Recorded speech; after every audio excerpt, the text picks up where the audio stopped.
Think and Grow Rich by Napoleon Hill 1936 edition. A public domain book. Author's preface. In every chapter of this book, mention has been made of the money-making secret which has made fortunes for more than 500 exceedingly wealthy men whom I have carefully analyzed over a long period of years. The secret was brought to my attention by Andrew Carnegie, more than a quarter of a century ago. The canny, lovable old Scotsman carelessly tossed it into my mind, when I was but a boy. Then he sat back in his chair, with a merry twinkle in his eyes, and watched carefully to see if I had brains enough to understand the full significance of what he had said to me. When he saw that I had grasped the idea, he asked if I would be willing to spend 20 years or more, preparing myself to take it to the world, to men and women who, without the secret, might go through life as failures. I said I would, and with Mr. Carnegie's cooperation, I have kept my promise. This book contains the secret, after having been put to a practical test by thousands of people, in almost every walk of life. It was Mr. Carnegie's idea that the magic formula, which gave him a stupendous fortune, ought to be placed within reach of people who do not have time to investigate how men make money, and it was his hope that I might test and demonstrate the soundness of the formula through the experience of men and women in every calling. He believed the formula should be taught in all public schools and colleges, and expressed the opinion that if it were properly taught it would so revolutionize the entire educational system that the time spent in school could be reduced to less than half. His experience with Charles M. Schwab and other young men of Mr. Schwab's type convinced Mr. Carnegie that much of that which is taught in the schools is of no value whatsoever in connection with the business of earning a living or accumulating riches. He had arrived at this decision because he had taken into his business one young man after another, many of them with but little schooling, and by coaching them in the use of this formula, developed in them rare leadership. Moreover, his coaching made fortunes for every one of them who followed his instructions.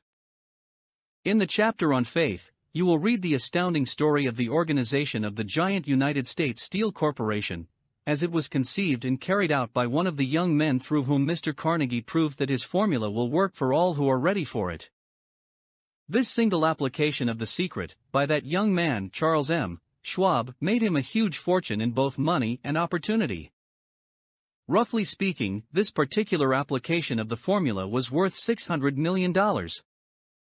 These facts, and they are facts well known to almost everyone who knew Mr. Carnegie, give you a fair idea of what the reading of this book may bring to you, provided you know what it is that you want.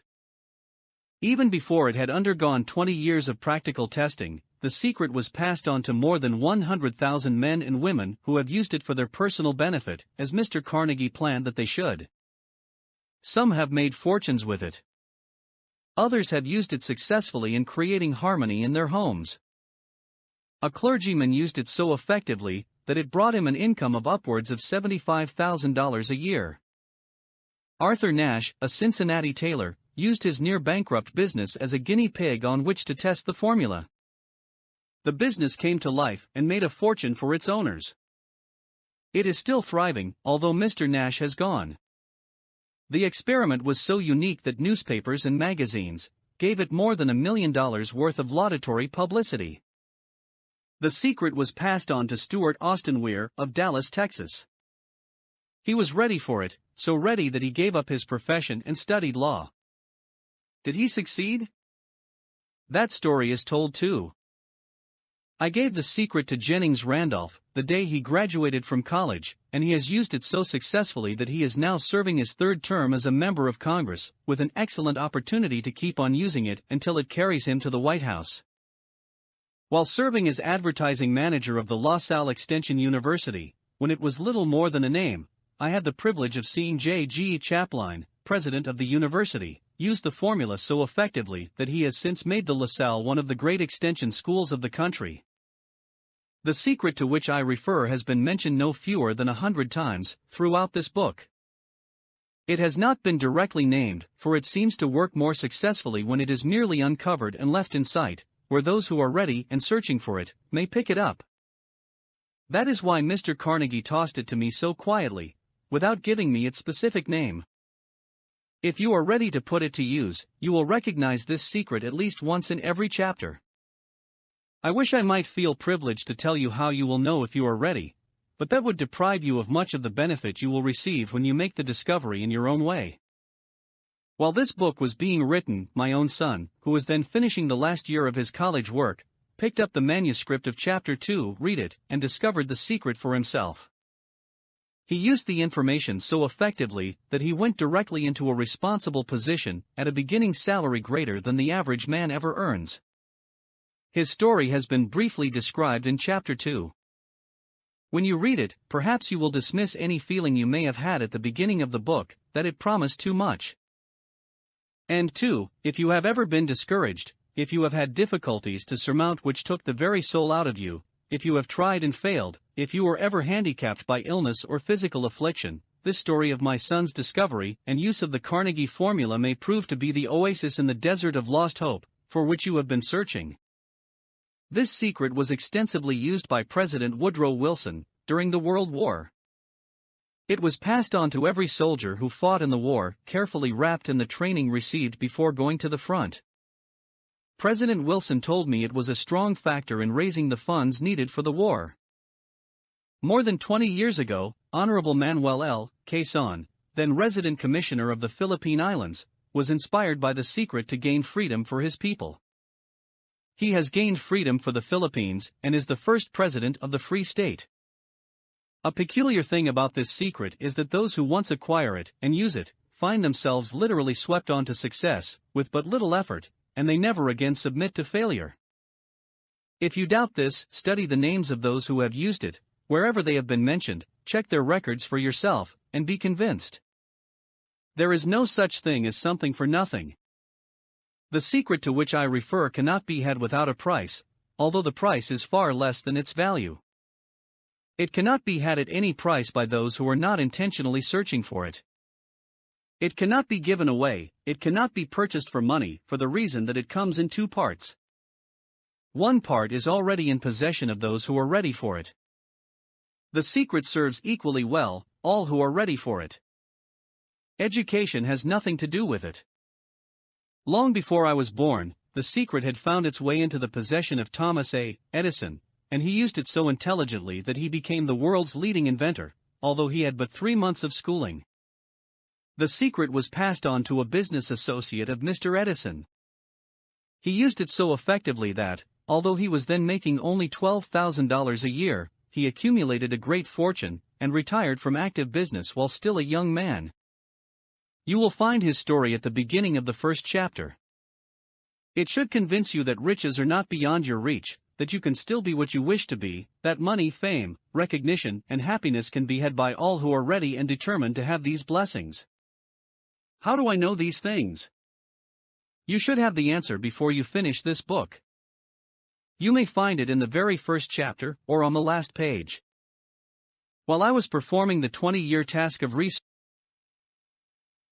research, which I had undertaken at Mr. Carnegie's request, I analyzed hundreds of well-known men, many of whom admitted that they had accumulated their vast fortunes through the aid of the Carnegie secret.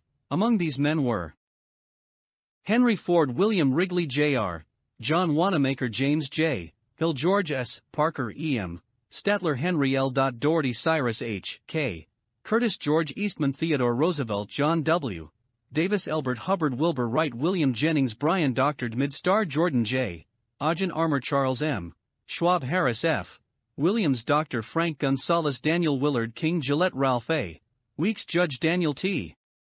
Wright, John D. Rockefeller, Thomas A. Edison, Frank A. Vanderlip F. W. Woolworth, Call, Roberta Dollar, Edward A. Feline, Edwin C. Barnes, Arthur Brisbane, Woodrow Wilson, W. M. Howard Taft, Luther Burbank, Edward W. Bach, Frank A. Munsey, Albert H. Gary, Dr. Alexander Graham Bell, John H. Patterson, Julius Rosenwald, Stuart Austin were Dr. Frank Crane, George M. Alexander J. G. Chaplin, Hahn Jennings, Randolph, Arthur Nash, Clarence Darrow. These names represent but a small fraction of the hundreds of well-known Americans whose achievements, financially and otherwise, prove that those who understand and apply the Carnegie secret reach high stations in life. I have never known anyone who was inspired to use the secret who did not achieve noteworthy success in his chosen calling. I have never known any person to distinguish himself or to accumulate riches of any consequence, without possession of the secret. From these two facts I draw the conclusion that the secret is more important, as a part of the knowledge essential for self-determination, than any which one receives through what is popularly known as education. What is education, anyway? This has been answered in full detail. As far as schooling is concerned, many of these men had very little. John Wanamaker once told me that what little schooling he had, he acquired in very much the same manner as a modern locomotive takes on water, by scooping it up as it runs. Henry Ford never reached high school, let alone college. I am not attempting to minimize the value of schooling, but I am trying to express my earnest belief that those who master and apply the secret will reach high stations, accumulate riches, and bargain with life on their own terms, even if their schooling has been meager. Somewhere, as you read, the secret to which I refer will jump from the page and stand boldly before you, if you are ready for it. When it appears, you will recognize it. Whether you receive the sign in the first or the last chapter, stop for a moment when it presents itself, and turn down a glass, for that occasion will mark the most important turning point of your life. We pass now to Chapter 1, and to the story of my very dear friend, who has generously acknowledged having seen the mystic sign, and whose business achievements are evidence enough that he turned down a glass. As you read his story and the others, remember that they deal with the important problems of life, such as all men experience. The problems arising from one's endeavor to earn a living, to find hope, courage, contentment and peace of mind, to accumulate riches, and to enjoy freedom of body and spirit. Remember too, as you go through the book, that it deals with facts, and not with fiction, its purpose being to convey a great universal truth through which all who are ready may learn, not only what to do, but also how to do it. And receive, as well, the needed stimulus to make a start. As a final word of preparation, before you begin the first chapter, may I offer one brief suggestion which may provide a clue by which the Carnegie secret may be recognized. It is this: all achievement, all earned riches, have their beginning in an idea. If you are ready for the secret, you already possess one half of it, therefore, you will readily recognize the other half the moment it reaches your mind. The author. Chapter 1. Introduction. The man who thought his way into partnership with Thomas A. Edison. Truly, thoughts are things, and powerful things at that, when they are mixed with definiteness of purpose, persistence, and a burning desire for their translation into riches, or other material objects. A little more than 30 years ago, Edwin C. Barnes discovered how true it is that men really do think and grow rich. His discovery did not come about at one sitting. It came little by little, beginning with a burning desire to become a business associate of the great Edison. One of the chief characteristics of Barnes' desire was that it was definite. He wanted to work with Edison, not for him. Observe, carefully, the description of how he went about translating his desire into reality, and you will have a better understanding of the 13 principles which lead to riches. When this desire, or impulse of thought, first flashed into his mind, he was in no position to act upon it. Two difficulties stood in his way. He did not know Mr. Edison, and he did not have enough money to pay his railroad fare to Orange, New Jersey. These difficulties were sufficient to have discouraged the majority of men from making any attempt to carry out the desire. But his was no ordinary desire. He was so determined to find a way to carry out his desire, that he finally decided to travel by blind baggage, rather than be defeated. To the uninitiated, this means that he went to East Orange on a freight train. He presented himself at Mr. Edison's laboratory, and announced he had come to go into business with the inventor. In speaking of the first meeting between Barnes and Edison, years later, Mr. Edison said, "He stood there before me, looking like an ordinary tramp, but there was something in the expression of his face which conveyed the impression that he was determined to get what he had come after." I had learned from years of experience with men that when a man really desires a thing so deeply that he is willing to stake his entire future on a single turn of the wheel in order to get it, he is sure to win.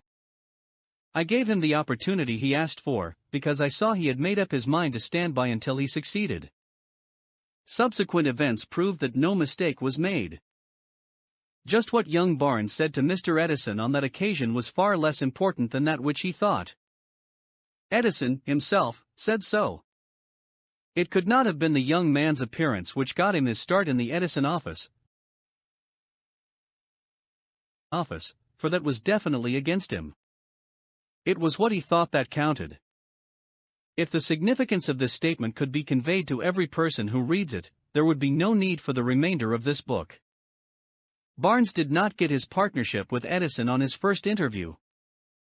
He did get a chance to work in the Edison offices, at a very nominal wage, doing work that was unimportant to Edison, but most important to Barnes, because it gave him an opportunity to display his merchandise where his intended partner could see it. Months went by. Apparently nothing happened to bring the coveted goal which Barnes had set up in his mind as his definite major purpose. But something important was happening in Barnes' mind. He was constantly intensifying his desire to become the business associate of Edison. Psychologists have correctly said that when one is truly ready for a thing, it puts in its appearance. Barnes was ready for a business association with Edison. Moreover, he was determined to remain ready until he got that which he was seeking. He did not say to himself, "Oh well, what's the use? I guess I'll change my mind and try for a salesman's job." But he did say, "I came here to go into business with Edison, and I'll accomplish this end if it takes the remainder of my life." He meant it. What a different story men would have to tell if only they would adopt a definite purpose, and stand by that purpose until it had time to become an all-consuming obsession.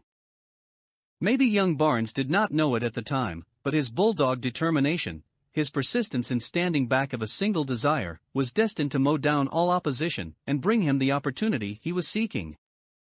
When the opportunity came, it appeared in a different form, and from a different direction than Barnes had expected. That is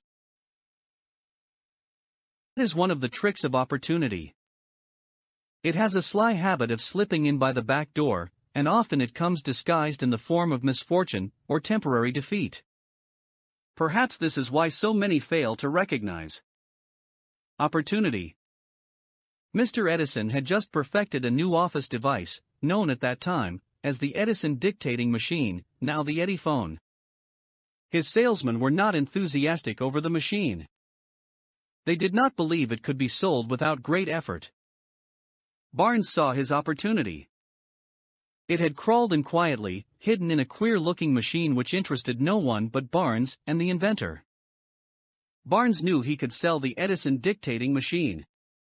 He suggested this to Edison and promptly got his chance. He did sell the machine. In fact, he sold it so successfully that Edison gave him a contract to distribute and market it all over the nation. Out of that business association grew the slogan, "Made by Edison and installed by Barnes." The business alliance has been in operation for more than 30 years. Out of it Barnes has made himself rich in money, but he has done something infinitely greater. He has proved that one really may think and grow rich.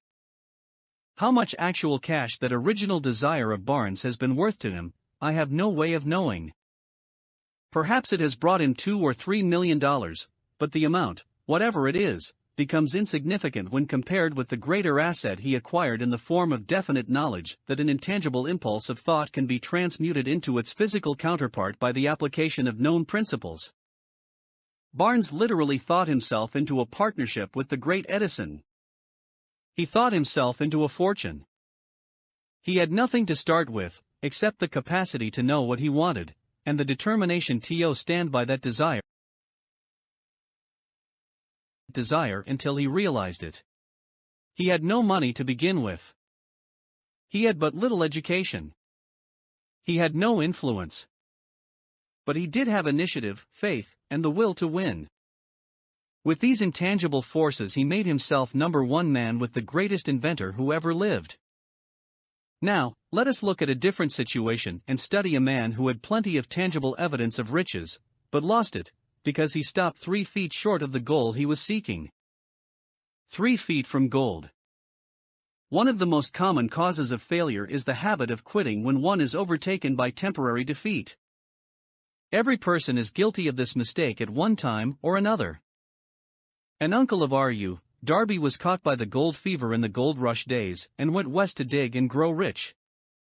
He had never heard that more gold has been mined from the brains of men than has ever been taken from the earth. He staked a claim and went to work with pick and shovel. The going was hard, but his lust for gold was definite. After weeks of labor, he was rewarded by the discovery of the shining ore. He needed machinery to bring the ore to the surface. Quietly, he covered up the mine, retraced his footsteps to his home in Williamsburg, Maryland, told his relatives and a few neighbors of the strike. They got together money for the needed machinery, had it shipped. The uncle and Darby went back to work the mine. The first car of ore was mined and shipped to a smelter. The returns proved they had one of the richest mines in Colorado. A few more cars of that ore would clear the debts. Then would come the big killing in profits. Down went the drills. Up went the hopes of Darby and uncle. Then something happened. The vein of gold ore disappeared. They had come to the end of the rainbow, and the pot of gold was no longer there. They drilled on, desperately trying to pick up the vein again, all to no avail. Finally, they decided to quit. They sold the machinery to a junk man for a few $100s, and took the train back home. Some junk men are dumb, but not this one. He called in a mining engineer to look at the mine and do a little calculating. The engineer advised that the project had failed, because the owners were not familiar with fault lines. His calculations showed that the vein would be found just 3 feet from where the Darbys had stopped drilling. That is exactly where it was found. The junk man took millions of dollars in ore from the mine, because he knew enough to seek expert counsel before giving up. Most of the money which went into the machinery was procured through the efforts of R.U. Darby, who was then a very young man. The money came from his relatives and neighbors, because of their faith in him. He paid back every dollar of it, although he was years in doing so. Long afterward, Mr. Darby recouped his loss many times over, when he made the discovery that desire can be transmuted into gold. The discovery came after he went into the business of selling life insurance. Remembering that he lost a huge fortune, because he stopped 3 feet from gold, Darby profited by the experience in his chosen work, by the simple method of saying to himself, I stopped 3 feet from gold, but I will never stop because men say no when I ask them to buy insurance. Darby is one of a small group of fewer than 50 men who sell more than $1 million in life insurance annually. He owes his stickability to the lesson he learned from his quitability in the gold mining business. Before success comes in any man's life, he is sure to meet with much temporary defeat, and, perhaps, some failure. When defeat overtakes a man, the easiest and most logical thing to do is to quit. That is exactly what the majority of men do. More than 500 of the most successful men this country has ever known told the author their greatest success came just one step beyond the point at which defeat had overtaken them. Failure is a trickster with a keen sense of irony and cunning. It takes great delight in tripping one when success is almost within reach.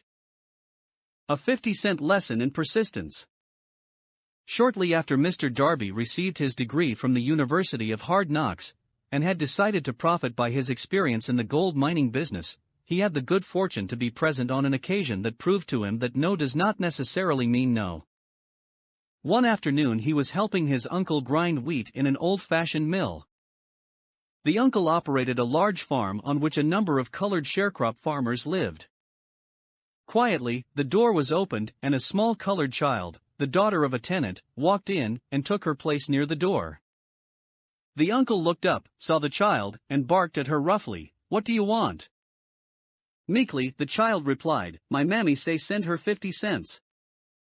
"I'll not do it," the uncle retorted, "now you run on home." "Yes, sah," the child replied. But she did not move.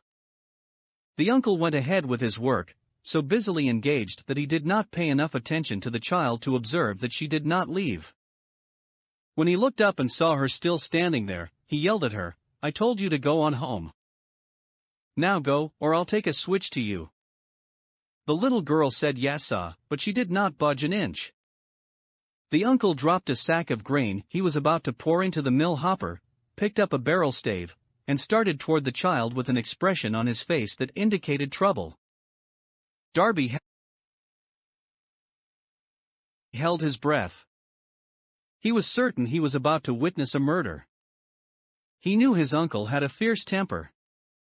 He knew that colored children were not supposed to defy white people in that part of the country. When the uncle reached the spot where the child was standing, she quickly stepped forward one step, looked up into his eyes, and screamed at the top of her shrill voice, "My mammy's gotta have that 50 cents. The uncle stopped, looked at her for a minute, then slowly laid the barrel stave on the floor, put his hand in his pocket, took out $50, and gave it to her.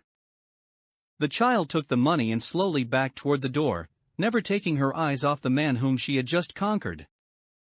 After she had gone, the uncle sat down on a box and looked out the window into space for more than 10 minutes. He was pondering with awe over the whipping he had just taken. Mr. Darby, too, was doing some thinking. That was the first time in all his experience that he had seen a colored child deliberately master an adult white person. How did she do it? What happened to his uncle that caused him to lose his fierceness and become as docile as a lamb? What strange power did this child use that made her master over her superior? These and other similar questions flashed into Darby's mind, but he did not find the answer until years later, when he told me the story. Strangely, the story of this unusual experience was told to the author in the old mill on the very spot where the uncle took his whipping.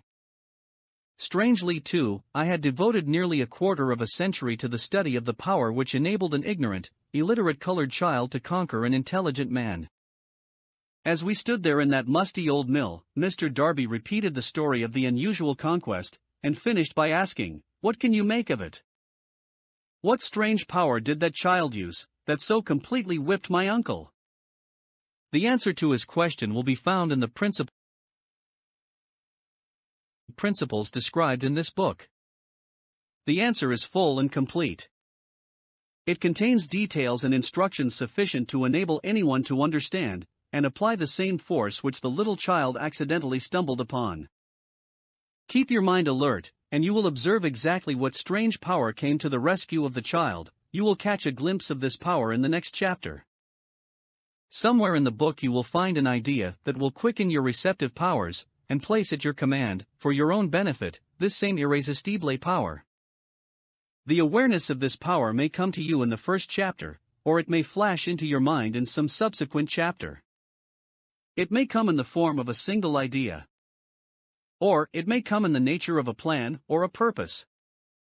Again, it may cause you to go back into your past experiences of failure or defeat, and bring to the surface some lesson by which you can regain all that you lost through defeat.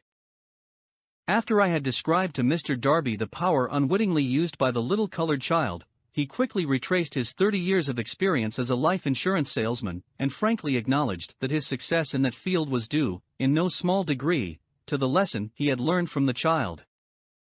Mr. Darby pointed out, "Every time a prospect tried to bow me out, without buying, I saw that child standing there in the old mill, her big eyes glaring in defiance, and I said to myself, I've got to make this sale. The better portion of all sales I have made were made after people had said no. He recalled, too, his mistake in having stopped only 3 feet from gold, but, he said, that experience was a blessing in disguise. It taught me to keep on keeping on, no matter how hard the going may be, a lesson I needed to learn before I could succeed in anything." This story of Mr. Darby and his uncle, the colored child, and the gold mine, doubtless will be read by hundreds of men who make their living by selling life insurance,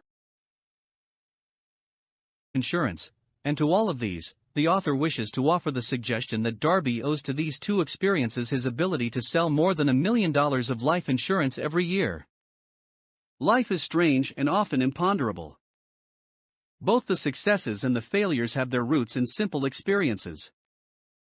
Mr. Darby's experiences were commonplace and simple enough, yet they held the answer to his destiny in life, therefore they were as important to him as life itself. He profited by these 2 dramatic experiences, because he analyzed them and found the lesson they taught. But what of the man who has neither the time nor the inclination to study failure in search of knowledge that may lead to success? Where and how is he to learn the art of converting defeat into stepping stones to opportunity? In answer to these questions, this book was written. The answer called for a description of 13 principles, but remember, as you read, the answer you may be seeking, to the questions which have caused you to ponder over the strangeness of life, may be found in your own mind, through some idea, plan, or purpose which may spring into your mind as you read. One sound idea is all that one needs to achieve success. The principles described in this book contain the best, and the most practical of all that is known, concerning ways and means of creating useful ideas. Before we go any further in our approach to the description of these principles, we believe you are entitled to receive this important suggestion. When riches begin to come, they come so quickly, in such great abundance, that one wonders where they have been hiding during all those lean years. This is an astounding statement, and all the more so, when we take into consideration the popular belief that riches come only to those who work hard and long. When you begin to think and grow rich, you will observe that riches begin with a state of mind, with definiteness of purpose, with little or no hard work. You and every other person ought to be interested in knowing how to acquire that state of mind which will attract riches. I spent 25 years in research, analyzing more than 25,000 people, because I too wanted to know how wealthy men become that way. Without that research, this book could not have been written. Here take notice of a very significant truth, viz. The business depression started in 1929, and continued on to an all-time record of destruction, until sometime after President Roosevelt entered office. Then the depression began to fade into nothingness. Just as an electrician in a theater raises the lights so gradually that darkness is transmuted into light before you realize it, so did the spell of fear in the minds of the people gradually fade away and become faith. Observe very closely, as soon as you master the principles of this philosophy, and begin to follow the instructions for applying those principles, your financial status will begin to improve, and everything you touch will begin to transmute itself into an asset for your benefit.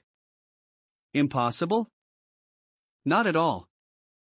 One of the main weaknesses of mankind is the average man's familiarity with the word impossible.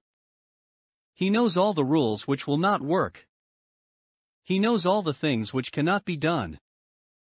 This book was written for those who seek the rules which have made others successful, and are willing to stake everything on those rules. A great many years ago I purchased a fine dictionary. The first thing I did with it was to turn to the word impossible, and neatly clip it out of the book. That would not be an unwise thing for you to do. Success comes to those who become success conscious. Failure comes to those who indifferently allow themselves to become failure conscious.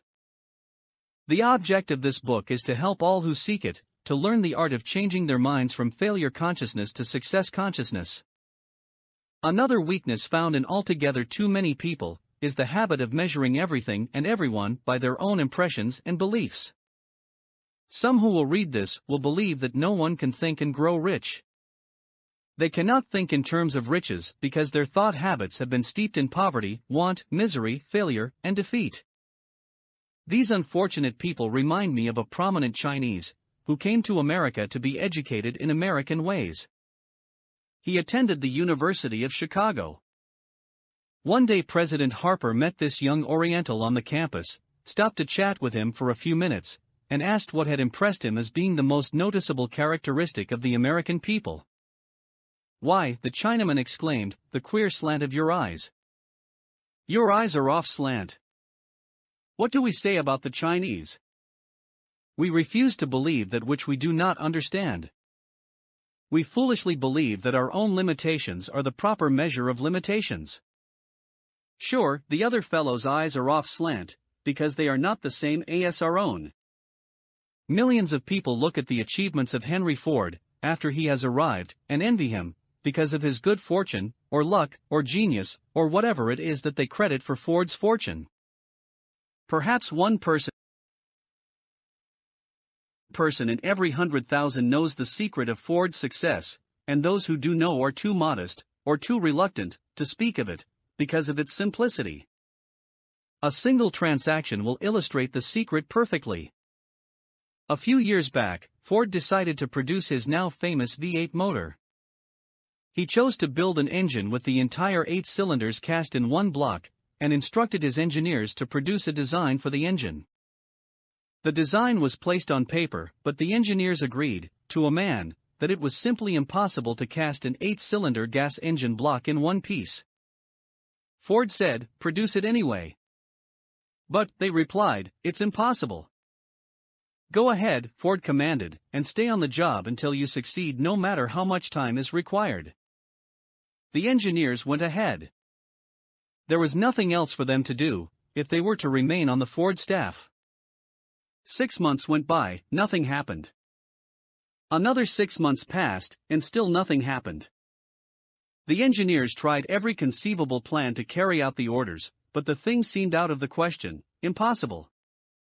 At the end of the year, Ford checked with his engineers, and again they informed him they had found no way to carry out his orders. "Go right ahead," said Ford, "I want it, and I'll have it." They went ahead, and then, as if by a stroke of magic, the secret was discovered. The Ford determination had won once more. This story may not be described with minute accuracy, but the sum and substance of it is correct. Deduce from it, you who wish to think and grow rich, the secret of the Ford millions, if you can. You'll not have to look very far.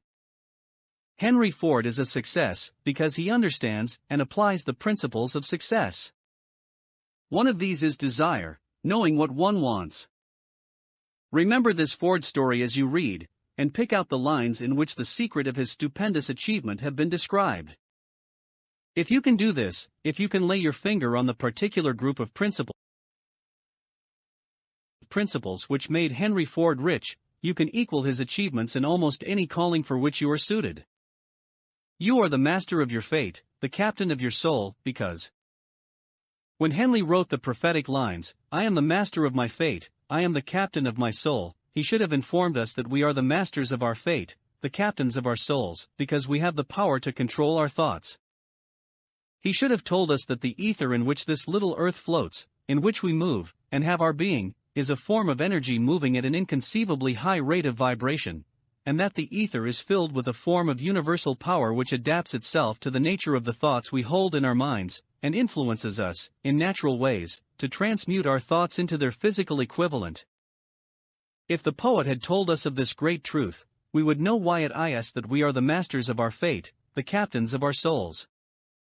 He should have told us, with great emphasis, that this power makes no attempt to discriminate between destructive thoughts and constructive thoughts, that it will urge us to translate into physical reality thoughts of poverty, just as quickly as it will influence us to act upon thoughts of riches.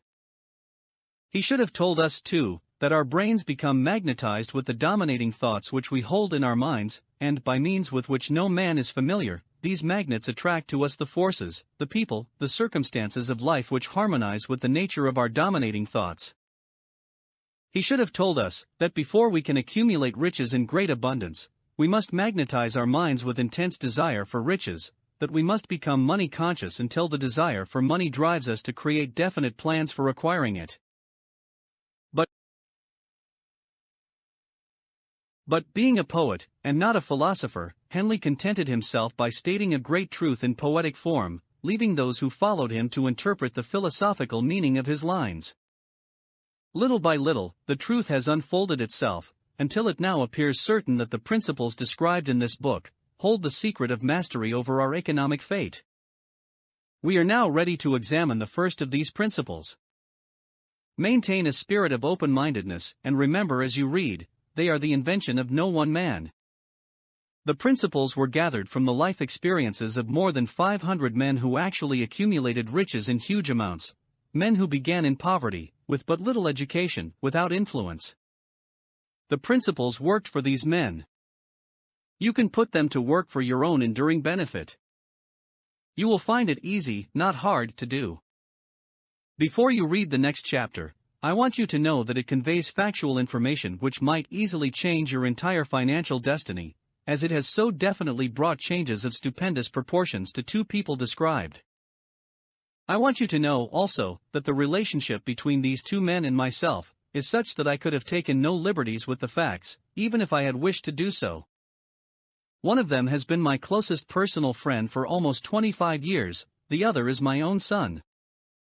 The unusual success of these two men, success which they generously accredit to the principle described in the next chapter, more than justifies this personal reference as a means of emphasizing the far-flung power of this principle. Almost 15 years ago, I delivered the commencement address at Salem College, Salem, West Virginia. I emphasized the principle described in the next chapter, with so much intensity, that one of the members of the graduating class definitely appropriated it, and made it a part of his own philosophy. The young man is now a member of Congress, and an important factor in the present administration. Just before this book went to the publisher, he wrote me a letter in which he so clearly stated his opinion of the principle outlined in the next chapter, that I have chosen to publish his letter as an introduction to that chapter. It gives you an idea of the rewards to come. My dear Napoleon, my service as a member of Congress having given me an insight into the problems of men and women, I am writing to offer a suggestion which may become helpful to thousands of worthy people. With apologies, I must state that the suggestion, if acted upon, will mean several years of labor and responsibility for you, but I am enheartened to make the suggestion, because I know your great love for rendering useful service. In 1922, you delivered the commencement address at Salem College, when I was a member of the graduating class.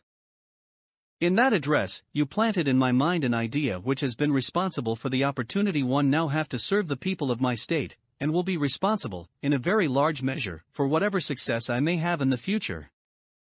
The suggestion I have in mind is, that you put into a book the sum and substance of the address you delivered at Salem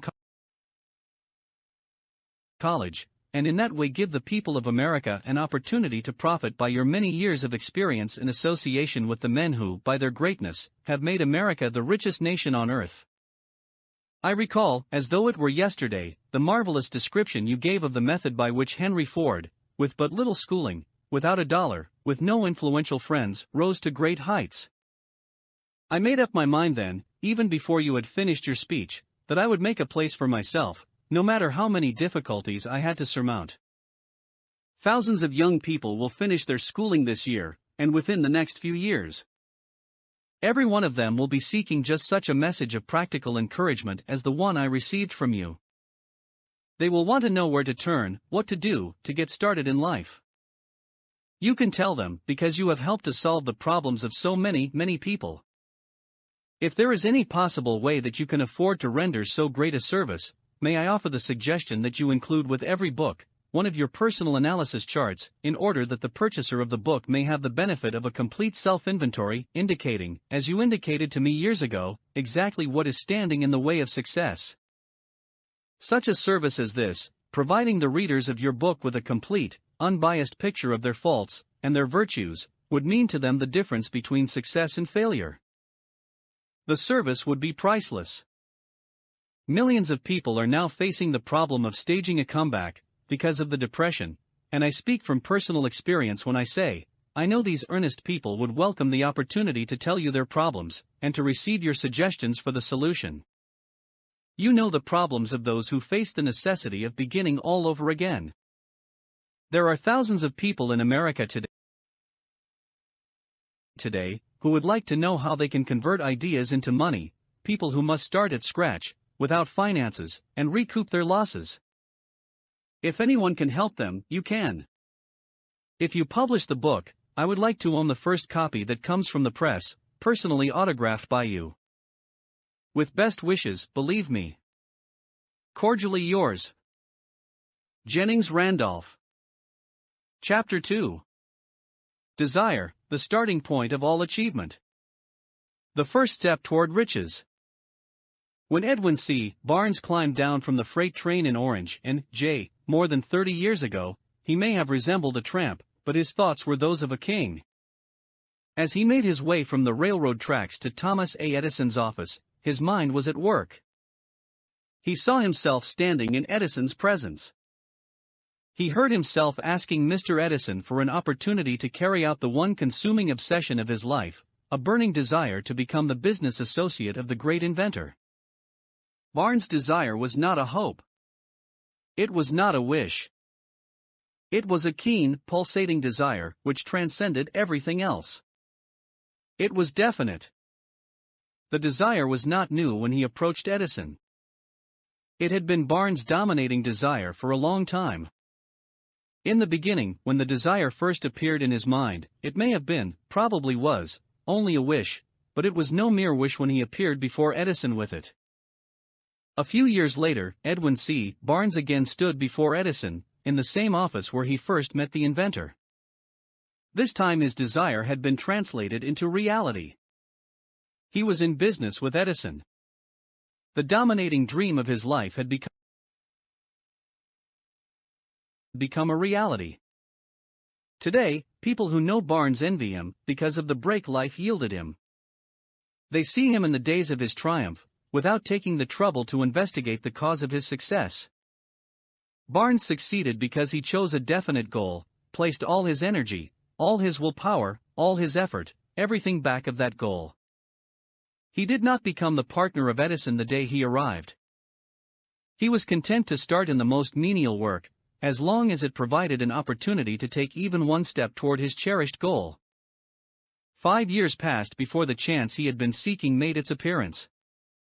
During all those years not one ray of hope, not one promise of attainment of his desire had been held out to him.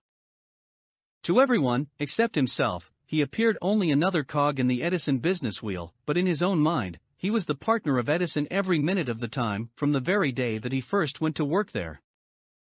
It is a remarkable illustration of the power of a definite desire. Barnes won his goal because he wanted to be a business associate of Mr. Edison, more than he wanted anything else. He created a plan by which to attain that purpose. But he burned all bridges behind him. He stood by his desire until it became the dominating obsession of his life and finally, a fact. When he went to Orange, he did not say to himself, "I will try to induce Edison to give me a job of some sort." He said, "I will see Edison and put him on notice that I have come to go into business with him." He did not say, "I will work there for a few months, and if I get no encouragement, I will quit and get a job somewhere else." He did say, "I will start anywhere. I will do anything Edison tells me to do, but before I am through, I will be his associate." He did not say, "I will keep my eyes open for another opportunity, in case I fail to get what I want in the Edison organization." He said, "There is but one thing in this world that I am determined to have, and that is a business association with Thomas A. Edison. I will burn all bridges behind me, and stake my entire future on my ability to get what I want." He left himself no possible way of retreat. He had to win or perish. That is all there is to the Barnes story of success. A long while ago, a great warrior faced a situation which made it necessary for him to make a decision which ensured his success on the battlefield. He was about to send his armies against a powerful foe, whose men outnumbered his own. He loaded his soldiers into boats, sailed to the enemy's country, unloaded soldiers and equipment, then gave the order to burn the ships that had carried them. Addressing his men before the first battle, he said, "You see the boats going up in smoke. That means that we cannot leave these shores alive unless we win. We now have no choice, we win or we perish." They won. Every person who wins in any undertaking must be willing to burn his ships and cut all sources of retreat. Only by so doing can one be sure of maintaining that state of mind known as a burning desire to win, essential to success. The morning after the Great Chicago Fire, a group of merchants stood on State Street, looking at the smoking remains of what had been their stores. They went into a conference to decide if they would try to rebuild, or leave Chicago, and start over in a more promising section of the country. They reached a decision, all except one, to leave Chicago. The merchant who decided to stay and rebuild pointed a finger at the remains of his store and said, "Gentlemen, on that very spot I will build the world's greatest store, no matter how many times it may burn down." That was more than 50 years ago. The store was built. It stands there today, a towering monument to the power of that state of mind known as a burning desire. Desire. The easy thing for Marshall Field to have done would have been exactly what his fellow merchants did. When the going was hard and the future looked dismal, they pulled up and went where the going seemed easier. Mark well this difference between Marshall Field and the other merchants, because it is the same difference which distinguishes Edwin C. Barnes from thousands of other young men who have worked in the Edison organization. It is the same difference which distinguishes practically all who succeed from those who fail. Every human being who reaches the age of understanding of the purpose of money wishes for it. Wishing will not bring riches. But desiring riches with a state of mind that becomes an obsession, then planning definite ways and means to acquire riches, and backing those plans with persistence which does not recognize failure, will bring riches. The method by which desire for riches can be transmuted into its financial equivalent consists of 6 definite, practical steps, viz. First, fix in your mind the exact amount of money you desire. It is not sufficient merely to say I want plenty of money. First, be definite as to the amount. There is a psychological reason for definiteness which will be described in a subsequent chapter. Second, determine exactly what you intend to give in return for the money you desire. There is no such reality as something for nothing. Third, establish a definite date when you intend to possess the money you desire. Fourth, create a definite plan for carrying out your desire, and begin at once, whether you are ready or not, to put this plan into action. Fifth, write out a clear, concise statement of the amount of money you intend to acquire, name the time limit for its acquisition, state what you intend to give in return for the money, and describe clearly the plan through which you intend to accumulate it. Sixth, read your written statement aloud, twice daily, once just before retiring at night, and once after arising in the morning. As you read, see and feel and believe yourself already in possession of the money. It is important that you follow the instructions described in these 6 steps. It is especially important that you observe and follow the instructions in the 6th paragraph. You may complain that it is impossible for you to see yourself in possession of money before you actually have it. Here is where a burning desire will come to your aid. If you truly desire money so keenly that your desire is an obsession, you will have no difficulty in convincing yourself that you will acquire it. The object is to want money, and to become so determined to have it that you convince yourself you will have it. Only those who become money conscious ever accumulate great riches. Money consciousness means that the mind has become so thoroughly saturated with the desire for money, that one can see oneself already in possession of it. To the uninitiated, who has not been schooled in the working principles of the human mind, these instructions may appear impractical. It may be helpful, to all who fail to recognize the soundness of the 6 steps, to know that the information they convey was received from Andrew Carnegie, who began as an ordinary laborer in the steel mills, but managed, despite his humble beginning, to make these principles yield him a fortune of considerably more than $100 million. It may be of further help to know that the 6 steps here recommended were carefully scrutinized by the late Thomas A.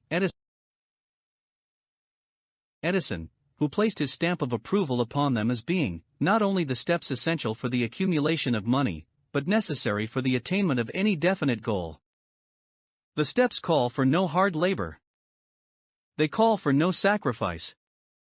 They do not require one to become ridiculous or credulous. To apply them calls for no great amount of education.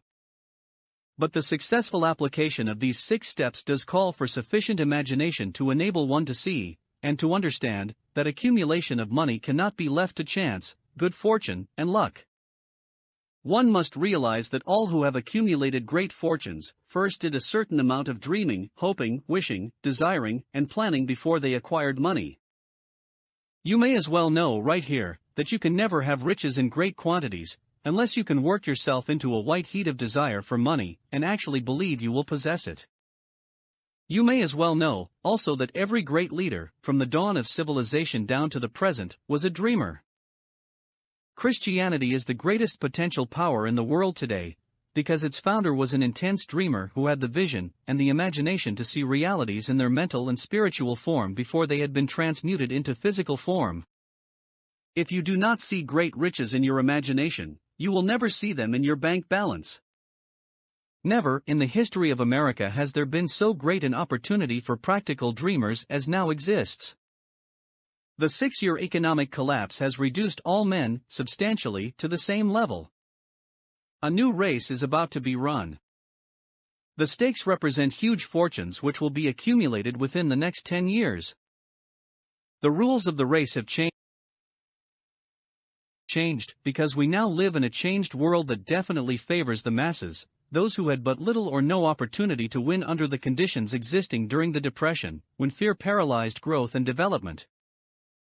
We who are in this race for riches should be encouraged to know that this changed world in which we live is demanding new ideas, new ways of doing things, new leaders, new inventions, new methods of teaching, new methods of marketing, new books, new literature, new features for the radio, new ideas for moving pictures. Back of all this demand for new and better things, there is one quality which one must possess to win, and that is definiteness of purpose, the knowledge of what one wants, and a burning desire to possess it. The business depression marked the death of one age and the birth of another. This changed world requires practical dreamers who can and will put their dreams into action. The practical dreamers have always been and always will be the pattern makers of civilization. We who desire to accumulate riches should remember the real leaders of the world always have been men who harnessed and put into practical use the intangible, unseen forces of unborn opportunity, and have converted those forces, or impulses of thought, into skyscrapers, cities, factories, airplanes, automobiles, and every form of convenience that makes life more pleasant. Tolerance and an open mind are practical necessities of the dreamer of today. Those who are afraid of new ideas are doomed before they start. Never has there been a time more favorable to pioneers than the present. True, there is no wild and woolly West to be conquered, as in the days of the covered wagon, but there is a vast business, financial, and industrial world to be remolded and redirected along new and better lines. In planning to acquire your share of the riches, let no one influence you to scorn the dreamer. To win the big stakes in this changed world, you must catch the spirit of the great pioneers of the past, whose dreams have given to civilization all that it has of value, the spirit which serves as the lifeblood of our own country, your opportunity in mind, to develop and market our talents. Let us not forget, Columbus dreamed of an unknown world, staked his life on the existence of such a world, and discovered it. Copernicus, the great astronomer, dreamed of a multiplicity of worlds, and revealed them. No one denounced him as impractical after he had triumphed. Instead, the world worshipped at his shrine, thus proving once more that success requires no apologies, failure permits no alibis. If the thing you wish to do is right, and you believe in it, go ahead and do it. Put your dream across, and never mind what they say if you meet with temporary defeat, for they, perhaps, do not know that every failure brings with it the seed of an equivalent success. Henry Ford, poor and uneducated, dreamed of a horseless carriage, went to work with what tools he possessed, without waiting for opportunity to favor him, and now evidence of his dream belts the entire earth. He has put more wheels into operation than any man who ever lived, because he was not afraid to back his dreams. Thomas Edison dreamed of a lamp that could be operated by electricity, began where he stood to put his dream into action, and despite more than 10,000 failures, he stood by that dream until he made it a physical reality. Practical dreamers do not quit. Wayland dreamed of a chain of cigar stores, transformed his dream into action, and now the United Cigar Stores occupy the best corners in America.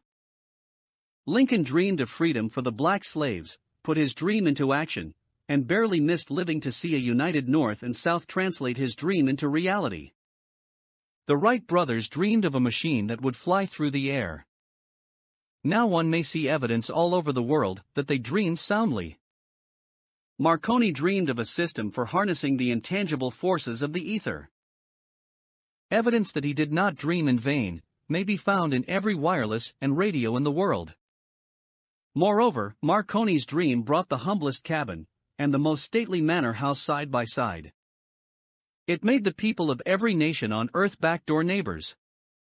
It gave the President of the United States a medium by which he may talk to all the people of America at one time, and on short notice.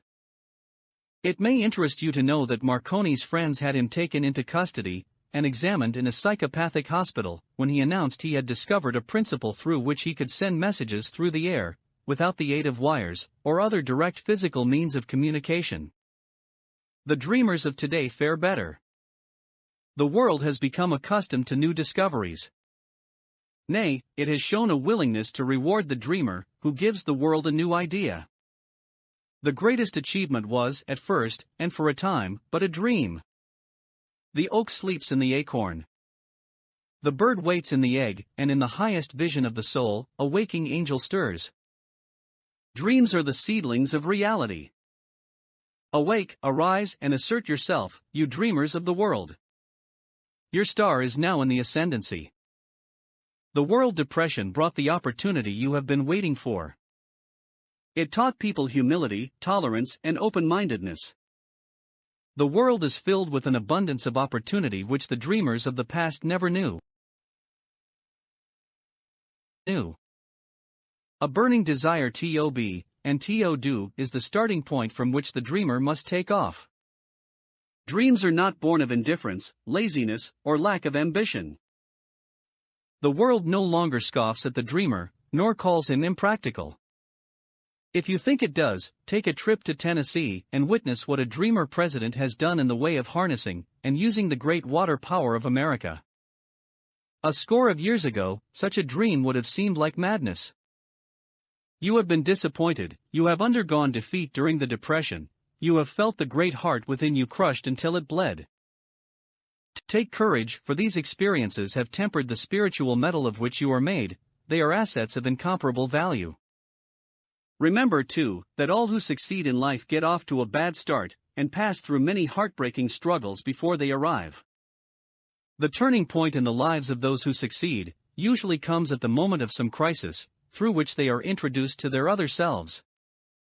John Bunyan wrote The Pilgrim's Progress, which is among the finest of all English literature, after he had been confined in prison and sorely punished, because of his views on the subject of religion. O. Henry discovered the genius which slept within his brain, after he had met with great misfortune, and was confined in a prison cell in Columbus, Ohio. Being forced, through misfortune, to become acquainted with his other self, and to use his imagination, he discovered himself to be a great author instead of a miserable criminal and outcast. Strange and varied are the ways of life, and stranger still are the ways of infinite intelligence, through which men are sometimes forced to undergo all sorts of punishment before discovering their own brains, and their own capacity to create useful ideas through imagination. Edison, the world's greatest inventor and scientist, was a tramp telegraph operator. He failed innumerable times before he was driven, finally, to the discovery of the genius which slept within his brain. Charles Dickens began by pasting labels on blacking pots. The tragedy of his first love penetrated the depths of his soul, and converted him into one of the world's truly great authors. That tragedy produced, first, David Copperfield, then a succession of other works that made this a richer and better world for all who read his books. Disappointment over love affairs generally has the effect of driving men to drink and women to ruin, and this, because most people never learn the art of transmuting their strongest emotions into dreams of a constructive nature. Helen Keller became deaf, dumb, and blind shortly after birth. Despite her greatest misfortune, she has written her name indelibly in the pages of the history of the great. Her entire life has served as evidence that no one ever is defeated until defeat has been accepted as a reality. Robert Burns was an illiterate country lad. He was cursed by poverty, and grew up to be a drunkard in the bargain. The world was made better for his having lived, because he clothed beautiful thoughts in poetry, and thereby plucked a thorn and planted a rose in its place. Booker T. Washington was born in slavery, handicapped by race and color. Because he was tolerant, had an open mind at all times, on all subjects, and was a dreamer, he left his impress for good on an entire race. Beethoven was deaf, Milton was blind, but their names will last as long as time endures, because they dreamed and translated their dreams into organized thought. Before passing to the next chapter, kindle anew in your mind the fire of hope, faith, courage, and tolerance. If you have these states of mind, and a working knowledge of the principles described, all else that you need will come to you, when you are ready for it. Let Emerson state the thought in these words. Every proverb, every book, every byword that belongs to thee for aid and comfort shall surely come home through open or winding passages. Every friend whom not thy fantastic will, but the great and tender soul in thee craveth, shall lock thee in his embrace. There is a difference between wishing for a thing and being ready to receive it. No one is ready for a thing until he believes he can acquire it. The state of mind must be belief, not mere hope or wish. Open-mindedness is essential for belief. Closed minds do not inspire faith, courage, and belief. Remember, no more effort is required to aim high in life, to demand abundance and prosperity, than is required to accept misery and poverty. A great poet has correctly stated this universal truth through these lines. I bargained with life for a penny, and life would pay no more, however I begged at evening when I counted my scanty store. For life is a just employer, he gives you what you ask, but once you have set the wages, why, you must bear the task. I worked for a menial's hire, only to learn, dismayed, that any wage I had asked of life, life would have willingly paid. Desire outwits Mother Nature.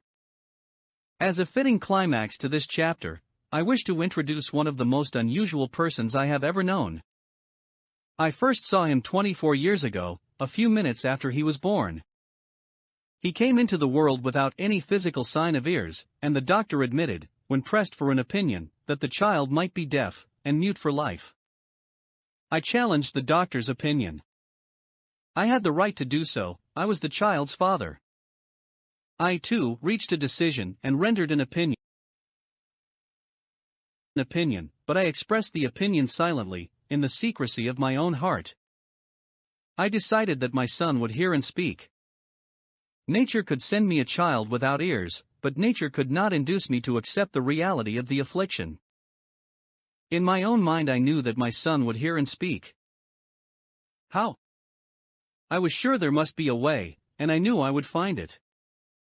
I thought of the words of the immortal Emerson, the whole course of things goes to teach us faith. We need only obey. There is guidance for each of us, and by lowly listening, we shall hear the right word. The right word? Desire. More than anything else, I desired that my son should not be a deaf mute. From that desire I never receded, not for a second. Many years previously, I had written, our only limitations are those we set up in our own minds. For the first time, I wondered if that statement were true. Lying on the bed in front of me was a newly born child, without the natural equipment of hearing. Even though he might hear and speak, he was obviously disfigured for life. Surely, this was a limitation which the child had not set up in his own mind. What could I do about it? Somehow I would find a way to transplant into that child's mind my own burning desire for ways and means of conveying sound to his brain without the aid of ears. As soon as the child was old enough to cooperate, I would fill his mind so completely with a burning desire to hear, that nature would, by methods of her own, translate it into physical reality. All this thinking took place in my own mind, but I spoke of it to no one. Every day I renewed the pledge I had made to myself, not to accept a deaf mute for a son. As he grew older, and began to take notice of things around him, we observed that he had a slight degree of hearing. When he reached the age when children usually begin talking, he made no attempt to speak, but we could tell by his actions that he could hear certain sounds slightly. That was all I wanted to know. I was convinced that if he could hear, even slightly, he might develop still greater hearing capacity. Then something happened which gave me hope. It came from an entirely unexpected source. We bought a Victrola. When the child heard the music for the first time, he went into ecstasies and promptly appropriated the machine. He soon showed a preference for certain records, among them, It's a Long Way to Tipperary. On one occasion, he played that piece over and over for almost 2 hours, standing in front of the Victrola, with his teeth clamped on the edge of the case. The significance of this self-formed habit of his did not become clear to us until years afterward, for we had never heard of the principle of bone conduction of sound at that time. Shortly after he appropriated the Victrola, I discovered that he could hear me quite clearly when I spoke with my lips touching his mastoid bone, or at the base of the brain. These discoveries placed in my possession the necessary media by which I began to translate into reality my burning desire to help my son develop hearing and speech. By that time he was making stabs at speaking certain words. The outlook was far from encouraging, but desire backed by faith knows no such word as impossible. Having determined that he could hear the sound of my voice plainly, I began, immediately, to transfer to his mind the desire to hear and speak. I soon discovered that the child enjoyed bedtime stories, so I went to work, creating stories designed to develop in him self-reliance, imagination, and a keen desire to hear and to be normal. There was one story in particular which I emphasized by giving it some new and dramatic coloring each time it was told. It was designed to plant in his mind the thought that his affliction was not a liability, but an asset of great value. Despite the fact that all the philosophy I had examined clearly indicated that every adversity brings with it the seed of an equivalent advantage, I must confess that I had not the slightest idea how this affliction could ever become an asset. However, I continued my practice of wrapping that philosophy in bedtime stories, hoping the time would come when he would find some plan by which his handicap could be made to serve some useful purpose. Reason told me plainly that there was no adequate compensation for the lack of ears and natural hearing equipment. Desire backed by faith pushed reason aside and inspired me to carry on. As I analyze the experience in retrospect, I can see now that my son's faith in me had much to do with the astounding results. He did not question anything I told him. I sold him the idea that he had a distinct advantage over his older brother, and that this advantage would reflect itself in many ways. For example, the teachers in school would observe that he had no ears, and, because of this, they would show him special attention and treat him with extraordinary kindness. They always did. His mother saw to that, by visiting the teachers and arranging with them to give the child the extra attention necessary. I sold him the idea too, that when he became old enough to sell newspapers, his older brother had already become a newspaper merchant, he would have a big advantage over his brother for the reason that people would pay him extra money for his wares, because they could see that he was a bright, industrious boy, despite the fact he had no ears. We could notice that, gradually, the child's hearing was improving. Moreover, he had not the slightest tendency to be self-conscious, because of his affliction. When he was about 7, he showed the first evidence that our method of servicing his mind was bearing fruit. For several months he begged for the privilege of selling newspapers, but his mother would not give her consent. She was afraid that his deafness made it unsafe for him to go on the street alone. Finally, he took matters in his own hands. One afternoon, when he was left at home with the servants, he climbed through the kitchen window, shinnied to the ground, and set out on his own. He borrowed 6 cents in capital from the neighborhood shoemaker, invested it in papers, sold out, reinvested, and kept repeating until late in the evening. After balancing his accounts, and paying back the 6 cents he had borrowed from his banker, he had a net profit of 42 cents. When we got home that night, we found him in bed asleep, with the money tightly clenched in his hand. His mother opened his hand, removed the coins, and cried. Of all things! Crying over her son's first victory seemed so inappropriate. My reaction was the reverse. I laughed heartily, for I knew that my endeavor to plant in the child's mind an attitude of faith in himself had been successful. His mother saw, in his first business venture, a little deaf boy who had gone out in the streets and risked his life to earn money. I saw a brave, ambitious, self-reliant little businessman whose stock in himself had been increased 100%, because he had gone into business on his own initiative, and had won. The transaction pleased me, because I knew that he had given evidence of a trait of resourcefulness that would go with him all through life. Later events proved this to be true. When his older brother wanted something, he would lie down on the floor, kick his feet in the air, cry for it, and get it. When the little deaf boy wanted something, he would plan a way to earn the money, then buy it for himself. He still follows that plan. Truly, my own son has taught me that handicaps can be converted into stepping stones on which one may climb toward some worthy goal, unless they are accepted as obstacles and used as alibis. The little deaf boy went through the grades, high school, and college without being able to hear his teachers, excepting when they shouted loudly, at close range. He did not go to a school for the deaf. We would not permit him to learn the sign language. We were determined that he should live a normal life, and associate with normal children, and we stood by that decision, although it cost us many heated debates with school officials. While he was in high school, he tried an electrical hearing aid, but it was of no value to him, due, we believed, to a condition that was disclosed when the child was 6, by Dr. J. Gordon Wilson of Chicago when he operated on one side of the boy's head and discovered that there was no sign of natural hearing equipment.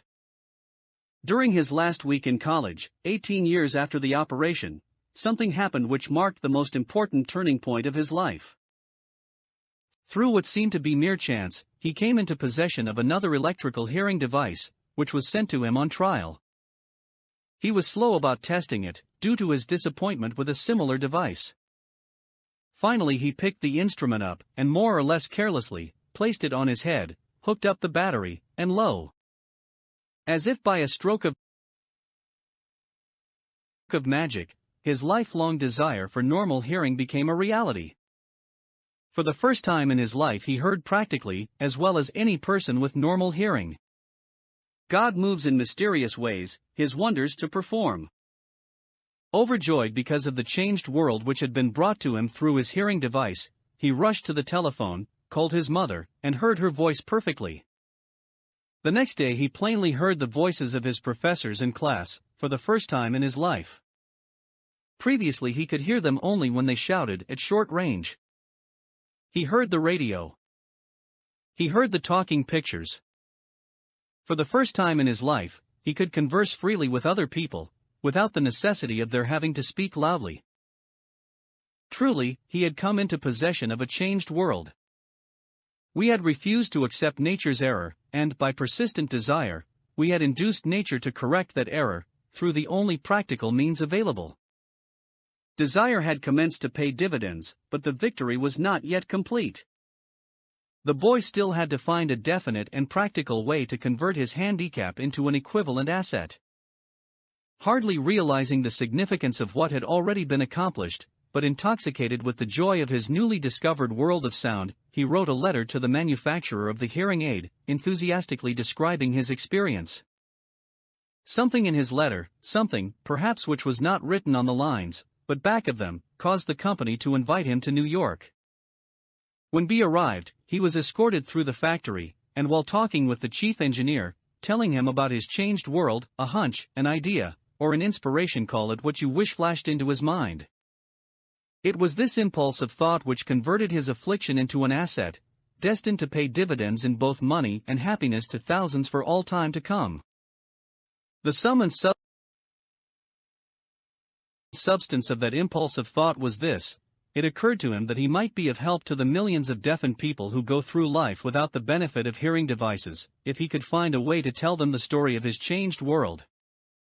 Then and there, he reached a decision to devote the remainder of his life to rendering useful service to the hard of hearing. For an entire month, he carried on an intensive research, during which he analyzed the entire marketing system of the manufacturer of the hearing device, and created ways and means of communicating with the hard of hearing all over the world for the purpose of sharing with them his newly discovered changed world. When this was done, he put in writing a 2-year plan, based upon his findings. When he presented the plan to the company, he was instantly given a position, for the purpose of carrying out his ambition. Little did he dream, when he went to work, that he was destined to bring hope and practical relief to thousands of deafened people who, without his help, would have been doomed forever to deaf mutism. Shortly after he became associated with the manufacturer of his hearing aid, he invited me to attend a class conducted by his company, for the purpose of teaching deaf mutes to hear and to speak.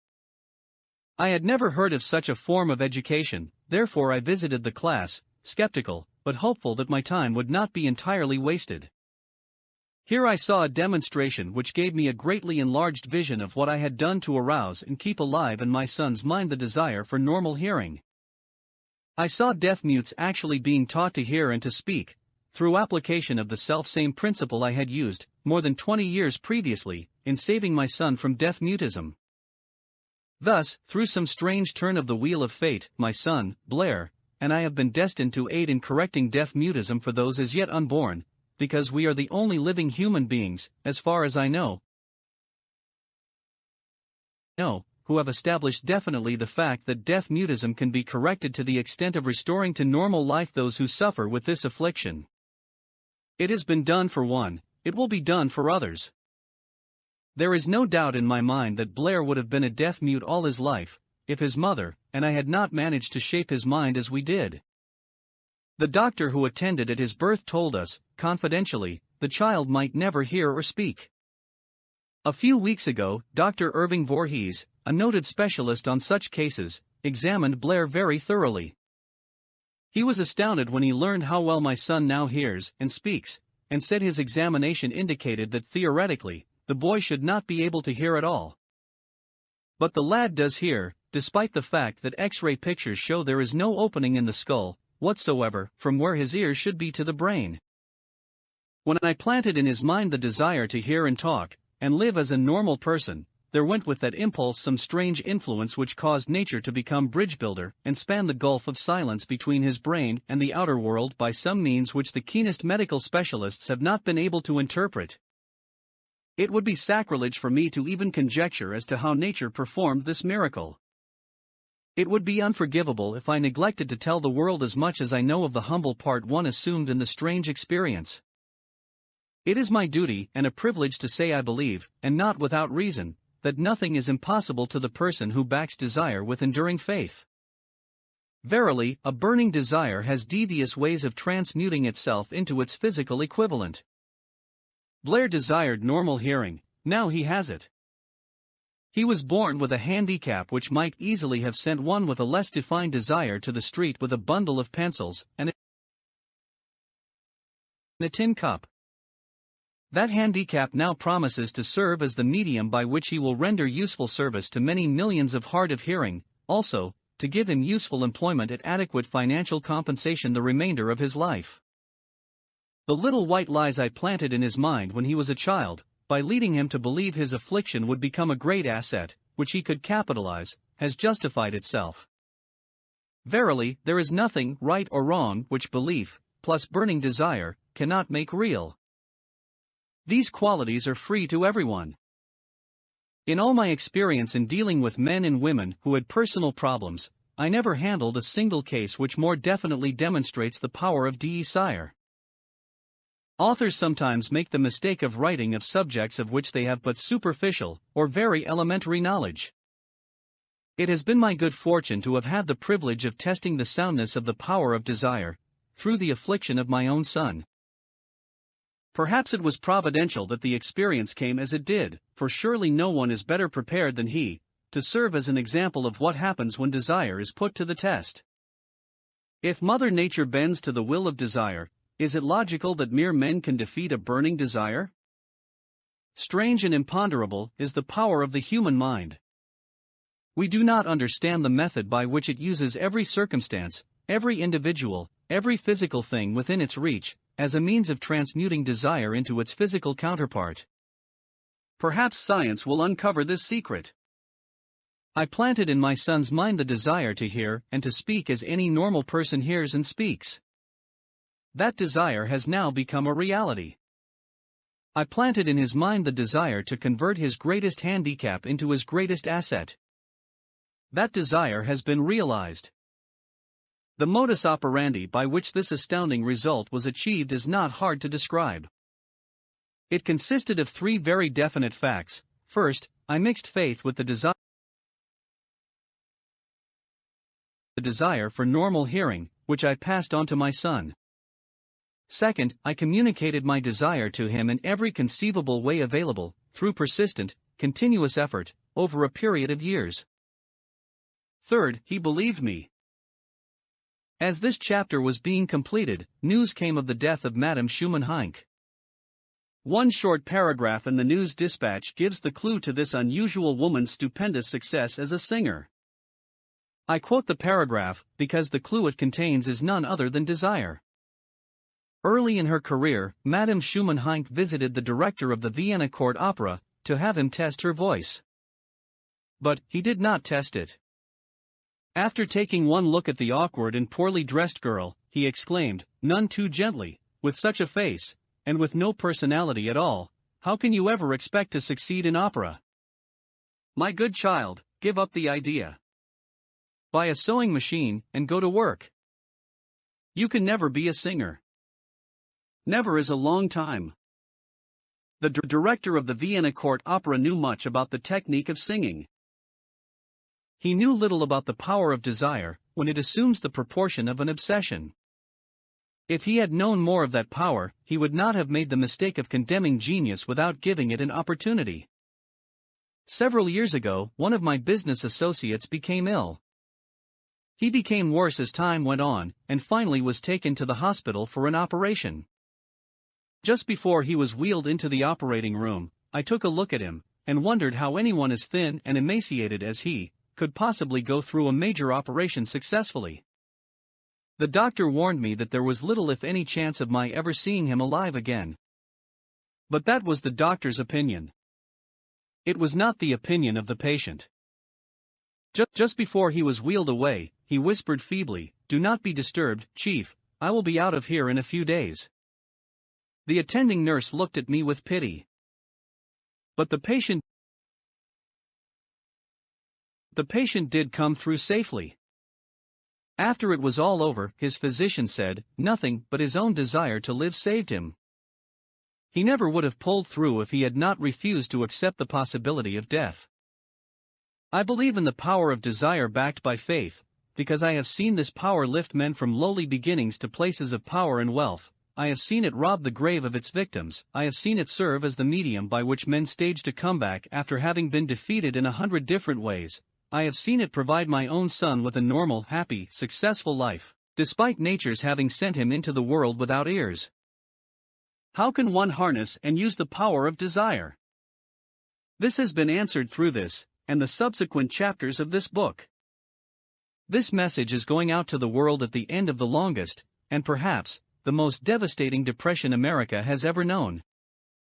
It is reasonable to presume that the message may come to the attention of many who have been wounded by the depression, those who have lost their fortunes, others who have lost their positions, and great numbers who must reorganize their plans and stage a comeback. To all these I wish to convey the thought that all achievement, no matter what may be its nature, or its purpose, must begin with an intense, burning desire for something definite. Through some strange and powerful principle of mental chemistry which she has never divulged, nature wraps up in the impulse of strong desire that something which recognizes no such word as impossible, and accepts no such reality as failure. Chapter 3. Faith visualization of, and belief in attainment of desire. The second step toward riches. Faith is the head chemist of the mind. When faith is blended with the vibration of thought, the subconscious mind instantly picks up the vibration, translates it into its spiritual equivalent, and transmits it to infinite intelligence, as in the case of prayer. The emotions of faith, love, and sex are the most powerful of all the major positive emotions. When the three are blended, they have the effect of coloring the vibration of thought in such a way that it instantly reaches the subconscious mind, where it is changed into its spiritual equivalent, the only form that induces a response from infinite intelligence. Love and faith are psychic, related to the spiritual side of man. Sex is purely biological, and related only to the physical. The mixing, or blending, of these three emotions has the effect of opening a direct line of communication between the finite, thinking mind of man and infinite intelligence. How to develop faith? There comes, now, a statement which will give a better understanding of the importance the principle of autosuggestion assumes in the transmutation of desire into its physical or monetary equivalent, namely, faith is a state of mind which may be induced or created by affirmation or repeated instructions to the subconscious mind through the principle of autosuggestion. As an illustration, consider the purpose for which you are, presumably, reading this book. The object is, naturally, to acquire the ability to transmute the intangible thought impulse of desire into its physical counterpart, money. By following the instructions laid down in the chapters on autosuggestion and the subconscious mind, as summarized in the chapter on autosuggestion, you may convince the subconscious mind that you believe you will receive that for which you ask, and it will act upon that belief, which your subconscious mind passes back to you in the form of faith, followed by definite plans for procuring that which you desire. The method by which one develops faith, where it does not already exist, is extremely difficult to describe, almost as difficult, in fact, as it would be to describe the color of red to a blind man who has never seen color, and has nothing with which to compare what you describe to him. Faith is a state of mind which you may develop at will, after you have mastered the 13 principles, because it is a state of mind which develops voluntarily, through application and use of these principles. Repetition of affirmation of orders to your subconscious mind is the only known method of voluntary development of the emotion of faith. Perhaps the meaning may be made clearer through the following explanation as to the way men sometimes become criminals. Stated in the words of a famous criminologist, when men first come into contact with crime, they abhor it. If they remain in contact with crime for a time, they become accustomed to it and endure it. If they remain in contact with it long enough, they finally embrace it and become influenced by it. This is the equivalent of saying that any impulse of thought which is repeatedly passed on to the subconscious mind is, finally, accepted and acted upon by the subconscious mind, which proceeds to translate that impulse into its physical equivalent, by the most practical procedure available. In connection with this, consider again the statement, all thoughts which have been emotionalized, given feeling, and mixed with faith, begin immediately to translate themselves into their physical equivalent or counterpart. The emotions, or the feeling portion of thoughts, are the factors which give thoughts vitality, life, and action. The emotions of faith, love, and sex, when mixed with any thought impulse, give it greater action than any of these emotions can do singly. Not only thought impulses which have been mixed with faith, but those which have been mixed with any of the positive emotions, or any of the negative emotions, may reach and influence the subconscious mind. From this statement, you will understand that the subconscious mind will translate into its physical equivalent a thought impulse of a negative or destructive nature, just as readily as it will act upon thought impulses of a positive or constructive nature. This accounts for the strange phenomenon which so many millions of people experience, referred to as misfortune or bad luck. There are millions of people who believe themselves doomed to poverty and failure, because of some strange force over which they believe they have no control. They are the creators of their own misfortunes, because of this negative belief, which is picked up by the subconscious mind and translated into its physical equivalent. This is an appropriate place at which to suggest again that you may benefit by passing on to your subconscious mind any desire which you wish translated into its physical or monetary equivalent, in a state of expectancy or belief that the transmutation will actually take place. Your belief or faith is the element which determines the action of your subconscious mind. There is nothing to hinder you from deceiving your subconscious mind when giving it instructions through autosuggestion, as I deceived my son's subconscious mind. To make this deceit more realistic, conduct yourself just as you would if you were already in possession of the material thing which you are demanding, when you call upon your subconscious mind. The subconscious mind will transmute into its physical equivalent, by the most direct and practical media available, any order which is given to it in a state of belief or faith that the order will be carried out. Surely, enough has been stated to give a starting point from which one may, through experiment and practice, acquire the ability to mix faith with any order given to the subconscious mind. Perfection will come through practice. It cannot come by merely reading instructions. If it be true that one may become a criminal by association with crime, and this is a known fact, it is equally true that one may develop faith by voluntarily suggesting to the subconscious mind that one has faith. The mind comes, finally, to take on the nature of the influences which dominate it. Understand this truth, and you will know why it is essential for you to encourage the positive emotions as dominating forces of your mind, and discourage and eliminate negative emotions. A mind dominated by positive emotions becomes a favorable abode for the state of mind known as faith. A mind so dominated may, at will, give the subconscious mind instructions, which it will accept and act upon immediately. Faith is a state of mind which may be induced by autosuggestion. All down the ages, the religionists have admonished struggling humanity to have faith in this, that, and the other dogma, or creed, but they have failed to tell people how to have faith. They have not stated that faith is a state of mind, and that it may be induced by self-suggestion. In language which any normal human being can understand, we will describe all that is known about the principle through which faith may be developed, where it does not already exist. Have faith in yourself, faith in the infinite. Before we begin, you should be reminded again that faith is the eternal elixir which gives life, power, and action to the impulse of thought. The foregoing sentence is worth reading a second time, and a third, and a fourth. It is worth reading aloud. Faith is the starting point of all accumulation of riches.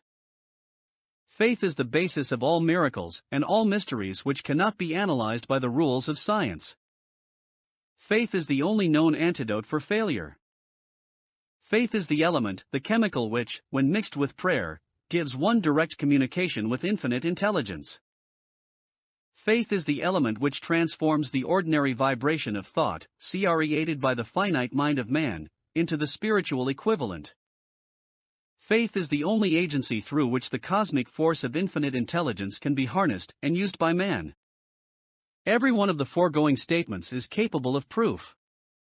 The proof is simple and easily demonstrated. It is wrapped up in the principle of autosuggestion. Let us center our attention, therefore, upon the subject of self-suggestion, and find out what it is and what it is capable of achieving.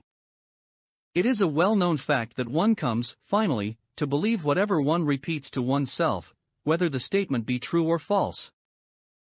If a man repeats a lie over and over, he will eventually accept the lie as truth.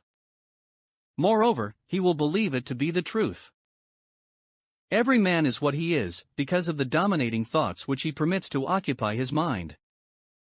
Thoughts which a man deliberately places in his own mind, and encourages with sympathy, and with which he mixes any one or more of the emotions, constitute the motivating forces, which direct and control his every movement, act, and deed. Comes, now, a very significant statement of truth. Thoughts which are mixed with any of the feelings of emotions, constitute a magnetic force which attracts, from the vibrations of the ether, other similar, or related thoughts.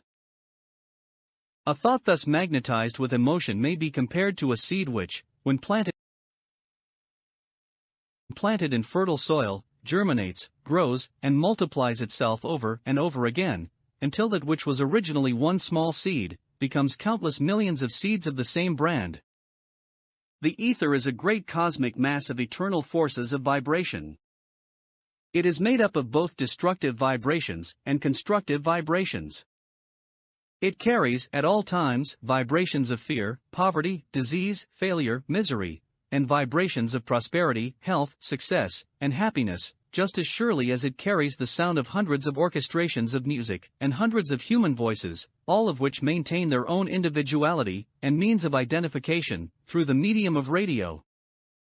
From the great storehouse of the ether, the human mind is constantly attracting vibrations which harmonize with that which dominates the human mind.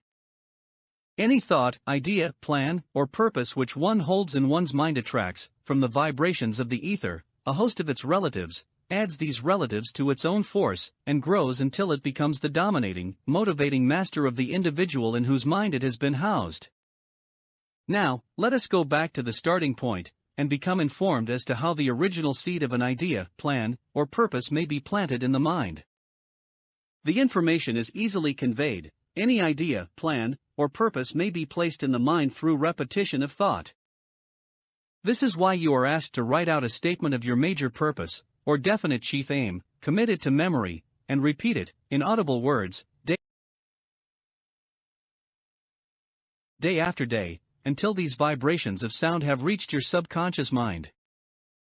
We are what we are, because of the vibrations of thought which we pick up and register, through the stimuli of our daily environment. Resolve to throw off the influences of any unfortunate environment, and to build your own life to order.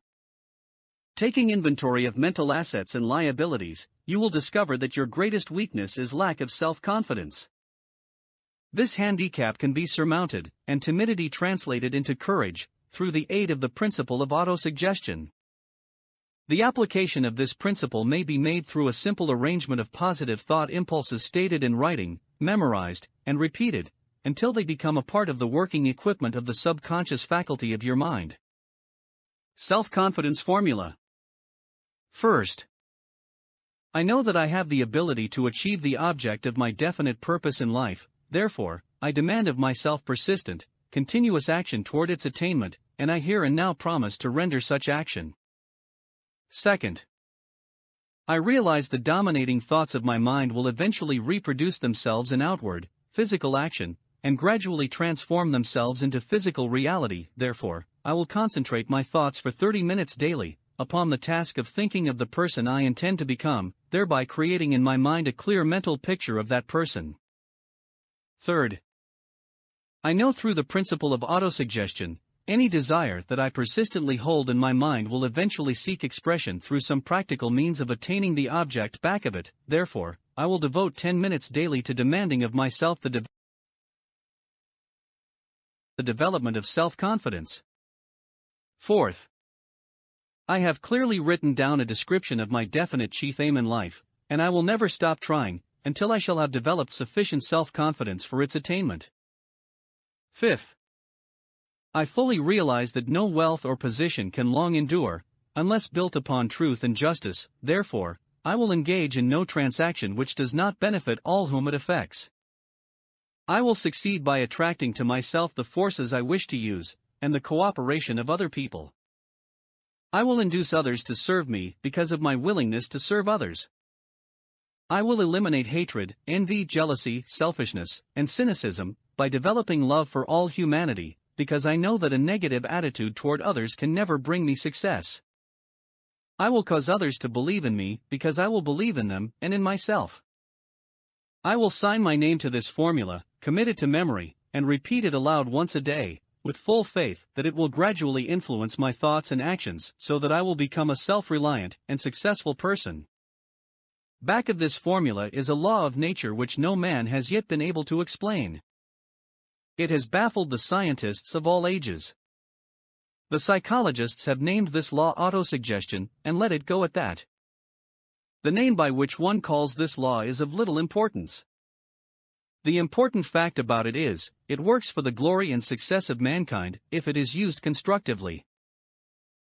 On the other hand, if used destructively, it will destroy just as readily. In this statement may be found a very significant truth, namely, that those who go down in defeat, and end their lives in poverty, misery, and distress, do so because of negative application of the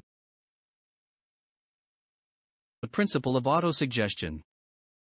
The cause may be found in the fact that all impulses of thought have a tendency to clothe themselves in their physical equivalent.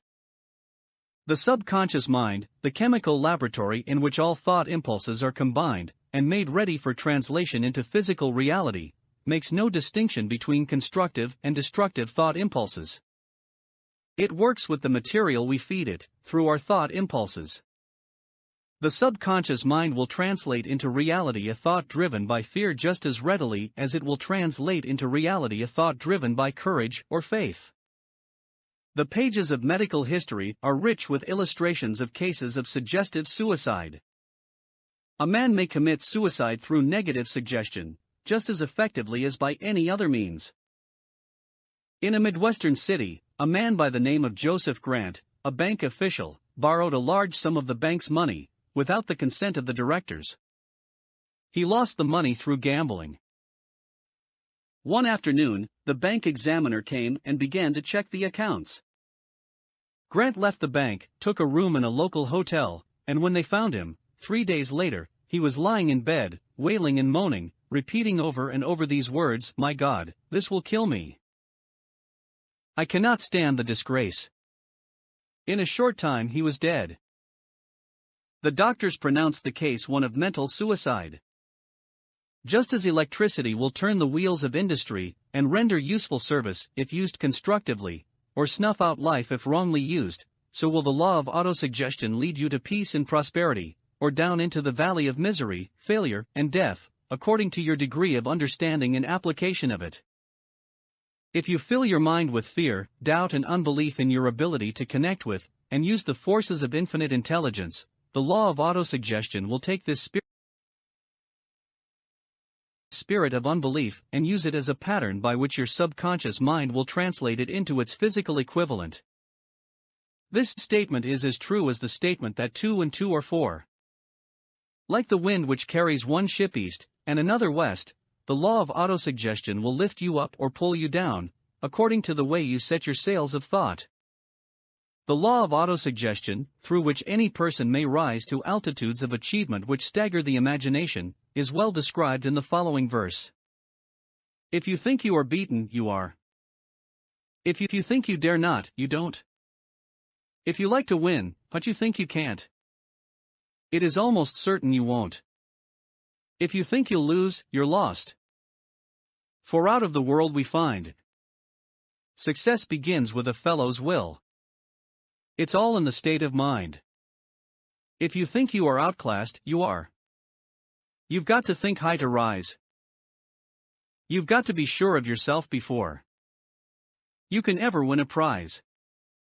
Life's battles don't always go to the stronger or faster man. But soon or late the man who wins is the man who thinks he can. Observe the words which have been emphasized, and you will catch the deep meaning which the poet had in mind. Somewhere in your makeup, perhaps in the cells of your brain, there lies sleeping the seed of achievement which, if aroused and put into action, would carry you to heights such as you may never have hoped to attain. Just as a master musician may cause the most beautiful strains of music to pour forth from the strings of a violin, so may you arouse the genius which lies asleep in your brain, and cause it to drive you upward to whatever goal you may wish to achieve. Abraham Lincoln was a failure at everything he tried, until he was well past the age of 40. He was a Mr. Nobody from nowhere, until a great experience came into his life, aroused the sleeping genius within his heart and brain, and gave the world one of its really great men. That experience was mixed with the emotions of sorrow and love. It came to him through Anne Rutledge, the only woman whom he ever truly loved. It is a known fact that the emotion of love is closely akin to the state of mind known as faith, and this for the reason that love comes very near to translating one's thought impulses into their spiritual equivalent. During his work of research, the author discovered, from the analysis of the life work and achievements of hundreds of men of outstanding accomplishment, that there was the influence of a woman's love back of nearly every one of them. The emotion of love, in the human heart and brain, creates a favorable field of magnetic attraction, which causes an influx of the higher and finer vibrations which are afloat in the ether. If you wish evidence of the power of faith, study the achievements of men and women who have employed it. At the head of the list comes the Nazarene. Christianity is the greatest single force which influences the minds of men. The basis of Christianity is faith. No matter how many people may have perverted or misinterpreted the meaning of this great force, and no matter how many dogmas and creeds have been created in its name, which do not reflect its tenets, the sum and substance of the teachings and the achievements of Christ, which may have been interpreted as miracles, were nothing more nor less than faith. Faith. If there are any such phenomena as miracles, they are produced only through the state of mind known as faith. Some teachers of religion, and many who call themselves Christians, neither understand nor practice faith. Let us consider the power of faith, as it is now being demonstrated, by a man who is well known to all of civilization, Mahatma Gandhi, of India. In this man the world has one of the most astounding examples known to civilization, of the possibilities of faith. Gandhi wields more potential power than any man living at this time, and this, despite the fact that he has none of the orthodox tools of power, such as money, battleships, soldiers, and materials of warfare. Gandhi has no money, he has no home, he does not own a suit of clothes, but he does have power. How does he come by that power? He created it out of his understanding of the principle of faith, and through his ability to transplant that faith into the minds of 200 million people. Gandhi has accomplished, through the influence of faith, that which the strongest military power on earth could not, and never will accomplish through soldiers and military equipment. He has accomplished the astounding feat of influencing 200 million minds to coalesce and move in unison, as a single mind. What other force on earth, except faith, could do as much? There will come a day when employees as well as employers will discover the possibilities of faith. That day is dawning. The whole world has had ample opportunity, during the recent business depression, to witness what the lack of faith will do to business. Surely, civilization has produced a sufficient number of intelligent human beings to make use of this great lesson which the depression has taught the world. During this depression, the world had evidence in abundance that widespread fear will paralyze the wheels of industry and business. Out of this experience will arise leaders in business and industry who will profit by the example which Gandhi has set for the world, and they will apply to business the same tactics which he has used in building the greatest following known in the history of the world. These leaders will come from the rank and file of the unknown men, who now labor in the steel plants, the coal mines, the automobile factories, and in the small towns and cities of America. Business is due for a reform, make no mistake about this. The methods of the past, based upon economic combinations of force and fear, will be supplanted by the better principles of faith and cooperation. Men who labor will receive more than daily wages, they will receive dividends from the business, the same as those who supply the capital for business, but first they must give more to their employers, and stop this bickering and bargaining by force, at the expense of the public. They must earn the right to dividends. Moreover, and this is the most important thing of all, they will be led by leaders who will understand and apply the principles employed by Mahatma Gandhi. Only in this way may leaders get from their followers the spirit of full cooperation which constitutes power in its highest and most enduring form. This stupendous machine age in which we live, and from which we are just emerging, has taken the soul out of men. Its leaders have driven men as though they were pieces of cold machinery. They were forced to do so by the employees who have bargained, at the expense of all concerned, to get and not to give. The watchword of the future will be human happiness and contentment, and when this state of mind shall have been attained, the production will take care of itself, more effectively than anything that has ever been accomplished where men did not, and could not mix faith and individual interest with their labor. Because of the need for faith and cooperation in operating business and industry, it will be both interesting and profitable to analyze an event which provides an excellent understanding of the method by which industrialists and businessmen accumulate great fortunes, by giving before they try to get. The event chosen for this illustration dates back to 1900, when the United States Steel Corporation was being formed. As you read the story, keep in mind these fundamental facts, and you will understand how ideas have been converted into huge fortunes.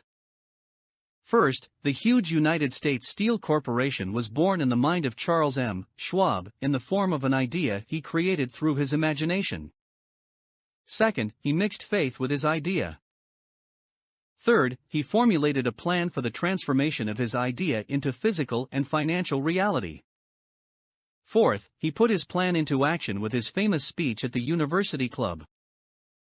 Fifth, he applied and followed through on his plan with persistence, and backed it with firm decision until it had been fully carried out. Sixth, he prepared the way for success by a burning desire for success. If you are one of those who have often wondered how great fortunes are accumulated, this story of the creation of the United States Steel Corporation will be enlightening. If you have any doubt that men can think and grow rich, this story should dispel that doubt, because you can plainly see in the story of the United States Steel, the application of a major portion of the 13 principles described in this book. This astounding description of the power of an idea was dramatically told by John Lowell, in the New York World Telegram, with whose courtesy it is here reprinted.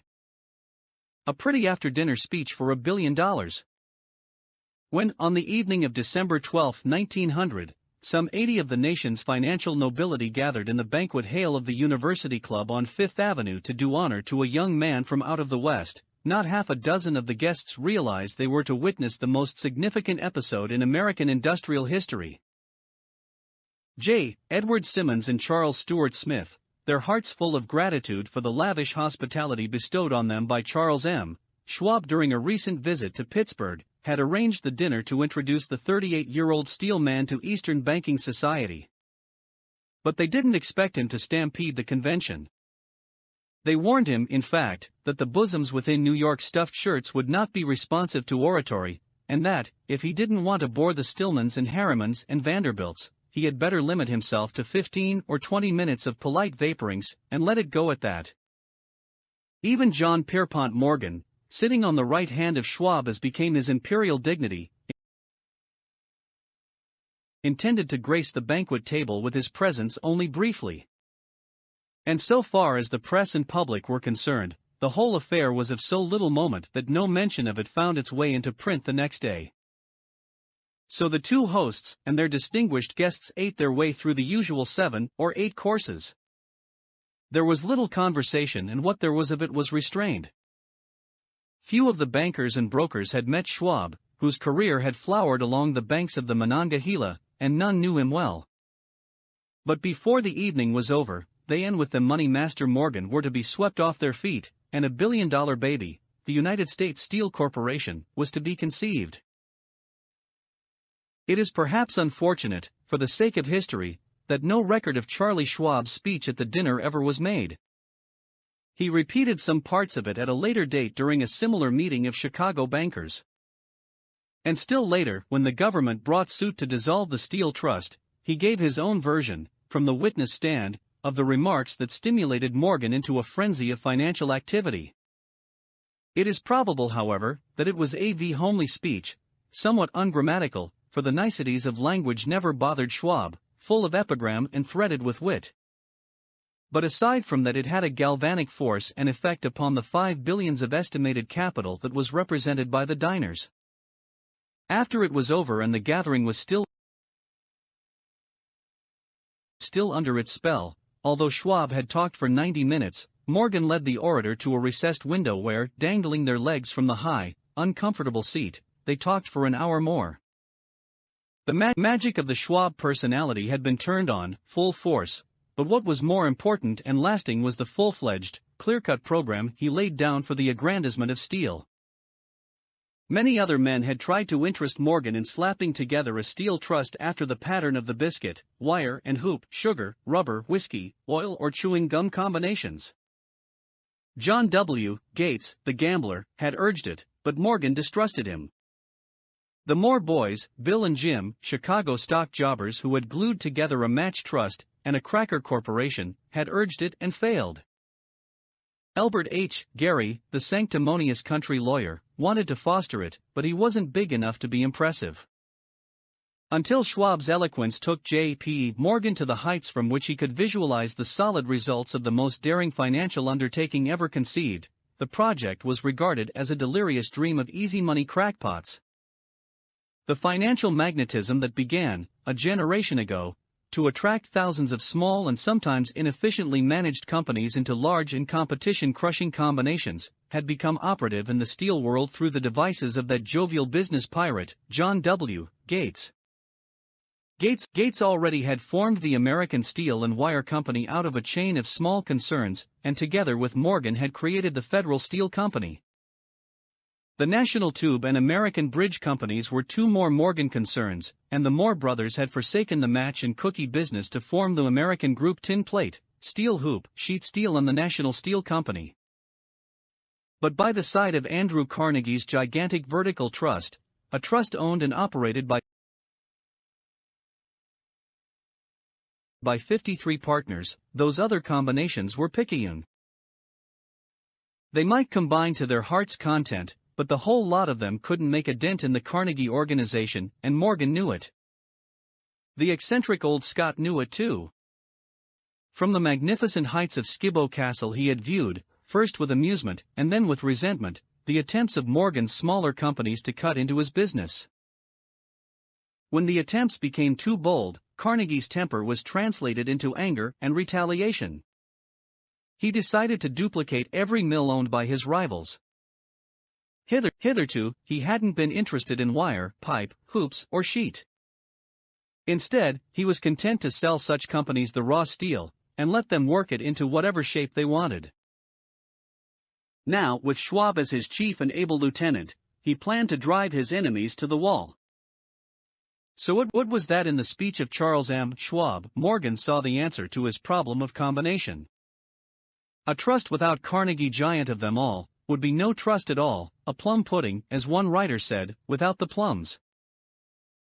Schwab's speech on the night of December 12, 1900, undoubtedly carried the inference, though not the pledge, that the vast Carnegie enterprise could be brought under the Morgan tent.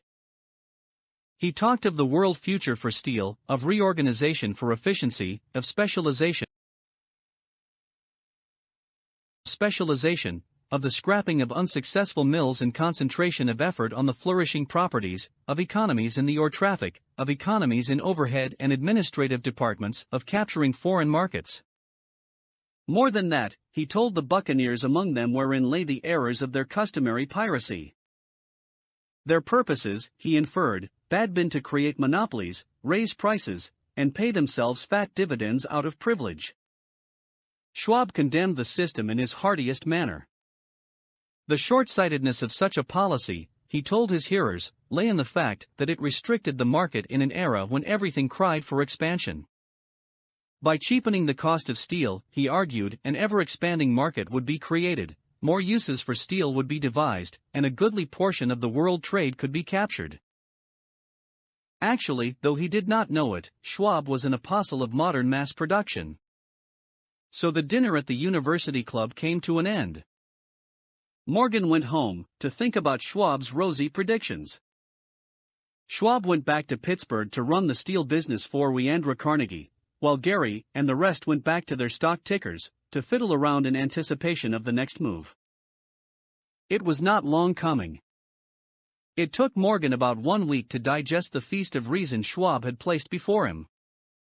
When he had assured himself that no financial indigestion was to result, he sent for Schwab and found that young man rather coy.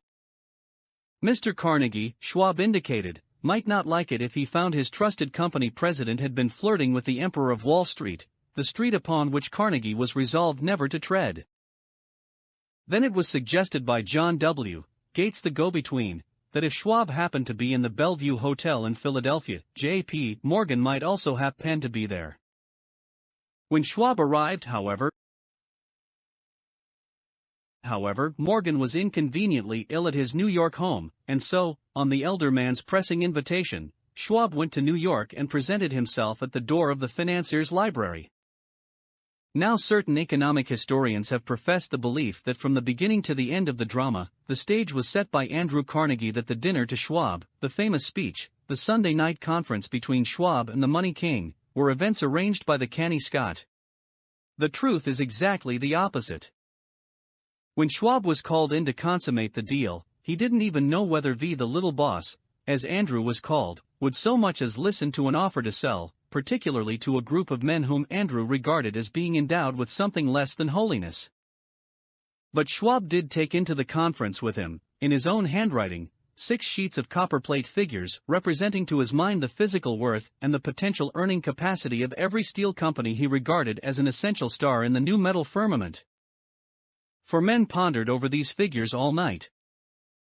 The chief, of course, was Morgan, steadfast in his belief in the divine right of money. With him was his aristocratic partner, Robert Bacon, a scholar and a gentleman. The third was John W. Gates, whom Morgan scorned as a gambler and used as a tool. The fourth was Schwab, who knew more about the processes of making and selling steel than any whole group of men then living. Throughout that conference, the Pittsburghers' figures were never questioned.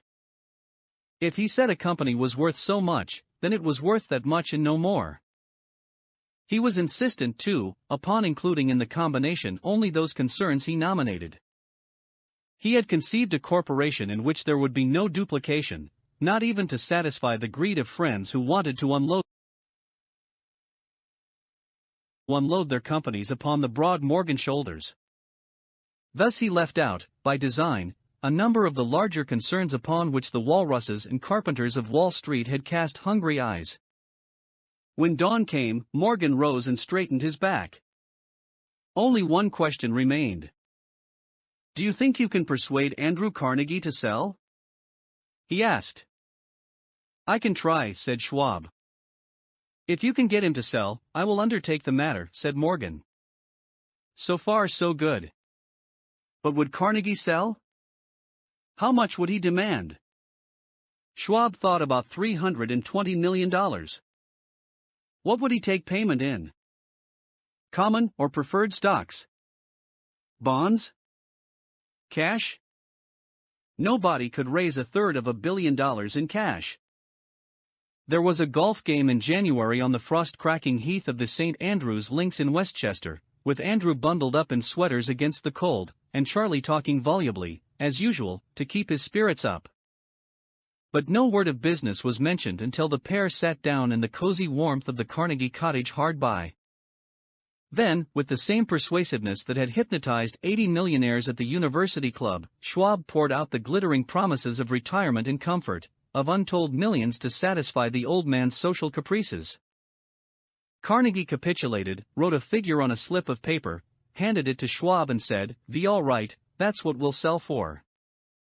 The figure was approximately $400 million, and was reached by taking the $320 million mentioned by Schwab as a basic figure, and adding to it $80 million to represent the increased capital value over the previous 2 years. Later, on the deck of a transatlantic liner, the Scotsman said ruefully to Morgan, "I wish I had asked you for $100 million more." "If you had asked for it, you'd have gotten it," Morgan told him cheerfully. There was an uproar, of course. A British correspondent cabled that the foreign steel world was appalled by the gigantic combination. President Hadley, of Yale, declared that unless trusts were regulated the country might expect an emperor in Washington within the next 25 years. But that able stock manipulator, Keene, went at his work of shoving the new stock at the public so vigorously that all the excess water, estimated by some at nearly $600,000, was absorbed in a twinkling. So Carnegie had his millions, and the Morgan Syndicate had $62 million for all its trouble, and all the boys, from Gates to Gary, had their millions. The 38-year-old Schwab had his reward. He was made president of the new corporation and remained in control until 1930. The dramatic story of big business which you have just finished, was included in this book, because it is a perfect illustration of the method by which desire can be transmuted into its physical equivalent. I imagine some readers will question the statement that a mere, intangible desire can be converted into its physical equivalent. Doubtless some will say, you cannot convert nothing into something. The answer is in the story of United States Steel. That giant organization was created in the mind of one man. The plan by which the organization was provided with the steel mills that gave it financial stability was created in the mind of the same man. His faith, his desire, his imagination, his persistence were the real ingredients that went into United States Steel.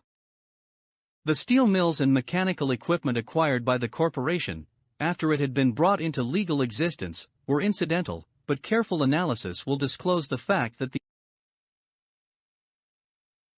the appraised value of the properties acquired by the corporation increased in value by an estimated $600 million by the mere transaction which consolidated them under one management. In other words, Charles M. Schwab's idea, plus the faith with which he conveyed it to the minds of J. P. Morgan and the others, was marketed for a profit of approximately $600 million. Not an insignificant sum for a single idea. What happened to some of the men who took their share of the millions of dollars of profit made by this transaction, is a matter with which we are not now concerned. The important feature of the astounding achievement is that it serves as unquestionable evidence of the soundness of the philosophy described in this book, because this philosophy was the warp and the woof of the entire transaction.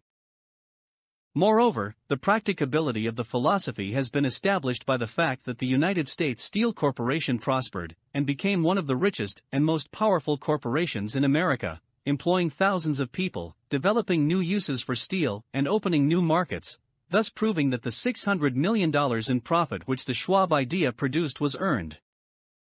Riches begin in the form of thought. The amount is limited only by the person in whose mind the thought is put into motion. Faith removes limitations.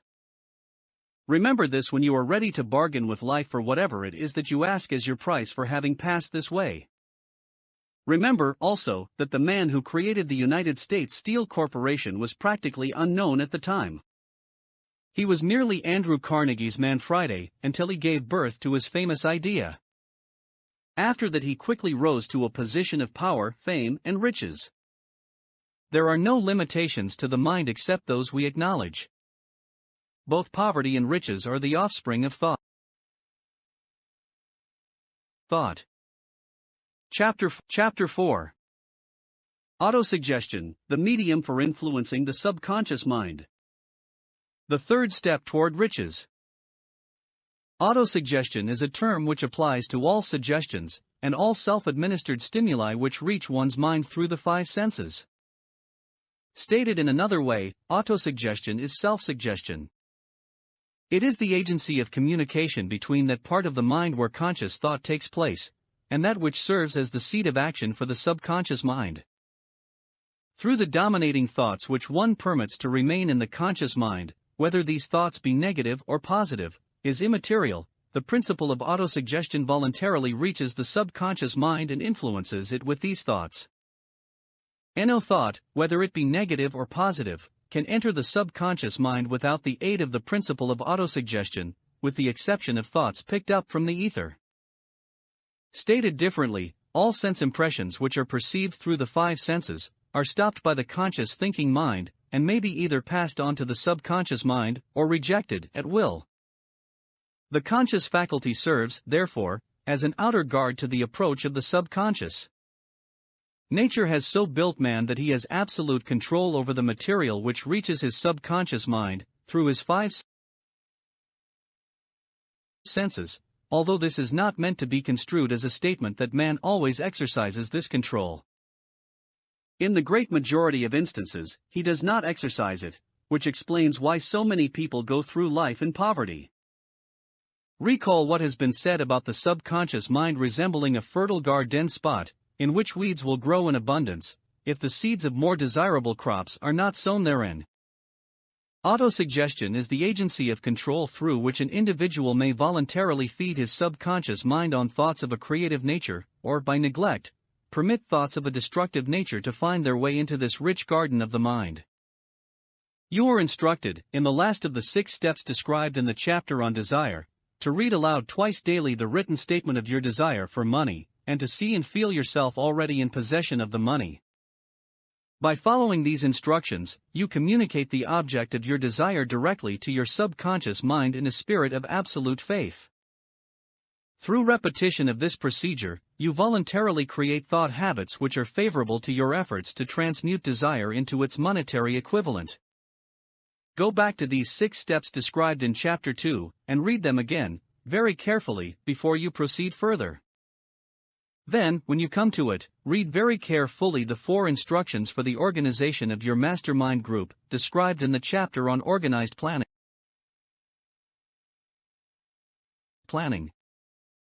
By comparing these 2 sets of instructions with that which has been stated on autosuggestion, you, of course, will see that the instructions involve the application of the principle of autosuggestion. Remember, therefore, when reading aloud the statement of your desire, through which you are endeavoring to develop a money consciousness, that the mere reading of the words is of no consequence unless you mix emotion or feeling with your words. If you repeat 1,000,000 times the famous Emile Co formula, day by day, in every way, I am getting better and better, without mixing emotion and faith with your words, you will experience no desirable results. Your subconscious mind recognizes and acts upon only thoughts which have been well mixed with emotion or feeling. This is a fact of such importance as to warrant repetition in practically every chapter, because the lack of understanding of this is the main reason the majority of people who try to apply the principle of autosuggestion get no desirable results. Plain, unemotional words do not influence the subconscious mind. You will get no appreciable results until you learn to reach your subconscious mind with thoughts, or spoken words which have been well emotionalized with belief. Do not become discouraged if you cannot control and direct your emotions the first time you try to do so. Remember, there is no such possibility as something for nothing. Ability to reach and influence your subconscious mind has its price, and you must pay that price. You cannot cheat, even if you desire to do so. The price of ability to influence your subconscious mind is everlasting persistence in applying the principles described here. You cannot develop the desired ability for a lower price. You, and you alone, must decide whether or not the reward for which you are striving, the money consciousness, is worth the price you must pay for it in effort. Wisdom and cleverness alone will not attract and retain money except in a few very rare instances, where the law of averages favors the attraction of money through these sources. The method of attracting money described here does not depend upon the law of averages. Moreover, the method plays no favorites. It will work for one person as effectively as it will for another. Where failure is experienced, it is the individual, not the method, which has failed. If you try and fail, make another effort, and still another, until you succeed. Your ability to use the principle of autosuggestion will depend, very largely, upon your capacity to concentrate upon a given desire until that desire becomes a burning obsession. When you begin to carry out the instructions in connection with the 6 steps described in the 2nd chapter, it will be necessary for you to make use of the principle of concentration. Let us here offer suggestions for the effective use of concentration. When you begin to carry out the first of the 6 steps, which instructs you to fix in your own mind the exact amount of money you desire, hold your thoughts on that amount of money by concentration or fixation of attention, with your eyes closed, until you can actually see the physical appearance of the money.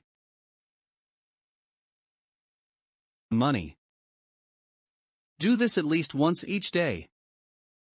As you go through these exercises, follow the instructions given in the chapter on faith, and see yourself actually in possession of the money. Here is a most significant fact: the subconscious mind takes any orders given it in a spirit of absolute faith, and acts upon those orders, although the orders often have to be presented over and over again, through repetition, before they are interpreted by the subconscious mind. Following the preceding statement, consider the possibility of playing a perfectly legitimate trick on your subconscious mind by making it believe, because you believe it, that you must have the amount of money you are visualizing, that this money is already awaiting your claim, that the subconscious mind must hand over to you practical plans for acquiring the money which is yours.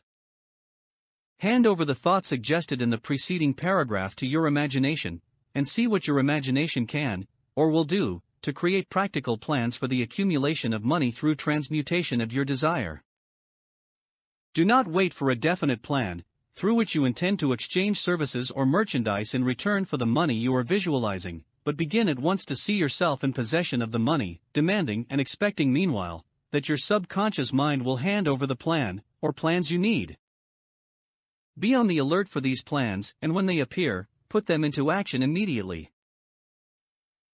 When the plans appear, they will probably flash into your mind through the 6th sense, in the form of an inspiration. This inspiration may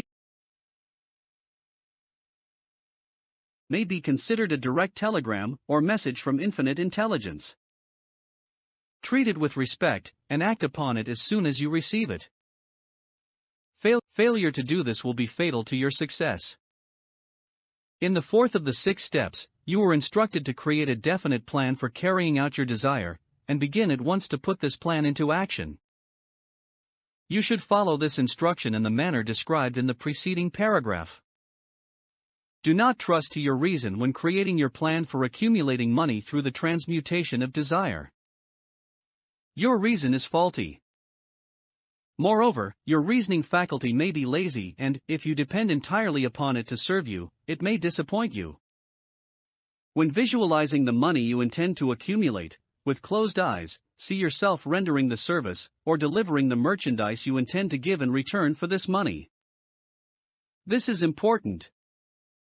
Summary of instructions. The fact that you are reading this book is an indication that you earnestly seek knowledge. It is also an indication that you are a student of this subject. If you are only a student, there is a chance that you may learn much that you did not know, but you will learn only by assuming an attitude of humility. If you choose to follow some of the instructions but neglect or refuse to follow others, you will fail. To get satisfactory results, you must follow all instructions in a spirit of faith. The instructions given in connection with the 6 steps in the 2nd chapter will now be summarized and blended with the principles covered by this chapter, as follows.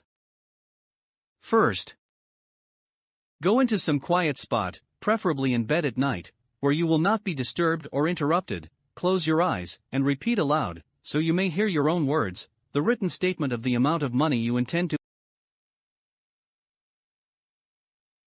to accumulate, the time limit for its accumulation, and a description of the service or merchandise you intend to give in return for the money. As you carry out these instructions, see yourself already in possession of the money. For example, suppose that you intend to accumulate $50,000 by the 1st of January, 5 years hence, that you intend to give personal services in return for the money, in the capacity of a salesman. Your written statement of your purpose should be similar to the following. By the 1st day of January, 19, I will have in my possession $50,000, which will come to me in various amounts from time to time during the interim. In return for this money, I will give the most efficient service of which I am capable, rendering the fullest possible quantity, and the best possible quality of service in the capacity of salesman of. Describe the service or merchandise you intend to sell. I believe that I will have this money in my possession. My faith is so strong that I can now see this money before my eyes. I can touch it with my hands. It is now awaiting transfer to me at the time, and in the proportion that I deliver the service I intend to render in return for it. I am awaiting a plan by which to accumulate this money, and I will follow that plan when it is received. Second, repeat this program night and morning until you can see, in your imagination, the money you intend to accumulate. Third, place a written copy of your statement where you can see it night and morning, and read it just before retiring, and upon arising until it has been memorized. Remember, as you carry out these instructions, that you are applying the principle of autosuggestion, for the purpose of giving orders to your subconscious mind. Remember, also, that your subconscious mind will act only upon instructions which are emotionalized, and handed over to it with feeling. Faith is the strongest and most productive of the emotions. Follow the instructions given in the chapter on faith. These instructions may at first seem abstract. Do not let this disturb you. Follow the instructions, no matter how abstract or impractical they may at first appear to be. The time will soon come, if you do as you have been instructed, in spirit as well as in act, when a whole new universe of power will unfold to you. Skepticism, in connection with all new ideas, is characteristic of all human beings. But if you follow the instructions outlined, your skepticism will soon be replaced by belief, and this, in turn, will soon become crystallized into absolute faith. Then you will have arrived at the point where you may truly say, I am the master of my fate, I am the captain of my soul. Many philosophers have made the statement that man is the master of his own earthly destiny, but most of them have failed to say why he is the master. The reason that man may be the master of his own earthly status, and especially his financial status, is thoroughly explained in this chapter. Man may become the master of himself and of his environment, because he has the power to influence his own subconscious mind, and through it, gain the cooperation of infinite intelligence. You are now reading the chapter which represents the keystone to the arch of this philosophy. The instructions contained in this chapter must be understood and applied with persistence if you succeed in transmuting desire into money. The actual performance of transmuting desire into money involves the use of autosuggestion as an agency by which one may reach and influence the subconscious mind. The other principles are simply tools with which to apply autosuggestion. Keep this thought in mind, and you will, at all times, be conscious of the important part. The principle of autosuggestion is to play in your efforts to accumulate money through the methods described in this book. Carry out these instructions as though you were a small child. Inject into your efforts something of the faith of a child. The author has been most careful to see that no impractical instructions were included, because of his sincere desire to be helpful. After you have read the entire book, come back to this chapter and follow in spirit and in action this instruction.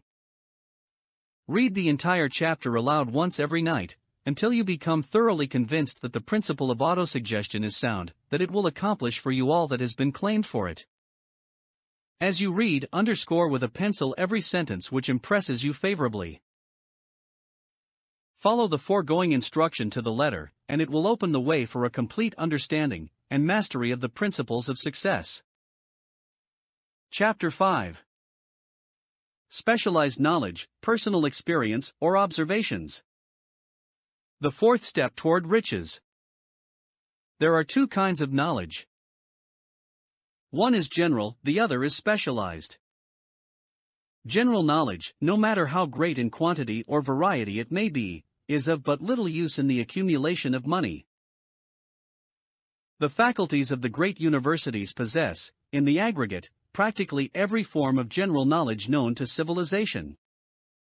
Most of the professors have but little or no money. They specialize on teaching knowledge, but they do not specialize on the organization or the use of knowledge. Knowledge will not attract money unless it is organized and intelligently directed, through practical plans of action, to the definite end of accumulation of money. Lack of understanding of this fact has been the source of confusion to millions of people who falsely believe that knowledge is power.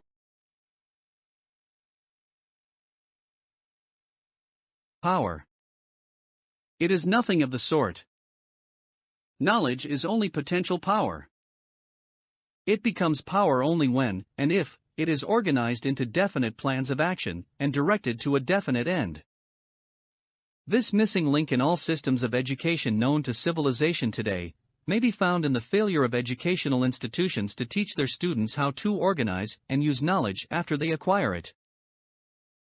Many people make the mistake of assuming that, because Henry Ford had but little schooling, he is not a man of education. Those who make this mistake do not know Henry Ford, nor do they understand the real meaning of the word educate. That word is derived from the Latin word educo, meaning to educe, to draw out, to develop from within.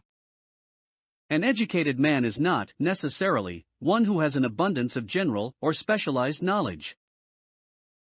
An educated man is one who has so developed the faculties of his mind that he may acquire anything he wants, or its equivalent, without violating the rights of others.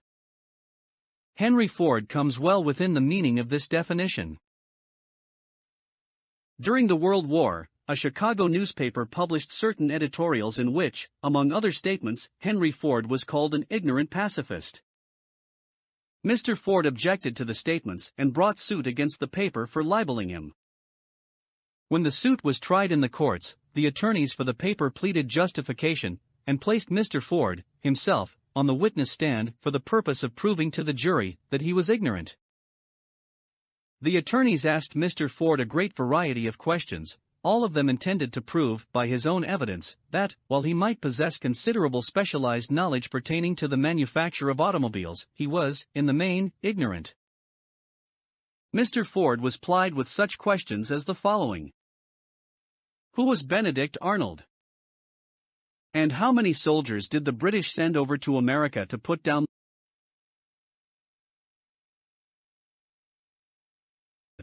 the rebellion of 1776? In answer to the last question, Mr. Ford replied, I do not know the exact number of soldiers the British sent over, but I have heard that it was a considerably larger number than ever went back. Finally, Mr. Ford became tired of this line of questioning, and in reply to a particularly offensive question, he leaned over, pointed his finger at the lawyer who had asked the question, and said, "If I should really want to answer the foolish question you have just asked, or any of the other questions you have been asking me, let me remind you that I have a row of electric push buttons on my desk, and by pushing the right button, I can summon to my aid men who can answer any question I desire to ask concerning the business to which I am devoting most of my efforts. Now, will you kindly tell me why I should clutter up my mind with general knowledge, for the purpose of being able to answer questions, when I have men around me who can supply any knowledge I require?" There certainly was good logic to that reply. That answer floored the lawyer. Every person in the courtroom realized it was the answer, not of an ignorant man, but of a man of education. Any man is educated who knows where to get knowledge when he needs it, and how to organize that knowledge into definite plans of action. Through the assistance of his mastermind group, Henry Ford had at his command all the specialized knowledge he needed to enable him to become one of the wealthiest men in America. It was not essential that he have this knowledge in his own mind. Surely no person who has sufficient inclination and intelligence to read a book of this nature can possibly miss the significance of this illustration. Before you can be sure of your ability to transmute desire into its monetary equivalent, you will require specialized knowledge of the service, merchandise, or profession which you intend to offer in return for fortune. Perhaps you may need much more specialized knowledge than you have the ability, or the inclination to acquire, and if this should be true, you may bridge your weakness through the aid of your mastermind group. Andrew Carnegie stated that he, personally, knew nothing about the technical end of the steel business. Moreover, he did not particularly care to know anything about it. The specialized knowledge which he required for the manufacture and marketing of steel, he found available through the individual units of his mastermind group. The accumulation of great fortunes calls for power, and power is acquired through highly organized and intelligently directed specialized knowledge, but that knowledge does not, necessarily, have to be in the possession of the man who accumulates the fortune. The preceding paragraph should give hope and encouragement to the man with ambition to accumulate a fortune, who has not possessed himself of the necessary education to supply such specialized knowledge as he may require. Men sometimes go through life suffering from inferiority complexes, because they are not men of education. The man who can organize and direct a mastermind group of men who possess knowledge useful in the accumulation of money, is just as much a man of education as any man in the group. Remember this, if you suffer from a feeling of inferiority, because your schooling has been limited. Thomas A. Edison had only 3 months of schooling during his entire life. He did not lack education, neither did he die poor. Henry Ford had less than a 6th grade schooling, but he has managed to do pretty well by himself, financially.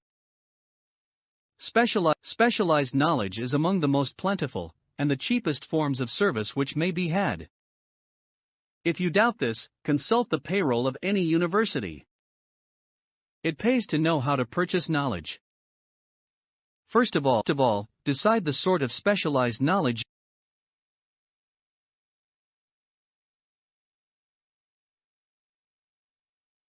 you require, and the purpose for which it is needed. To a large extent, your major purpose in life, the goal toward which you are working, will help determine what knowledge you need. With this question settled, your next move requires that you have accurate information concerning dependable sources of knowledge. The more important of these are: A. One's own experience and education. B. Experience and education available through cooperation of others, mastermind alliance. C. Colleges and universities. D. Public libraries, through books and periodicals in which may be found all the knowledge organized by civilization.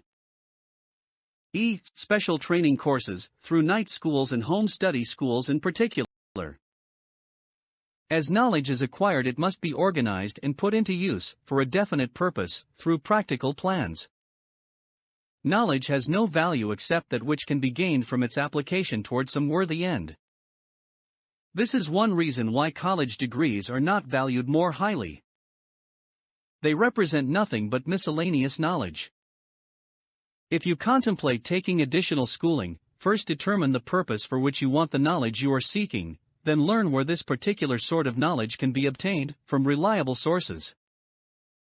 Successful men, in all callings, never stop acquiring specialized knowledge related to their major purpose, business, or profession.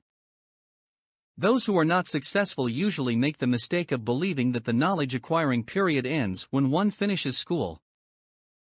The truth is that schooling does but little more than to put one in the way of learning how to acquire practical knowledge. With this changed world, which began at the end of the economic collapse, came also astounding changes in educational requirements. The order of the day is specialization. This truth was emphasized by Robert P. Moore, Secretary of Appointments of Columbia University. Specialists most sought after. Particularly sought after by employing companies are candidates who have specialized in some field. Business school graduates with training in accounting and statistics, engineers of all varieties, journalists, architects, chemists, and also outstanding leaders and activity men of the senior class. The man who has been active on the campus, whose personality is such that he gets along with all kinds of people, and who has done an adequate job with his studies has a most decided edge over the strictly academic student. Some of these, because of their all-around qualifications, have received several offers of positions, a few of them as many as 6. In departing from the conception that the straight A student was invariably the one to get the choice of the better jobs, Mr. Moore said that most companies look not only to academic records, but to activity records and personalities of the students. One of the largest industrial companies, the leader in its field, in writing to Mr. Moore concerning prospective seniors at the college, said, "We are interested primarily in finding men who can make exceptional progress in management work. For this reason we emphasize qualities of character, intelligence and personality far more than specific educational background." Apprenticeship proposed. Proposing a system of apprenticing students in offices, stores and industrial occupations during the summer vacation, Mr. Moore asserts that after the first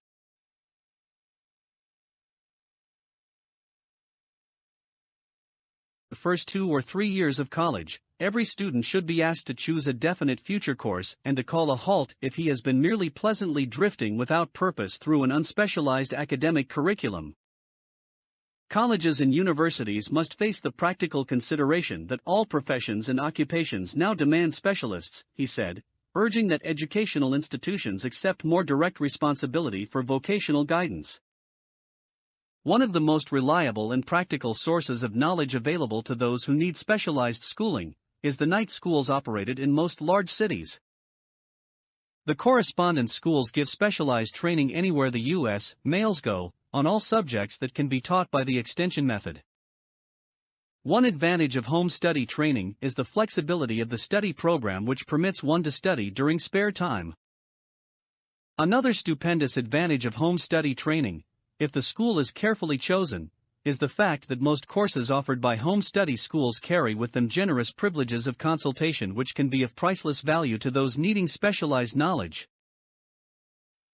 No matter where you live, you can share the benefits.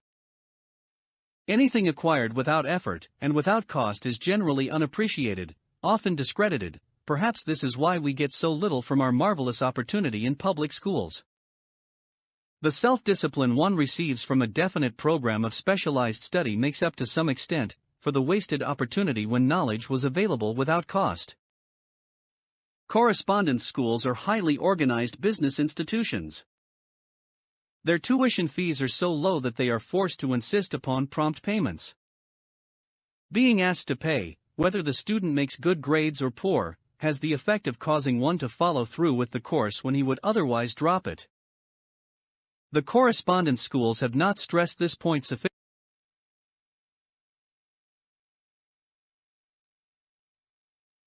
sufficiently, for the truth is that their collection departments constitute the very finest sort of training on decision, promptness, action, and the habit of finishing that which one begins. I learned this from experience more than 25 years ago. I enrolled for a home study course in advertising. After completing 8 or 10 lessons, I stopped studying, but the school did not stop sending me bills. Moreover, it insisted upon payment, whether I kept up my studies or not. I decided that if I had to pay for the course, which I had legally obligated myself to do, I should complete the lessons and get my money's worth. I felt, at the time, that the collection system of the school was somewhat too well organized, but I learned later in life that it was a valuable part of my training for which no charge had been made. Being forced to pay, I went ahead and completed the course. Later in life I discovered that the efficient collection system of that school had been worth much in the form of money earned, because of the training in advertising I had so reluctantly taken. We have in this country what is said to be the greatest public school system in the world. We have invested fabulous sums for fine buildings, we have provided convenient transportation for children living in the rural districts, so they may attend the best schools, but there is one astounding weakness to this marvelous system: it is free. One of the strange things about human beings is that they value only that which has a price. The free schools of America, and the free public libraries, do not impress people because they are free. This is the major reason why so many people find it necessary to acquire additional training after they quit school and go to work. It is also one of the major reasons why employers give greater consideration to employees who take home study courses. They have learned from experience that any person who has the ambition to give up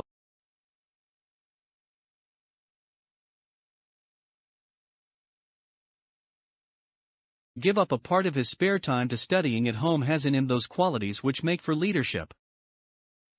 This recognition is not a charitable gesture, it is sound business judgment upon the part of the employers. There is one weakness in people for which there is no remedy.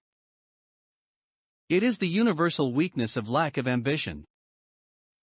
Persons, especially salaried people, who schedule their spare time to provide for home study, seldom remain at the bottom very long. Their action opens the way for the upward climb, removes many obstacles from their path, and gains the friendly interest of those who have the power to put them in the way of opportunity. The home study method of training is especially suited to the needs of employed people who find, after leaving school, that they must acquire additional specialized knowledge, but cannot spare the time to go back to school. The changed economic conditions prevailing since the Depression have made it necessary for thousands of people to find additional or new sources of income. For the majority of these, the solution to their problem may be found only by acquiring specialized knowledge. Many will be forced to change their occupations entirely. When a merchant finds that a certain line of merchandise is not selling, he usually supplants it with another that is in demand. The person whose business is that of marketing personal services must also be an efficient merchant. If his services do not bring adequate returns in one occupation, he must change to another, where broader opportunities are available. Stuart Austin prepared himself as a construction engineer, and followed this line of work until the Depression limited his market to where it did not give him the income he required. He took inventory of himself, decided to change his profession to law, went back to school, and took special courses by which he prepared himself as a corporation lawyer.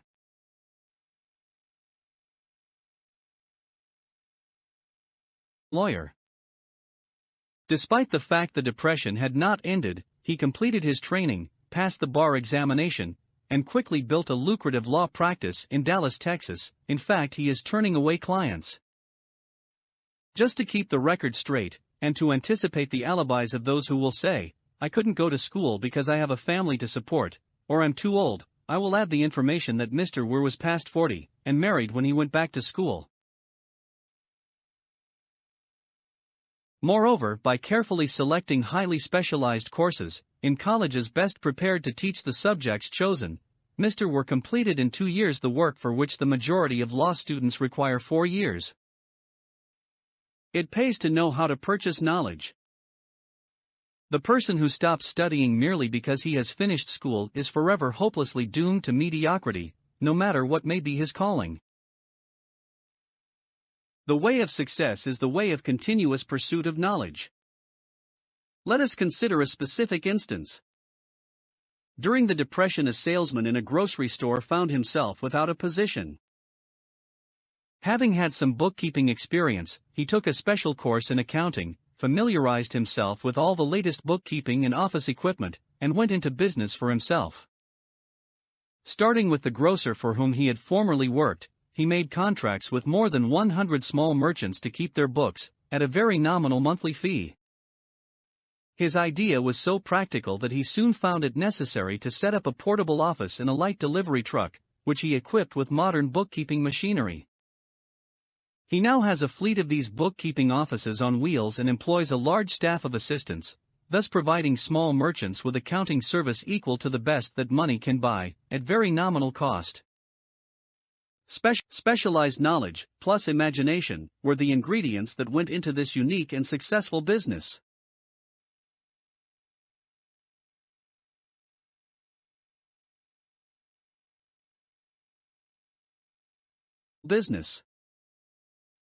Last year, the owner of that business paid an income tax of almost 10 times as much as was paid by the merchant for whom he worked when the Depression forced upon him a temporary adversity which proved to be a blessing in disguise.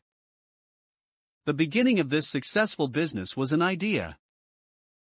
Inasmuch as I had the privilege of supplying the unemployed salesman with that idea, I now assume the further privilege of suggesting another idea which has within it the possibility of even greater income. Also the possibility of rendering useful service to thousands of people who badly need that service. The idea was suggested by the salesman who gave up selling, and went into the business of keeping books on a wholesale basis. When the plan was suggested as a solution of his unemployment problem, he quickly exclaimed, "I like the idea, but I would not know how to turn it into cash." In other words, he complained he would not know how to market his bookkeeping knowledge after he acquired it. So, that brought up another problem which had to be solved. With the aid of a young woman typist, clever at hand lettering, and who could put the story together, a very attractive book was prepared, describing the advantages of the new system of bookkeeping. The pages were neatly typed and pasted in an ordinary scrapbook, which was used as a silent salesman with which the story of this new business was so effectively told that its owner soon had more accounts than he could handle. There are thousands of people, all over the country, who need the services of a merchandising specialist capable of preparing an attractive brief for use in marketing personal services. The aggregate annual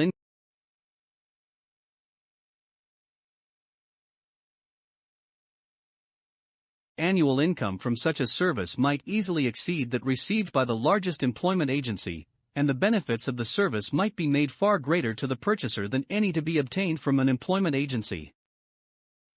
The idea here described was born of necessity, to bridge an emergency which had to be covered, but it did not stop by merely serving one person.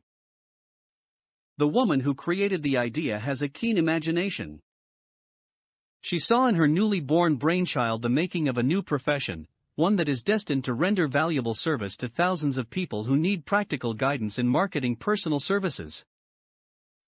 Spurred to action by the instantaneous success of her first prepared plan to market personal services, this energetic woman turned next to the solution of a similar problem for her son who had just finished college, but had been totally unable to find a market for his services. The plan she originated for his use was the finest specimen of merchandising of personal services I have ever seen. When the plan book had been completed, it contained nearly 50 pages of beautifully typed, properly organized information, telling the story of her son's native ability, schooling, personal experiences, and a great variety of other information too extensive for description. The plan book also contained a complete description of the position her son desired, together with a marvelous word picture of the exact plan he would use in filling the position. The preparation of the plan book required several weeks' labor, during which time its creator sent her son to the public library almost daily, to procure data needed in selling his services to best advantage. She sent him, also to all the competitors of his prospective employer, and gathered from them vital information concerning their business methods, which was of great value in the formation of the plan he intended to use in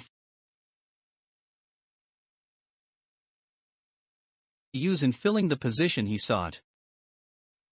When the plan had been finished, it contained more than half a dozen very fine suggestions for the use and benefit of the prospective employer. The suggestions were put into use by the company. One may be inclined to ask, why go to all this trouble to secure a job? The answer is straight to the point. Also, it is dramatic, because it deals with a subject which assumes the proportion of a tragedy with millions of men and women whose sole source of income is personal services. The answer is, doing a thing well never is trouble. The plan prepared by this woman for the benefit of her son helped him get the job for which he applied, at the first interview, at a salary fixed by himself. Moreover, and this too is important, the position did not require the young man to start at the bottom. He began as a junior executive, at an executive's salary. Why go to all this trouble? Do you ask? Well, for one thing, the planned presentation of this young man's application for a position clipped off no less than 10 years of time he would have required to get to where he began, had he started at the bottom and worked his way up. This idea of starting at the bottom and working one's way up may appear to be sound, but the major objection to it is this: too many of those who begin at the bottom never manage to lift their heads high enough to be seen by opportunity, so they remain at the bottom. It should be remembered, also, that the outlook from the bottom is not so very bright or encouraging. It has a tendency to kill off ambition. We call it getting into a rut, which means that we accept our fate because we form the habit of daily routine, a habit that finally becomes so strong we cease to try to throw it off. And that is another reason why it pays to start 1 or 2 steps above the bottom. By so doing, one forms the habit of looking around, of observing how others get ahead, of seeing opportunity, and of embracing it without hesitation.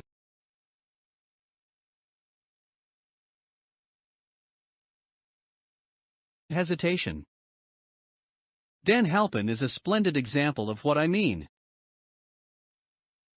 During his college days, he was manager of the famous 1930 national championship Notre Dame football team, when it was under the direction of the late Knute Rockne. Perhaps he was inspired by the great football coach to aim high, and not mistake temporary defeat for failure, just as Andrew Carnegie, the great industrial leader, inspired his young business lieutenants to set high goals for themselves. At any rate, young Halpin finished college at a mighty unfavorable time, when the Depression had made jobs scarce, so, after a fling at investment banking and motion pictures, he took the first opening with a potential future he could find selling electrical hearing aids on a commission basis. Anyone could start in that sort of job, and Halpin knew it, but it was enough to open the door of opportunity to him.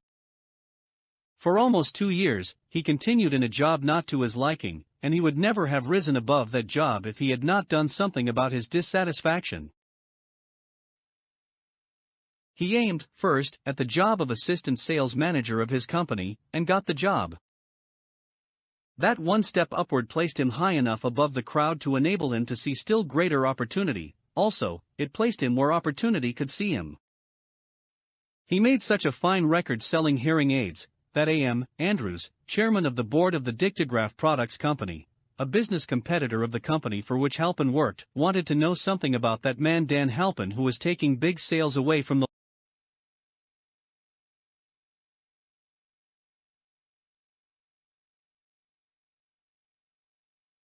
long-established Dictograph Company. He sent for Halpin. When the interview was over, Halpin was the new sales manager, in charge of the Acousticon division. Then, to test young Halpin's mettle, Mr. Andrews went away to Florida for 3 months, leaving him to sink or swim in his new job. He did not sink. Knute Rockne's spirit of all the world loves a winner, and has no time for a loser inspired him to put so much into his job that he was recently elected vice president of the company, and general manager of the Acousticon and Silent Radio division, a job which most men would be proud to earn through 10 years of loyal effort. Halpin turned the trick in little more than 6 months. It is difficult to say whether Mr. Andrews or Mr. Halpin is more deserving of eulogy, for the reason that both showed evidence of having an abundance of that very rare quality known as imagination. Mr. Andrews deserves credit for seeing, in young Halpin, a go-getter of the highest order. Halpin deserves credit for refusing to compromise with life by accepting and keeping a job he did not want, and that is one of the major points I am trying to emphasize through this entire philosophy, that we rise to high positions or remain at the bottom because of conditions we can control if we desire to control them. I am also trying to emphasize another point, namely, that both success and failure are largely the results of habit. I have not the slightest doubt that Dan Halpin's close association with the greatest football coach America ever knew, planted in his mind the same brand of desire to excel which made the Notre Dame football team world famous. Truly, there is something to the idea that hero worship is helpful, provided one worships a winner. Halpin tells me that Rockne was one of the world's greatest leaders of men in all history. My belief in the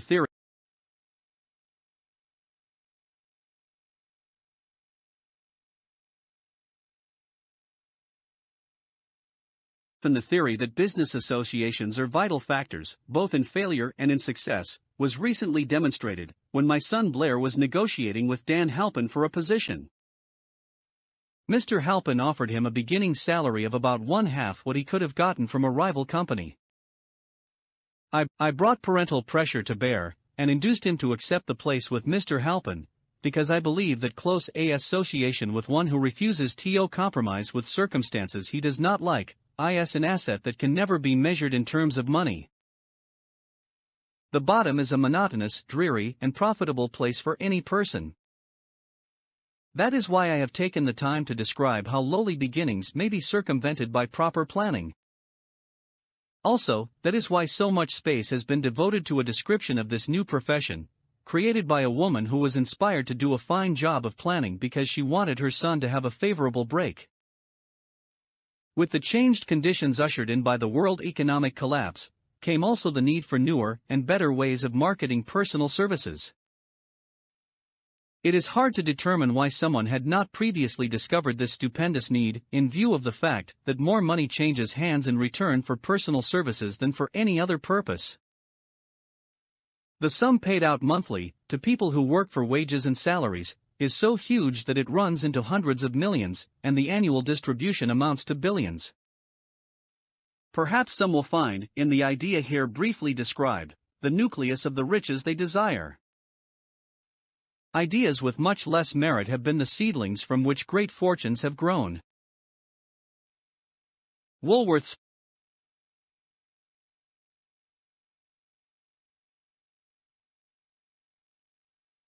Woolworth's 5 and 10 cent store idea, for example, had far less merit, but it piled up a fortune for its creator. Those seeing opportunity lurking in this suggestion will find valuable aid in the chapter on organized planning. Incidentally, an efficient merchandiser of personal services would find a growing demand for his services wherever there are men and women who seek better markets for their services. By applying the mastermind principle, a few people with suitable talent could form an alliance and have a paying business very quickly. One would need to be a fair writer with a flair for advertising and selling, one handy at typing and hand lettering, and one should be a first-class business getter who would let the world know about the service. If one person possessed all these abilities, he might carry on the business alone until it outgrew him. The woman who prepared the personal service sales plan for her son now receives requests from all parts of the country for her cooperation in preparing similar plans for others who desire to market their personal services for more money. She has a staff of expert typists, artists, and writers who have the ability to dramatize the case history so effectively that one's personal services can be marketed for much more money than the prevailing wages for similar services. She is so confident of her ability that she accepts, as the major portion of her fee, a percentage of the increased pay she helps her clients to earn. It must not be supposed that her plan merely consists of clever salesmanship by which she helps men and women to demand and receive more money for the same services they formerly sold for less pay. She looks after the interests of the purchaser, as well as the seller of personal services, and so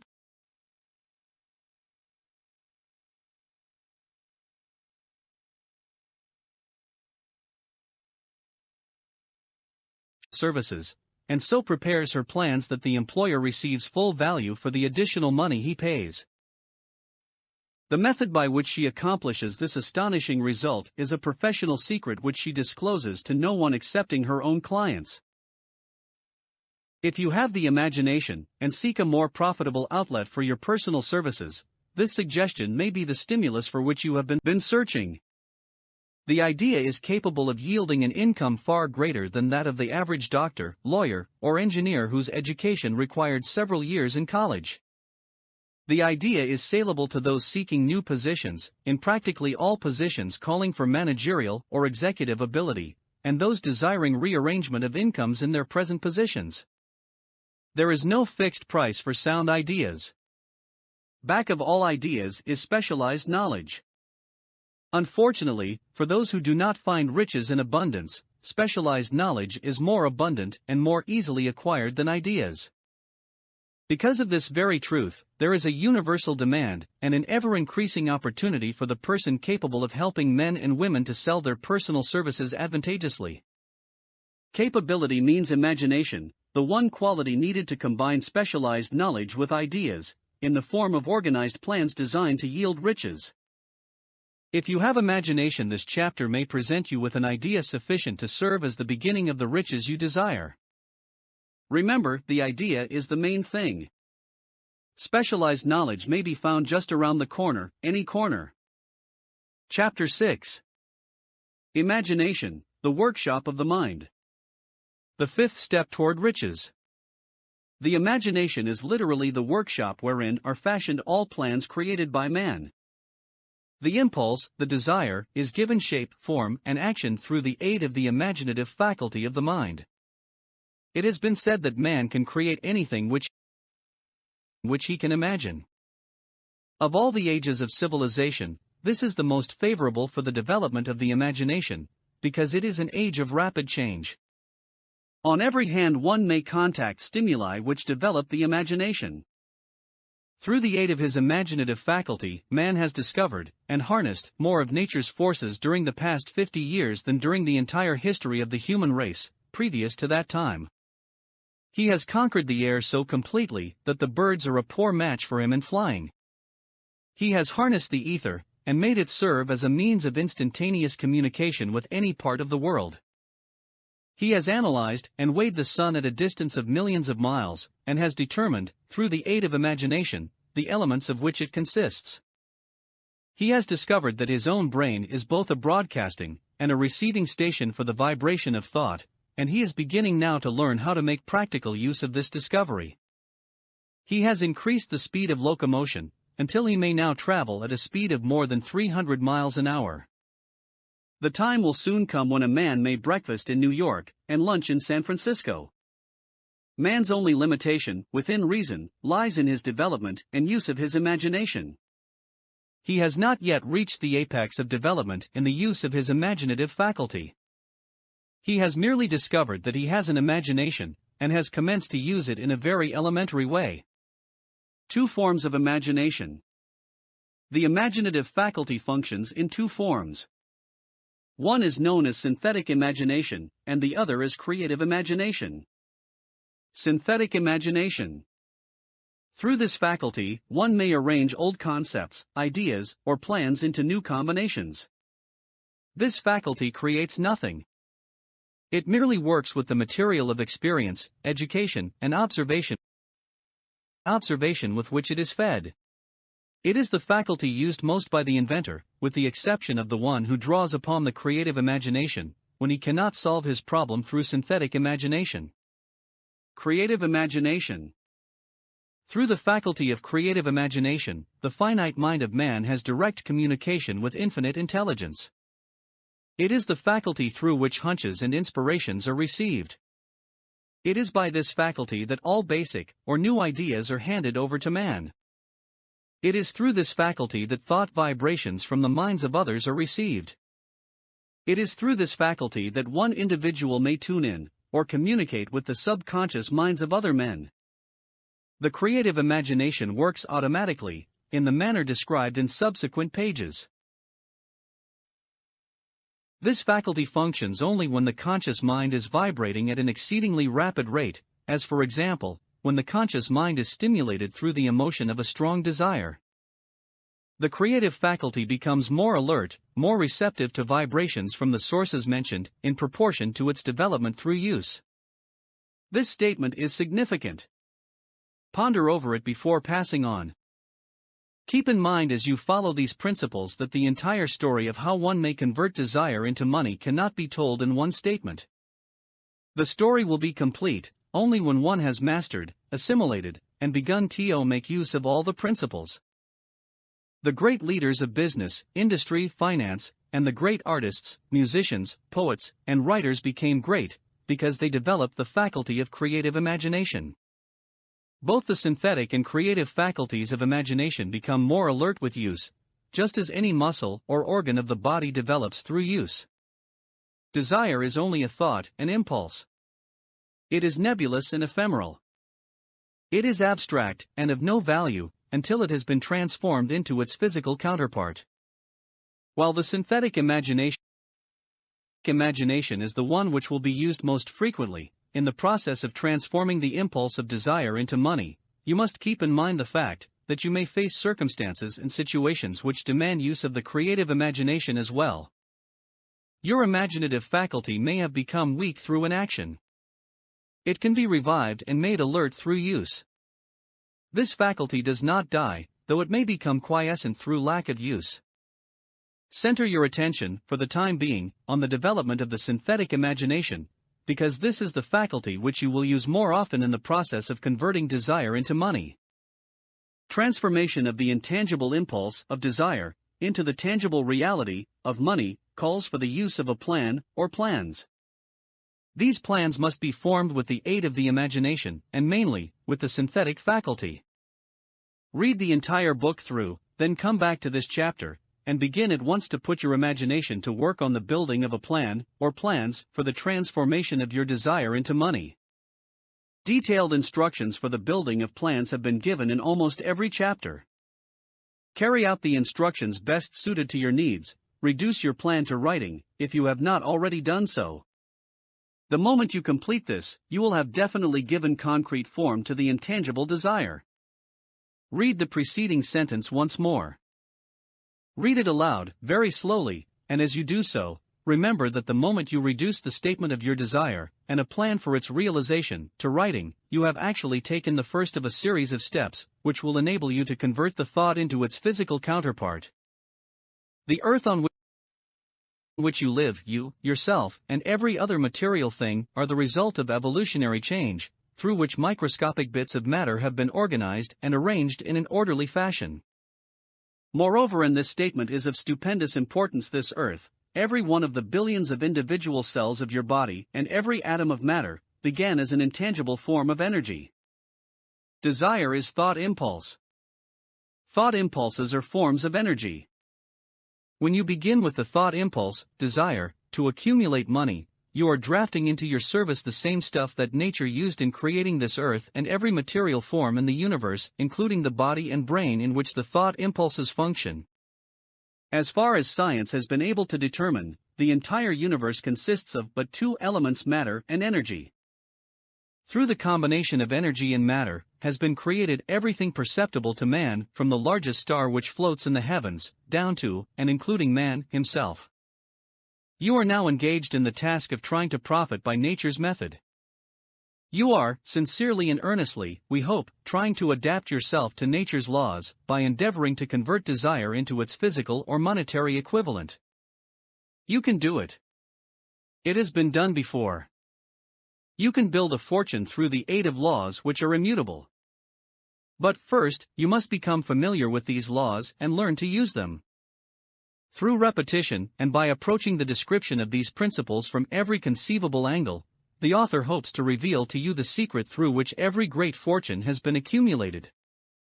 Strange and paradoxical as it may seem, the secret is not a secret.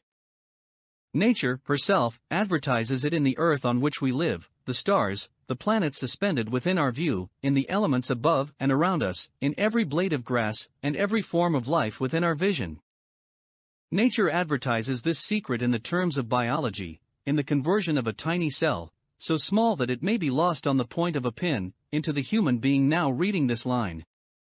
The conversion of desire into its physical equivalent is, certainly, no more miraculous. Do not become discouraged if you do not fully comprehend all that has been stated. Unless you have long been a student of the mind, it is not to be expected that you will assimilate all that is in this chapter upon a first reading. But you will, in time, make good progress. The principles which follow will open the way for understanding of imagination. Assimilate that which you understand, as you read this philosophy for the first time, then, when you reread and study it, you will discover that something has happened to clarify it and give you a broader understanding of the whole.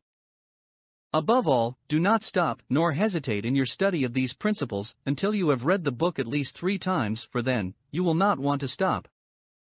How to make practical use of imagination. Ideas are the beginning points of all fortunes. Ideas are products of the imagination. Let us examine a few well-known ideas which have yielded huge fortunes, with the hope that these illustrations will convey definite information concerning the method by which imagination may be used in accumulating riches. The enchanted kettle.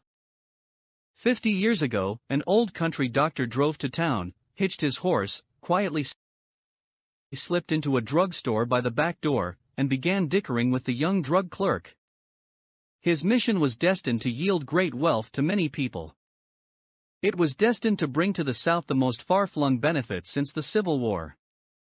For more than an hour, behind the prescription counter, the old doctor and the clerk talked in low tones. Then the doctor left. He went out to the buggy and brought back a large, old-fashioned kettle, a big wooden paddle, used for stirring the contents of the kettle, and deposited them in the back of the store. The clerk inspected the kettle, reached into his inside pocket, took out a roll of bills, and handed it over to the doctor. The roll contained exactly $500, the clerk's entire savings. The doctor handed over a small slip of paper on which was written a secret formula. The words on that small slip of paper were worth a king's ransom. But not to the doctor. Those magic words were needed to start the kettle to boiling, but neither the doctor nor the young clerk knew what fabulous fortunes were destined to flow from that kettle. The old doctor was glad to sell the outfit for $500. The money would pay off his debts, and give him freedom of mind. The clerk was taking a big chance by staking his entire life's savings on a mere scrap of paper and an old kettle. He never dreamed his investment would start a kettle to overflowing with gold that would surpass the miraculous performance of Aladdin's lamp. What the clerk really purchased was an idea. The old kettle and the wooden paddle, and the secret message on a slip of paper were incidental. The strange performance of that kettle began to take place after the new owner mixed with the secret instructions an ingredient of which the doctor knew nothing. Read this story carefully, give your imagination a test. See if you can discover what it was that the young man added to the secret message, which caused the kettle to overflow with gold. Remember, as you read, that this is not a story from Arabian Nights. Here you have a story of facts, stranger than fiction, facts which began in the form of an idea. Let us take a look at the vast fortunes of gold this idea has produced. It has paid, and still pays huge fortunes to men and women all over the world, who distribute the contents of the kettle to millions of people. The old kettle is now one of the world's largest consumers of sugar, thus providing jobs of a permanent nature to thousands of men and women engaged in growing sugar cane, and in refining and marketing sugar. The old kettle consumes, annually, millions of glass bottles, providing jobs to huge numbers of glass workers. The old kettle gives employment to an army of clerks, stenographers, copywriters, and advertising experts throughout the nation. It has brought fame and fortune to scores of artists, who have created magnificent pictures describing the product. The old kettle has converted a small southern city into the business capital of the South, where it now benefits, directly or indirectly, every business and practically every resident of the city. The influence of this idea now benefits every civilized country in the world, pouring out a continuous stream of gold to all who touch it. Gold from the kettle built and maintains one of the most prominent colleges of the South, where thousands of young people receive the training essential for success. The old kettle has done other marvelous things. All through the World Depression, when factories, banks and business houses were folding up and quitting by the thousands, the owner of this enchanted kettle went marching on, giving continuous employment to an army of men and women all over the world, and paying out extra portions of gold to those who, long ago, had faith in the idea. If the product of that old brass kettle could talk, it would tell thrilling tales of romance in every language. Romances of love, romances of business, romances of professional men and women who are daily being stimulated by it. The author is sure of at least one such romance, for he was a part of it, and it all began not far from the very spot on which the drug clerk purchased the old kettle. It was here that the author met his wife, and it was she who first told him of the enchanted kettle. It was the product of that kettle they were drinking when he asked her to accept him for better or worse. Now that you know the content of the enchanted kettle is a world-famous drink, it is fitting that the author confess that the home city of the drink supplied him with a wife, also that the drink itself provides him with stimulation of thought without intoxication, and thereby it serves to give the refreshment of mind which an author must have to do his best work. Whoever you are, wherever you may live, whatever occupation you may be engaged in, just remember in the future, every time you see the words Coca-Cola, that its vast empire of wealth and influence grew out of a single idea, and that the mysterious ingredient the drug clerk Asa Candler mixed with the secret formula was imagination. Stop and think of that, for a moment. Remember, also, that the 13 steps to riches, described in this book, were the media through which the influence of Coca-Cola has been extended to every city, town, village, and crossroads of the world, and that any idea you may create, as bold and meritorious as Coca-Cola, has the possibility of duplicating the stupendous record of this worldwide thirst killer. Truly, thoughts are things, and their scope of operation is the world itself. What I would do if I had $1 million. This story proves the truth of that old saying, where there's a will, there's a way. It was told to me by that beloved educator and clergyman, the late Frank W. Gonzalez, who began his preaching career in the Stockyards region of South Chicago. While Dr. Gonzalez was going through college, he observed many defects in our educational system, defects which he believed he could correct, if he were the head of a college.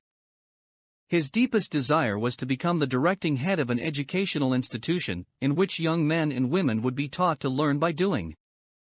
He made up his mind to organize a new college in which he could carry out his ideas, without being handicapped by orthodox methods of education. He needed $1 million to put the project across.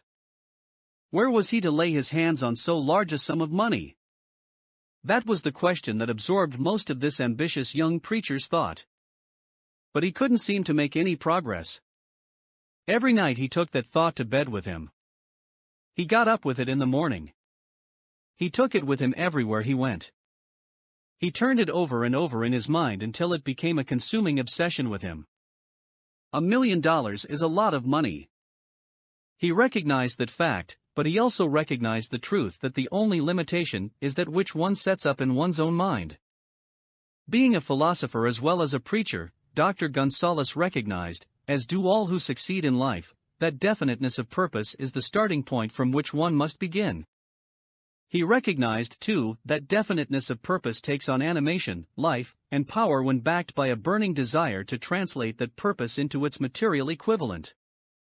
He knew all these great truths, yet he did not know where, or how to lay his hands on $1 million. The natural procedure would have been to give up and quit by saying, "Oh well, my idea is a good one, but I cannot do anything with it, because I never can procure the necessary $1 million. That is exactly what the majority of people would have said, but it is not what Dr. Gonzalez said. What he said, and what he did are so important that I now introduce him, and let him speak for himself. One Saturday afternoon I sat in my room thinking of ways and means of raising the money to carry out my plans. For nearly 2 years, I had been thinking, but I had done nothing but think. The time had come for action. I made up my mind, then and there, that I would get the necessary $1 million within a week. How? I was not concerned about that. The main thing of importance was the decision to get the money within a specified time, and I want to tell you that the moment I reached a definite decision to get the money within a specified time, a strange feeling of assurance came over me, such as I had never before experienced. Something inside me seemed to say, "Why didn't you reach that decision a long time ago? The money was waiting for you all the time." Things began to happen in a hurry. I called the newspapers and announced I would preach a sermon the following morning, entitled, "What I Would Do If I Had $1 Million." I went to work on the sermon immediately, but I must tell you, frankly, the task was not difficult, because I had been preparing that sermon for almost 2 years.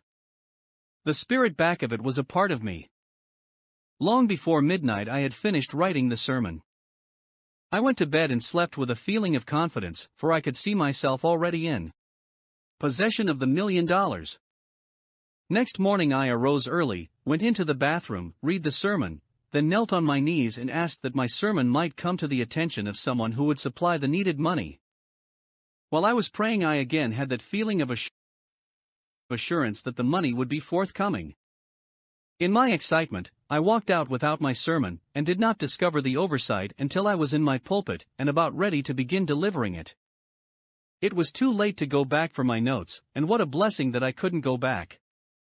Instead, my own subconscious mind yielded the material I needed.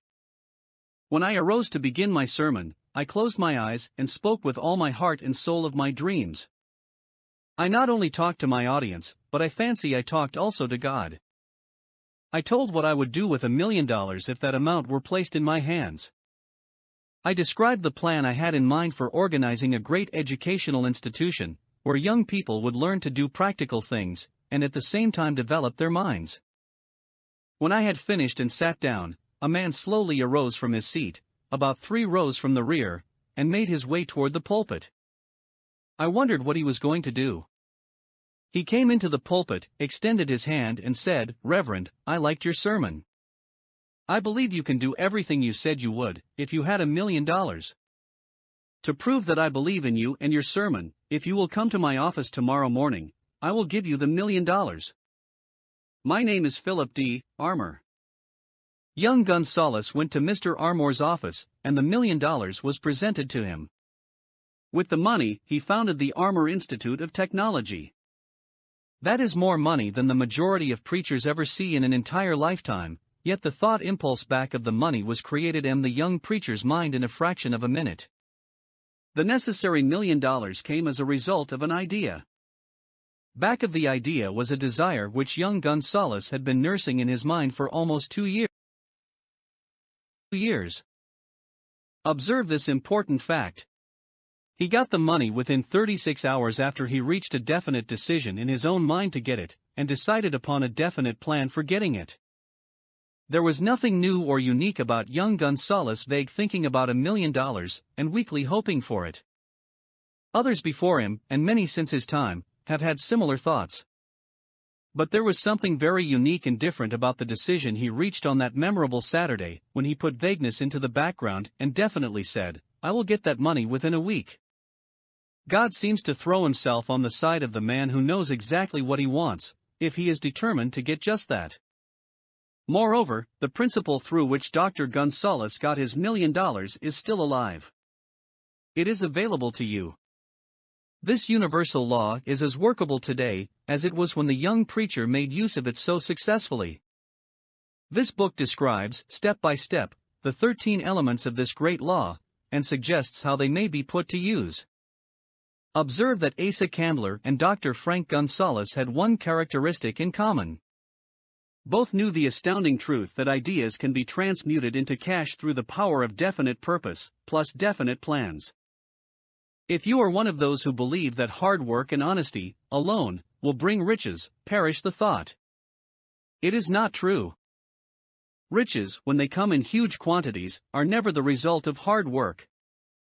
Riches come, if they come at all, in response to definite demands, based upon the application of definite principles, and not by chance or luck.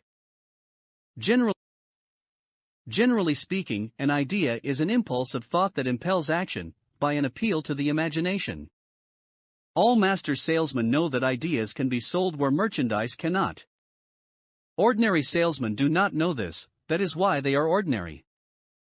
A publisher of books, which sell for a nickel, made a discovery that should be worth much to publishers generally. He learned that many people buy titles, and not contents of books. By merely changing the name of one book that was not moving, his sales on that book jumped upward more than 1 million copies. The inside of the book was not changed in any way. He merely ripped off the cover bearing the title that did not sell, and put on a new cover with a title that had box office value. That, as simple as it may seem, was an idea. It was imagination. There is no standard price on ideas. The creator of ideas makes his own price, and, if he is smart, gets it. The moving picture industry created a whole flock of millionaires. Most of them were men who couldn't create ideas, but they had the imagination to recognize ideas when they saw them. The next flock of millionaires will grow out of the radio business, which is new and not overburdened with men of keen imagination. The money will be made by those who discover, or create new and more meritorious radio programs, and have the imagination to recognize merit, and to give the radio listeners a chance to profit by it. The sponsor. That unfortunate victim who now pays the cost of all radio entertainment, soon will become idea conscious, and demand something for his money. The man who beats the sponsor to the draw, and supplies programs that render useful service, is the man who will become rich in this new industry. Crooners and light chatter artists, who now pollute the air with wisecracks and silly giggles, will go the way of all light timbers, and their places will be taken by real artists, who interpret carefully planned programs which have been designed to service the minds of men, as well as provide entertainment. Here is a wide-open field of opportunity screaming its protest at the way it is being butchered, because of lack of imagination, and begging for rescue at any price. Above all, the thing that radio needs is new ideas. If this new field of opportunity intrigues you, perhaps you might profit by the suggestion that the successful radio programs of the future will give more attention to creating buyer audiences, and less attention to listener audiences. Stated more plainly, the builder of radio programs who succeeds in the future must find practical ways to convert listeners into buyers. Moreover, the successful producer of radio programs in the future must key his features so that he can definitely show its effect upon the audience. Sponsors are becoming a bit weary of buying glib selling talks, based upon statements grabbed out of thin air. They want, and in the future will demand, indisputable proof that the OUTWIT program not only gives millions of people the silliest giggle ever, but that the silly giggler can sell merchandise. Another thing that might as well be understood by those who contemplate entering this new field of opportunity: radio advertising is going to be handled by an entirely new group of advertising experts, separate and distinct from the old-time newspaper and magazine advertising agency men.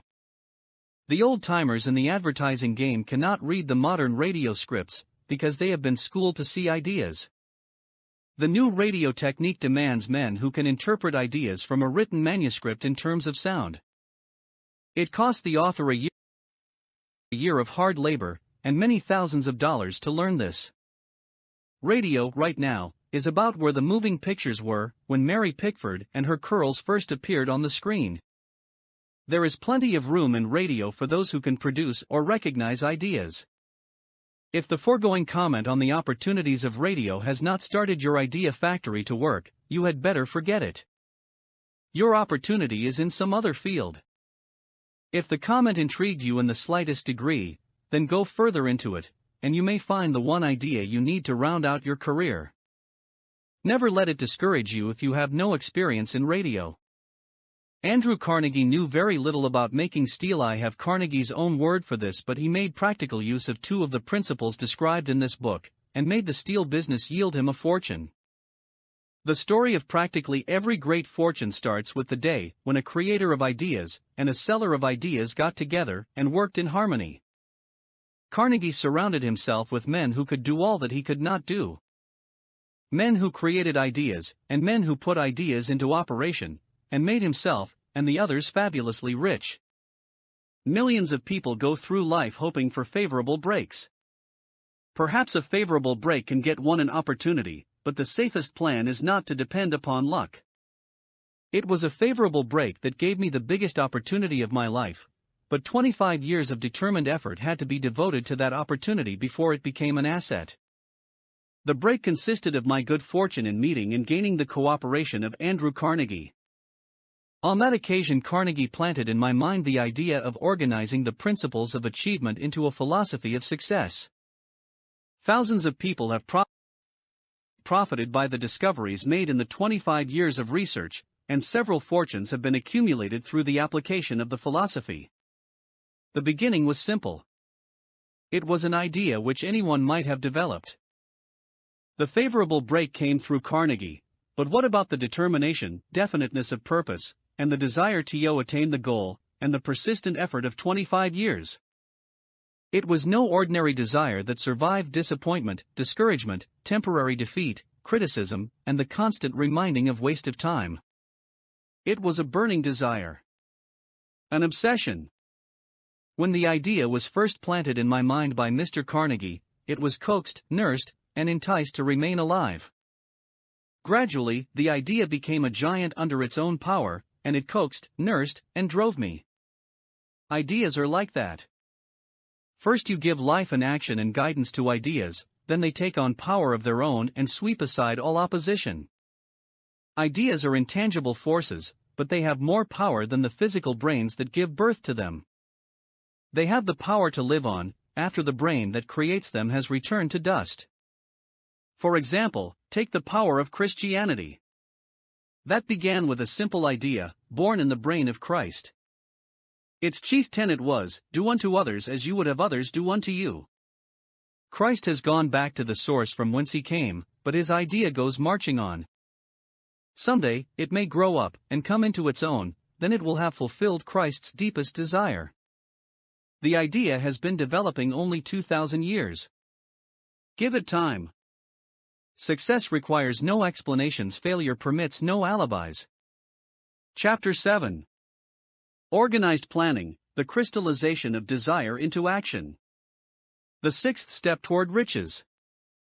You have learned that everything man creates or acquires begins in the form of desire. That desire is taken on the first lap of its journey, from the abstract to the concrete, into the workshop of the imagination, where plans for its transition are created and organized. In Chapter 2, you were instructed to take 6 definite, practical steps, as your first move in translating the desire for money into its monetary equivalent. One of these steps is the formation of a definite, practical plan, or plans, through which this transformation may be made. You will now be instructed how to build plans which will be practical, viz. A. Ally yourself with a group of as many people as you may need for the creation and carrying out of your plan, or plans for the accumulation of money, making use of the mastermind principle described in a later chapter. Compliance with this instruction is absolutely essential. Do not neglect it.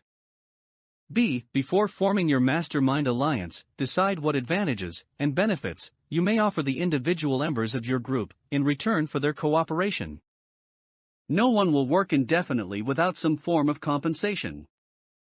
No intelligent person will either request or expect another to work without adequate compensation, although this may not always be in the form of money. C. Arrange to meet with the members of your mastermind group at least twice a week, and more often if possible, until you have jointly perfected the necessary plan, or plans for the accumulation of money. D. Maintain perfect harmony between yourself and every member of your mastermind group. If you fail to carry out this instruction to the letter, you may expect to meet with failure. The mastermind principle cannot obtain where perfect harmony does not prevail. Keep in mind these facts. First, you are engaged in an undertaking of major importance to you. To be sure of success, you must have plans which are faultless. Second, you must have the advantage of the experience, education, native ability, and imagination of other minds. This is in harmony with the methods followed by every person who has accumulated a great fortune. No individual has sufficient experience, education, native ability, and knowledge to ensure the accumulation of a great fortune, without the cooperation of other people.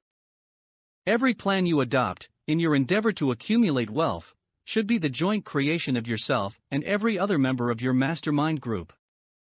You may originate your own plans, either in whole or in part, but see that those plans are checked and approved by the members of your mastermind alliance.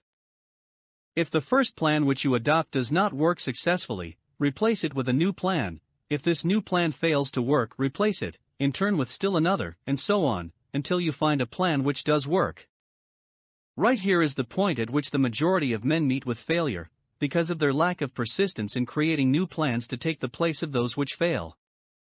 The most intelligent man living cannot succeed in accumulating money nor in any other undertaking without plans which are practical and workable. Just keep this fact in mind, and remember when your plans fail, that temporary defeat is not permanent failure. It may only mean that your plans have not been sound. Build other plans. Start all over again. Thomas A. Edison failed 10,000 times before he perfected the incandescent electric light bulb. That is, he met with temporary defeat 10,000 times before his efforts were crowned with success. Temporary defeat should mean only one thing: the certain knowledge that there is something wrong with your plan. Millions of men go through life in misery and poverty because they lack a sound plan through which to accumulate a fortune. Henry Ford accumulated a fortune not because of his superior mind, but because he adopted and followed a plan which proved to be sound. 1,000 men could be pointed out, each with a better education than Ford's, yet each of whom lives in poverty, because he does not possess the right plan for the accumulation of money. Your achievement can be no greater than your plans are sound. That may seem to be an axiomatic statement, but it is true. Samuel Insull lost his fortune of over $100 million. The Insull fortune was built on plans which were sound. The business depression forced Mr. Insull to change his plans, and the change brought temporary defeat, because his new plans were not sound. Mr. Insull is now an old man. He may, consequently, accept failure instead of temporary defeat, but if his experience turns out to be failure, it will be for the reason that he lacks the fire of persistence to rebuild his plans. No man is ever whipped until he quits in his own mind. This fact will be repeated many times, because it is so easy to take the count at the first sign of defeat. James J. Hill met with temporary defeat when he first endeavored to raise the necessary capital to build a railroad from the east to the west, but he, too, turned defeat into victory through new plans.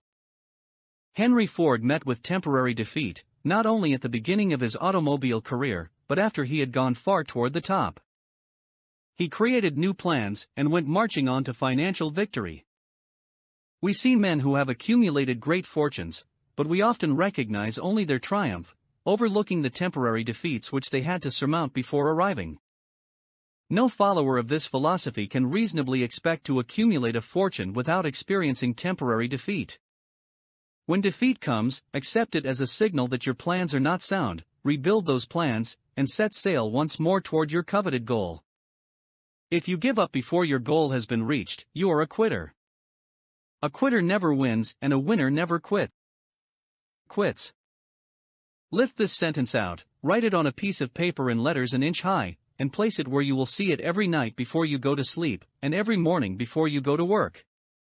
When you begin to select members for your mastermind group, endeavor to select those who do not take defeat seriously. Some people foolishly believe that only money can make money. This is not true. Desire, transmuted into its monetary equivalent, through the principles laid down here, is the agency through which money is made. Money of itself is nothing but inert matter. It cannot move, think, or talk, but it can hear when a man who desires it calls it to come. The remainder of this chapter has been given over to a description of ways and means of marketing personal services. The information here conveyed will be of practical help to any person having any form of personal services to market, but it will be of priceless benefit to those who aspire to leadership in their chosen occupations. Intelligent planning is essential for success in any undertaking designed to accumulate riches. Here will be found detailed instructions to those who must begin the accumulation of riches by selling personal services. It should be encouraging to know that practically all the great fortunes began in the form of compensation for personal services, or from the sale of ideas. What else, except ideas and personal services, would one not possessed of property have to give in return for riches? Broadly speaking, there are two types of people in the world. One type is known as leaders, and the other is followers.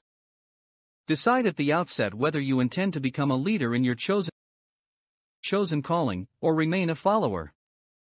The difference in compensation is vast. The follower cannot reasonably expect the compensation to which a leader is entitled, although many followers make the mistake of expecting such pay. It is no disgrace to be a follower. On the other hand, it is no credit to remain a follower. Most great leaders began in the capacity of followers. They became great leaders because they were intelligent followers. With few exceptions, the man who cannot follow a leader intelligently cannot become an efficient leader. The man who can follow a leader most efficiently is usually the man who develops into leadership most rapidly. An intelligent follower has many advantages, among them the opportunity to acquire knowledge from his leader. The major attributes of leadership. The following are important factors of leadership. 1. Unwavering courage based upon knowledge of self and of one's occupation. No follower wishes to be dominated by a leader who lacks self-confidence and courage. No intelligent follower will be dominated by such a leader very long. 2. Self-control. The man who cannot control himself can never control others. Self-control sets a mighty example for one's followers, which the more intelligent will emulate. 3. A keen sense of justice. Without a sense of fairness and justice, no leader can command and retain the respect of his followers. 4. Definiteness of decision. The man who wavers in his decisions shows that he is not sure of himself. He cannot lead others successfully. 5. Definiteness of plans.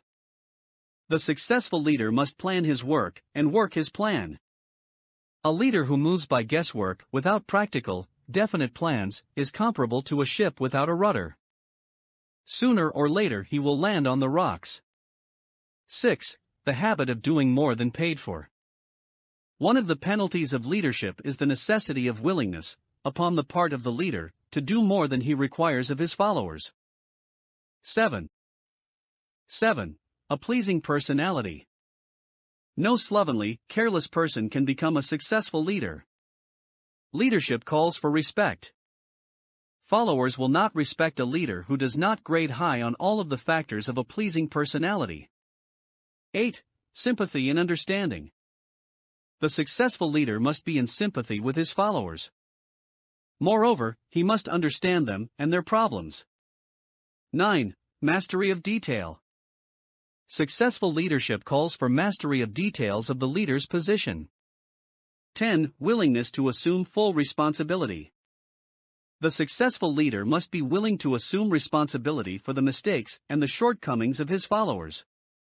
If he tries to shift this responsibility, he will not remain the leader. If one of his followers makes a mistake and shows himself incompetent, the leader must consider that it is he who failed. 11. Cooperation. The successful leader must understand and apply the principle of cooperative effort and be able to induce his followers to do the same. Leadership calls for power, and power calls for cooperation. There are two forms of leadership. The first, and by far the most effective, is leadership by consent of, and with the sympathy of the followers. The second is leadership by force, without the consent and sympathy of the followers. History is filled with evidences that leadership by force cannot endure. The downfall and disappearance of dictators and kings is significant. It means that people will not follow forced leadership indefinitely. The world has just entered a new era of relationship between leaders and followers, which very clearly calls for new leaders, and a new brand of leadership in business and industry. Those who belong to the old school of leadership by force must acquire an understanding of the new brand of leadership, cooperation, or be relegated to the rank and file of the followers. There is no other way out for them. The relationship of employer and employee, or of leader and follower, in the future will be one of mutual cooperation, based upon an equitable division of the profits of business. In the future, the relationship of employer and employee will be more like a partnership than it has been in the past. Napoleon, Kaiser Wilhelm of Germany, the Tsar of Russia, and the King of Spain were examples of leadership by force. Their leadership passed. Without much difficulty, one might point to the prototypes of these ex-leaders, among the business, financial, and labor leaders of America who have been dethroned or slated to go. Leadership by consent of the followers is the only brand which can endure. Men may follow the forced leadership temporarily, but they will not do so willingly. The new brand of leadership will embrace the 11 factors of leadership, described in this chapter, as well as some other factors.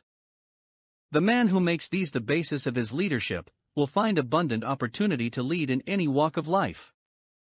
The Depression was prolonged, largely, because the world lacked leadership of the new brand. At the end of the Depression, the demand for leaders who are competent to apply the new methods of leadership has greatly exceeded the supply. Some of the old type of leaders will reform and adapt themselves to the new brand of leadership, but generally speaking, the world will have to look for new timber for its leadership. This necessity may be your opportunity. The 10 major causes of failure in leadership. We come now to the major faults of leaders who fail, because it is just as essential to know what not to do as it is to know what to do. 1. Inability to organize details. Efficient leadership calls for ability to organize and to master details. No genuine leader is ever too busy to do anything which may be required of him in his capacity as leader.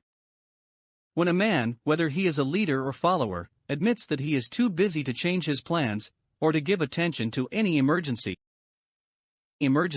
he admits his inefficiency. The successful leader must be the master of all details connected with his position. That means, of course, that he must acquire the habit of relegating details to capable lieutenants. 2. Unwillingness to render humble service. Truly great leaders are willing, when occasion demands, to perform any sort of labor which they would ask another to perform. The greatest among ye shall be the servant of all is a truth which all able leaders observe and respect. 3. Expectation of pay for what they know instead of what they do with that which they know. The world does not pay men for that which they know. It pays them for what they do, or induce others to do. 4. Fear of competition from followers. The leader who fears that one of his followers may take his position is practically sure to realize that fear sooner or later. The able leader trains understudies to whom he may delegate, at will, any of the details of his position. Only in this way may a leader multiply himself and prepare himself to be at many places, and give attention to many things at one time. It is an eternal truth that men receive more pay for their ability to get others to perform, than they could possibly earn by their own efforts. An efficient leader may, through his knowledge of his job, and the magnetism of his personality, greatly increase the efficiency of others, and induce them to render more service and better service than they could render without his aid. 5. Lack of imagination. Without imagination, the leader is incapable of meeting emergencies, and of creating plans by which to guide his followers efficiently. 6. Selfishness. The leader who claims all the honor for the work of his followers is sure to be met by resentment. The really great leader claims none of the honors. He is contented to see the honors, when there are any, go to his followers, because he knows that most men will work harder for commendation and recognition than they will for money alone. 7. Intemperance. Followers do not respect an intemperate leader. Moreover, intemperance in any of its various forms destroys the endurance and the vitality of all who indulge in it. 8. Disloyalty. Perhaps this should have come at the head of the list. The leader who is not loyal to his trust, and to his associates, those above him, and those below him, cannot long maintain his leadership. Disloyalty marks one as being less than the dust of the earth, and brings down on one's head the contempt he deserves. Lack of loyalty is one of the major causes of failure in every walk of life. 9. Emphasis of the authority of leadership. The efficient leader leads by encouraging, and not by trying to instill fear in the hearts of his followers. The leader who tries to impress his followers with his authority comes within the category of leadership through force. If a leader is a real leader, he will have no need to advertise that fact except by his conduct, his sympathy, understanding, fairness, and a demonstration that he knows his job. 10. Emphasis of title. The competent leader requires no title to give him the respect of his followers. The man who makes too much over his title generally has little else to emphasize. The doors to the office of the real leader are open to all who wish to enter, and his working quarters are free from formality or ostentation. These are among the more common of the causes of failure in leadership. Any one of these faults is sufficient to induce failure. Study the list carefully if you aspire to leadership, and make sure that you are free of these faults. Some fertile fields in which new leadership will be required. Before leaving this chapter, your attention is called to a few of the fertile fields in which there has been a decline of leadership, and in which the new type of leader may find an abundance of opportunity. First, in the field of politics there is a most insistent demand for new leaders, a demand which indicates nothing less than an emergency. The majority of politicians have, seemingly, become high-grade, legalized racketeers.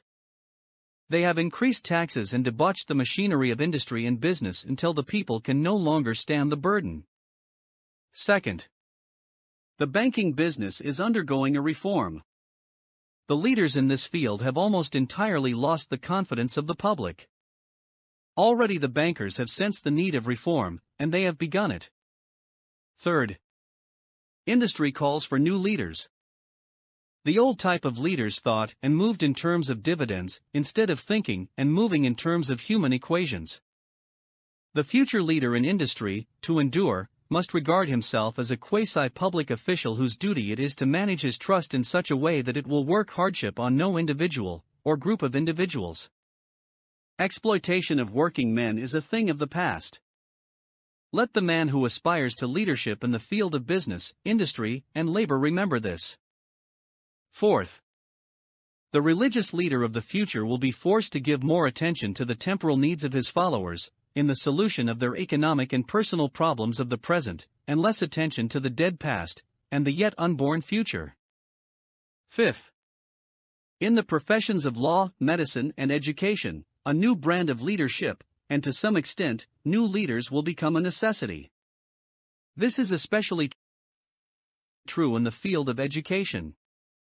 The leader in that field must, in the future, find ways and means of teaching people how to apply the knowledge they receive in school. He must deal more with practice and less with theory.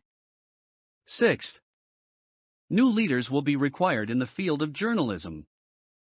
Newspapers of the future, to be conducted successfully, must be divorced from special privilege and relieved from the subsidy of advertising. They must cease to be organs of propaganda for the interests which patronize their advertising columns. The type of newspaper which publishes scandal and lewd pictures will eventually go the way of all forces which debauch the human mind.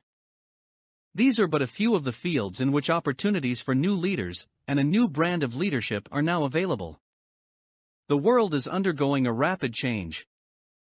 This means that the media through which the changes in human habits are promoted must be adapted to the changes. The media here described are the ones which, more than any others, determine the trend of civilization. When and how to apply for a position. The information described here is the net result of many years of experience during which thousands of men and women were helped to market their services effectively. It can, therefore, be relied upon as sound and practical.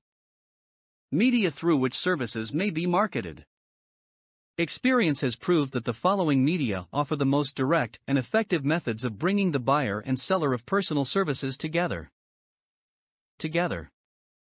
1. Employment bureaus. Care must be taken to select only reputable bureaus, the management of which can show adequate records of achievement of satisfactory results. There are comparatively few such bureaus. 2. Advertising in newspapers, trade journals, magazines, and radio. Classified advertising may usually be relied upon to produce satisfactory results in the case of those who apply for clerical or ordinary salaried positions. Display advertising is more desirable in the case of those who seek executive connections, the copy to appear in the section of the paper which is most apt to come to the attention of the class of employer being sought. The copy should be prepared by an expert, who understands how to inject sufficient selling qualities to produce replies. 3. Personal letters of application, directed to particular firms or individuals most apt to need such services as are being offered. Letters should be neatly typed, always, and signed by hand. With the letter, should be sent a complete brief or outline of the applicant's qualifications. Both the letter of application and the brief of experience or qualifications should be prepared by an expert. See instructions as to information to be supplied. 4. Application through personal acquaintances. When possible, the applicant should endeavor to approach prospective employers through some mutual acquaintance. This method of approach is particularly advantageous in the case of those who seek executive connections and do not wish to appear to be peddling themselves. 5. Application in person. In some instances, it may be more effective if the applicant offers personally his services to prospective employers, in which event a complete written statement of qualifications for the position should be presented, for the reason that prospective employers often wish to discuss with associates one's record. Information to be supplied in a written brief. This brief should be prepared as carefully as a lawyer would prepare the brief of a case to be tried in court. Unless the applicant is experienced in the preparation of such briefs, an expert should be consulted, and his services enlisted for this purpose. Successful merchants employ men and women who understand the art and the psychology of advertising to present the merits of their merchandise. One who has personal services for sale should do the same. The following information should appear in the brief. 1. Education. State briefly, but definitely, what schooling you have had, and in what subjects you specialized in school, giving the reasons for that specialization. 2. Experience. If you have had experience in connection with positions similar to the one you seek, describe it fully, state names and addresses of former employers. Be sure to bring out clearly any special experience you may have had which would equip you to fill the position you seek. 3. References. Practically every business firm desires to know all about the previous records, antecedents, etc., of prospective employees who seek positions of responsibility. Attach to your brief photostatic copies of letters from A. Former employers. B. Teachers under whom you studied. C. Prominent people whose judgment may be relied upon. 4. Photograph of self. Attach to your brief a recent, unmounted photograph of yourself. 5. Apply for a specific position. Avoid application for a position without describing exactly what particular position you seek. Never apply for just a position. That indicates you lack specialized qualifications. 6. State your qualifications for the particular position for which you apply. Give full details as to the reason you believe you are qualified for the particular position you seek. This is the application. It will determine, more than anything else, what consideration you receive. 7. Offer to go to work on probation. In the majority of instances, if you are determined to have the position for which you apply, it will be most effective if you offer to work for a week, or a month, or for a sufficient length of time to enable your prospective employer to judge your value without pay. This may appear to be a radical suggestion, but experience has proved that it seldom fails to win at least a trial. If you are sure of your qualifications, a trial is all you need. Incidentally, such an offer indicates that you have confidence in your ability to fill the position you seek. It is most convincing. If your offer is accepted, and you make good, more than likely you will be paid for your probation period. Make clear the fact that your offer is based upon A. Your confidence in your ability to fill the position. B. Your confidence in your prospective employer's decision to employ you after trial. C. Your determination to have the position you seek. 8. Knowledge of your prospective employer's business. Before applying for a position, do sufficient research in connection with the business to familiarize yourself thoroughly with that business, and indicate in your brief the knowledge you have acquired in this field. This will be impressive, as it will indicate that you have imagination and a real interest in the position you seek. Remember that it is not the lawyer who knows the most law, but the one who best prepares his case who wins. If your case is properly prepared and presented, your victory will have been more than half won at the outset. Do not be afraid of making your brief too long. Employers are just as much interested in purchasing the services of well-qualified applicants as you are in securing employment. In fact, the success of most successful employers is due, in the main, to their ability to select well-qualified lieutenants. They want all the information available. Remember another thing: neatness in the preparation of your brief will indicate that you are a painstaking person. I have helped to prepare briefs for clients which were so striking and out of the ordinary that they resulted in the employment of the applicant without a personal interview. When your brief has been completed, have it neatly bound by an experienced binder, and lettered by an artist or printer similar to the following. Brief of the qualifications of Robert K. Smith applying for the position of Private Secretary to the President of the Blank Company Incorporated. Change names each time brief is shown. This personal touch is sure to command attention. Have your brief neatly typed or mimeographed on the finest paper you can obtain, and bound with a heavy paper of the book cover variety, the binder to be changed, and the proper firm name to be inserted if it is to be shown to more than one company. Your photograph should be pasted on one of the pages of your brief. Follow these instructions to the letter, improving upon them wherever your imagination suggests. Successful salesmen groom themselves with care. They understand that first impressions are lasting. Your brief is your salesman. Give it a good suit of clothes, so it will stand out in bold contrast to anything your prospective employer ever saw, in the way of an application for a position. If the position you seek is worth having, it is worth going after with care. Moreover, if you sell yourself to an employer in a manner that impresses him with your individuality, you probably will receive more money for your services from the very start than you would if you applied for employment in the usual conventional way. If you seek employment through an advertising agency or an employment agency, have the agent use copies of your brief in marketing your services. This will help to gain preference for you, both with the agent and the prospective employers. How to get the exact position you desire. Everyone enjoys doing the kind of work for which he is best suited. An artist loves to work with paints, a craftsman with his hands, a writer loves to write. Those with less definite talents have their preferences for certain fields of business and industry.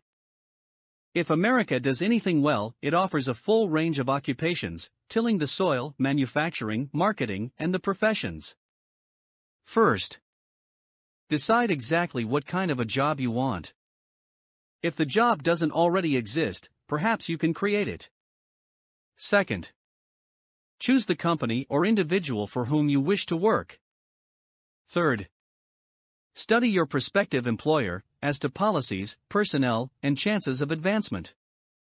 Fourth, by analysis of yourself, your talents and capabilities, figure what you can offer and plan ways and means of giving advantages, services, developments, ideas that you believe you can successfully deliver.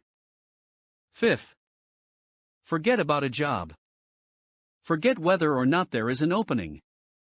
Forget the usual routine of "have you got a job for me?" Concentrate on what you can give. Sixth, once you have your plan in mind, arrange with an experienced writer to put it on paper in neat form and in full detail. Seventh, present it to the proper person with authority, and he will do the rest. Every company is looking for men who can give something of value, whether it be ideas, services, or connections. Every company has room for the man who has a definite plan of action, which is to the advantage of that company. This line of procedure may take a few days or weeks of extra time, but the difference in income, in advancement, and in gaining recognition will save years of hard work at small pay. It has many advantages, the main one being that it will often save from 1 to 5 years of time in reaching a chosen goal. Every person who starts, or gets in halfway up the ladder, does so by deliberate and careful planning, excepting, of course, the boss son. The new way of marketing services jobs are now partnerships. Men and women who market their services to best advantage in the future must recognize the stupendous change which has taken place in connection with the relationship between employer and employee. In the future, the golden rule, and not the rule of gold, will be the dominating factor in the marketing of merchandise as well as personal services. The future relationship between employers and their employees will be more in the nature of a partnership consisting of A. The employer, B. The employee, C. The public they serve. This new way of marketing personal services is called new for many reasons. First, both the employer and the employee of the future will be considered as fellow employees whose business it will be to serve the public efficiently. In times past, employers and employees have bartered among themselves, driving the best bargains they could with one another, not considering that in the final analysis they were, in reality, bargaining at the expense of the third party, the public they served. The Depression served as a mighty protest from an injured public, whose rights had been trampled upon in every direction by those who were clamoring for individual advantages and profits. When the debris of the Depression shall have been cleared away, and business shall have been once again restored to balance, both employers and employees will recognize that they are no longer privileged to drive bargains at the expense of those whom they serve. The real employer of the future will be the public. This should be kept uppermost in mind by every person seeking to market personal services effectively. Nearly every railroad in America is in financial difficulty.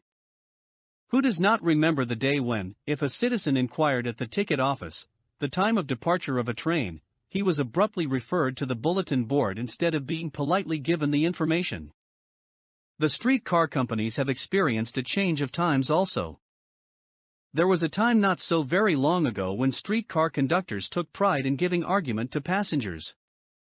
Many of the streetcar tracks have been removed and passengers ride on a bus, whose driver is the last word in politeness. All over the country streetcar tracks are rusting from abandonment, or have been taken up. Wherever streetcars are still in operation, passengers may now ride without argument, and one may even hail the car in the middle of the block, and the motorman will obligingly pick him up. How times have changed! That is just the point I am trying to emphasize. Times have changed. Moreover, the change is reflected not merely in railroad offices and on street cars, but in other walks of life as well. The public be damned policy is now passé. It has been supplanted by the we are obligingly at your service, sir, policy. The bankers have learned a thing or two during this rapid change which has taken place during the past few years.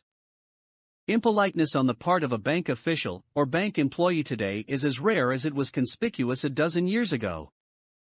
In the years past, some bankers, not all of them, of course, carried an atmosphere of austerity which gave every would-be borrower a chill when he even thought of approaching his banker for a loan. The thousands of bank failures during the Depression had the effect of removing the mahogany doors behind which bankers formerly barricaded themselves. They now sit at desks in the open, where they may be seen and approached at will by any depositor, or by anyone who wishes to see them, and the whole atmosphere of the bank is one of courtesy and understanding. It used to be customary for customers to have to stand and wait at the corner grocery until the clerks were through passing the time of day with friends, and the proprietor had finished making up his bank deposit, before being waited upon. Chain stores managed by courteous men who do everything in the way of service, short of shining the customer's shoes, have pushed the old-time merchants into the background. Time marches on. Courtesy and service are the watchwords of merchandising today, and apply to the person who is marketing personal services even more directly than to the employer whom he serves, because, in the final analysis, both the employer and his employee are employed by the public they serve. If they fail to serve well, they pay by the loss of their privilege of serving. We can all remember the time when the gas meter reader pounded on the door hard enough to break the panels. When the door was opened, he pushed his way in, uninvited, with a scowl on his face which plainly said, "What the hell did you keep me waiting for?" All that has undergone a change. The meterman now conducts himself as a gentleman who is delighted to be at your service, sir. Before the gas companies learned that their scowling metermen were accumulating liabilities never to be cleared away, the polite salesman of oil burners came along and did a land office business. During the Depression, I spent several months in the anthracite coal region of Pennsylvania, studying conditions which all but destroyed the coal industry. Among several very significant discoveries was the fact that greed on the part of operators and their employees was the chief cause of the loss of business for the operators and loss of jobs for the miners. Through the pressure of a group of overzealous labor leaders representing the employees and the greed for profits on the part of the operators, the anthracite business suddenly dwindled. The coal operators and their employees drove sharp bargains with one another, adding the cost of the bargaining to the price of the coal, until, finally, they discovered they had built up a wonderful business for the manufacturers of oil-burning outfits and the producers of crude oil. The wages of sin is death. Many have read this in the Bible, but few have discovered its meaning. Now, and for several years, the entire world has been listening by force to a sermon which might well be called "Whatsoever a man soweth, that shall he also reap." Nothing as widespread and effective as the Depression could possibly be just a coincidence. Behind the Depression was a cause. Nothing ever happens without a cause. In the main, the cause of the Depression is traceable directly to the worldwide habit of trying to reap without sowing. This should not be mistaken to mean that the Depression represents a crop which the world is being forced to reap without having sown. The trouble is that the world sowed the wrong sort of seed. Any farmer knows he cannot sow the seed of thistles and reap a harvest of grain. Beginning at the outbreak of the World War, the people of the world began to sow the seed of service inadequate in both quality and quantity. Nearly everyone was engaged in the pastime of trying to get without giving.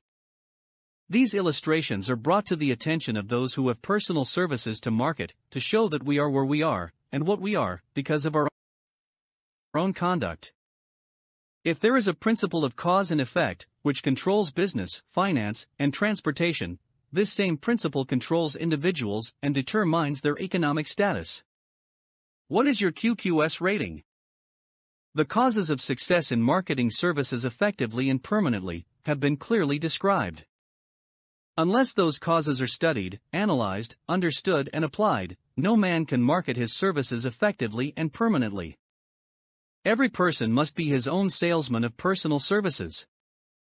The quality and the quantity of service rendered, and the spirit in which it is rendered, determine to a large extent the price and the duration of employment. To market personal services effectively, which means a permanent market, at a satisfactory price, under pleasant conditions, one must adopt and follow the QQS formula, which means that quality, plus quantity, plus the proper spirit of cooperation, equals perfect salesmanship of service. Remember the QQS formula, but do more, apply it as a habit. Let us analyze the formula to make sure we understand exactly what it means. 1. Quality of service shall be construed to mean the performance of every detail, in connection with your position, in the most efficient manner possible, with the object of greater efficiency always in mind. 2. Quantity of service shall be understood to mean the habit of rendering all the service of which you are capable, at all times, with the purpose of increasing the amount of service rendered as greater skill is developed through practice and experience. Emphasis is again placed on the word habit. 3. Spirit of service shall be construed to mean the habit of agreeable, harmonious conduct which will induce cooperation from associates and fellow employees. Adequacy of quality and quantity of service is not sufficient to maintain a permanent market for your services. The conduct, or the spirit in which you deliver service, is a strong determining factor in connection with both the price you receive and the duration of employment. Andrew Carnegie stressed this point more than others in connection with his description of the factors which lead to success in the marketing of personal services. He emphasized again and again the necessity for harmonious conduct. He stressed the fact that he would not retain any man, no matter how great a quantity, or how efficient the quality of his work, unless he worked in a spirit of harmony. Mr. Carnegie insisted upon men being agreeable. To prove that he placed a high value upon this quality, he permitted many men who conformed to his standards to become very wealthy. Those who did not conform had to make room for others. The importance of a pleasing personality has been stressed, because it is a factor which enables one to render service in the proper spirit. If one has a personality which pleases and renders service in a spirit of harmony, these assets often make up for deficiencies in both the quality and the quantity of service one renders. Nothing, however, can be successfully substituted for pleasing conduct. The capital value of your services. The person whose income is derived entirely from the sale of personal services is no less a merchant than the man who sells commodities, and it might well be added, such a person is subject to exactly the same rules of conduct as the merchant who sells merchandise. This has been emphasized because the majority of people who live by the sale of personal services make the mistake of considering themselves free from the rules of conduct and the responsibilities attached to those who are engaged in marketing commodities. The new way of marketing services has practically forced both employer and employee into partnership alliances, through which both take into consideration the rights of the third party, the public they serve. The day of the go-getter has passed. He has been supplanted by the go-giver. High-pressure methods in business finally blew the lid off. There will never be the need to put the lid back on because, in the future, business will be conducted by methods that will require no pressure. The actual capital value of your brains may be determined by the amount of income you can produce by marketing your services. A fair estimate of the capital value of your services may be made by multiplying your annual income by 16 2/3, as it is reasonable to estimate that your annual income represents 6% of your capital value. Money rents for 6% per annum. Money is worth no more than brains. It is often worth much less. Competent brains, if effectively marketed, represent a much more desirable form of capital than that which is required to conduct a business dealing in commodities, because brains are a form of capital which cannot be permanently depreciated through depressions, nor can this form of capital be stolen or spent. Moreover, the money which is essential for the conduct of business is as worth less as a sand dune, until it has been mixed with efficient brains. The 30 major causes of failure. How many of these are holding you back? Life's greatest tragedy consists of men and women who earnestly try and fail. The tragedy lies in the overwhelmingly large majority of people who fail, as compared to the few who succeed. I have had the privilege of analyzing several thousand men and women, 98% of whom were classed as failures. There is something radically wrong with a civilization and a system of education which permit 98% of the people to go through life as failures. But I did not write this book for the purpose of moralizing on the rights and wrongs of the world. That would require a book 100 times the size of this one. My analysis work proved that there are 30 major reasons for failure, and 13 major principles through which people accumulate fortunes. In this chapter, a description of the 30 major causes of failure will be given. As you go over the list, check yourself by it, point by point, for the purpose of discovering how many of these causes of failure stand between you and success. 1. Unfavorable hereditary background. There is but little, if anything, which can be done for people who are born with a deficiency in brain power. This philosophy offers but one method of bridging this weakness, through the aid of the mastermind. Observe with profit, however, that this is the only one of the 30 causes of failure which may not be easily corrected by any individual. 2. Lack of a well-defined purpose in life. There is no hope of success for the person who does not have a central purpose, or definite goal at which to aim. 98 out of every 100 of those whom I have analyzed had no such aim. Perhaps this was the 3.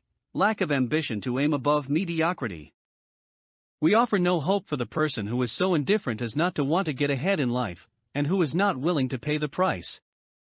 4. Insufficient education. This is a handicap which may be overcome with comparative ease. Experience has proven that the best educated people are often those who are known as self-made, or self-educated.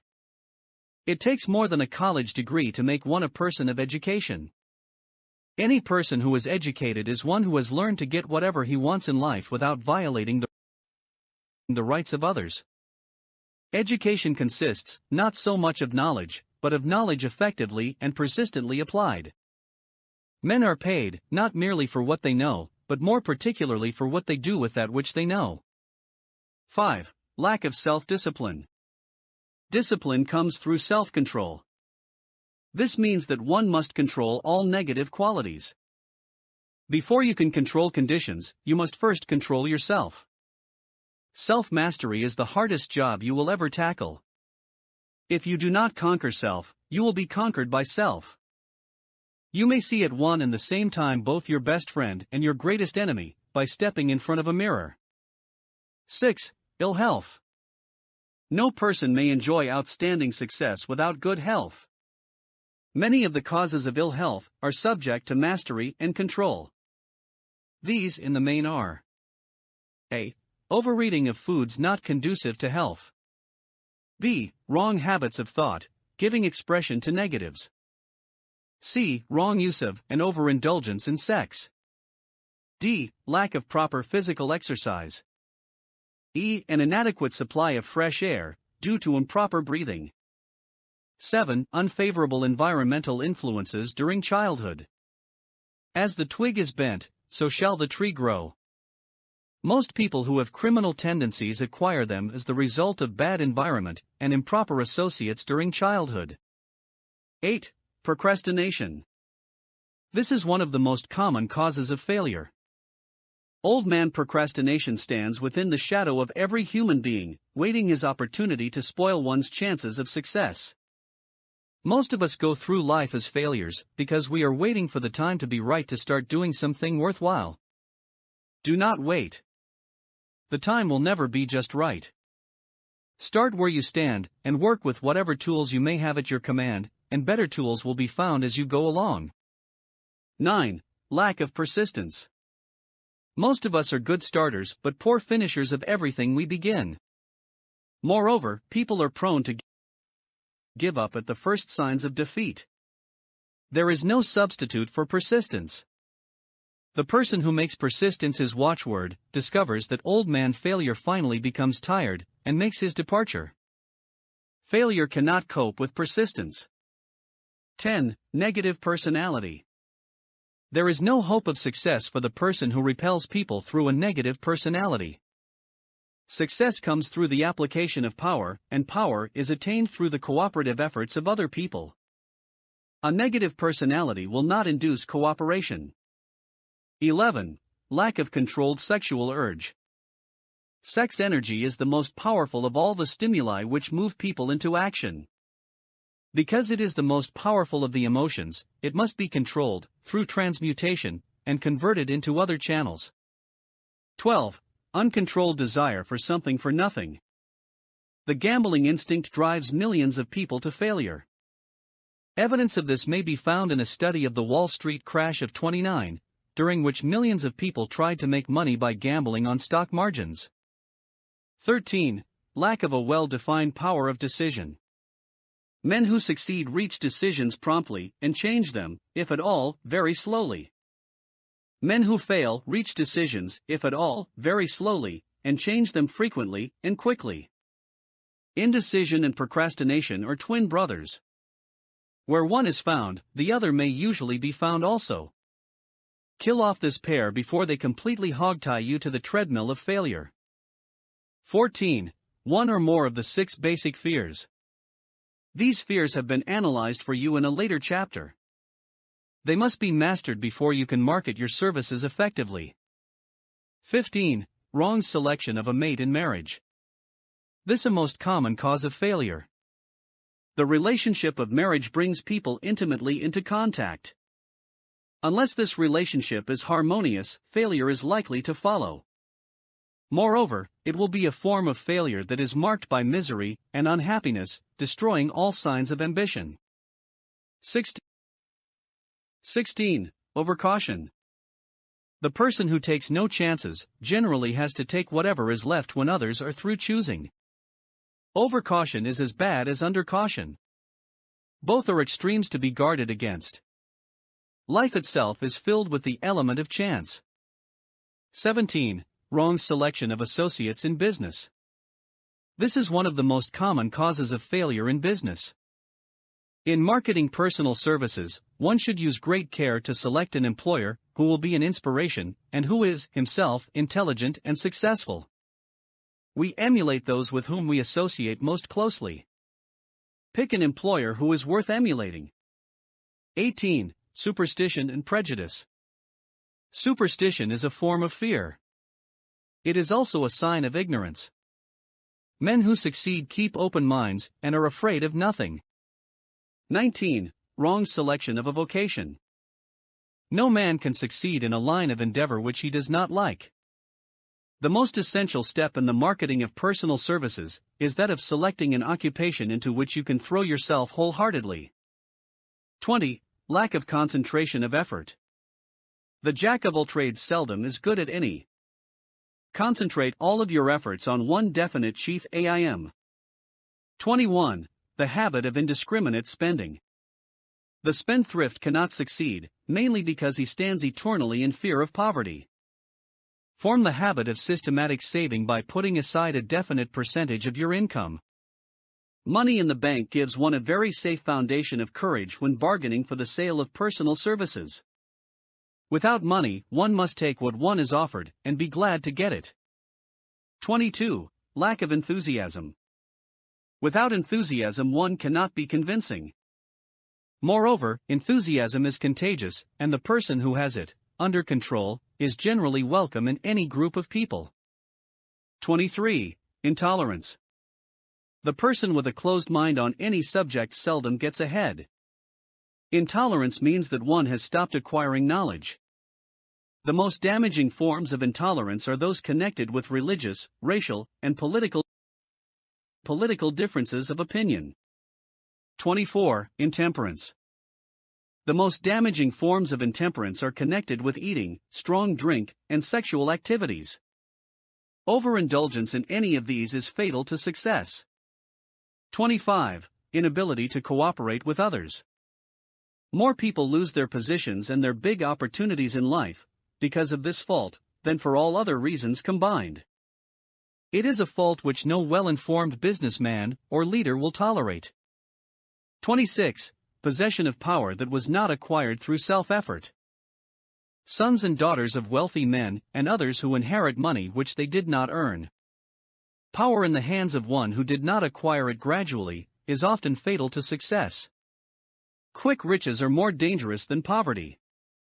27. Intentional dishonesty. There is no substitute for honesty.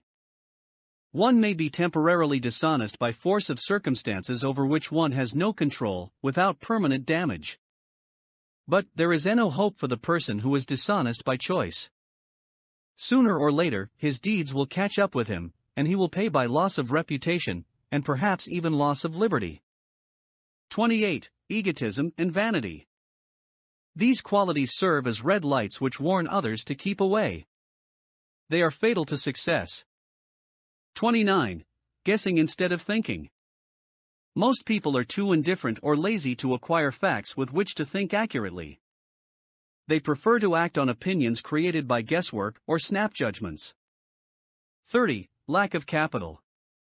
This is a common cause of failure among those who start out in business for the first time, without sufficient reserve of capital to absorb the shock of their mistakes, and to carry them over until they have established a reputation. 31. Under this, name any particular cause of failure from which you have suffered that has not been included in the foregoing list. In these 30 major causes of failure is found a description of the tragedy of life, which obtains for practically every person who tries and fails. It will be helpful if you can induce someone who knows you well to go over this list with you, and help to analyze you by the 30 causes of failure. It may be beneficial if you try this alone. Most people cannot see themselves as others see them. You may be one who cannot. The oldest of admonitions is man, know thyself. If you market merchandise successfully, you must know the merchandise. The same is true in marketing personal services. You should know all of your weaknesses in order that you may either bridge them or eliminate them entirely.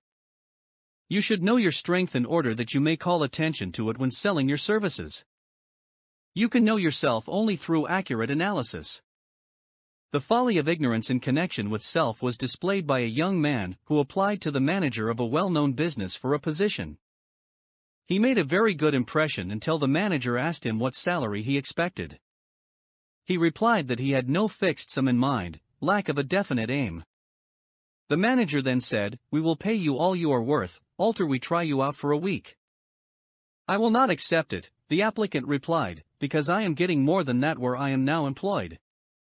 Before you even start to negotiate for a readjustment of your salary in your present position, or to seek employment elsewhere, be sure that you are worth more than you now receive. It is one thing to want money, everyone wants more, but it is something entirely different to be worth more. Many people mistake their wants for their just dues. Your financial requirements or wants have nothing whatever to do with your worth. Your value is established entirely by your ability to render useful service, or your capacity to induce others to render such service. Take inventory of yourself. 28 questions you should answer. Annual self-analysis is an essential in the effective marketing of personal services, as is annual inventory in merchandising. Moreover, the yearly analysis should disclose a decrease in faults and an increase in virtues. One goes ahead, stands still, or goes backward in life. One's object should be, of course, to go ahead. Annual self-analysis will disclose whether advancement has been made, and if so, how much. It will also disclose any backward steps one may have made. The effective marketing of personal services requires one to move forward even if the progress is slow. Your annual self-analysis should be made at the end of each year, so you can include in your New Year's resolutions any improvements which the analysis indicates should be made. Take this inventory by asking yourself the following questions, and by checking your answers with the aid of someone who will not permit you to deceive yourself as to their accuracy. Self-analysis questionnaire for personal inventory. 1. Have I attained the goal which I established as my objective for this year? You should work with a definite yearly objective to be attained as a part of your major life objective. 2. Have I delivered service of the best possible quality of which I was capable, or could I have improved any part of this service? 3. Have I delivered service in the greatest possible quantity of which I was capable? 4. Has the spirit of my conduct been harmonious and cooperative at all times? 5. Have I permitted the habit of procrastination to decrease my efficiency, and if so, to what extent? 6. Have I improved my personality, and if so, in what ways? 7. Have I been persistent in following my plans through to completion? 8. Have I reached decisions promptly and definitely on all occasions? 9. Have I permitted any one or more of the 6 basic fears to decrease my efficiency? 10. Have I been either overcautious or undercautious? 11. Has my relationship with my associates in work been pleasant or unpleasant? If it has been unpleasant, has the fault been partly or wholly mine? 12. Have I dissipated any of my energy through lack of concentration of effort?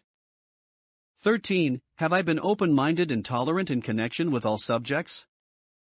14. In what way have I improved my ability to render service? 15. Have I been intemperate in any of my habits? 16. Have I expressed, either openly or secretly, any form of egotism? 17. Has my conduct toward my associates been such that it has induced them to respect me? 18. Have my opinions and decisions been based upon guesswork or accuracy of analysis and thought? 19. Have I followed the habit of budgeting my time, my expenses, and my income, and have I been conservative in these budgets? 20. How much time have I devoted to unprofitable effort which I might have used to better advantage? 21. How may I re-budget my time and change my habits so I will be more efficient during the coming year? 22. Have I been guilty of any conduct which was not approved by my conscience? 23. In what ways have I rendered more service and better service than I was paid to render? 24. Have I been unfair to anyone, and if so, in what way? 25. If I had been the purchaser of my own services for the year, would I be satisfied with my purchase? 26. Am I in the right vocation, and if not, why not? 27. Has the purchaser of my services been satisfied with the service I have rendered, and if not, why not? 28. What is my present rating on the fundamental principles of success? Make this rating fairly and frankly, and have it checked by someone who is courageous enough to do it accurately. Having read and assimilated the information conveyed through this chapter, you are now ready to create a practical plan for marketing your personal services. In this chapter will be found an adequate description of every principle essential in planning the sale of personal services, including the major attributes of leadership, the most common causes of failure in leadership, a description of the fields of opportunity for leadership, the main causes of failure in all walks of life, and the important questions which should be used in self-analysis. This extensive and detailed presentation of accurate information has been included, because it will be needed by all who must begin the accumulation of riches by marketing personal services. Those who have lost their fortunes, and those who are just beginning to earn money, have nothing but personal services to offer in return for riches. Therefore it is essential that they have available the practical information needed to market services to best advantage. The information contained in this chapter will be of great value to all who aspire to attain leadership in any calling. It will be particularly helpful to those aiming to market their services as business or industrial executives. Complete assimilation and understanding of the information here conveyed will be helpful in marketing one's own services, and it will also help one to become more analytical and capable of judging people. The information will be priceless to personnel directors, employment managers, and other executives charged with the selection of employees and the maintenance of efficient organizations. If you doubt the statement, test its soundness by answering and writing the 28 self-analysis questions. That might be both interesting and profitable, even though you do not doubt the soundness of the statement. Where and how one may find opportunities to accumulate riches. Now that we have analyzed the principles by which riches may be accumulated, we naturally ask, where may one find favorable opportunities to apply these principles? Very well, let us take inventory and see what the United States of America offer the person seeking riches, great or small. To begin with, let us remember, all of us, that we live in a country where every law-abiding citizen enjoys freedom of thought and freedom of deed unequaled anywhere in the world. Most of us have never taken inventory of the advantages of this freedom. We have never compared our unlimited freedom with the curtailed freedom in other countries. Here we have freedom of thought, freedom in the choice and enjoyment of education, freedom in religion, freedom in politics, freedom in the choice of a business, profession or occupation, freedom to accumulate and own without molestation all the property we can accumulate, freedom to choose our place of residence, freedom in marriage, freedom through equal opportunity to all races, freedom of travel from one state to another, freedom in our choice of foods, and freedom to aim for any station in life for which we have prepared ourselves, even for the presidency of the United States. We have other forms of freedom, but this list will give a bird's eye view of the most important, which constitute opportunity of the highest order. This advantage of freedom is all the more conspicuous, because the United States is the only country guaranteeing to every citizen, whether native-born or naturalized, so broad and varied a list of freedom. Next, let us recount some of the blessings which our widespread freedom has placed within our hands. Take the average American family for example, meaning, the family of average income, and sum up the benefits available to every member of the family, in this land of opportunity and plenty. A. Food. Next to freedom of thought and deed comes food, clothing, and shelter, the three basic necessities of life. Because of our universal freedom the average American family has available, at its very door, the choicest selection of food to be found anywhere in the world, and at prices within its financial range.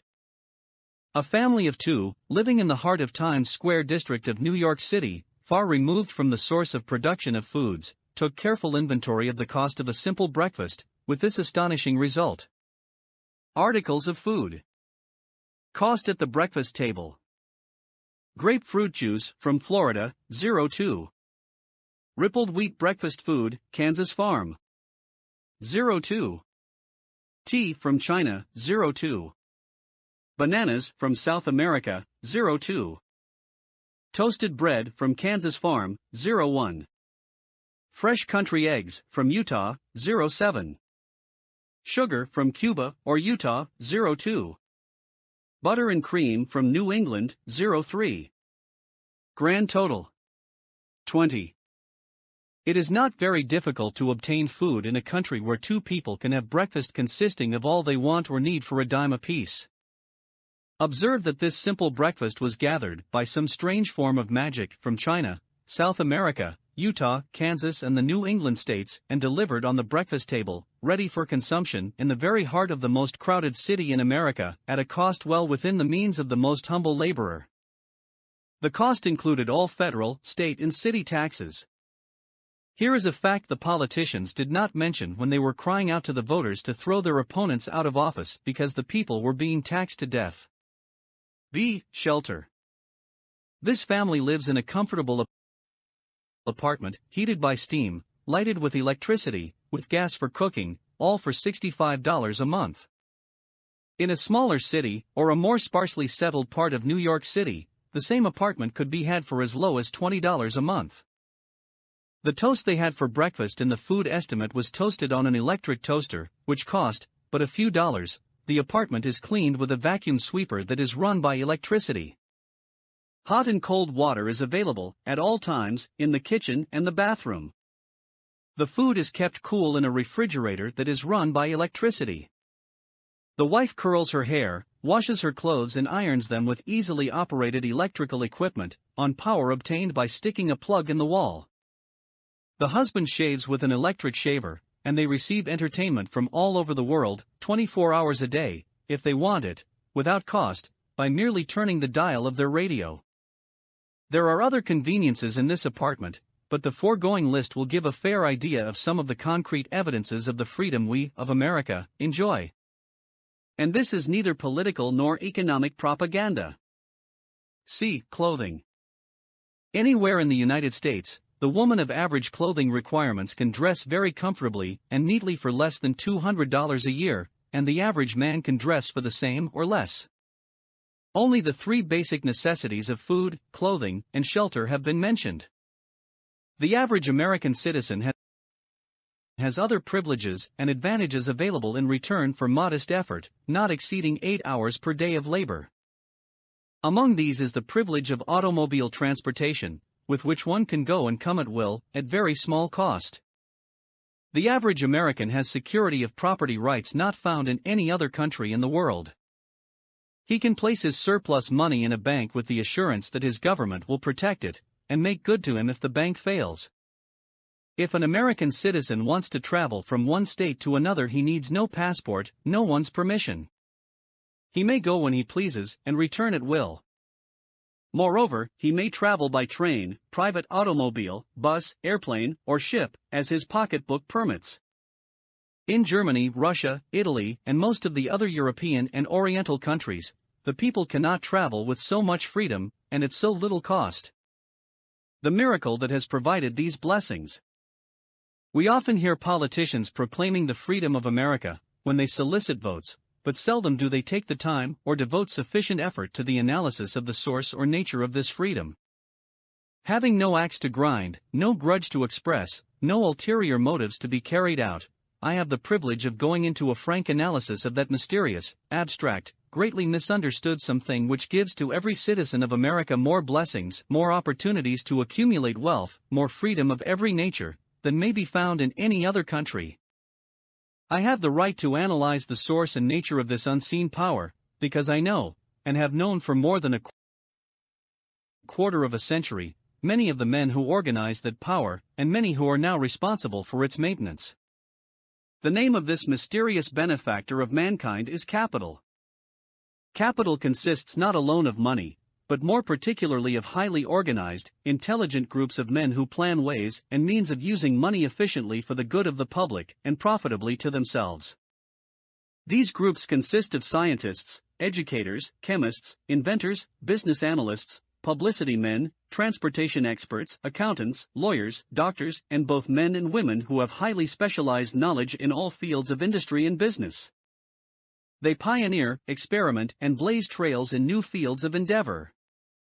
They support colleges, hospitals, public schools, build good roads, publish newspapers, pay most of the cost of government, and take care of the multitudinous detail essential to human progress. Stated briefly, the capitalists are the brains of civilization, because they supply the entire fabric of which all education, enlightenment, and human progress consists.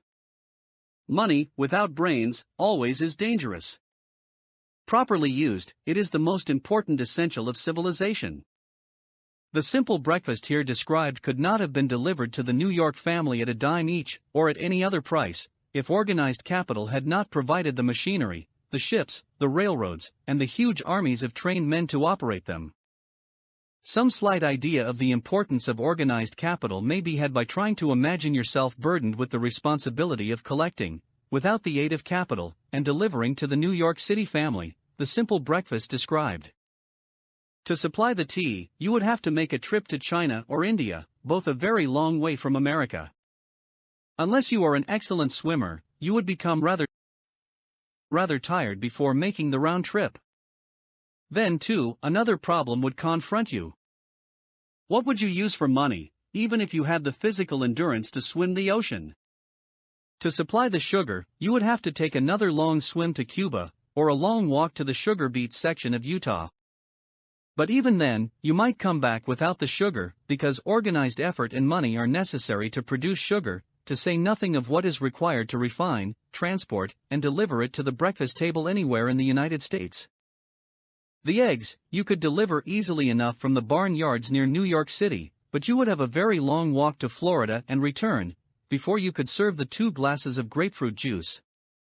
You would have another long walk to Kansas or one of the other wheat-growing states, when you went after the 4 slices of wheat bread. The rippled wheat biscuits would have to be omitted from the menu, because they would not be available except through the labor of a trained organization of men and suitable machinery, all of which call for capital. While resting, you could take off for another little swim down to South America, where you would pick up a couple of bananas, and on your return, you could take a short walk to the nearest farm having a dairy and pick up some butter and cream. Then your New York City family would be ready to sit down and enjoy breakfast, and you could collect your 2 dimes for your labor. Seems absurd, doesn't it? Well, the procedure described would be the only possible way these simple items of food could be delivered to the heart of New York City, if we had no capitalistic system. The sum of money required for the building and maintenance of the railroads and steamships used in the delivery of that simple breakfast is so huge that it staggers one's imagination. It runs into hundreds of millions of dollars, not to mention the armies of trained employees required to man the ships and trains. But transportation is only a part of the requirements of modern civilization in capitalistic America. Before there can be anything to haul, something must be grown from the ground, or manufactured and prepared for market. This calls for more millions of dollars for equipment, machinery, boxing, marketing, and for the wages of millions of men and women. Steamships and railroads do not spring up from the earth and function automatically. They come in response to the call of civilization, through the labor and ingenuity and organizing ability of men who have imagination, faith, enthusiasm, decision, persistence. These men are known as capitalists. They are motivated by the desire to build, construct, achieve, render useful service, earn profits, and accumulate riches. And, because they render service without which there would be no civilization, they put themselves in the way of great riches. Just to keep the record simple and understandable, I will add that these capitalists are the self-same men of whom most of us have heard soapbox orators speak. They are the same men to whom radicals, racketeers, dishonest politicians and grafting labor leaders refer as the predatory interests, or Wall Street. I am not attempting to present a brief for or against any group of men or any system of economics. I am not attempting to condemn collective bargaining when I refer to grafting labor leaders, nor do I aim to give a clean bill of health to all individuals known as capitalists. The purpose of this book, a purpose to which I have faithfully devoted over a quarter of a century, is to present to all who want the knowledge, the most dependable philosophy through which individuals may accumulate riches in whatever amounts they desire. I have here analyzed the economic advantages of the capitalistic system for the twofold purpose of showing 1. That all who seek riches must recognize and adapt themselves to the system that controls all approaches to fortunes, large or small, and 2. To present the side of the picture opposite to that being shown by politicians and demagogues who deliberately becloud the issues they bring up, by referring to organized capital as if it were something poisonous. This is a capitalistic country. It was developed through the use of capital, and we who claim the right to partake of the blessings of freedom and opportunity, we who seek to accumulate riches here, may as well know that neither riches nor opportunity would be available to us if organized capital had not provided these benefits. For more than 20 years it has been a somewhat popular and growing pastime for radicals, self-seeking politicians, racketeers, crooked labor leaders, and on occasion religious leaders, to take potshots at Wall Street, the money changers and big business. The practice became so general that we witnessed during the business depression the unbelievable sight of high government officials lining up with the cheap politicians and labor leaders, with the openly avowed purpose of throttling the system which has made industrial America the richest country on earth. The lineup was so general and so well organized that it prolonged the worst depression America has ever known. It cost millions of men their jobs, because those jobs were inseparably a part of the industrial and capitalistic system which formed the very backbone of the nation.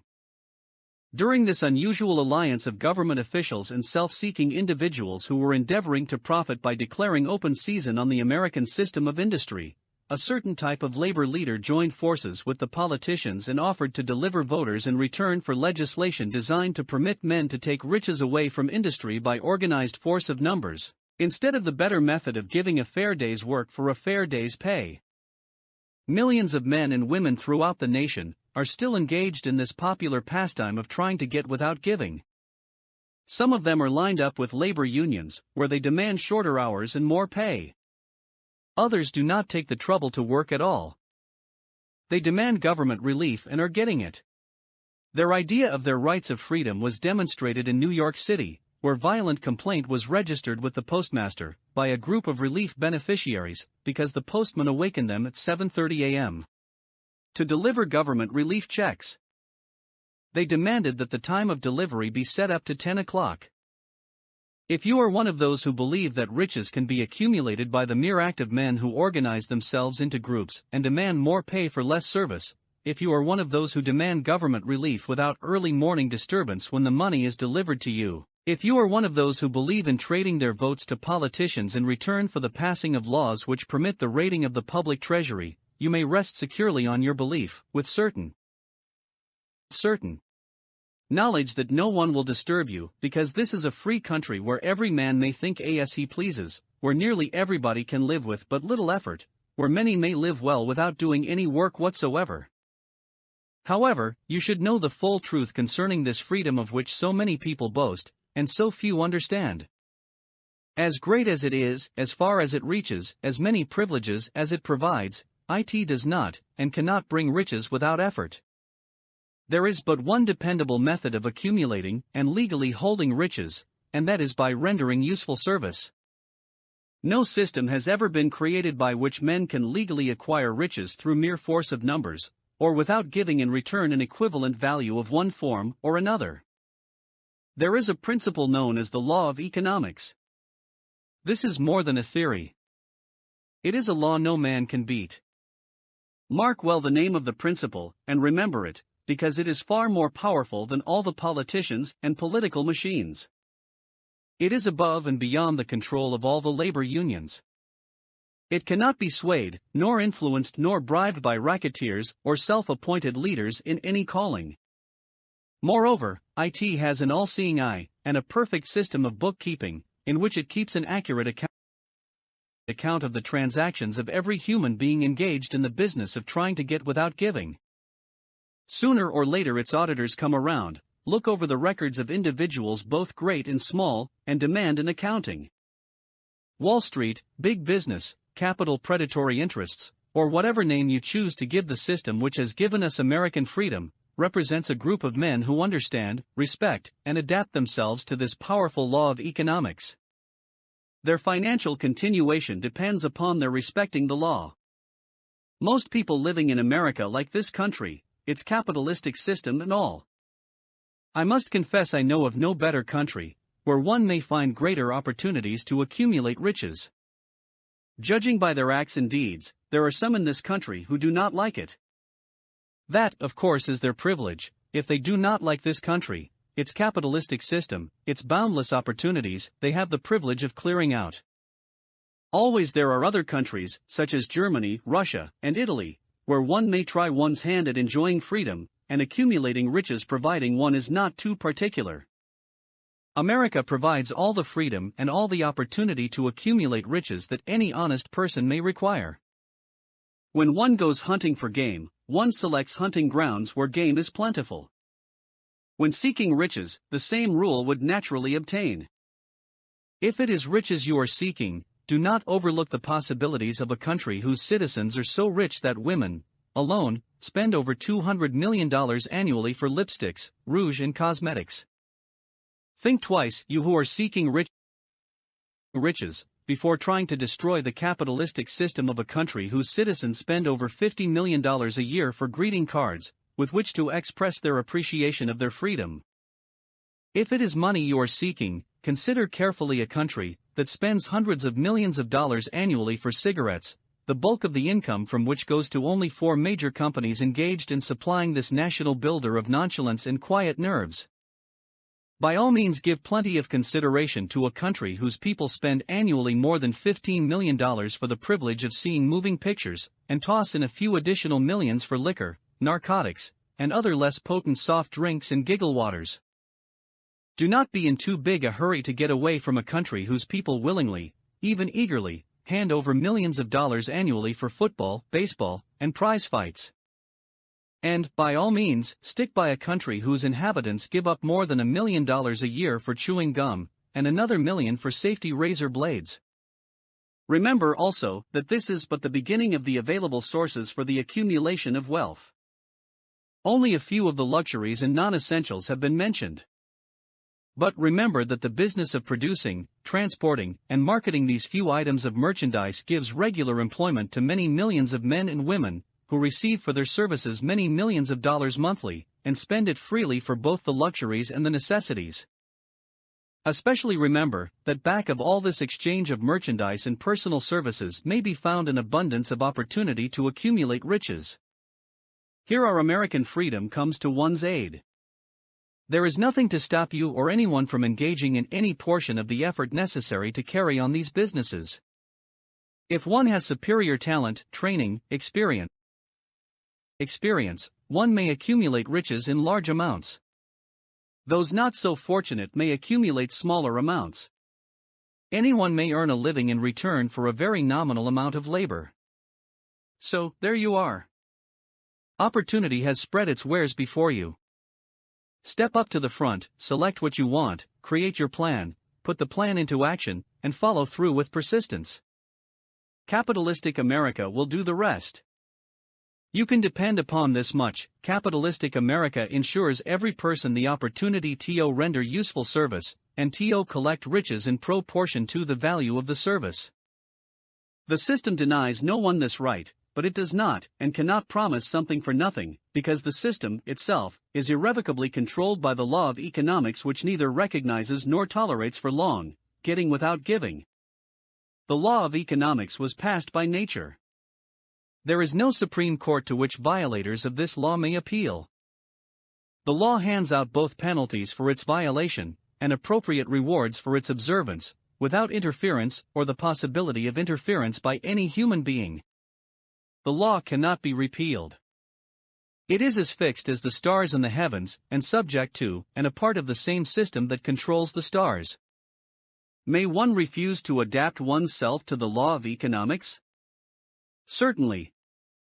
This is a free country where all men are born with equal rights, including the privilege of ignoring the law of economics. What happens then? Well, nothing happens until large numbers of men join forces for the avowed purpose of ignoring the law and taking what they want by force. Then comes the dictator with well-organized firing squads and machine guns. We have not yet reached that stage in America. But we have heard all we want to know about how the system works. Perhaps we have been fortunate enough not to demand personal knowledge of so gruesome a reality. Doubtless we shall prefer to continue with our freedom of speech, freedom of deed, and freedom to render useful service in return for riches.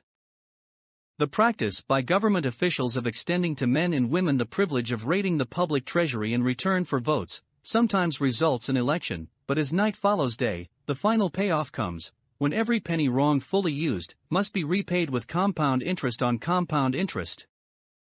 If those who make the grab are not forced to repay, the burden falls on their children, and their children's children, even unto the third and fourth generations. There is no way to avoid the debt. Men can, and sometimes do, form themselves into groups for the purpose of crowding wages up and working hours down. There is a point beyond which they cannot go. It is the point at which the law of economics steps in, and the sheriff gets both the employer and the employees. For 6 years from 1929 to 1935, the people of America, both rich and poor, barely missed seeing the old man economics hand over to the sheriff all the businesses and industries and banks. It was not a pretty sight. It did not increase our respect for mob psychology through which men cast reason to the winds and start trying to get without giving. We who went through those 6 discouraging years, when fear was in the saddle and faith was on the ground, cannot forget how ruthlessly the law of economics exacted its toll from both rich and poor, weak and strong, old and young. We shall not wish to go through another such experience. These observations are not founded upon short-time experience. They are the result of 25 years of careful analysis of the methods of both the most successful and the most unsuccessful men America has known. Chapter 8. Decision, the Mastery of Procrastination. The 7th Step Toward Riches.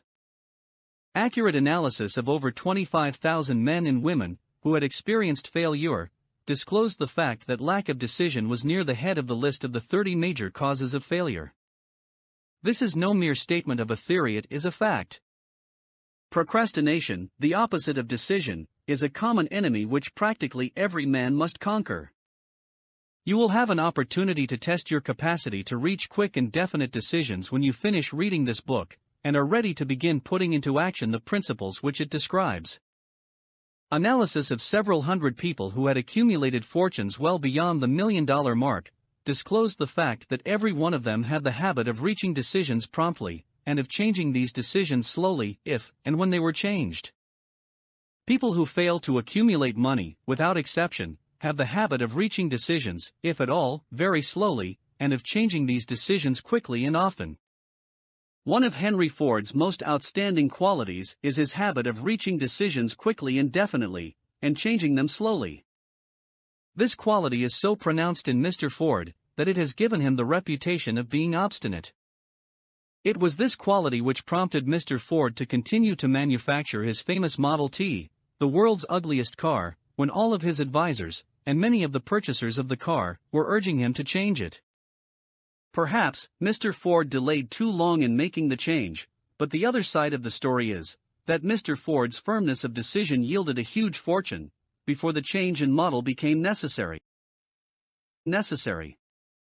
There is but little doubt that Mr. Ford's habit of definiteness of decision assumes the proportion of obstinacy, but this quality is preferable to slowness in reaching decisions and quickness in changing them.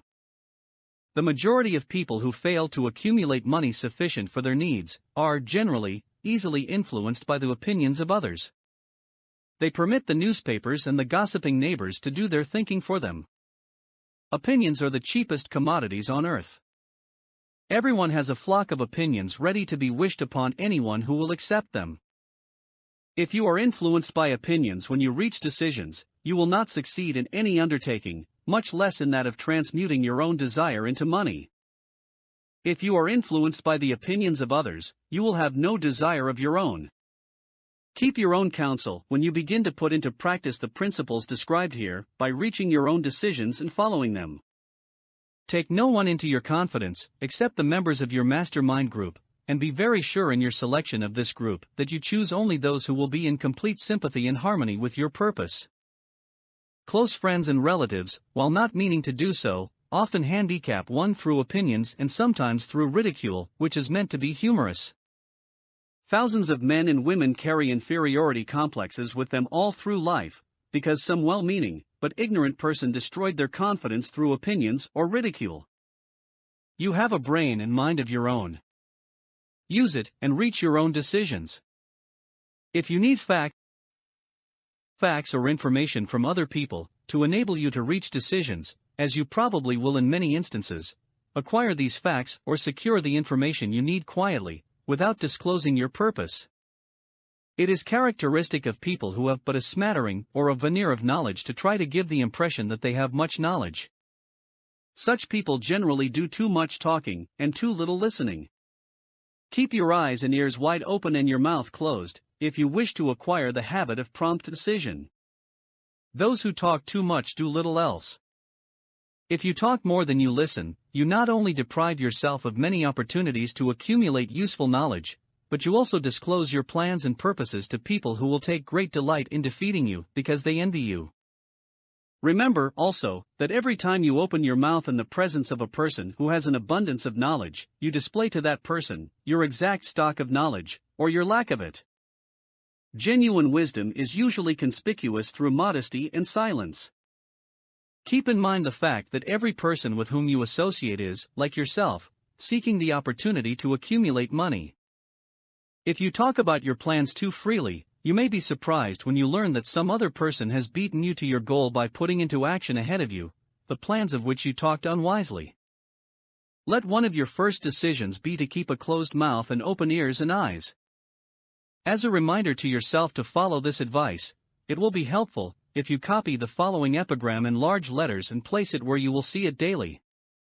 Tell the world what you intend to do, but first show it. This is the equivalent of saying that deeds, and not words, are what count most. Freedom or death on a decision. The value of decisions depends upon the courage required to render them. The great decisions, which served as the foundation of civilization, were reached by assuming great risks, which often meant the possibility of death. Lincoln's decision to issue his famous Proclamation of Emancipation, which gave freedom to the colored people of America, was rendered with full understanding that his act would turn thousands of friends and political supporters against him. He knew, too, that the carrying out of that proclamation would mean death to thousands of men on the battlefield. In the end, it cost Lincoln his life. That required courage. Socrates' decision to drink the cup of poison, rather than compromise in his personal belief, was a decision of courage. It turned time ahead 1,000 years, and gave to people then unborn the right to freedom of thought and of speech. The decision of General Robert E. Lee, when he came to the parting of the way with the Union, and took up the cause of the South, was a decision of courage, for he well knew that it might cost him his own life, that it would surely cost the lives of others. But the greatest decision of all time, as far as any American citizen is concerned, was reached in Philadelphia, July 4, 1776, when 56 men signed their names to a document, which they well knew would bring freedom to all Americans, or leave every one of the 56 hanging from a gallows. You have heard of this famous document, but you may not have drawn from it the great lesson in personal achievement it so plainly taught. We all remember the date of this momentous decision, but few of us realize what courage that decision required. We remember our history, as it was taught, we remember dates, and the names of the men who fought, we remember Valley Forge, and Yorktown, we remember George Washington, and Lord Cornwallis. But we know little of the real forces back of these names, dates, and places. We know still less of that intangible power, which ensured us freedom long before Washington's armies reached Yorktown. We read the history of the Revolution, and falsely imagine that George Washington was the father of our country, that it was he who won our freedom, while the truth is Washington was only an accessory after the fact, because victory for his armies had been ensured long before Lord Cornwallis surrendered. This is not intended to rob Washington of any of the glory he so richly merited. Its purpose, rather, is to give greater attention to the astounding power that was the real cause of his victory. It is nothing short of tragedy that the writers of history have missed, entirely, even the slightest reference to the irresistible power, which gave birth and freedom to the nation destined to set up new standards of independence for all the peoples of the earth. I say it is a tragedy because it is the selfsame power which must be used by every individual who surmounts the difficulties of life, and forces life to pay the price asked. Let us briefly review the events which gave birth to this power. The story begins with an incident in Boston, March 5, 1770. British soldiers were patrolling the streets, by their presence, openly threatening the citizens. The colonists resented armed men marching in their midst. They began to express their resentment openly, hurling stones as well as epithets at the marching soldiers, until the commanding officer gave orders, "Fix bayonets, charge." The battle was on. It resulted in the death and injury of many. The incident aroused such resentment that the Provincial Assembly, made up of prominent colonists, called a meeting for the purpose of taking definite action.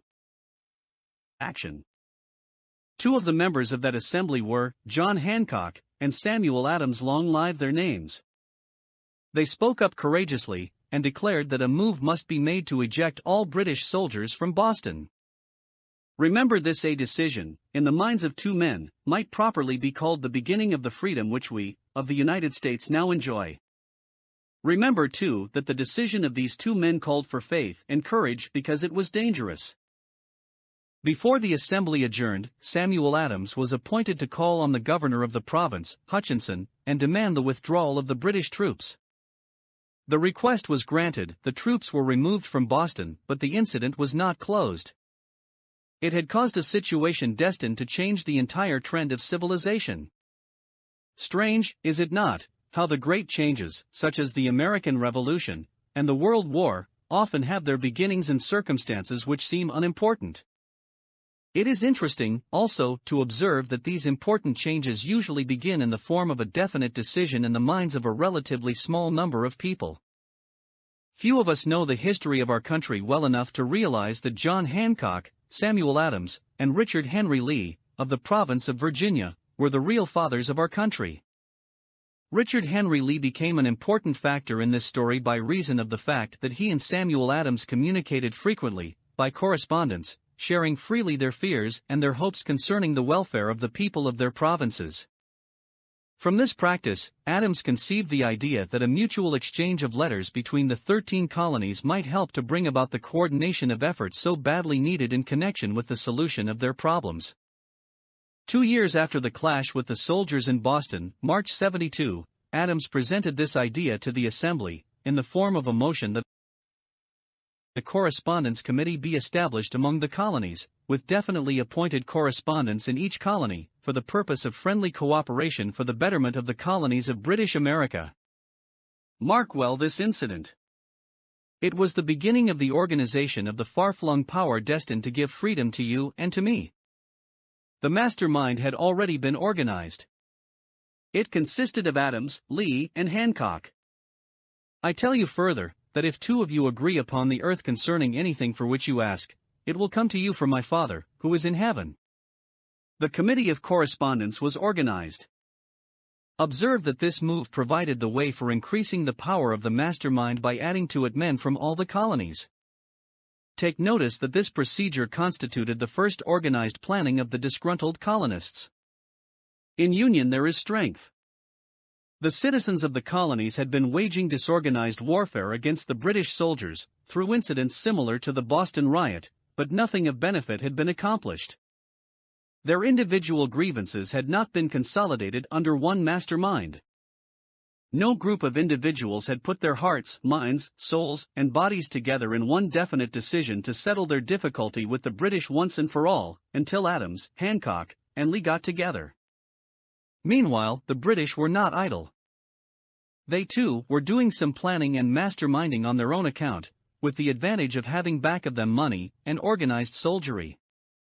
The Crown appointed Gage to supplant Hutchinson as the governor of Massachusetts. One of the new governor's first acts was to send a messenger to call on Samuel Adams, for the purpose of endeavoring to stop his opposition by fear. We can best understand the spirit of what happened by quoting the conversation between Colonel Fenton, the messenger sent by Gage, and Adams. Colonel Fenton, I have been authorized by Governor Gage to assure you, Mr. Adams, that the governor has been empowered to confer upon you such benefits as would be satisfactory. Endeavor to win Adams by promise of bribes, upon the condition that you engage to cease in your opposition to the measures of the government. It is the governor's advice to you, sir, not to incur the further displeasure of His Majesty. Your conduct has been such as makes you liable to penal ties of an MT of Henry VIII, by which persons can be sent to England for trial for treason, or misprision of treason, at the discretion of a governor of a province. But by changing your political course, you will not only receive great personal advantages, but you will make your peace with the king. Samuel Adams had the choice of two decisions. He could cease his opposition and receive personal bribes, or he could continue and run the risk of being hanged. Clearly, the time had come when Adams was forced to reach instantly a decision which could have cost his life. The majority of men would have found it difficult to reach such a decision. The majority would have sent back an evasive reply, but not Adams. He insisted upon Colonel Fenton's word of honor that the colonel would deliver to the governor the answer exactly as Adams would give it to him. Adams' answer: "Then you may tell Governor Gage that I trust one have long since made my peace with the King of Kings. No personal consideration shall induce me to abandon the righteous cause of my country. And tell Governor Gage it is the advice of Samuel Adams to him, no longer to insult the feelings of an exasperated people." Comment as to the character of this man seems unnecessary. It must be obvious to all who read this astounding message that its sender possessed loyalty of the highest order. This is important. Racketeers and dishonest politicians have prostituted the honor for which such men as Adams died.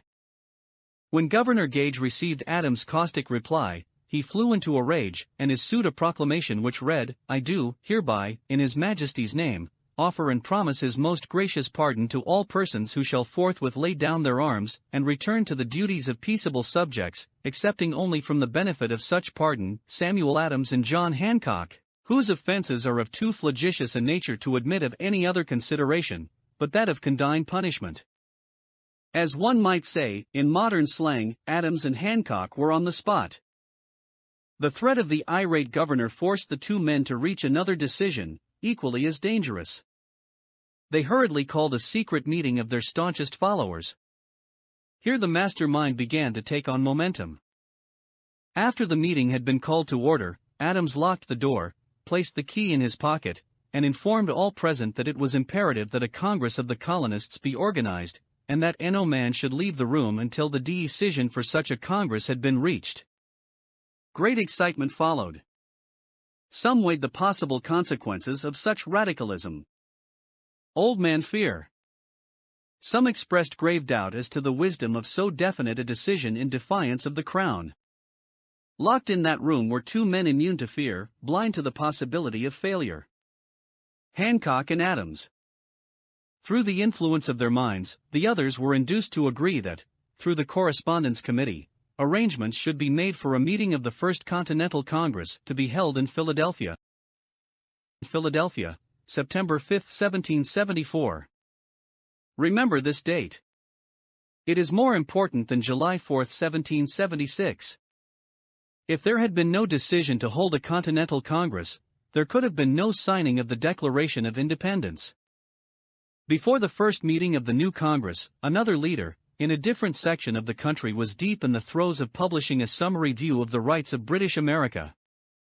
He was Thomas Jefferson, of the province of Virginia, whose relationship to Lord Dunmore, representative of the Crown in Virginia, was as strained as that of Hancock and Adams with their governor.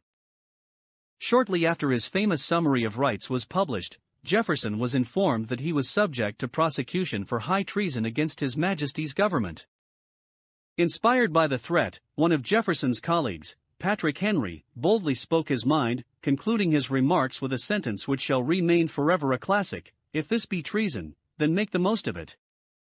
It was such men as these who, without power, without authority, without military strength, without money, sat in solemn consideration of the destiny of the colonies, beginning at the opening of the First Continental Congress, and continuing at intervals for 2 years until on June 7, 1776, Richard Henry Lee arose, addressed the chair, and to the startled assembly made this motion: Gentlemen, I make the motion that these united colonies are, and of right ought to be free and independent states, that they be absolved from all allegiance to the British Crown, and that all political connection between them and the state of Great Britain is, and ought to be totally dissolved. Lee's astounding motion was discussed fervently, and at such length that he began to lose patience. Finally, after days of argument, he again took the floor, and declared, in a clear, firm voice, "Mr. President, we have discussed this issue for days. It is the only course for us to follow. Why, then, sir, do we longer delay? Why still deliberate? Let this happy day give birth to an American Republic. Let her arise, not to devastate and to conquer, but to re-establish the reign of peace and of law. The eyes of Europe are fixed upon us. She demands of us a living example of freedom, that may exhibit a contrast in the felicity of the citizen to the ever-increasing tyranny." Before his motion was finally voted upon, Lee was called back to Virginia, because of serious family illness, but before leaving, he placed his cause in the hands of his friend, Thomas Jefferson, who promised to fight until favorable action was taken.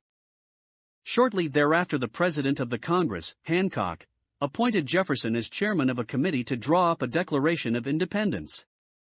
Long and hard the committee labored on a document which would mean, when accepted by the Congress, that every man who signed it would be signing his own death warrant should the colonies lose in the fight with Great Britain which was sure to follow. The document was drawn, and on June 28, the original draft was read before the Congress. For several days it was discussed, altered, and made ready. On July 4, 1776, Thomas Jefferson stood before the Assembly and fearlessly read the most momentous decision ever placed upon paper. When in the course of human events it is necessary for one people to dissolve the political bands which have connected them with another, and to assume, among the powers of the earth, the separate and equal station to which the laws of nature, and of nature's God entitle them, a decent respect to the opinions of mankind requires that they should declare the causes which impel them to the separation. When Jefferson finished, the document was voted upon, accepted, and signed by the 56 men, every one staking his own life upon his decision to write his name. By that decision came into existence a nation destined to bring to mankind forever the privilege of making decisions. By decisions made in a similar spirit of faith, and only by such decisions, can men solve their personal problems, and win for themselves high estates of material and spiritual wealth. Let us not forget this. Analyze the events which led to the Declaration of Independence, and be convinced that this nation, which now holds a position of commanding respect and power among all nations of the world, was born of a decision created by a mastermind, consisting of 56 men. Note well the fact that it was their decision which ensured the success of Washington's armies, because the spirit of that decision was in the heart of every soldier who fought with him, and served as a spiritual power which recognizes no such thing as failure. Note, also, with great personal benefit, that the power which gave this nation its freedom is the selfsame power that must be used by every individual who becomes self-determining. This power is made up of the principles described in this book. It will not be difficult to detect, in the story of the Declaration of Independence, at least 6 of these principles: desire, decision, faith, persistence, the mastermind, and organized planning. Throughout this philosophy will be found the suggestion that thought, backed by strong desire, has a tendency to transmute itself into its physical equivalent. Before passing on, I wish to leave with you the suggestion that one may find in this story, and in the story of the organization of the United States Steel Corporation, a perfect description of the method by which thought makes this astounding transformation. In your search for the secret of the method, do not look for a miracle, because you will not find it. You will find only the eternal laws of nature. These laws are available to every person who has the faith and the courage to use them. They may be used to bring freedom to a nation, or to accumulate riches. There is no charge save the time necessary to understand and appropriate them. Those who reach decisions promptly and definitely know what they want, and generally get it. The leaders in every walk of life decide quickly and firmly. That is the major reason why they are leaders. The world has the habit of making room for the man whose words and actions show that he knows where he is going. Indecision is a habit which usually begins in youth. The habit takes on permanency as the youth goes through graded school, high school, and even through college, without definiteness of purpose. The major weakness of all educational systems is that they neither teach nor encourage the habit of definite decision. It would be beneficial if no college would permit the enrollment of any student, unless and until the student declared his major purpose in matriculating. It would be of still greater benefit if every student who enters the graded schools were compelled to accept training in the habit of decision, and forced to pass a satisfactory examination on this subject before being permitted to advance in the grades. The habit of indecision acquired because of the deficiencies of our school systems goes with the student into the occupation he chooses. If, in fact, he chooses his occupation. Generally, the youth just out of school seeks any job that can be found. He takes the first place he finds, because he has fallen into the habit of indecision. 98 out of every 100 people working for wages today are in the positions they hold, because they lack the definiteness of decision to plan a definite position, and the knowledge of how to choose an employer. Definiteness of decision always requires courage, sometimes very great courage. The 56 men who signed the Declaration of Independence staked their lives on the decision to affix their signatures to that document. The person who reaches a definite decision to procure the particular job, and make life pay the price he asks, does not stake his life on that decision, he stakes his economic freedom.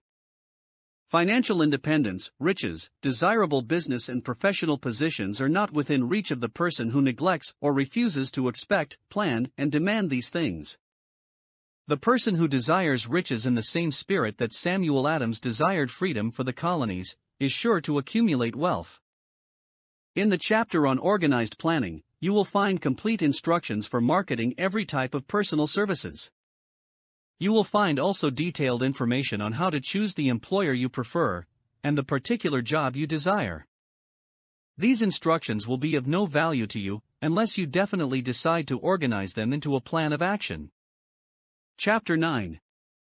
Persistence, the sustained effort necessary to induce faith. The 8th step toward riches. Persistence is an essential factor in the procedure of transmuting desire into its monetary equivalent. The basis of persistence is the power of will. Willpower and desire, when properly combined, make an irresistible pair. Men who accumulate great fortunes are generally known as cold-blooded, and sometimes ruthless. Often they are misunderstood. What they have is willpower, which they mix with persistence, and place back of their desires to ensure the attainment of their objectives. Henry Ford has been generally misunderstood to be ruthless and cold-blooded. This misconception grew out of Ford's habit of following through in all of his plans with persistence.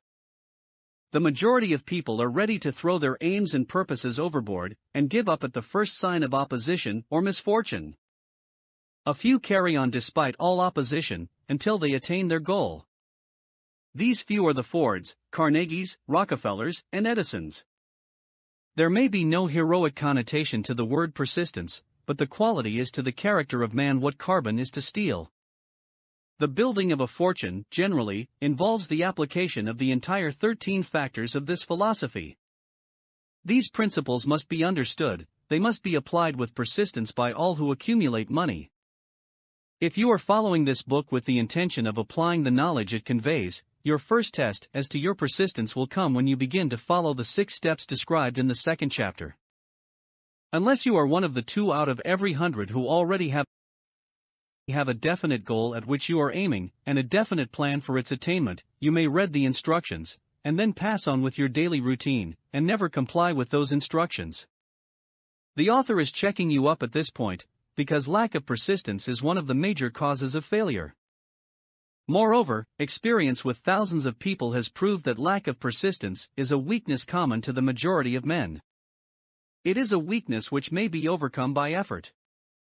The ease with which lack of persistence may be conquered will depend entirely upon the intensity of one's desire.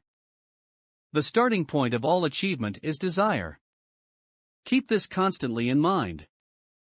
Weak desires bring weak results, just as a small amount of fire makes a small amount of heat.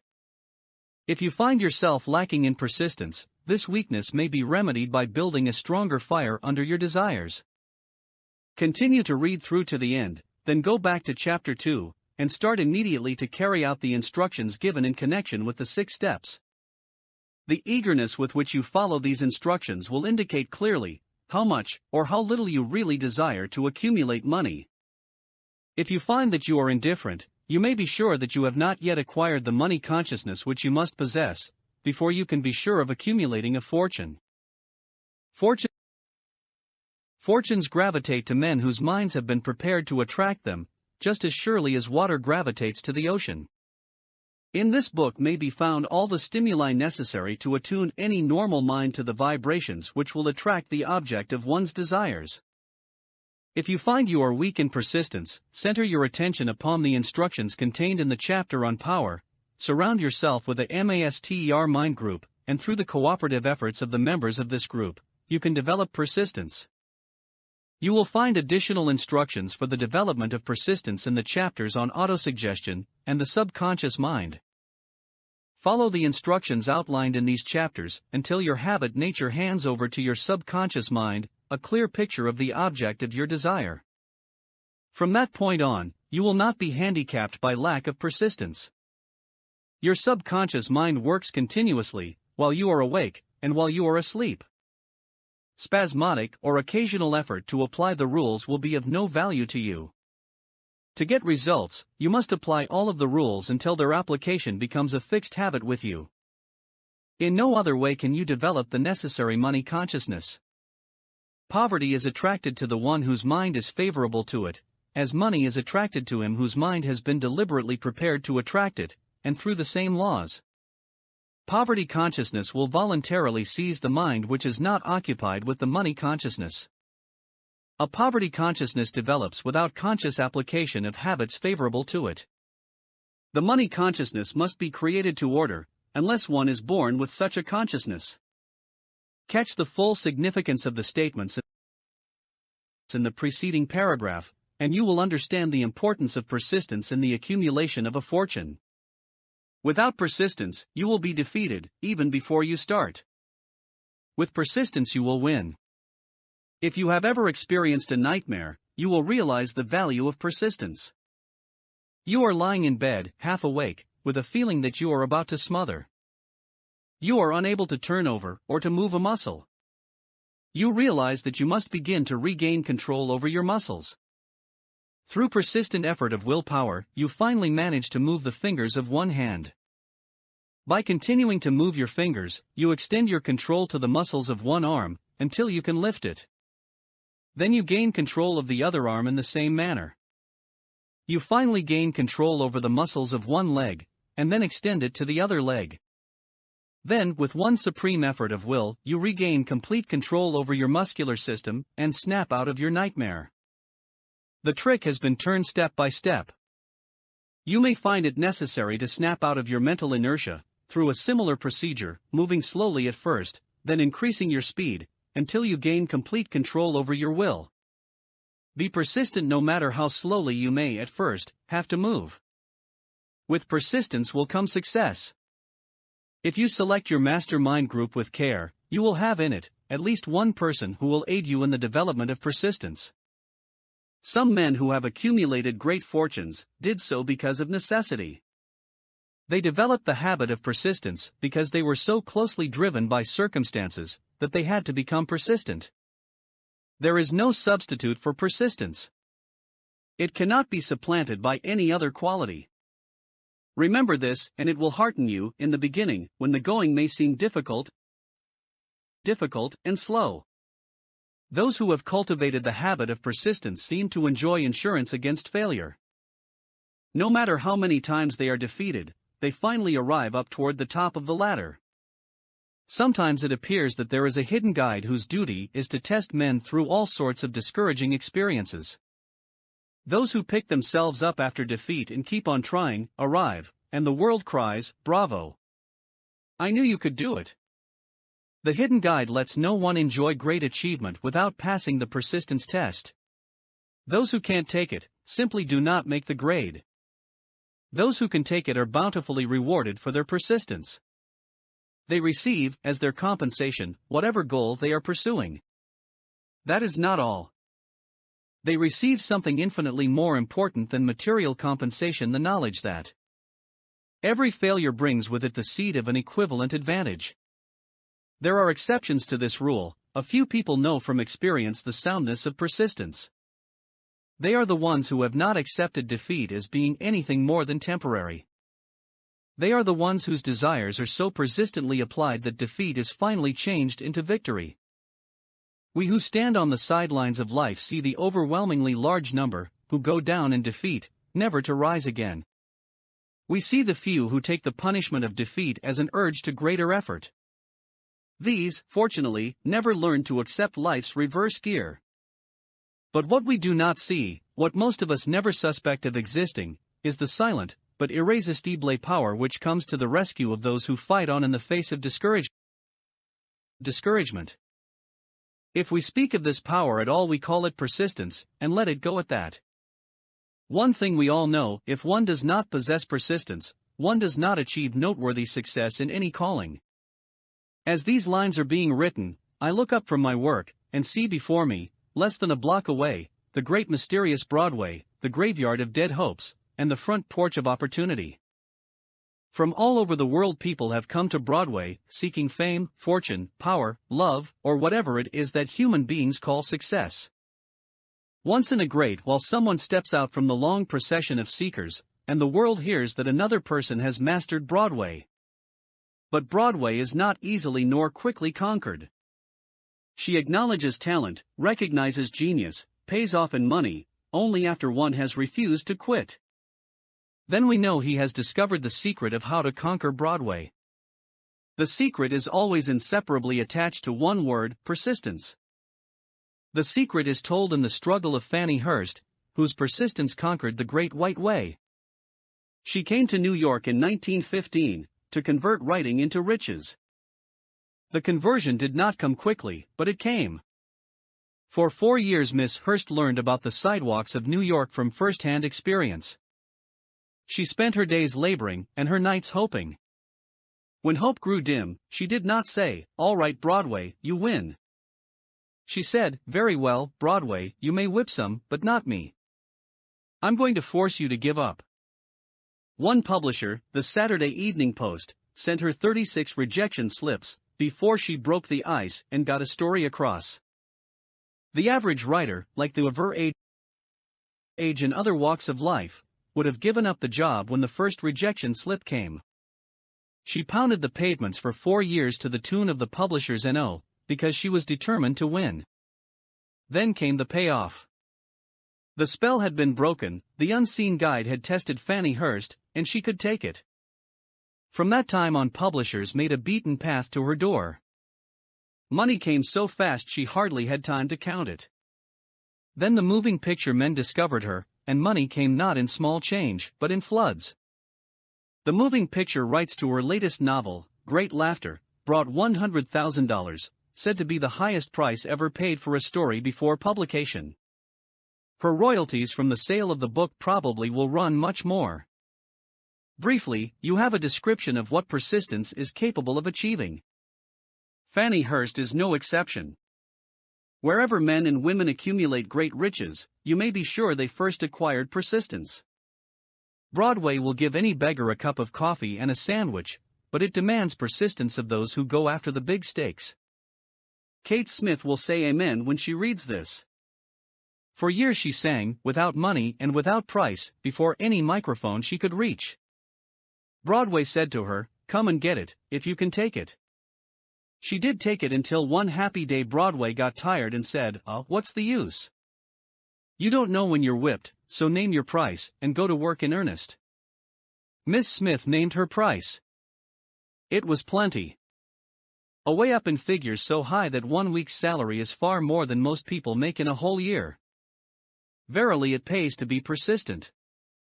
And here is an encouraging statement which carries with it a suggestion of great significance. Thousands of singers who excel Kate Smith are walking up and down Broadway looking for a break, without success. Countless others have come and gone, many of them sang well enough, but they failed to make the grade because they lacked the courage to keep on keeping on, until Broadway became tired of turning them away. Persistence is a state of mind, therefore it can be cultivated. Like all states of mind, persistence is based upon definite causes, among them these. A. Definiteness of purpose. Knowing what one wants is the first and, perhaps, the most important step toward the development of persistence. A strong motive forces one to surmount many difficulties. B. Desire. It is comparatively easy to acquire and to maintain persistence in pursuing the object of intense desire. C. Self-reliance. Belief in one's ability to carry out a plan encourages one to follow the plan through with persistence. Self-reliance can be developed through the principle described in the chapter on autosuggestion. D. Definiteness of plans. Organized plans, even though they may be weak and entirely impractical, encourage persistence. E. Accurate knowledge. Knowing that one's plans are sound, based upon experience or observation, encourages persistence. Guessing instead of knowing destroys persistence. F. Cooperation. Sympathy, understanding, and harmonious cooperation with others tend to develop persistence. G. Willpower. The habit of concentrating one's thoughts upon the building of plans for the attainment of a definite purpose leads to persistence. H. Habit. Persistence is the direct result of habit. The mind absorbs and becomes a part of the daily experiences upon which it feeds. Fear, the worst of all enemies, can be effectively cured by forced repetition of CWT 8 of courage. Everyone who has seen active service in war knows this. Before leaving the subject of persistence, take inventory of yourself and determine in what particular, if any, you are lacking in this essential quality. Measure yourself courageously, point by point, and see how many of the 8 factors of persistence you lack. The analysis may lead to discoveries that will give you a new grip on yourself. Symptoms of lack of persistence. Here you will find the real enemies which stand between you and noteworthy achievement. Here you will find not only the symptoms indicating weakness of persistence, but also the deeply seated subconscious causes of this weakness. Study the list carefully, and face yourself squarely if you really wish to know who you are, and what you are capable of doing. These are the weaknesses which must be mastered by all who accumulate riches. 1. Failure to recognize and to clearly define exactly what one wants. 2. Procrastination, with or without cause. Usually backed up with a formidable array of alibis and excuses. 3. Lack of interest in acquiring specialized knowledge. 4. Indecision, the habit of passing the buck on all occasions, instead of facing issues squarely. Also backed by alibis. 5. The habit of relying upon alibis instead of creating definite plans for the solution of problems. 6. Self-satisfaction. There is but little remedy for this affliction, and no hope for those who suffer from it. 7. Indifference, usually reflected in one's readiness to compromise on all occasions, rather than meet opposition and fight it. 8. The habit of blaming others for one's mistakes and accepting unfavorable circumstances as being unavoidable. 9. Weakness of desire, due to neglect in the choice of motives that impel action. 10. Willingness, even eagerness, to quit at the first sign of defeat. Based upon one or more of the 6 basic fears. 11. Lack of organized plans, placed in writing where they may be analyzed. 12. The habit of neglecting to move on ideas, or to grasp opportunity when it presents itself. 13. Wishing instead of willing. 14. The habit of compromising with poverty instead of aiming at riches. General absence of ambition to be, to do, and to own. 15. Searching for all the shortcuts to riches, trying to get without giving a fair equivalent, usually reflected in the habit of gambling, endeavoring to drive sharp bargains. 16. Fear of criticism, failure to create plans, and to put them into action, because of what other people will think, do, or say. This enemy belongs at the head of the list, because it generally exists in one's subconscious mind, where its presence is not recognized. See the 6 basic fears in a later chapter. Let us examine some of the symptoms of the fear of criticism.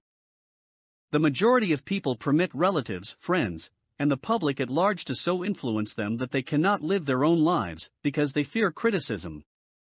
Huge numbers of people make mistakes in marriage, stand by the bargain, and go through life miserable and unhappy because they fear criticism which may follow if they correct the mistake. Anyone who has submitted to this form of fear knows the irreparable damage it does by destroying ambition, self-reliance, and the desire to achieve. Millions of people neglect to acquire belated educations after having left school because they fear criticism. Countless numbers of men and women, both young and old, permit relatives to wreck their lives in the name of duty because they fear criticism. Duty does not require any person to submit to the destruction of his personal ambitions and the right to live his own life in his own way. People refuse to take chances in business because they fear the criticism which may follow if they fail. The fear of criticism, in such cases, is stronger than the desire for success. Too many people refuse to set high goals for themselves, or even neglect selecting a career, because they fear the criticism of relatives and friends who may say, "Don't aim so high, people will think you are crazy." When Andrew Carnegie suggested that I devote 20 years to the organization of a philosophy of individual achievement, my first impulse of thought was fear of what people might say. The suggestion set up a goal for me, far out of proportion to any I had ever conceived.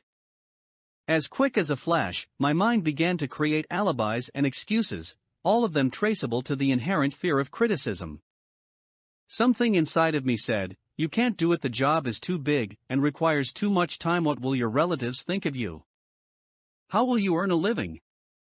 No one has ever organized a philosophy of success. What right have you to believe you can do it? Who are you anyway to aim so high? Remember your humble birth. What do you know about philosophy? People will think you are crazy," and they did. Why hasn't some other person done this before now? These and many other questions flashed into my mind and demanded attention. It seemed as if the whole world had suddenly turned its attention to me with the purpose of ridiculing me into giving up all desire to carry out Mr. Carnegie's suggestion. I had a fine opportunity, then and there, to kill off ambition before it gained control of me. Later in life, after having analyzed thousands of people, I discovered that most ideas are stillborn, and need the breath of life injected into them through definite plans of immediate action. The time to nurse an idea is at the time of its birth. Every minute it lives gives it a better chance of surviving. The fear of criticism is at the bottom of the destruction of most ideas which never reach the planning and action stage. Many people believe that material success is the result of favorable breaks. There is an element of ground for the belief, but those depending entirely upon luck are nearly always disappointed because they overlook another important factor which must be present before one can be sure of success. It is the knowledge with which favorable breaks can be made to order. During the Depression, W.C. Fields, the comedian, lost all his money and found himself without income, without a job, and his means of earning a living, vaudeville, no longer existed.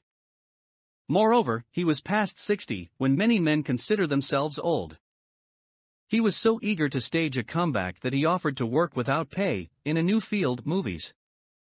In addition to his other troubles, he fell and injured his neck. Too many that would have been the place to give up and quit. But Fields was persistent. He knew that if he carried on he would get the breaks sooner or later, and he did get them, but not by chance. Marie Dressier found herself down and out, with her money gone, with no job, when she was about 60. She too went after the breaks and got them. Her persistence brought an astounding triumph late in life, long beyond the age when most men and women are done with ambition to achieve. Eddie Cantor lost his money in the 1929 stock crash, but he still had his persistence and his courage. With these, plus 2 prominent eyes, he exploited himself back into an income of $10,000 a week. Verily, if one has persistence, one can get along very well without many other qualities. The only break anyone can afford to rely upon is a self-made break. These come through the application of persistence. The starting point is definiteness of purpose. Examine the first 100 people you meet, ask them what they want most in life, and 98 of them will not be able to tell you. If you press them for an answer, some will say security, many will say money, a few will say happiness, others will say fame and power, and still others will say social recognition, ease in living, ability to sing, dance, or write, but none of them will be able to define these terms, or give the slightest indication of a plan by which they hope to attain these vaguely expressed wishes. Riches do not respond to wishes. They respond only to definite plans, backed by definite desires, through constant persistence. How to develop persistence? There are 4 simple steps which lead to the habit of persistence. They call for no great amount of intelligence, no particular amount of education, and but little time or effort. The necessary steps are: 1. A definite purpose backed by burning desire for its fulfillment. 2. A definite plan, expressed in continuous action. 3. A mind closed tightly against all negative and discouraging influences, including negative suggestions of relatives, friends and acquaintances. 4. A friendly alliance with one or more persons who will encourage one to follow through with both plan and purpose. These 4 steps are essential for success in all walks of life. The entire purpose of the 13 principles of this philosophy is to enable one to take these 4 steps as a matter of habit. These are the steps by which one may control one's economic destiny. They are the steps that lead to freedom and independence of thought. They are the steps that lead to riches in small or great quantities. They lead the way to power, fame, and worldly recognition. They are the 4 steps which guarantee favorable breaks. They are the steps that convert dreams into physical realities. They lead, also, to the mastery of fear, discouragement, indifference. There is a magnificent reward for all who learn to take these 4 steps. It is the privilege of writing one's own ticket, and of making life yield whatever price is asked.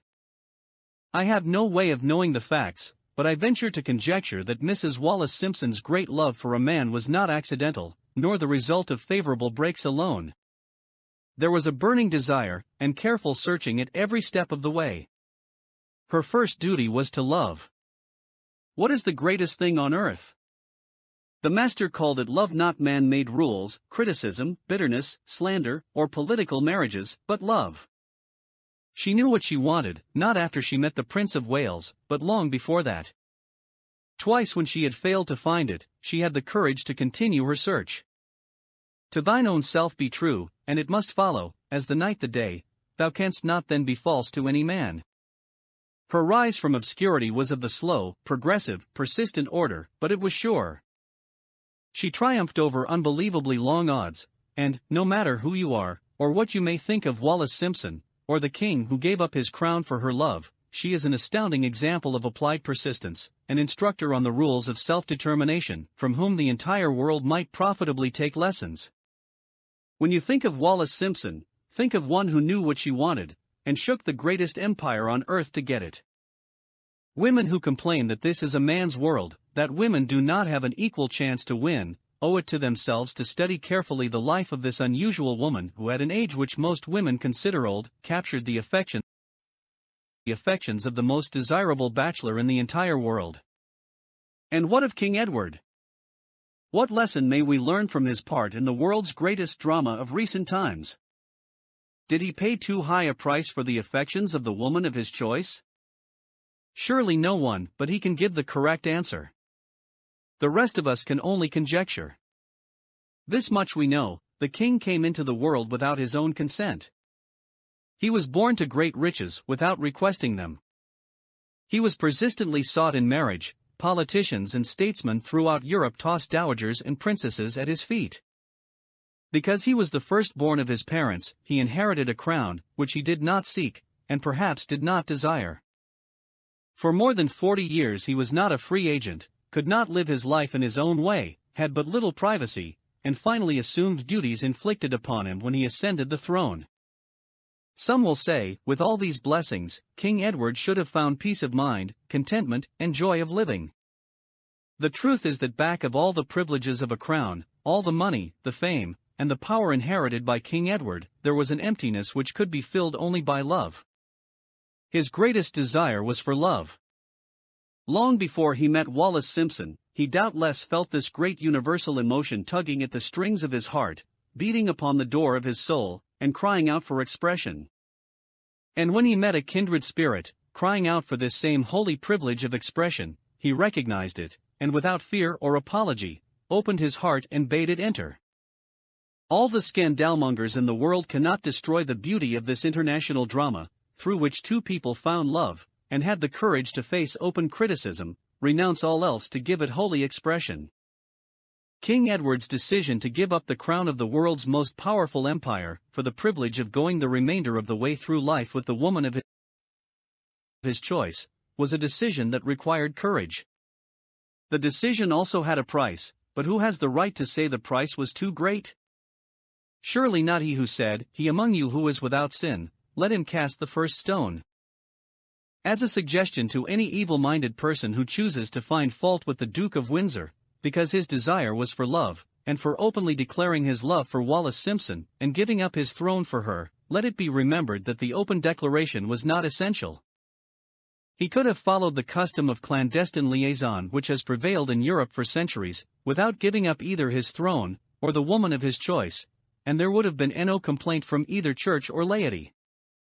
But this unusual man was built of sterner stuff. His love was clean. It was deep and sincere.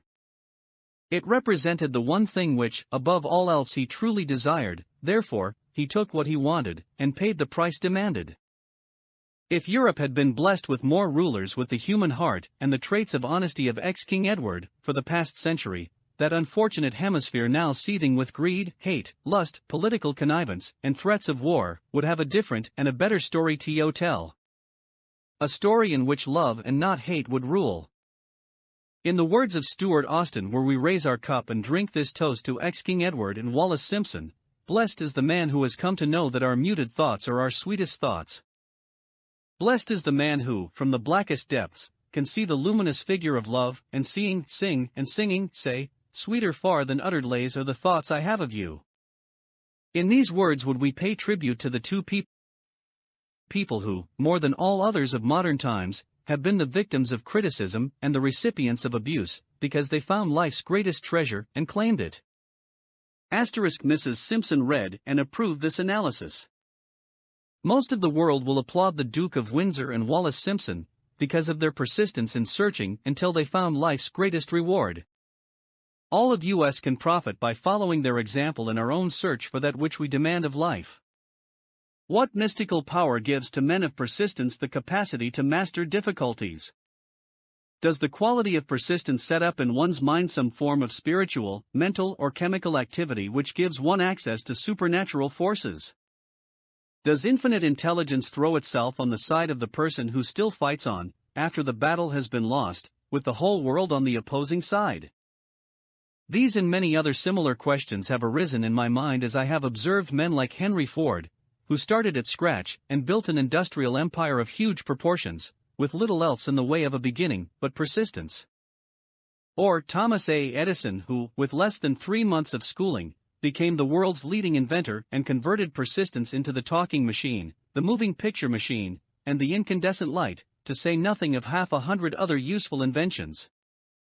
I had the happy privilege of analyzing both Mr. Edison and Mr. Ford, year by year, over a long period of years, and therefore, the opportunity to study them at close range, so I speak from actual knowledge when I say that I found no quality save persistence in either of them that even remotely suggested the major source of their stupendous achievements.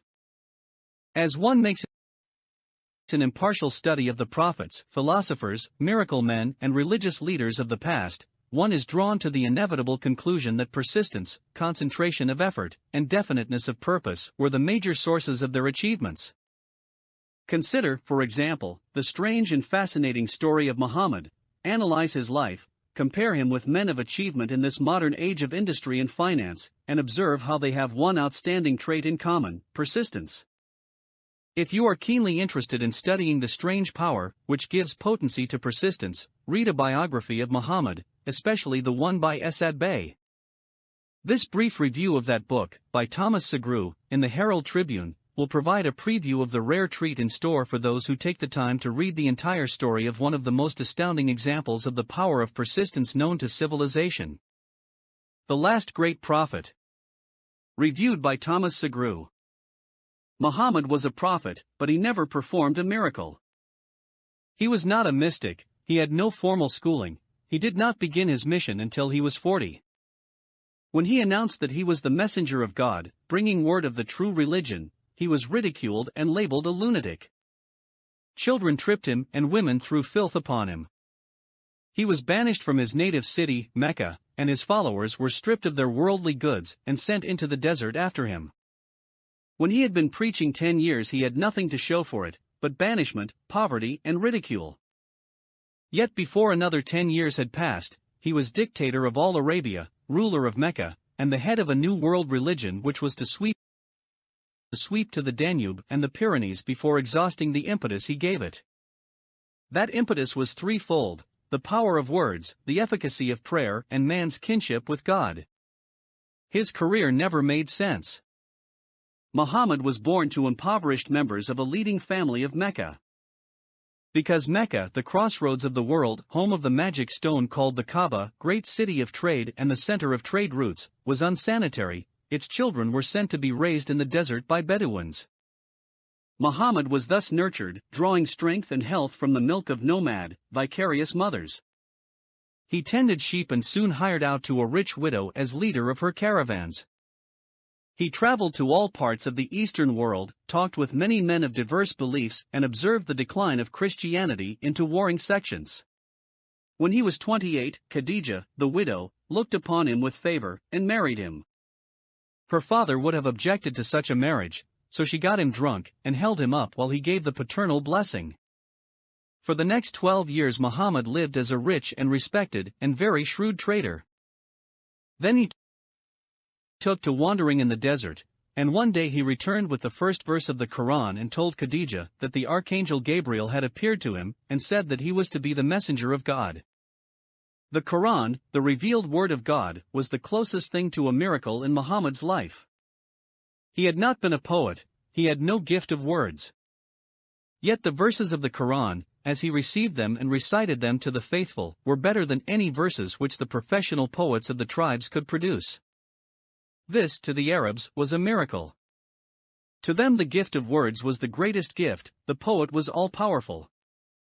In addition, the Quran said that all men were equal before God, that the world should be a democratic state Islam. It was this political heresy, plus Muhammad's desire to destroy all the 360 idols in the courtyard of the Kaaba, which brought about his banishment. The idols brought the desert tribes to Mecca, and that meant trade. So the businessmen of Mecca, the capitalists, of which he had been one, set upon Muhammad. Then he retreated to the desert and demanded sovereignty over the world.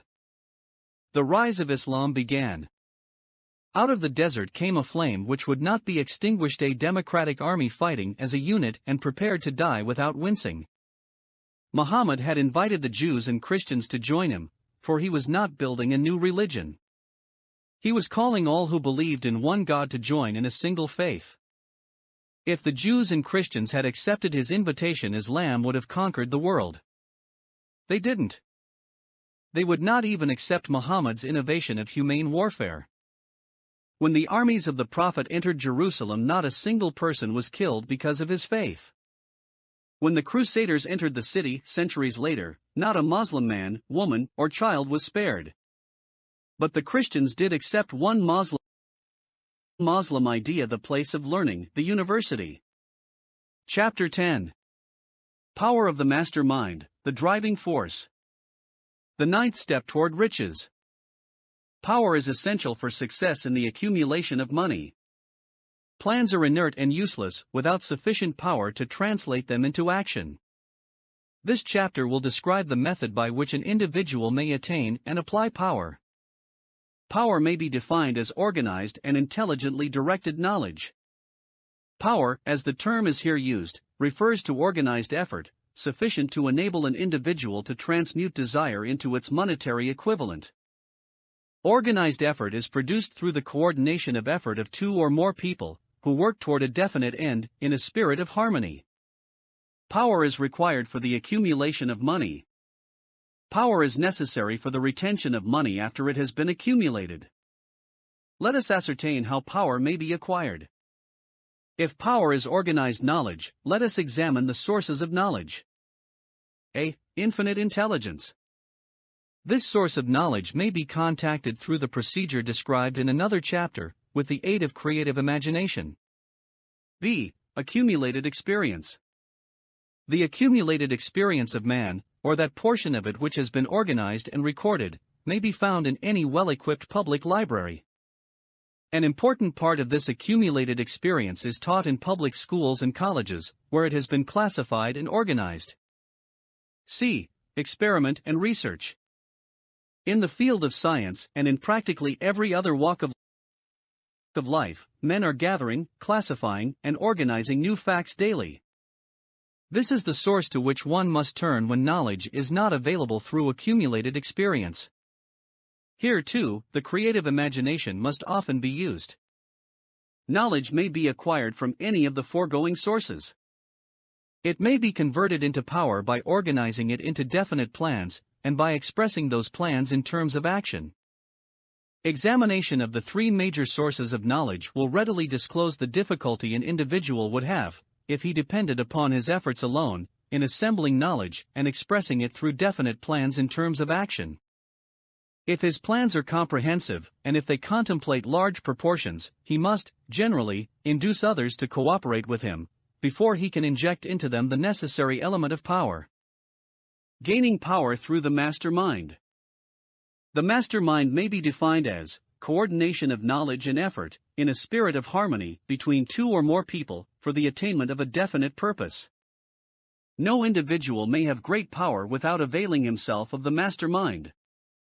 In a preceding chapter, instructions were given for the creation of plans for the purpose of translating desire into its monetary equivalent.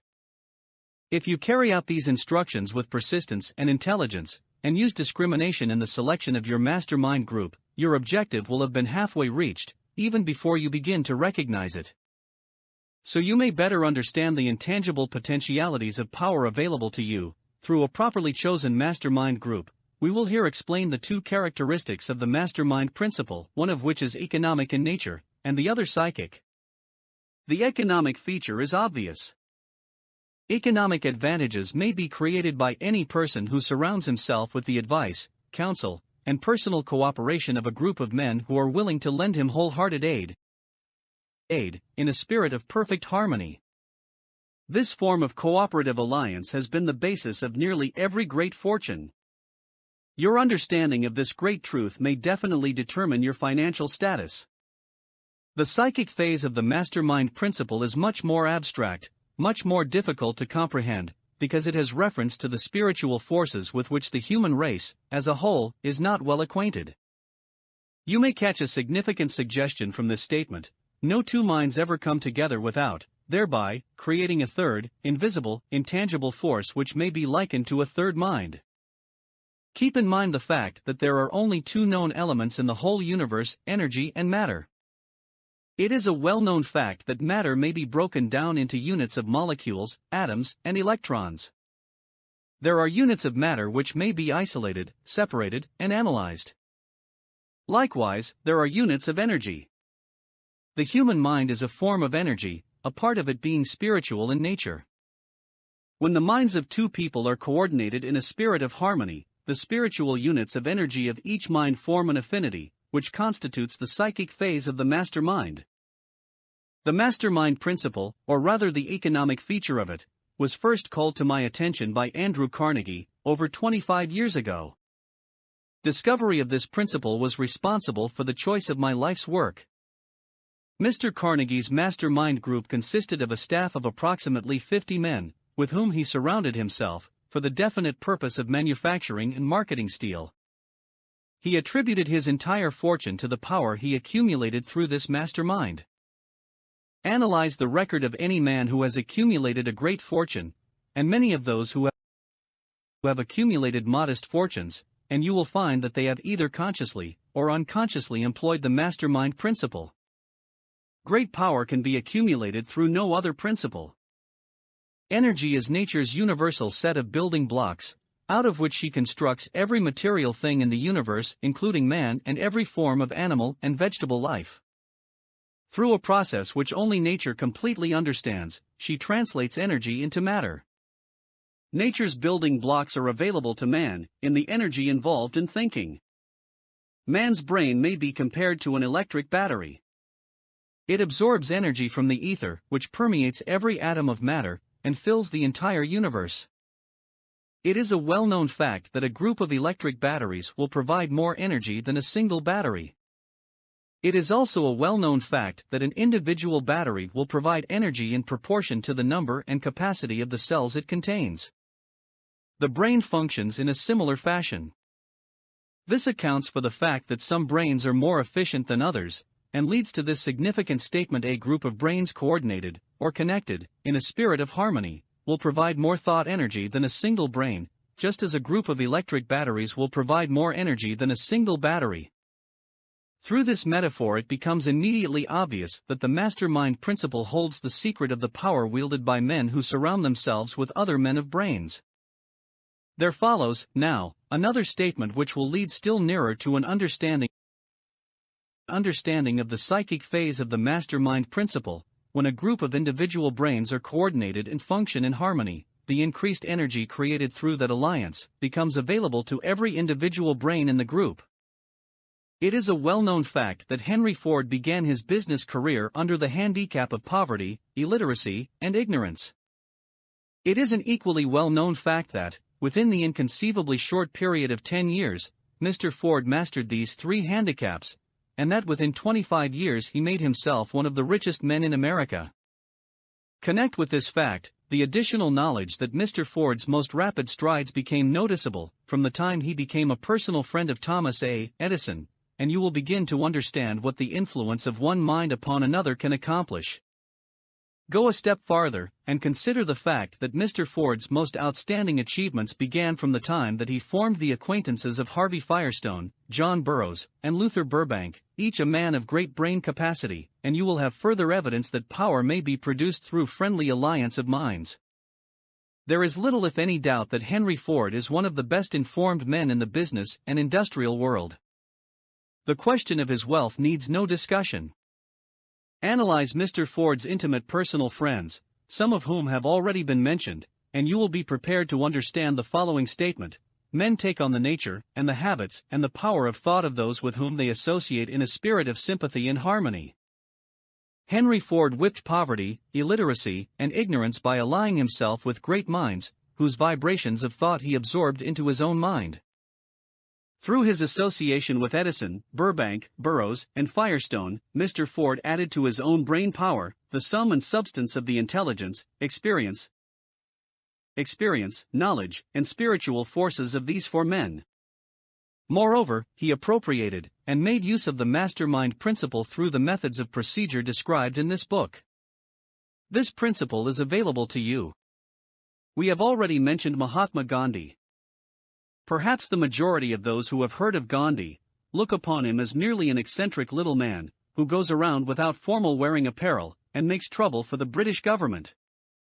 In reality, Gandhi is not eccentric, but he is the most powerful man now living, estimated by the number of his followers and their faith in their leader.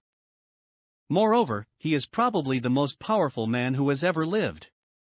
His power is passive, but it is real. Let us study the method by which he attained his stupendous power.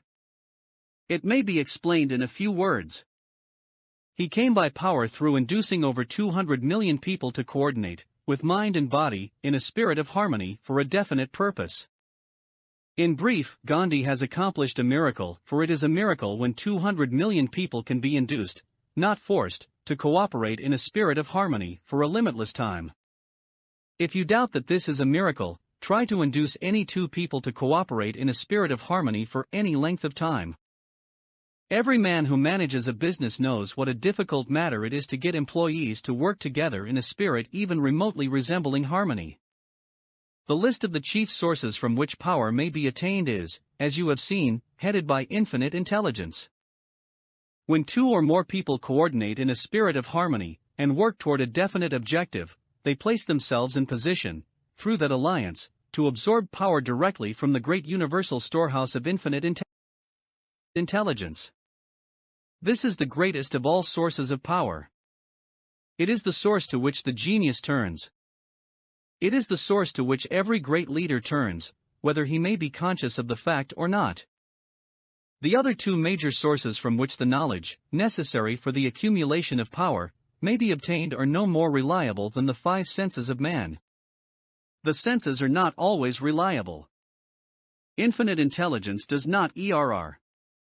In subsequent chapters, the methods by which infinite intelligence may be most readily contacted will be adequately described.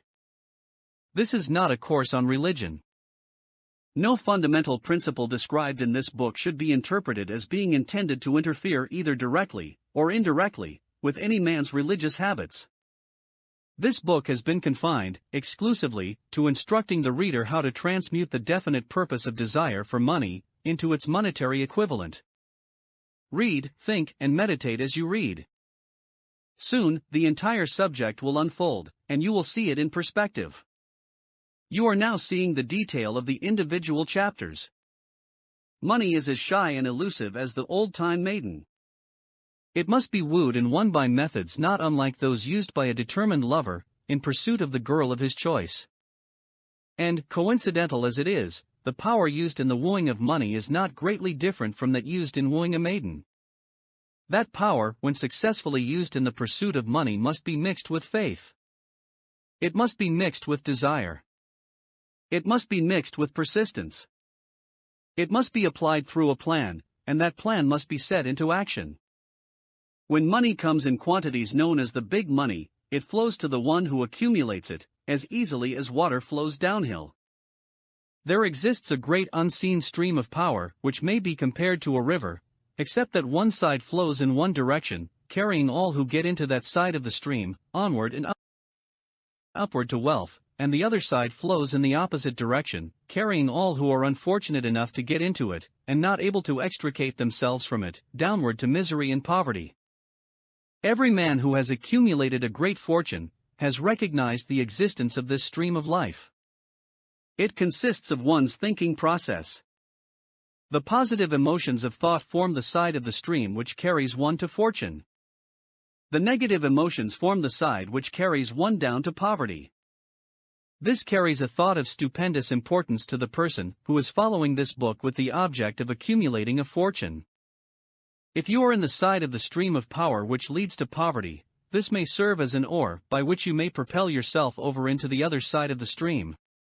It can serve you only through application and use. Merely reading and passing judgment on it, either one way or another, will in no way benefit you. Some people undergo the experience of alternating between the positive and negative sides of the stream, being at times on the positive side, and at times on the negative side. The Wall Street crash of '29 swept millions of people from the positive to the negative side of the stream. These millions are struggling, some of them in desperation and fear, to get back to the positive side of the stream. This book was written especially for those millions. Poverty and riches often change places. The crash taught the world this truth, although the world will not long remember the lesson. Poverty may, and generally does, voluntarily take the place of riches. When riches take the place of poverty, the change is usually brought about through well-conceived and carefully executed plans. Poverty needs no plan. It needs no one to aid it, because it is bold and ruthless. Riches are shy and timid. They have to be attracted. Anybody can wish for riches, and most people do, but only a few know that a definite plan, plus a burning desire for wealth, are the only dependable means of accumulating wealth. Chapter 11. The Mystery of Sex, Transmutation. The 10th step toward riches. The meaning of the word transmute is, in simple language, the changing, or transferring of one element, or form of energy, into another. The emotion of sex brings into being a state of mind. Because of ignorance on the subject, this state of mind is generally associated with the physical, and because of improper influences, to which most people have been subjected, in acquiring knowledge of sex, things essentially physical have highly biased the mind. The emotion of sex has back of it the possibility of three constructive potentialities. They are: 1. The perpetuation of mankind. 2. The maintenance of health. As a therapeutic agency, it has no equal. 3. The transformation of mediocrity into genius through transmutation. Sex transmutation is simple and easily explained. It means the switching of the mind from thoughts of physical expression to thoughts of some other nature. Sex desire is the most powerful of human desires. When driven by this desire, men develop keenness of imagination, courage, willpower, persistence, and creative ability unknown to them at other times.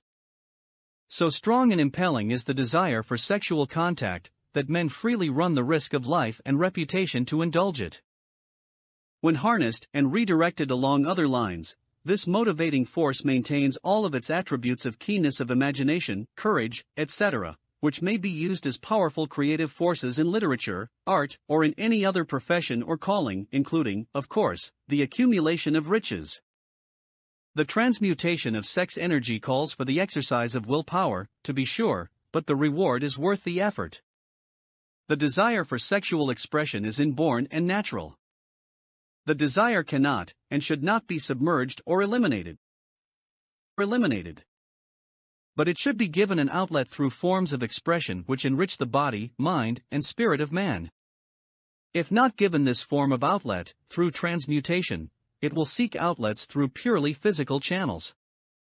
A river may be dammed, and its water controlled for a time, but eventually, it will force an outlet. The same is true of the emotion of sex. It may be submerged and controlled for a time, but its very nature causes it to be ever seeking means of expression. If it is not transmuted into some creative effort, it will find a less worthy outlet. Fortunate, indeed, is the person who has discovered how to give sex emotion an outlet through some form of creative effort, for he has, by that discovery, lifted himself to the status of a genius. Scientific research has disclosed these significant facts.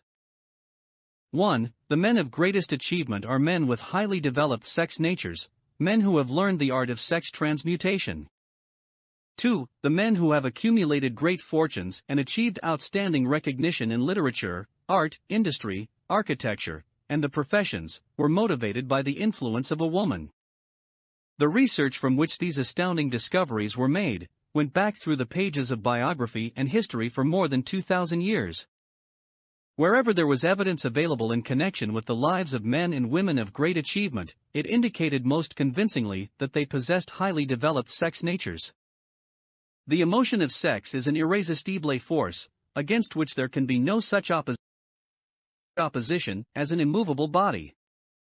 When driven by this emotion, men become gifted with a superpower for action. Understand this truth, and you will catch the significance of the statement that sex transmutation will lift one to the status of a genius. The emotion of sex contains the secret of creative ability. Destroy the sex glands, whether in man or beast, and you have removed the major source of action. For proof of this, observe what happens to any animal after it has been castrated. A bull becomes as docile as a cow after it has been altered sexually. Sex alteration takes out of the male, whether man or beast, all the fight that was in him. Sex alteration of the female has the same effect.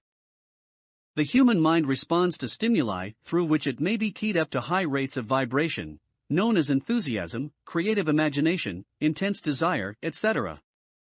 The stimuli to which the mind responds most freely are: 1. The desire for sex expression. 2. Love. 3. A burning desire for fame, power, or financial gain, money. 4. Music. 5. Friendship between either those of the same sex, or those of the opposite sex.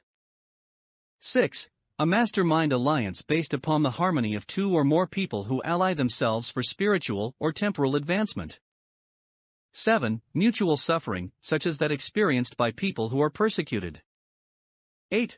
Autosuggestion. 9. Fear. 10. Narcotics and alcohol.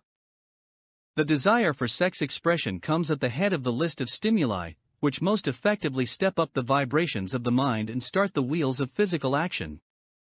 8 of these stimuli are natural and constructive. 2 are destructive.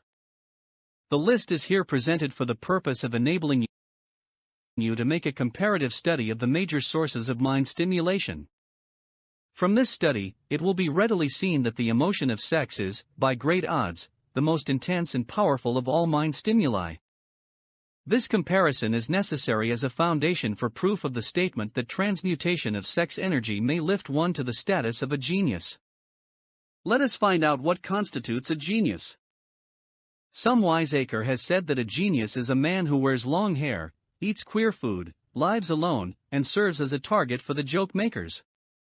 A better definition of a genius is a man who has discovered how to increase the vibrations of thought to the point where he can freely communicate with sources of knowledge not available through the ordinary rate of vibration of thought. The person who thinks will want to ask some questions concerning this definition of genius. The first question will be, how may one communicate with sources of knowledge which are not available through the ordinary rate of vibration of thought?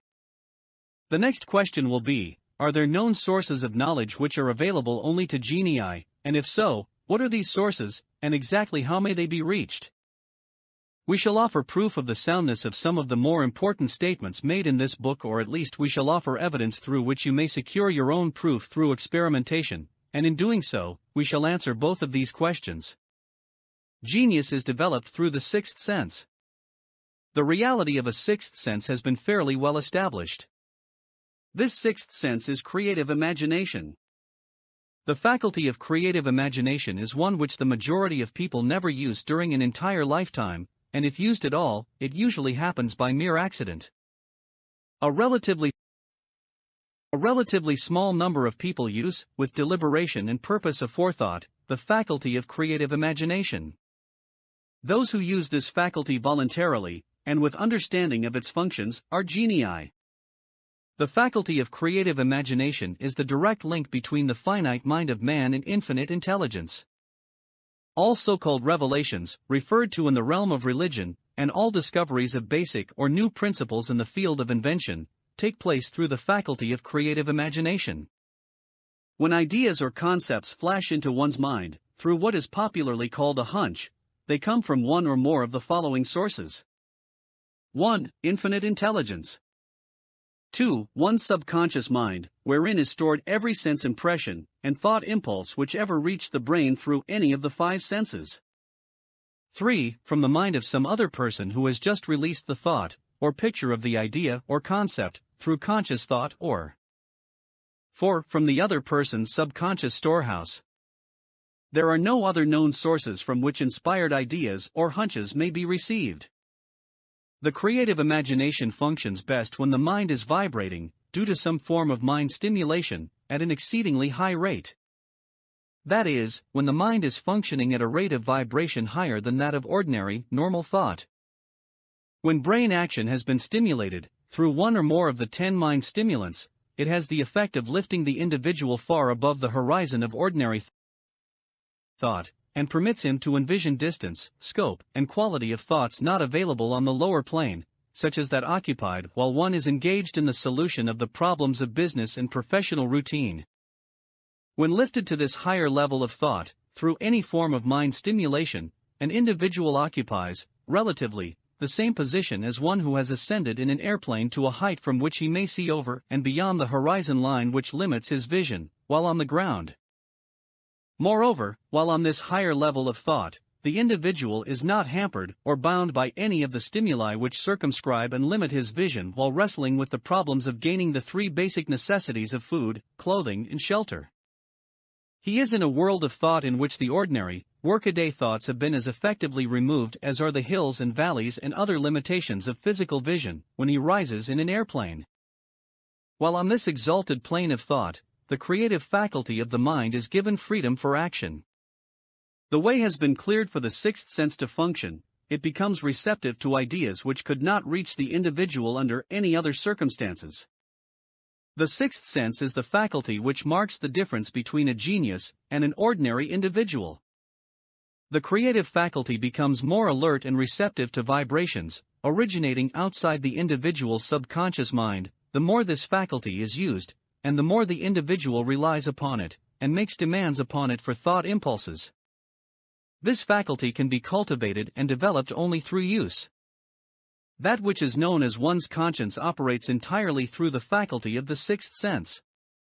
The great artists, writers, musicians, and poets become great, because they acquire the habit of relying upon the still small voice which speaks from within, through the faculty of creative imagination.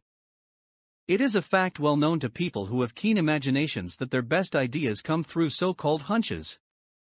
There is a great orator who does not attain to greatness until he closes his eyes and begins to rely entirely upon the faculty of creative imagination. When asked why he closed his eyes just before the climaxes of his oratory, he replied, "I do it, because, then I speak through ideas which come to me from within." One of America's most successful and best-known financiers followed the habit of closing his eyes for 2 or 3 minutes before making a decision. When asked why he did this, he replied, "With my eyes closed, I am able to draw upon a source of superior intelligence." The late Dr. Elmer R. Gates of Chevy Chase, Maryland, created more than 200 useful patents, many of them basic, through the process of cultivating and using the creative faculty. His method is both significant and interesting to one interested in attaining to the status of genius, in which category Dr. Gates unquestionably belonged. Dr. Gates was one of the really great, though less publicized scientists of the world. In his laboratory, he had what he called his personal communication room. It was practically soundproof, and so arranged that all light could be shut out. It was equipped with a small table, on which he kept a pad of writing paper. In front of the table, on the wall, was an electric push button, which controlled the lights. When Dr. Gates desired to draw upon the forces available to him through his creative imagination, he would go into this room, seat himself at the table, shut off the lights, and concentrate upon the known factors of the invention on which he was working, remaining in that position until ideas began to flash into his mind in connection with the unknown factors of the invention. On one occasion, ideas came through so fast that he was forced to write for almost 3 hours. When the thoughts stopped flowing, and he examined his notes, he found they contained a minute description of principles which bade not a parallel among the known data of the scientific world. Moreover, the answer to his problem was intelligently presented in those notes. In this manner Dr. Gates completed over 200 patents which had been begun, but not completed, by half-baked brains. Evidence of the truth of this statement is in the United States Patent Office. Dr. Gates earned his living by sitting for ideas for individuals and corporations. Some of the largest corporations in America paid him substantial fees by the hour for sitting for ideas. The reasoning faculty is often faulty, because it is largely guided by one's accumulated experience. Not all knowledge which one accumulates through experience is accurate. Ideas received through the creative faculty are much more reliable, for the reason that they come from sources more reliable than any which are available to the reasoning faculty of the mind. The major difference between the genius and the ordinary crank inventor may be found in the fact that the genius works through his faculty of creative imagination, while the crank knows nothing of this faculty. The scientific inventor, such as Mr. Edison and Dr. Gates, makes use of both the synthetic and the creative faculties of imagination. For example, the scientific inventor, or genius, begins an invention by organizing and combining the known ideas, or principles accumulated through experience, through the synthetic faculty, the reasoning faculty. If he finds this accumulated knowledge to be insufficient for the completion of his invention, he then draws upon the sources of knowledge available to him through his creative faculty. The method by which he does this varies with the individual, but this is the sum and substance of his procedure. 1. He stimulates his mind so that it vibrates on a higher than average plane, using one or more of the 10 mind stimulants or some other stimulant of his choice. 2. He concentrates upon the known factors, the finished part, of his invention, and creates in his mind a perfect picture of unknown factors, the unfinished part, of his invention. He holds this picture in mind until it has been taken over by the subconscious mind, then relaxes by clearing his mind of all thought, and waits for his answer to flash into his mind. Sometimes the results are both definite and immediate. At other times, the results are negative, depending upon the state of development of the sixth sense, or creative faculty. Mr. Edison tried out more than 10,000 different combinations of ideas through the synthetic faculty of his imagination before he tuned in through the creative faculty, and got the answer which perfected the incandescent light. His experience was similar when he produced the talking machine. There is plenty of reliable evidence that the faculty of creative imagination exists. This evidence is available through accurate analysis of men who have become leaders in their respective callings, without having had extensive educations. Lincoln was a notable example of a great leader who achieved greatness through the discovery and use of his faculty of creative imagination. He discovered and began to use this faculty as the result of the stimulation of love which he experienced after he met in Rutledge, a statement of the highest significance in connection with the study of the source of genius. The pages of history are filled with the records of great leaders whose achievements may be traced directly to the influence of women who aroused the creative faculties of their minds through the stimulation of sex desire. Napoleon Bonaparte was one of these. When inspired by his first wife, Josephine, he was irresistible and invincible. When his better judgment or reasoning faculty prompted him to put Josephine aside, he began to decline. His defeat and St. Helena were not far distant. If good taste would permit, we might easily mention scores of men, well known to the American people, who climbed to great heights of achievement under the stimulating influence of their wives, only to drop back to destruction after money and power went to their heads, and they put aside the old wife for a new one. Napoleon was not the only man to discover that sex influence, from the right source, is more powerful than any substitute of expediency, which may be created by mere reason. The human mind responds to stimulation. Among the greatest and most powerful of these stimuli is the urge of sex. When harnessed and transmuted, this driving force is capable of lifting men into that higher sphere of thought which enables them to master the sources of worry and petty annoyance which beset their pathway on the lower plane. Unfortunately, only the genii have made the discovery. Others have accepted the experience of sex urge, without discovering one of its major potentialities, a fact which accounts for the great number of others as compared to the limited number of genii. For the purpose of refreshing the memory, in connection with the facts available from the biographies of certain men, we here present the names of a few men of outstanding achievement, each of whom was known to have been of a highly sexed nature. The genius which was theirs undoubtedly found its source of power in transmuted sex energy. George Washington, Napoleon Bonaparte, William Shakespeare, Abraham Lincoln, Ralph Waldo Emerson, Robert Burns, Thomas Jefferson, Elbert Hubbard, Elbert H. Gary, Oscar Wilde, Woodrow Wilson, John H. Patterson, Andrew Jackson, Enrico Caruso. Your own knowledge of biography will enable you to add to this list.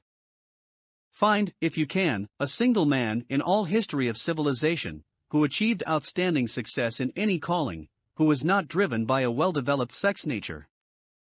If you do not wish to rely upon biographies of men not now living, take inventory of those whom you know to be men of great achievement, and see if you can find one among them who is not highly sexed. Sex energy is the creative energy of all genii. There never has been, and never will be a great leader, builder, or artist lacking in this driving force of sex. Surely no one will misunderstand these statements to mean that all who are highly sexed are genii. Man attains to the status of a genius only when and if he stimulates his mind so that it draws upon the forces available through the creative faculty of the imagination. Chief among the stimuli with which this stepping up of the vibrations may be produced is sex energy. The mere possession of this energy is not sufficient to produce a genius. The energy must be transmuted from desire for physical contact into some other form of desire and action before it will lift one to the status of a genius. Far from becoming genii because of great sex desires, the majority of men lower themselves, through misunderstanding and misuse of this great force, to the status of the lower animals. Why men seldom succeed before 40? I discovered, from the analysis of over 25,000 people, that men who succeed in an outstanding way seldom do so before the age of 40, and more often they do not strike their real pace until they are well beyond the age of 50. This fact was so astounding that it prompted me to go into the study of its cause most carefully, carrying the investigation over a period of more than 12 years. This study disclosed the fact that the major reason why the majority of men who succeed do not begin to do so before the age of 40 to 50 is their tendency to dissipate their energies through overindulgence in physical expression of the emotion of sex. The majority of men never learn that the urge of sex has other possibilities, which far transcend in importance, that of mere physical expression. The majority of those who make this discovery do so after having wasted many years at a period when the sex energy is at its height, prior to the age of 45 to 50. This usually is followed by noteworthy achievement. The lives of many men up to, and sometimes well past the age of 40, reflect a continued dissipation of energies, which could have been more profitably turned into better channels. Their finer and more powerful emotions are sown wildly to the four winds. Out of this habit of the male, grew the term, sowing his wild oats. The desire for sexual expression is by far the strongest and most impelling of all the human emotions, and for this very reason this desire, when harnessed and transmuted into action, other than that of physical expression, may raise one to the status of a genius. One of America's most able businessmen frankly admitted that his attractive secretary was responsible for most of the plans he created. He admitted that her presence lifted him to heights of creative imagination, such as he could experience under no other stimulus. One of the most successful men in America owes most of his success to the influence of a very charming young woman, who has served as his source of inspiration for more than 12 years. Everyone knows the man to whom this reference is made, but not everyone knows the real source of his achievements. History is not lacking in examples of men who attained to the status of genii, as the result of the use of artificial mind stimulants in the form of alcohol and narcotics. Edgar Allan Poe wrote The Raven while under the influence of liquor, dreaming dreams that mortal never dared to dream before. James Whitcomb Riley did his best writing while under the influence of alcohol. Perhaps it was thus he saw the ordered intermingling of the real and the dream, the mill above the river, and the mist above the stream. Robert Burns wrote best when intoxicated, for auld lang syne, my dear, we'll take a cup of kindness yet, for auld lang syne. But let it be remembered that many such men have destroyed themselves in the end. Nature has prepared her own potions with which men may safely stimulate their minds, so they vibrate on a plane that enables them to tune into fine and rare thoughts which come from no man knows where. No satisfactory substitute for nature's stimulants has ever been found. It is a fact well known to psychologists that there is a very close relationship between sex desires and spiritual urges, a fact which accounts for the peculiar behavior of people who participate in the orgies known as religious revivals, common among the primitive types. The world is ruled, and the destiny of civilization is established, by the human emotions. People are influenced in their actions, not by reason so much as by feelings. The creative faculty of the mind is set into action entirely by emotions, and not by cold reason. The most powerful of all human emotions is that of sex. There are other mind stimulants, some of which have been listed, but no one of them, nor all of them combined, can equal the driving power of sex. A mind stimulant is any influence which will either temporarily, or permanently, increase the vibrations of thought. The 10 major stimulants, described, are those most commonly resorted to. Through these sources one may commune with infinite intelligence, or enter, at will, the storehouse of the subconscious mind, either one's own, or that of another person, a procedure which is all there is of genius. A teacher, who has trained and directed the efforts of more than 30,000 salespeople, made the astounding discovery that highly sexed men are the most efficient salesmen. The explanation is that the factor of personality known as personal magnetism is nothing more nor less than sex energy. Highly sexed people always have a plentiful supply of magnetism. Through cultivation and understanding, this vital force may be drawn upon and used to great advantage in the relationships between people. This energy may be communicated to others through the following media. 1. The handshake. The touch of the hand indicates, instantly, the presence of magnetism, or the lack of it. 2. The tone of voice. Magnetism, or sex energy, is the factor with which the voice may be colored, or made musical and charming. 3. Posture and carriage of the body. Highly sexed people move briskly, and with grace and ease. 4. The vibrations of thought. Highly sexed people mix the emotion of sex with their thoughts, or may do so at will, and in that way, may influence those around them. 5. Body adornment. People who are highly sexed are usually very careful about their personal appearance. They usually select clothing of a style becoming to their personality, physique, complexion, etc. When employing salesmen, the more capable sales manager looks for the quality of personal magnetism as the first requirement of a salesman. People who lack sex energy will never become enthusiastic nor inspire others with enthusiasm, and enthusiasm is one of the most important requisites in salesmanship, no matter what one is selling. The public speaker, orator, preacher, lawyer, or salesman who is lacking in sex energy is a flop, as far as being able to influence others is concerned. Couple with this the fact that most people can be influenced only through an appeal to their emotions, and you will understand the importance of sex energy as a part of the salesman's native ability. Master salesmen attain the status of mastery in selling because they, either consciously or unconsciously, transmute the energy of sex into sales enthusiasm. In this statement may be found a very practical suggestion as to the actual meaning of sex transmutation. The salesman who knows how to take his mind off the subject of sex and direct it in sales effort with as much enthusiasm and determination as he would apply to its original purpose, has acquired the art of sex transmutation, whether he knows it or not.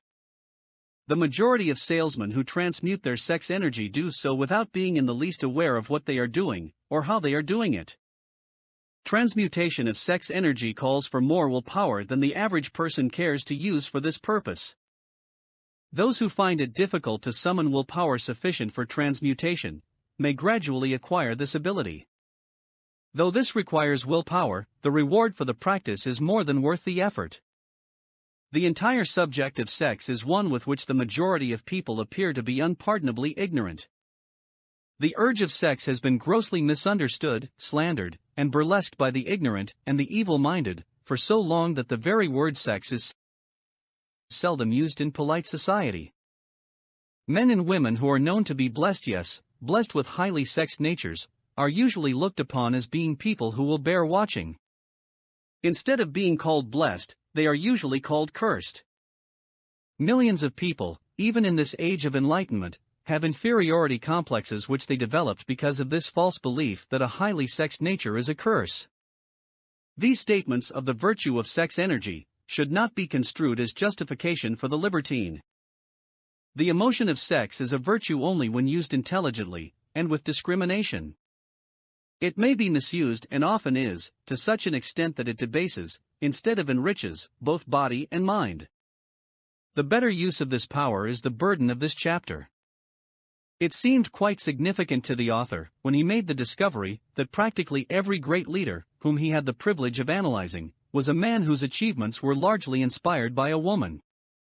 In many instances, the woman in the case was a modest, self-denying wife, of whom the public had heard but little or nothing. In a few instances, the source of inspiration has been traced to the other woman. Perhaps such cases may not be entirely unknown to you. Intemperance in sex habits is just as detrimental as intemperance in habits of drinking and eating. In this age in which we live, an age which began with the World War, intemperance in habits of sex is common. This orgy of indulgence may account for the shortage of great leaders. No man can avail himself of the forces of his creative imagination while dissipating them. Man is the only creature on earth which violates nature's purpose in this connection. Every other animal indulges its sex nature in moderation, and with purpose which harmonizes with the laws of nature. Every other animal responds to the call of sex only in season. Man's inclination is to declare open season. Every intelligent person knows that stimulation in excess, through alcoholic drink and narcotics, is a form of intemperance which destroys the vital organs of the body, including the brain. Not every person knows, however, that overindulgence in sex expression may become a habit as destructive and as detrimental to creative effort as narcotics or liquor.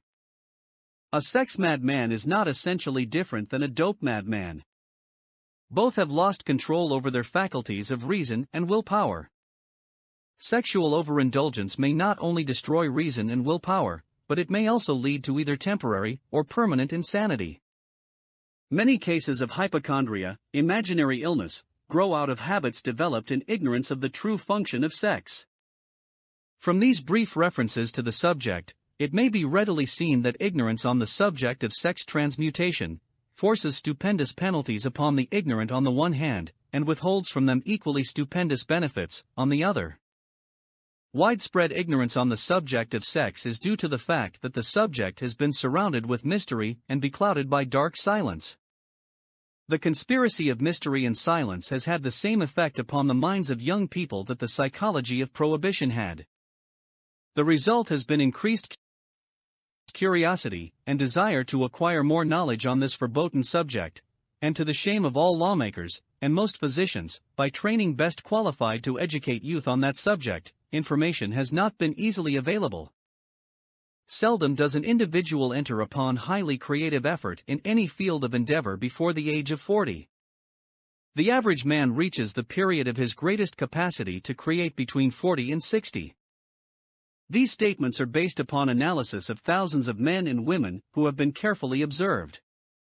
They should be encouraging to those who fail to arrive before the age of 40, and to those who become frightened at the approach of old age, around the 40-year mark. The years between 40 and 50 are, as a rule, the most fruitful. Man should approach this age, not with fear and trembling, but with hope and eager anticipation. If you want evidence that most men do not begin to do their best work before the age of 40, study the records of the most successful men known to the American people, and you will find it. Henry Ford had not hit his pace of achievement until he had passed the age of 40. Andrew Carnegie was well past 40 before he began to reap the reward of his efforts. James J. Hill was still running a telegraph key at the age of 40. His stupendous achievements took place after that age. Biographies of American industrialists and financiers are filled with evidence that the period from 40 to 60 is the most productive age of man. Between the ages of 30 and 40, man begins to learn, if he ever learns, the art of sex transmutation. This discovery is generally accidental, and more often than otherwise, the man who makes it is totally unconscious of his discovery. He may observe that his powers of achievement have increased around the age of 35 to 40, but in most cases, he is not familiar with the cause of this change, that nature begins to harmonize the emotions of love and sex in the individual between the ages of 30 and 40, so that he may draw upon these great forces and apply them jointly as stimuli to action. Sex, alone, is a mighty urge to action, but its forces are like a cyclone, they are often uncontrollable. When the emotion of love begins to mix itself with the emotion of sex, the result is calmness of purpose, poise, accuracy of judgment, and balance. What person, who has attained to the age of 40, is so unfortunate as to be unable to analyze these statements, and to corroborate them by his own experience? When driven by his desire to please a woman, based solely upon the emotion of sex, a man may be, and usually is, capable of great achievement, but his actions may be disorganized, distorted, and totally destructive. When driven by his desire to please a woman, based upon the motive of sex alone, a man may steal, cheat, and even commit murder. But when the emotion of love is mixed with the emotion of sex, that same man will guide his actions with more sanity, balance, and reason. Criminologists have discovered that the most hardened criminals can be reformed through the influence of a woman's love. There is no record of a criminal having been reformed solely through the sex influence. These facts are well known, but their cause is not. Reformation comes, if at all, through the heart, or the emotional side of man, not through his head, or reasoning side. Reformation means a change of heart. It does not mean a change of head. A man may, because of reason, make certain changes in his personal conduct to avoid the consequences of undesirable effects, but genuine reformation comes only through a change of heart, through a desire to change. Love, romance, and sex are all emotions capable of driving men to heights of super-achievement. Love is the emotion which serves as a safety valve and ensures balance, poise, and constructive effort. When combined, these three emotions may lift one to an altitude of a genius. There are genii, however, who know but little of the emotion of love. Most of them may be found engaged in some form of action which is destructive, or at least, not based upon justice and fairness toward others. If good taste would permit, a dozen genii could be named in the field of industry and finance, who ride ruthlessly over the rights of their fellow men. They seem totally lacking in conscience. The reader can easily supply his own list of such men. The emotions are states of mind. Nature has provided man with a chemistry of the mind which operates in a manner similar to the principles of chemistry of matter. It is a well-known fact that, through the aid of chemistry of matter, a chemist may create a deadly poison by mixing certain elements, none of which are, in themselves, harmful in the right proportions. The emotions may, likewise, be combined so as to create a deadly poison. The emotions of sex and jealousy, when mixed, may turn a person into an insane beast. The presence of any one or more of the destructive emotions in the human mind, through the chemistry of the mind, sets up a poison which may destroy one's sense of justice and fairness. In extreme cases, the presence of any combination of these emotions in the mind may destroy one's reason. The road to genius consists of the development, control, and use of sex, love, and romance. Briefly, the process may be stated as follows. Encourage the presence of these emotions as the dominating thoughts in one's mind, and discourage the presence of all the destructive emotions. The mind is a creature of habit. It thrives upon the dominating thoughts fed it. Through the faculty of willpower, one may discourage the presence of any emotion and encourage the presence of any other. Control of the mind, through the power of will, is not difficult. Control comes from persistence and habit. The secret of control lies in understanding the process of transmutation. When any negative emotion presents itself in one's mind, it can be transmuted into a positive, or constructive emotion, by the simple procedure of changing one's thoughts. There is no other road to genius than through voluntary self-effort. A man may attain to great heights of financial or business achievement solely by the driving force of sex energy, but history is filled with evidence that he may, and usually does, carry with him certain traits of character which rob him of the ability to either hold or enjoy his fortune. This is worthy of analysis, thought, and meditation, for it states a truth, the knowledge of which may be helpful to women as well as men. Ignorance of this has cost thousands of people their privilege of happiness, even though they possessed riches. The emotions of love and sex leave their unmistakable marks upon the features. Moreover, these signs are so visible that all who wish may read them. The man who is driven by the storm of passion, based upon sex desires alone, plainly advertises that fact to the entire world by the expression of his eyes and the lines of his face. The emotion of love, when mixed with the emotion of sex, softens, modifies, and beautifies the facial expression. No character analyst is needed to tell you this, you may observe it for yourself. The emotion of love brings out, and develops, the artistic and the aesthetic nature of man. It leaves its impress upon one's very soul, even after the fire has been subdued by time and circumstance. Memories of love never pass. They linger, guide, and influence long after the source of stimulation has faded. There is nothing new in this. Every person who has been moved by genuine love knows that it leaves enduring traces upon the human heart. The effect of love endures because love is spiritual in nature. The man who cannot be stimulated to great heights of achievement by love is hopeless, he is dead, though he may seem to live. Even the memories of love are sufficient to lift one to a higher plane of creative effort. The major force of love may spend itself and pass away, like a fire which has burned itself out, but it leaves behind indelible marks as evidence that it passed that way. Its departure often prepares the human heart for a still greater love. Go back into your yesterdays, at times, and bathe your mind in the beautiful memories of past love. It will soften the influence of the present worries and annoyances. It will give you a source of escape from the unpleasant realities of life, and maybe, who knows? Your mind will yield to you, during this temporary retreat into the world of fantasy, ideas, or plans which may change the entire financial or spiritual status of your life. If you believe yourself unfortunate, because you have loved and lost, perish the thought.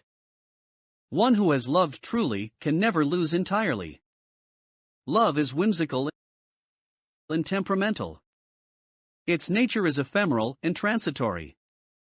It comes when it pleases, and goes away without warning. Accept and enjoy it while it remains, but spend no time worrying about its departure. Worry will never bring it back. Dismiss also the thought that love never comes but once. Love may come and go, times without number, but there are no two love experiences which affect one in just the same way. There may be, and there usually is, one love experience which leaves a deeper imprint on the heart than all the others, but all love experiences are beneficial, except to the person who becomes resentful and cynical when love makes its departure.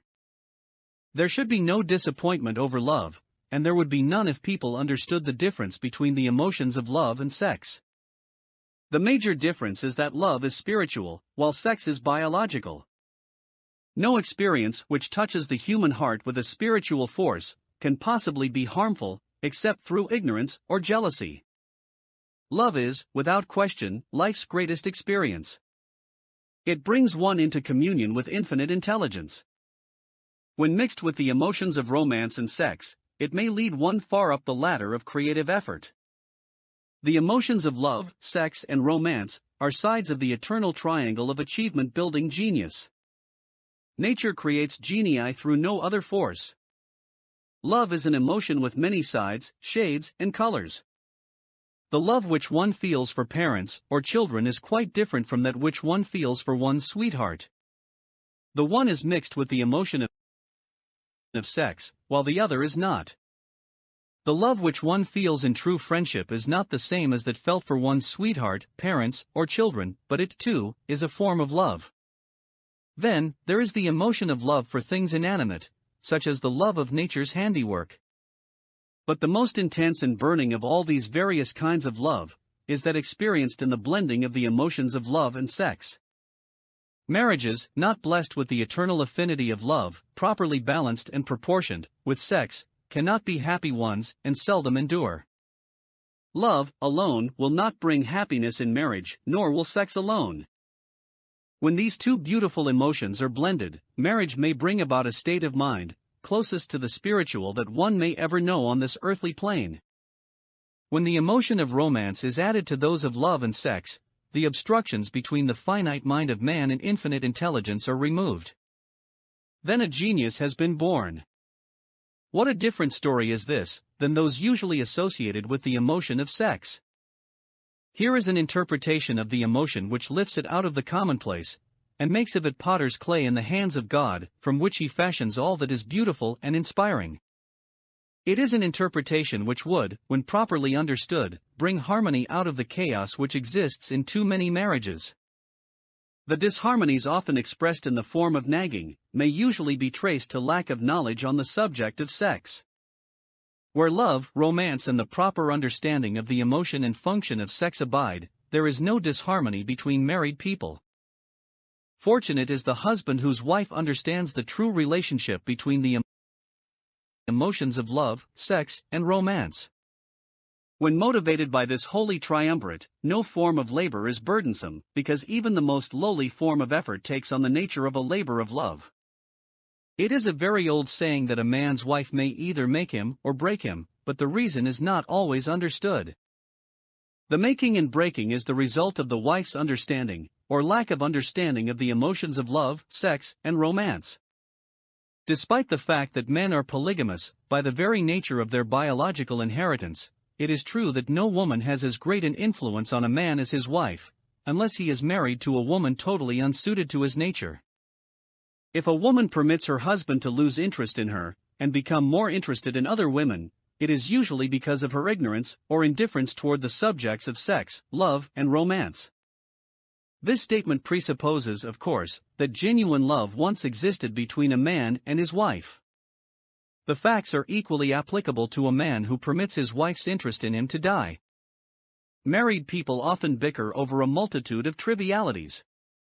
If these are analyzed accurately, the real cause of the trouble will often be found to be indifference or ignorance on these subjects. Man's greatest motivating force is his desire to please woman. The hunter who excelled during prehistoric days, before the dawn of civilization, did so because of his desire to appear great in the eyes of woman. Man's nature has not changed in this respect. The hunter of today brings home no skins of wild animals, but he indicates his desire for her favor by supplying fine clothes, motor cars, and wealth. Man has the same desire to please woman that he had before the dawn of civilization. The only thing that has changed is his method of pleasing. Men who accumulate large fortunes and attain to great heights of power and fame do so, mainly, to satisfy their desire to please women. Take women out of their lives, and great wealth would be useless to most men. It is this inherent desire of man to please woman, which gives woman the power to make or break a man. The woman who understands man's nature and tactfully caters to it, need have no fear of competition from other women. Men may be giants with indomitable willpower when dealing with other men, but they are easily managed by the women of their choice. Most men will not admit that they are easily influenced by the women they prefer, because it is in the nature of the male to want to be recognized as the stronger of the species. Moreover, the intelligent woman recognizes this manly trait and very wisely makes no issue of it. Some men know that they are being influenced by the women of their choice, their wives, sweethearts, mothers or sisters, but they tactfully refrain from rebelling against the influence because they are intelligent enough to know that no man is happy or complete without the modifying influence of the right woman. The man who does not recognize this important truth deprives himself of the power which has done more to help men achieve success than all other forces combined. Chapter 12. The Subconscious Mind, the Connecting Link. The 11th Step Toward Riches. The subconscious mind consists of a field of consciousness, in which every impulse of thought that reaches the objective mind through any of the five senses is classified and recorded, and from which thoughts may be recalled or withdrawn as letters may be taken from a filing cabinet. It receives and files sense impressions or thoughts, regardless of their nature. You may voluntarily plant in your subconscious mind any plan, thought, or purpose which you desire to translate into its physical or monetary equivalent. The subconscious acts first on the dominating desires which have been mixed with emotional feeling, such as faith. Consider this in connection with the instructions given in the chapter on desire, for taking the 6 steps there outlined, and the instructions given in the chapter on the building and execution of plans, and you will understand the importance of the thought conveyed. The subconscious mind works day and night. Through a method of procedure, unknown to man, the subconscious mind draws upon the forces of infinite intelligence for the power with which it voluntarily transmutes one's desires into their physical equivalent, making use, always, of the most practical media by which this end may be accomplished. You cannot entirely control your subconscious mind, but you can voluntarily hand over to it any plan, desire, or purpose which you wish transformed into concrete form. Read, again, instructions for using the subconscious mind, in the chapter on autosuggestion. There is plenty of evidence to support the belief that the subconscious mind is the connecting link between the finite mind of man and infinite intelligence. It is the intermediary through which one may draw upon the forces of infinite intelligence at will. It, alone, contains the secret process by which mental impulses are modified and changed into their spiritual equivalent. It, alone, is the medium through which prayer may be transmitted to the source capable of answering prayer. The possibilities of creative effort connected with the subconscious mind are stupendous and imponderable. They inspire one with awe. I never approach the discussion of the subconscious mind without a feeling of littleness and inferiority due, perhaps, to the fact that man's entire stock of knowledge on this subject is so pitifully limited. The very fact that the subconscious mind is the medium of communication between the thinking mind of man and infinite intelligence is, of itself, a thought which almost paralyzes one's reason. After you have accepted, as a reality, the existence of the subconscious mind, and understand its possibilities, as a medium for transmuting your desires into their physical or monetary equivalent, you will comprehend the full significance of the instructions given in the chapter on desire. You will also understand why you have been repeatedly admonished to make your desires clear, and to reduce them to writing. You will also understand the necessity of persistence in carrying out instructions. The 13 principles are the stimuli with which you acquire the ability to reach and to influence your subconscious mind. Do not become discouraged if you cannot do this upon the first attempt. Remember that the subconscious mind may be voluntarily directed only through habit, under the directions given in the chapter on faith. You have not yet had time to master faith. Be patient. Be persistent. A good many statements in the chapters on faith and autosuggestion will be repeated here, for the benefit of your subconscious mind. Remember, your subconscious mind functions voluntarily, whether you make any effort to influence it or not. This, naturally, suggests to you that thoughts of fear and poverty, and all negative thoughts serve as stimuli to your subconscious mind, unless you master these impulses and give it more desirable food upon which it may feed. The subconscious mind will not remain idle. If you fail to plant desires in your subconscious mind, it will feed upon the thoughts which reach it as the result of your neglect. We have already explained that thought impulses, both negative and positive, are reaching the subconscious mind continuously, from the 4 sources which were mentioned in the chapter on sex transmutation. For the present, it is sufficient if you remember that you are living daily, in the midst of all manner of thought impulses which are reaching your subconscious mind, without your knowledge.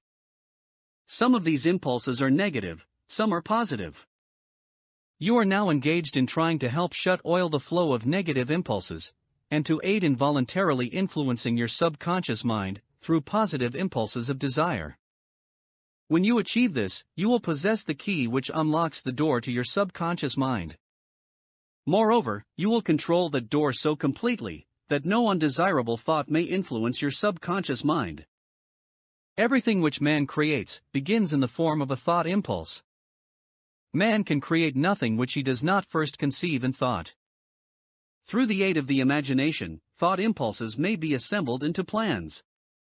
The imagination, when under control, may be used for the creation of plans or purposes that lead to success in one's chosen occupation. All thought impulses, intended for transmutation into their physical equivalent, voluntarily planted in the subconscious mind, must pass through the imagination and be mixed with faith. The mixing of faith with a plan or purpose, intended for submission to the subconscious mind, may be done only through the imagination. From these statements, you will readily observe that voluntary use of the subconscious mind calls for coordination and application of all the principles. Ella Wheeler Wilcox gave evidence of her understanding of the power of the subconscious mind when she wrote, "You never can tell what a thought will do in bringing you hate or love.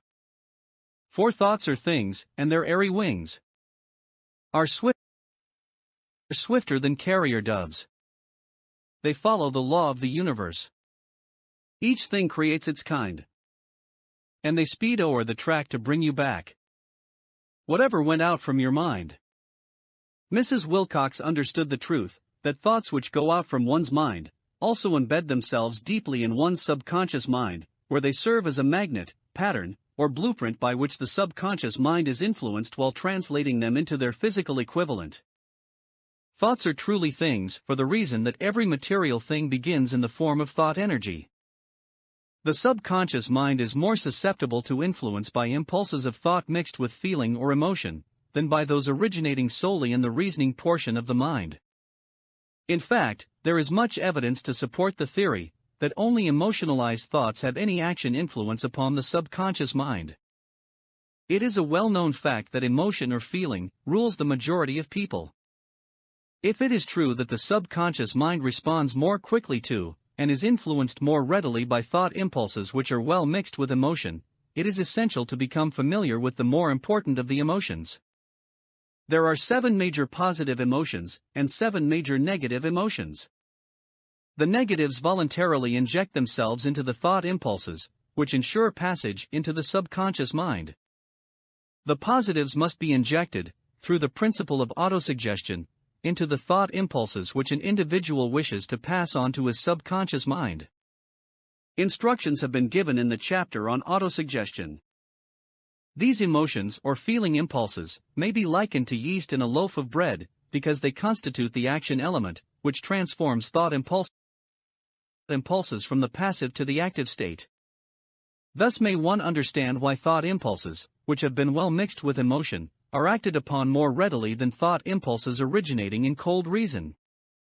You are preparing yourself to influence and control the inner audience of your subconscious mind in order to hand over to it the desire for money, which you wish transmuted into its monetary equivalent. It is essential, therefore, that you understand the method of approach to this inner audience. You must speak its language, or it will not heed your call. It understands best the language of emotion or feeling. Let us, therefore, describe here the 7 major positive emotions, and the 7 major negative emotions, so that you may draw upon the positives, and avoid the negatives, when giving instructions to your subconscious mind. The 7 major positive emotions. The emotion of desire. The emotion of faith. The emotion of love. The emotion of sex. The emotion of enthusiasm. The emotion of romance. The emotion of hope. There are other positive emotions, but these are the 7 most powerful, and the ones most commonly used in creative effort. Master these 7 emotions, they can be mastered only by use, and the other positive emotions will be at your command when you need them. Remember, in this connection, that you are studying a book which is intended to help you develop a money consciousness by filling your mind with positive emotions. One does not become money conscious by filling one's mind with negative emotions. The 7 major negative emotions to be avoided. The emotion of fear. The emotion of jealousy. The emotion of hatred. The emotion of revenge. The emotion of greed. The emotion of superstition. The emotion of anger. Positive and negative emotions cannot occupy the mind at the same time. One or the other must dominate. It is your responsibility to make sure that positive emotions constitute the dominating influence of your mind. Here the law of habit will come to your aid. Form the habit of applying and using the positive emotions. Eventually, they will dominate your mind so completely that the negatives cannot enter it. Only by following these instructions literally and continuously can you gain control over your subconscious mind. The presence of a single negative in your conscious mind is sufficient to destroy all chances of constructive aid from your subconscious mind. If you are an observing person, you must have noticed that most people resort to prayer only after everything else has failed. Or else they pray by a ritual of meaningless words. And, because it is a fact that most people who pray do so only after everything else has failed, they go to prayer with their minds filled with fear and doubt, which are the emotions the subconscious mind acts upon and passes on to infinite intelligence. Likewise, that is the emotion which infinite intelligence receives and acts upon. If you pray for a thing, but have fear as you pray, that you may not receive it, or that your prayer will not be acted upon by infinite intelligence, your prayer will have been in vain. Prayer does, sometimes, result in the realization of that for which one prays. If you have ever had the experience of receiving that for which you prayed, go back in your memory, and recall your actual state of mind, while you were praying, and you will know, for sure, that the theory here described is more than a theory. The time will come when the schools and educational institutions of the country will teach the science of prayer. Moreover, then prayer may be, and will be reduced to a science. When that time comes, it will come as soon as mankind is ready for it, and demands it. No one will approach the universal mind in a state of fear, for the very good reason that there will be no such emotion as fear. Ignorance, superstition, and false teaching will have disappeared, and man will have attained his true status as a child of infinite intelligence. A few have already attained this blessing. If you believe this prophecy is far-fetched, take a look at the human race in retrospect. Less than 100 years ago, men believed the lightning to be evidence of the wrath of God and feared it. Now, thanks to the power of faith, men have harnessed the lightning and made it turn the wheels of industry. Much less than 100 years ago, men believed the space between the planets to be nothing but a great void, a stretch of dead nothingness. Now, thanks to this same power of faith, men know that far from being either dead or a void, the space between the planets is very much alive, that it is the highest form of vibration known, excepting, perhaps, the vibration of thought. Moreover, men know that this living, pulsating, vibratory energy which permeates every atom of matter, and fills every niche of space, connects every human brain with every other human brain. What reason have men to believe that this same energy does not connect every human brain with infinite intelligence? There are no toll gates between the finite mind of man and infinite intelligence. The communication costs nothing except patience, faith, persistence, understanding, and a sincere desire to communicate. Moreover, the approach can be made only by the individual himself. Paid prayers are worthless. Infinite intelligence does no business by proxy. You either go direct, or you do not communicate. You may buy prayer books and repeat them until the day of your doom, without avail. Thoughts which you wish to communicate to infinite intelligence must undergo transformation, such as can be given only through your own subconscious mind. The method by which you may communicate with infinite intelligence is very similar to that through which the vibration of sound is communicated by radio. If you understand the working principle of radio, you of course know that sound cannot be communicated through the ether until it has been stepped up, or changed into a rate of vibration which the human ear cannot detect. The radio sending station picks up the sound of the human voice, and scrambles, or modifies it by stepping up the vibration millions of times. Only in this way can the vibration of sound be communicated through the ether. After this transformation has taken place, the ether picks up the energy, which originally was in the form of vibrations of sound, carries that energy to radio receiving stations, and these receiving sets step that energy back down to its original rate of vibration, so it is recognized as sound. The subconscious mind is the intermediary, which translates one's prayers into terms which infinite intelligence can recognize, presents the message, and brings back the answer in the form of a definite plan or idea for procuring the object of the prayer. Understand this principle, and you will know why mere words read from a prayer book cannot, and will never serve as an agency of communication between the mind of man and infinite intelligence. Before your prayer will reach infinite intelligence, a statement of the author's theory only, it probably is transformed from its original thought vibration into terms of spiritual vibration. Faith is the only known agency which will give your thoughts a spiritual nature. Faith and fear make poor bedfellows. Where one is found, the other cannot exist. Chapter 13. The brain, a broadcasting and receiving station for thought. The 12th step toward riches. More than 20 years ago, the author, working in conjunction with the late Dr. Alexander Graham Bell and Dr. Elmer R. Gates, observed that every human brain is both a broadcasting and receiving station for the vibration of thought. Through the medium of the ether, in a fashion similar to that employed by the radio broadcasting principle, every human brain is capable of picking up vibrations of thought which are being released by other brains. In connection with the statement in the preceding paragraph, compare and consider the description of the creative imagination, as outlined in the chapter on imagination. The creative imagination is the receiving set of the brain, which receives thoughts, released by the brains of others. It is the agency of communication between one's conscious or reasoning mind and the four sources from which one may receive thought stimuli. When stimulated, or stepped up to a high rate of vibration, the mind becomes more receptive to the vibration of thought which reaches it through the ether from outside sources. This stepping up process takes place through the positive emotions, or the negative emotions. Through the emotions, the vibrations of thought may be increased. Vibrations of an exceedingly high rate are the only vibrations picked up and carried by the ether from one brain to another. Thought is energy traveling at an exceedingly high rate of vibration.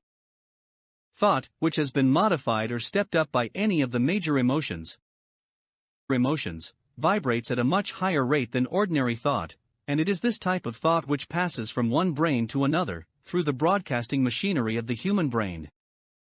The emotion of sex stands at the head of the list of human emotions, as far as intensity and driving force are concerned. The brain, which has been stimulated by the emotion of sex, vibrates at a much more rapid rate than it does when that emotion is quiescent or absent. The result of sex transmutation is the increase of the rate of vibration of thoughts to such a pitch that the creative imagination becomes highly receptive to ideas, which it picks up from the ether. On the other hand, when the brain is vibrating at a rapid rate, it not only attracts thoughts and ideas released by other brains through the medium of the ether, but it gives to one's own thoughts that feeling which is essential before those thoughts will be picked up and acted upon by one's subconscious mind. Thus, you will see that the broadcasting principle is the factor through which you mix feeling, or emotion with your thoughts and pass them on to your subconscious mind. The subconscious mind is the sending station of the brain, through which vibrations of thought are broadcast. The creative imagination is the receiving set, through which the vibrations of thought are picked up from the ether.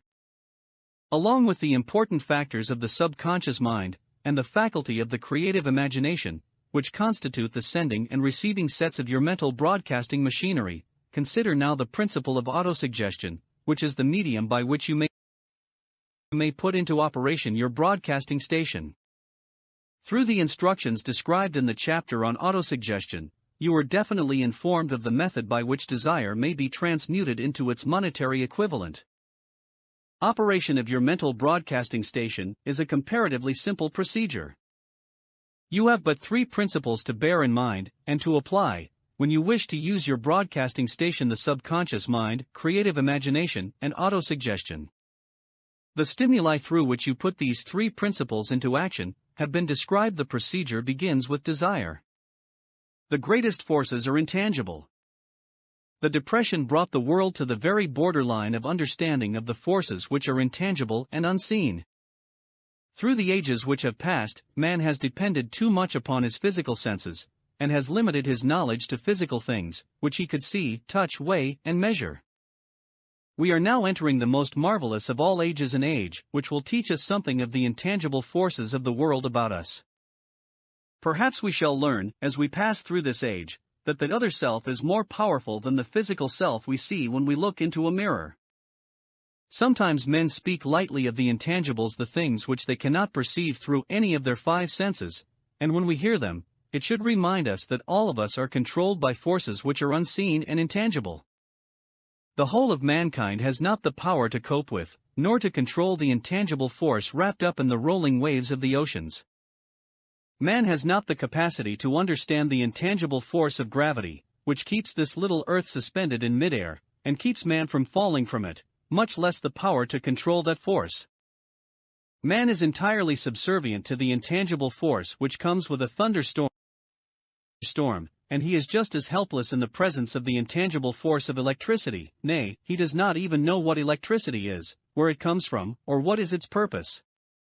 Nor is this by any means the end of man's ignorance in connection with things unseen and intangible. He does not understand the intangible force and intelligence wrapped up in the soil of the earth, the force which provides him with every morsel of food he eats, every article of clothing he wears, every dollar he carries in his pockets. The dramatic story of the brain. Last, but not least, man, with all of his boasted culture and education, understands little or nothing of the intangible force, the greatest of all the intangibles, of thought. He knows but little concerning the physical brain, and its vast network of intricate machinery through which the power of thought is translated into its material equivalent, but he is now entering an age which shall yield enlightenment on the subject. Already men of science have begun to turn their attention to the study of this stupendous thing called a brain, and, while they are still in the kindergarten stage of their studies, they have uncovered enough knowledge to know that the central switchboard of the human brain, the number of lines which connect the brain cells one with another, equal the figure 1, followed by 15 million ciphers. The figure is so stupendous, said Dr. C. Judson Herrick, of the University of Chicago, that astronomical figures dealing with hundreds of millions of light years become insignificant by comparison. It has been determined that there are from 10 billion to 14 billion nerve cells in the human cerebral cortex, and we know that these are arranged in definite patterns. These arrangements are not haphazard. They are orderly.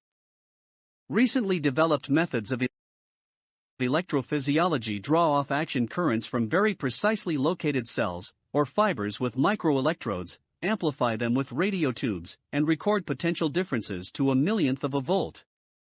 It is inconceivable that such a network of intricate machinery should be in existence for the sole purpose of carrying on the physical functions incidental to growth and maintenance of the physical body. Is it not likely that the same system, which gives billions of brain cells the media for communication one with another, provides also the means of communication with other intangible forces? After this book had been written, just before the manuscript went to the publisher, there appeared in the New York Times an editorial showing that at least one great university, and one intelligent investigator in the field of mental phenomena, are carrying on an organized research through which conclusions have been reached that parallel many of those described in this and the following chapter. The editorial briefly analyzed the work carried on by Dr. Rhine and his associates at Duke University, viz. What is telepathy? A month ago we cited on this page some of the remarkable results achieved by Professor Rhine and his associates in Duke University from more than 100,000 tests to determine the existence of telepathy and clairvoyance. These results were summarized in the first two articles in Harper's Magazine. In the second, which has now appeared, the author, E.H. Wright, attempts to summarize what has been learned, or what it seems reasonable to infer, regarding the exact nature of these extrasensory modes of perception. The actual existence of telepathy and clairvoyance now seems to some scientists enormously probable as the result of Rhine's experiments. Various percipients were asked to name as many cards in a special pack as they could without looking at them, and without other sensory access to them. About a score of men and women were discovered who could regularly name so many of the cards correctly that there was not one chance in many a million of their having done their feats by luck or accident. But how did they do them? These powers, assuming that they exist, do not seem to be sensory. There is no known organ for them. The experiments worked just as well at distances of several hundred miles as they did in the same room. These facts also dispose, in Mr. Wright's opinion, of the attempt to explain telepathy or clairvoyance through any physical theory of radiation. All known forms of radiant energy decline inversely as the square of the distance traversed. Telepathy and clairvoyance do not. But they do vary through physical causes as our other mental powers do. Contrary to widespread opinion, they do not improve when the percipient is asleep or half asleep, but, on the contrary, when he is most wide awake and alert. Rhine discovered that a narcotic will invariably lower a percipient's score, while a stimulant will always send it higher. The most reliable performer apparently cannot make a good score unless he tries to do his best. One conclusion that Wright draws with some confidence is that telepathy and clairvoyance are really one and the same gift. That is, the faculty that sees a card face down on a table seems to be exactly the same one that reads a thought residing only in another mind. There are several grounds for believing this. So far, for example, the two gifts have been found in every person who enjoys either of them. In every one so far the two have been of equal vigor, almost exactly.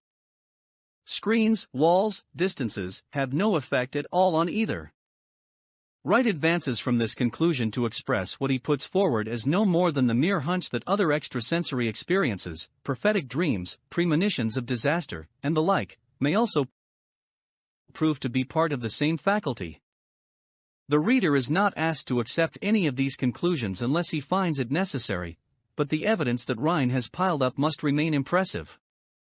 In view of Dr. Rhine's announcement in connection with the conditions under which the mind responds to what he terms extrasensory modes of perception, I now feel privileged to add to his testimony by stating that my associates and I have discovered what we believe to be the ideal conditions under which the mind can be stimulated so that the sixth sense described in the next chapter can be made to function in a practical way. The conditions to which I refer consist of a close working alliance between myself and two members of my staff.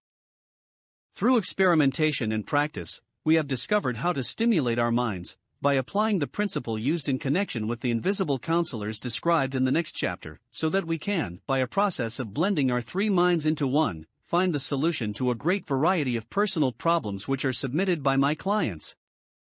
The procedure is very simple.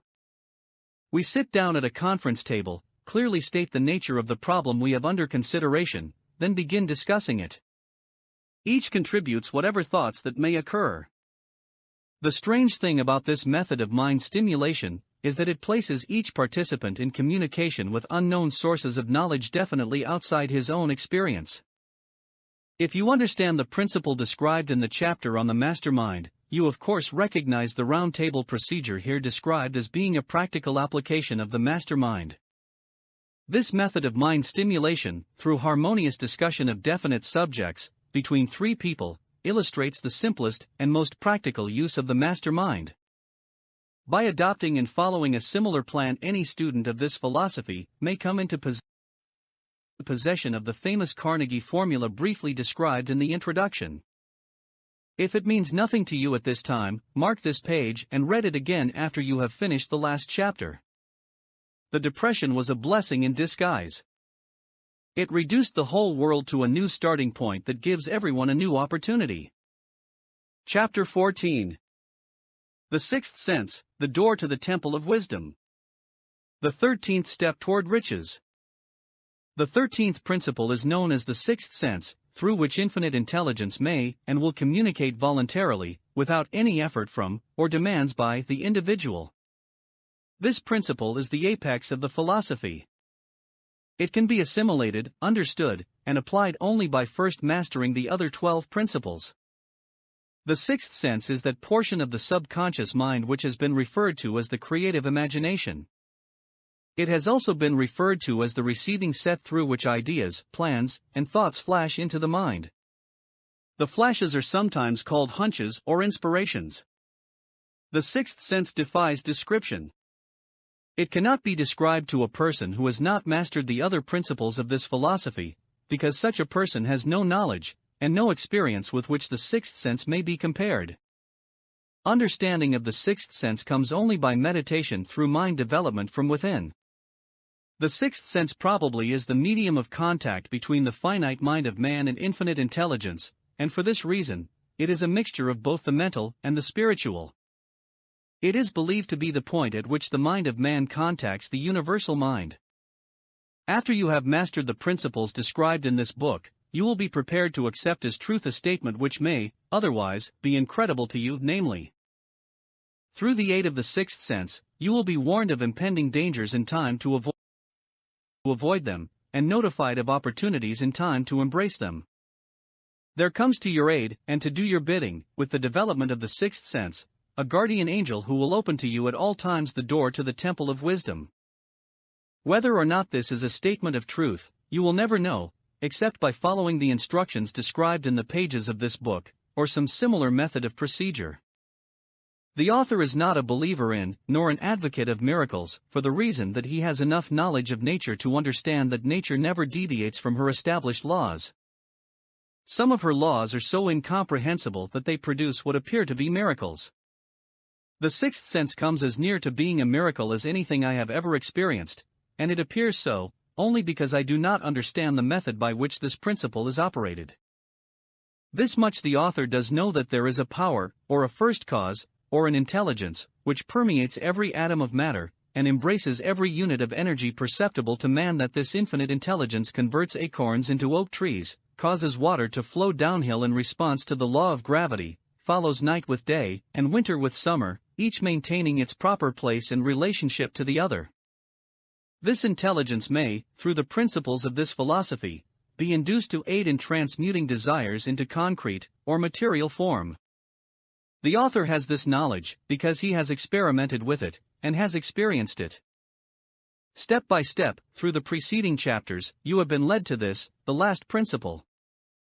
If you have mastered each of the preceding principles, you are now prepared to accept, without being skeptical, the stupendous claims made here.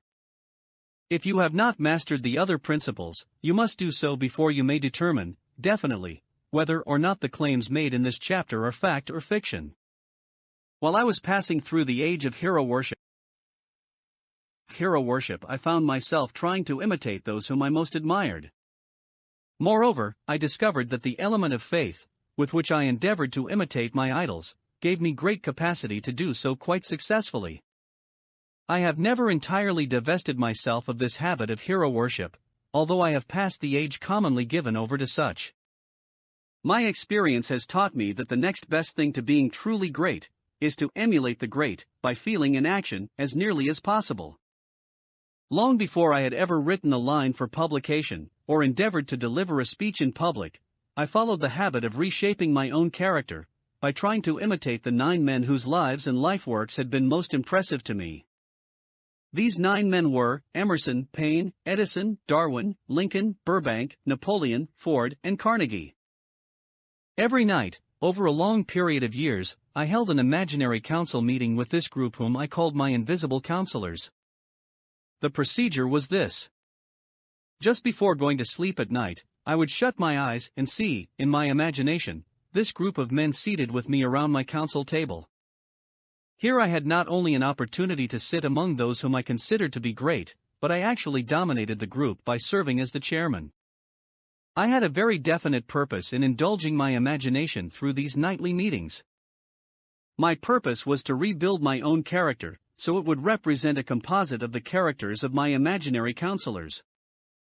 Realizing, as I did, early in life, that I had to overcome the handicap of birth in an environment of ignorance and superstition, I deliberately assigned myself the task of voluntary rebirth through the method here described. Building character through autosuggestion.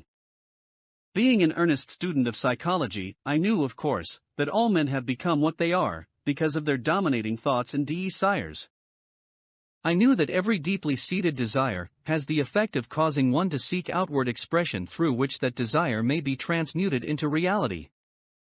I knew that self-suggestion is a powerful factor in building character, that it is, in fact, the sole principle through which character is builded. With this knowledge of the principles of mind operation, I was fairly well armed with the equipment needed in rebuilding my character. In these imaginary council meetings I called on my cabinet members for the knowledge I wished each to contribute, addressing myself to each member in audible words, as follows. Mr. Emerson, I desire to acquire from you the marvelous understanding of nature which distinguished your life. I ask that you make an impress upon my subconscious mind, of whatever qualities you possessed, which enabled you to understand and adapt yourself to the laws of nature. I ask that you assist me in reaching and drawing upon whatever sources of knowledge are available to this end. Mr. Burbank, I request that you pass on to me the knowledge which enabled you to so harmonize the laws of nature that you caused the cactus to shed its thorns and become an edible food. Give me access to the knowledge which enabled you to make 2 blades of grass grow where but one grew before, and helped you to blend the coloring of the flowers with more splendor and harmony, for you, alone, have successfully gilded the lily. Napoleon, I desire to acquire from you by emulation, the marvelous ability you possess to inspire men, and to arouse them to greater and more determined spirit of action. Also to acquire the spirit of enduring faith, which enabled you to turn defeat into victory, and to surmount staggering obstacles. Emperor of Fate, King of Chance, Man of Destiny, I salute you. Mr. Paine, I desire to acquire from you the freedom of thought and the courage and clarity with which to express convictions, which so distinguished you. Mr. Darwin, I wish to acquire from you the marvelous patience and ability to study cause and effect, without bias or prejudice, so exemplified by you in the field of natural science. Mr. Lincoln, I desire to build into my own character the keen sense of justice, the untiring spirit of patience, the sense of humor, the human understanding, and the tolerance, which were your distinguishing characteristics. Mr. Carnegie, I am already indebted to you for my choice of a life work, which has brought me great happiness and peace of mind. I wish to acquire a thorough understanding of the principles of organized effort, which you used so effectively in the building of a great industrial enterprise. Mr. Ford, you have been among the most helpful of the men who have supplied much of the material essential to my work. I wish to acquire your spirit of persistence, the determination, poise, and self-confidence which have enabled you to master poverty, organize, unify, and simplify human effort, so I may help others to follow in your footsteps. Mr. Edison, I have seated you nearest to me, at my right, because of the personal cooperation you have given me during my research into the causes of success and failure. I wish to acquire from you the marvelous spirit of faith, with which you have uncovered so many of nature's secrets, the spirit of unremitting toil with which you have so often wrested victory from defeat. My method of addressing the members of the imaginary cabinet would vary, according to the traits of character in which I was, for the moment, most interested in acquiring. I studied the records of their lives with painstaking care. After some months of this nightly procedure, I was astounded by the discovery that these imaginary figures became, apparently real. Each of these 9 men developed individual characteristics, which surprised me. For example, Lincoln developed the habit of always being late, then walking around in solemn parade. When he came, he walked very slowly, with his hands clasped behind him, and once in a while, he would stop as he passed, and rest his hand, momentarily, upon my shoulder. He always wore an expression of seriousness upon his face. Rarely did I see him smile. The cares of a sundered nation made him grave. That was not true of the others. Burbank and Payne often indulged in witty repartee which seemed, at times, to shock the other members of the cabinet. One night Payne suggested that I prepare a lecture on the age of reason, and deliver it from the pulpit of a church which I formerly attended. Many around the table laughed heartily at the suggestion. Not Napoleon. He drew his mouth down at the corners and groaned so loudly that all turned and looked at him with amazement. To him the church was but a pawn of the state, not to be reformed, but to be used as a convenient inciter to mass activity by the people. On one occasion Burbank was late. When he came, he was excited with enthusiasm and explained that he had been late because of an experiment he was making, through which he hoped to be able to grow apples on any sort of tree. Payne chided him by reminding him that it was an apple which started all the trouble between man and woman. Darwin chuckled heartily as he suggested that Payne should watch out for little serpents when he went into the forest to gather apples, as they had the habit of growing into big snakes. Emerson observed, "No serpents, no apples," and Napoleon remarked, "No apples, no state." Lincoln developed the habit of always being the last one to leave the table after each meeting. On one occasion, he leaned across the end of the table, his arms folded, and remained in that position for many minutes. I made no attempt to disturb him. Finally, he lifted his head slowly, got up and walked to the door, then turned around, came back, and laid his hand on my shoulder and said, "My boy, you will need much courage if you remain steadfast in carrying out your purpose in life. But remember, when difficulties overtake you, the common people have common sense. Adversity will develop it." One evening Edison arrived ahead of all the others. He walked over and seated himself at my left, where Emerson was accustomed to sit, and said, "You are destined to witness the discovery of the secret of life. When the time comes, you will observe that life consists of great swarms of energy, or entities, each as intelligent as human beings think themselves to be. These units of life group together like hives of bees and remain together until they disintegrate through lack of harmony. These units have differences of opinion, the same as human beings, and often fight among themselves.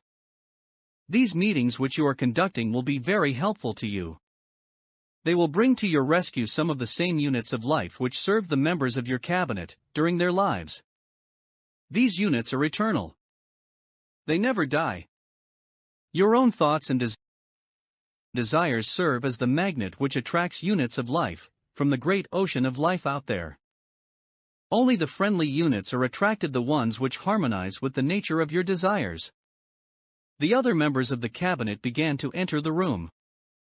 Edison got up and slowly walked around to his own seat. Edison was still living when this happened. It impressed me so greatly that I went to see him and told him about the experience.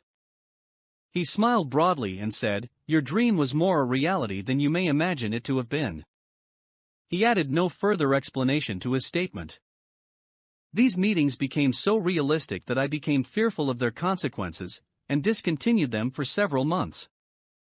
The experiences were so uncanny, I was afraid if I continued them I would lose sight of the fact that the meetings were purely experiences of my imagination. Some 6 months after I had discontinued the practice, I was awakened one night, or thought I was, when I saw Lincoln standing at my bedside. He said, "The world will soon need your services. It is about to undergo a period of chaos which will cause men and women to lose faith and become panic-stricken. Go ahead with your work and complete your philosophy. That is your mission in life. If you neglect it, for any cause whatsoever, you will be reduced to a primal state, and be compelled to retrace the cycles through which you have passed during thousands of years. I was unable to tell, the following morning, whether I had dreamed this, or had actually been awake, and I have never since found out which it was, but I do know that the dream, if it were a dream, was so vivid in my mind the next day that I resumed my meetings the following night. At our next meeting, the members of my cabinet all filed into the room together, and stood at their accustomed places at the council table, while Lincoln raised a glass and said, "Gentlemen, let us drink a toast to a friend who has returned to the fold." After that, I began to add new members to my cabinet, until now it consists of more than 50, among them Christ, St. Paul, Galileo, Copernicus, Aristotle, Plato, Socrates, Homer, Voltaire, Bruno, Spinoza, Drummond, Kant, Schopenhauer, Newton, Confucius, Elbert Hubbard, Brann, Ingersoll, Wilson, and William James. This is the first time that I have had the courage to mention this. Heretofore, I have remained quiet on the subject, because I knew, from my own attitude in connection with such matters, that I would be misunderstood if I described my unusual experience.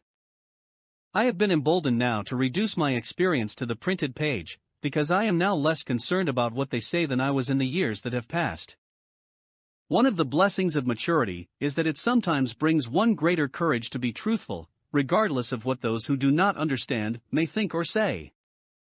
Lest I be misunderstood, I wish here to state most emphatically that I still regard my cabinet meetings as being purely imaginary, but I feel entitled to suggest that, while the members of my cabinet may be purely fictional, and the meetings existent only in my own imagination, they have led me into glorious paths of adventure, rekindled an appreciation of true greatness, encouraged creative endeavor, and emboldened the expression of honest thought. Somewhere in the cell structure of the brain is located an organ which receives vibrations of thought ordinarily called hunches. So far, science has not discovered where this organ of the sixth sense is located, but this is not important. The fact remains that human beings do receive accurate knowledge through sources other than the physical senses. Such knowledge, generally, is received when the mind is under the influence of extraordinary stimulation. Any emergency which arouses the emotions and causes the heart to beat more rapidly than normal may, and generally does, bring the sixth sense into action. Anyone who has experienced a near accident while driving knows that on such occasions, the sixth sense often comes to one's rescue and aids, by split seconds, in avoiding the accident. These facts are mentioned preliminary to a statement of fact which I shall now make, namely, that during my meetings with the invisible counselors I find my mind most receptive to ideas, thoughts, and knowledge which reach me through the sixth sense. I can truthfully say that I owe entirely to my invisible counselors full credit for such ideas, facts, or knowledge as I received through inspiration. On scores of occasions, when I have faced emergencies, some of them so grave that my life was in jeopardy, I have been miraculously guided past these difficulties through the influence of my invisible counselors. My original purpose in conducting council meetings with imaginary beings was solely that of impressing my own subconscious mind through the principle of autosuggestion with certain characteristics which I desired to acquire. In more recent years, my experimentation has taken on an entirely different trend. I now go to my imaginary counselors with every difficult problem which confronts me and my clients. The results are often astonishing, although I do not depend entirely on this form of counsel. You, of course, have recognized that this chapter covers a subject with which a majority of people are not familiar. The sixth sense is a subject that will be of great interest and benefit to the person whose aim is to accumulate vast wealth, but it need not claim the attention of those whose desires are more modest. Henry Ford undoubtedly understands and makes practical use of the sixth sense. His vast business and financial operations make it necessary for him to understand and use this principle. The late Thomas A. Edison understood and used the sixth sense in connection with the development of inventions, especially those involving basic patents, in connection with which he had no human experience and no accumulated knowledge to guide him, as was the case while he was working on the talking machine and the moving picture machine. Nearly all great leaders, such as Napoleon, Bismarck, Joan of Arc, Christ, Buddha, Confucius, and Muhammad, understood and probably made use of the sixth sense almost continuously. The major portion of their greatness consisted of their knowledge of this principle. The sixth sense is not something that one can take off and put on at will. Ability to use this great power comes slowly, through application of the other principles outlined in this book. Seldom does any individual come into workable knowledge of the sixth sense before the age of 40. More often the knowledge is not available until one is well past 50, and this, for the reason that the spiritual forces, with which the sixth sense is so closely related, do not mature and become usable except through years of meditation, self-examination, and serious thought. No matter who you are, or what may have been your purpose in reading this book, you can profit by it without understanding the principle described in this chapter. This is especially true if your major purpose is that of accumulation of money or other material things. The chapter on the sixth sense was included because the book is designed for the purpose of presenting a complete philosophy by which individuals may unerringly guide themselves in attaining whatever they ask of life. The starting point of all achievement is desire. The finishing point is that brand of knowledge which leads to understanding of self, understanding of others, understanding of the laws of nature, recognition, and understanding of happiness. This sort of understanding comes in its fullness only through familiarity with, and use of the principle of the sixth sense, hence that principle had to be included as a part of this philosophy, for the benefit of those who demand more than money. Having read the chapter, you must have observed that while reading it, you were lifted to a high level of mental stimulation. Splendid. Come back to this again a month from now, read it once more, and observe that your mind will soar to a still higher level of stimulation. Repeat this experience from time to time, giving no concern as to how much or how little you learn at the time, and eventually you will find yourself in possession of a power that will enable you to throw off discouragement, master fear, overcome procrastination, and draw freely upon your imagination. Then you will have felt the touch of that unknown something which has been the moving spirit of every truly great thinker, leader, artist, musician, writer, statesman. Then you will be in position to transmute your desires into their physical or financial counterpart as easily as you may lie down and quit at the first sign of opposition. Faith versus fear. Previous chapters have described how to develop faith through autosuggestion, desire, and the subconscious. The next chapter presents detailed instructions for the mastery of fear. Here will be found a full description of the 6 fears which are the cause of all discouragement, timidity, procrastination, indifference, indecision, and the lack of ambition, self-reliance, initiative, self-control, and enthusiasm. Search yourself carefully as you study these 6 enemies, as they may exist only in your subconscious mind, where their presence will be hard to detect.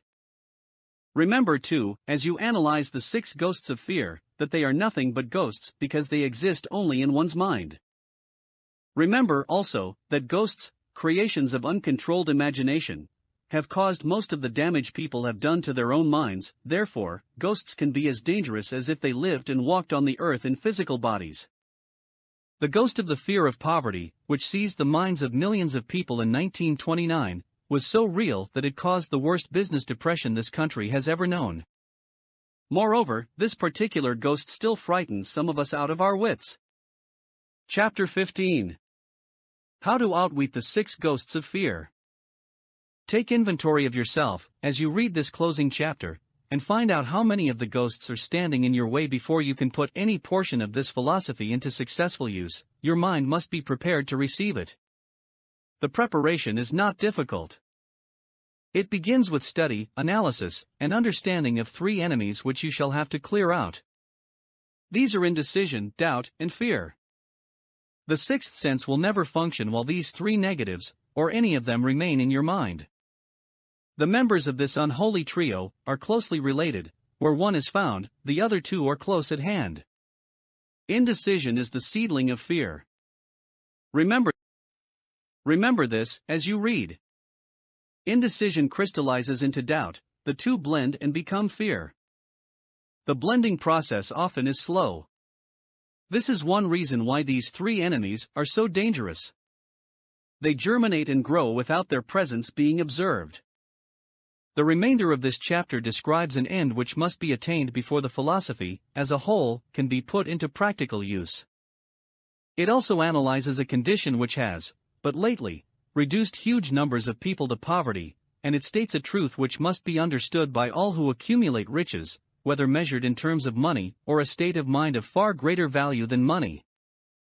The purpose of this chapter is to turn the spotlight of attention upon the cause and the cure of the 6 basic fears.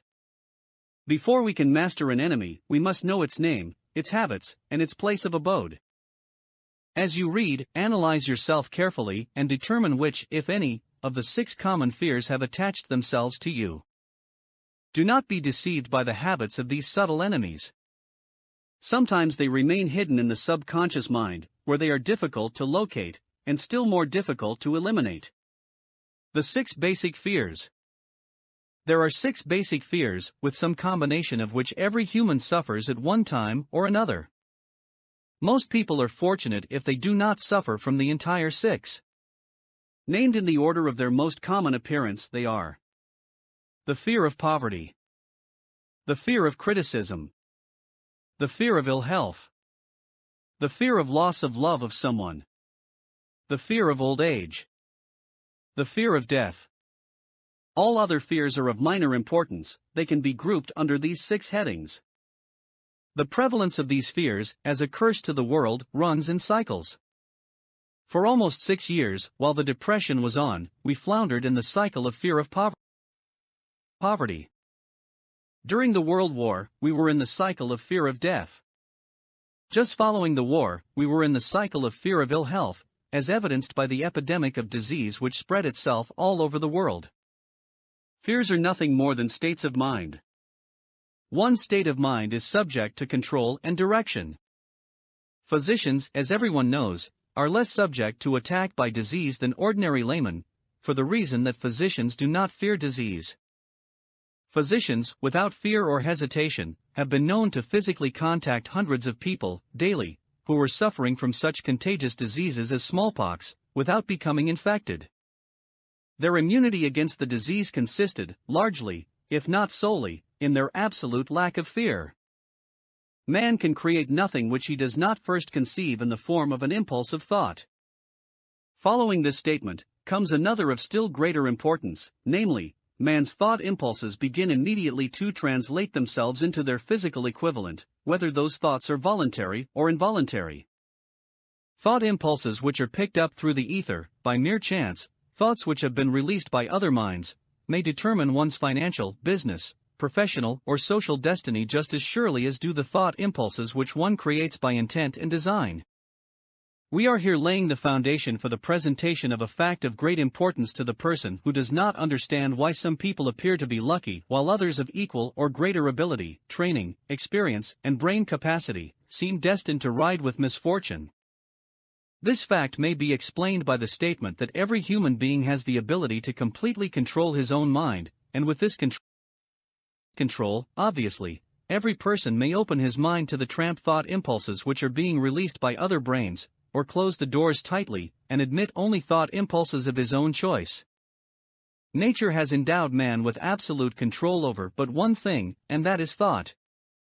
This fact, coupled with the additional fact that everything which man creates begins in the form of a thought, leads one very near to the principle by which fear may be mastered. If it is true that all thought has a tendency to clothe itself in its physical equivalent, and this is true, beyond any reasonable room for doubt, it is equally true that thought impulses of fear and poverty cannot be translated into terms of courage and financial gain. The people of America began to think of poverty, following the Wall Street crash of 1929. Slowly, but surely that mass thought was crystallized into its physical equivalent, which was known as a depression. This had to happen, it is in conformity with the laws of nature. The fear of poverty. There can be no compromise between poverty and riches. The two roads that lead to poverty and riches travel in opposite directions. If you want riches, you must refuse to accept any circumstance that leads toward poverty. The word riches is here used in its broadest sense, meaning financial, spiritual, mental, and material estates. The starting point of the path that leads to riches is desire. In Chapter 1, you received full instructions for the proper use of desire. In this chapter on fear, you have complete instructions for preparing your mind to make practical use of desire. Here, then, is the place to give yourself a challenge which will definitely determine how much of this philosophy you have absorbed. Here is the point at which you can turn prophet and foretell accurately what the future holds in store for you. If, after reading this chapter, you are willing to accept poverty, you may as well make up your mind to receive poverty. This is one decision you cannot avoid. If you demand riches, determine what form, and how much will be required to satisfy you. You know the road that leads to riches. You have been given a road map which, if followed, will keep you on that road. If you neglect to make the start, or stop before you arrive, no one will be to blame but you. This responsibility is yours. No alibi will save you from accepting the responsibility if you now fail or refuse to demand riches of life, because the acceptance calls for but one thing, incidentally, the only thing you can control, and that is a state of mind. A state of mind is something that one assumes. It cannot be purchased, it must be created. Fear of poverty is a state of mind, nothing else. But it is sufficient to destroy one's chances of achievement in any undertaking, a truth which became painfully evident during the Depression. This fear paralyzes the faculty of reason, destroys the faculty of imagination, kills off self-reliance, undermines enthusiasm, discourages initiative, leads to uncertainty of purpose, encourages procrastination, wipes out enthusiasm, and makes self-control an impossibility.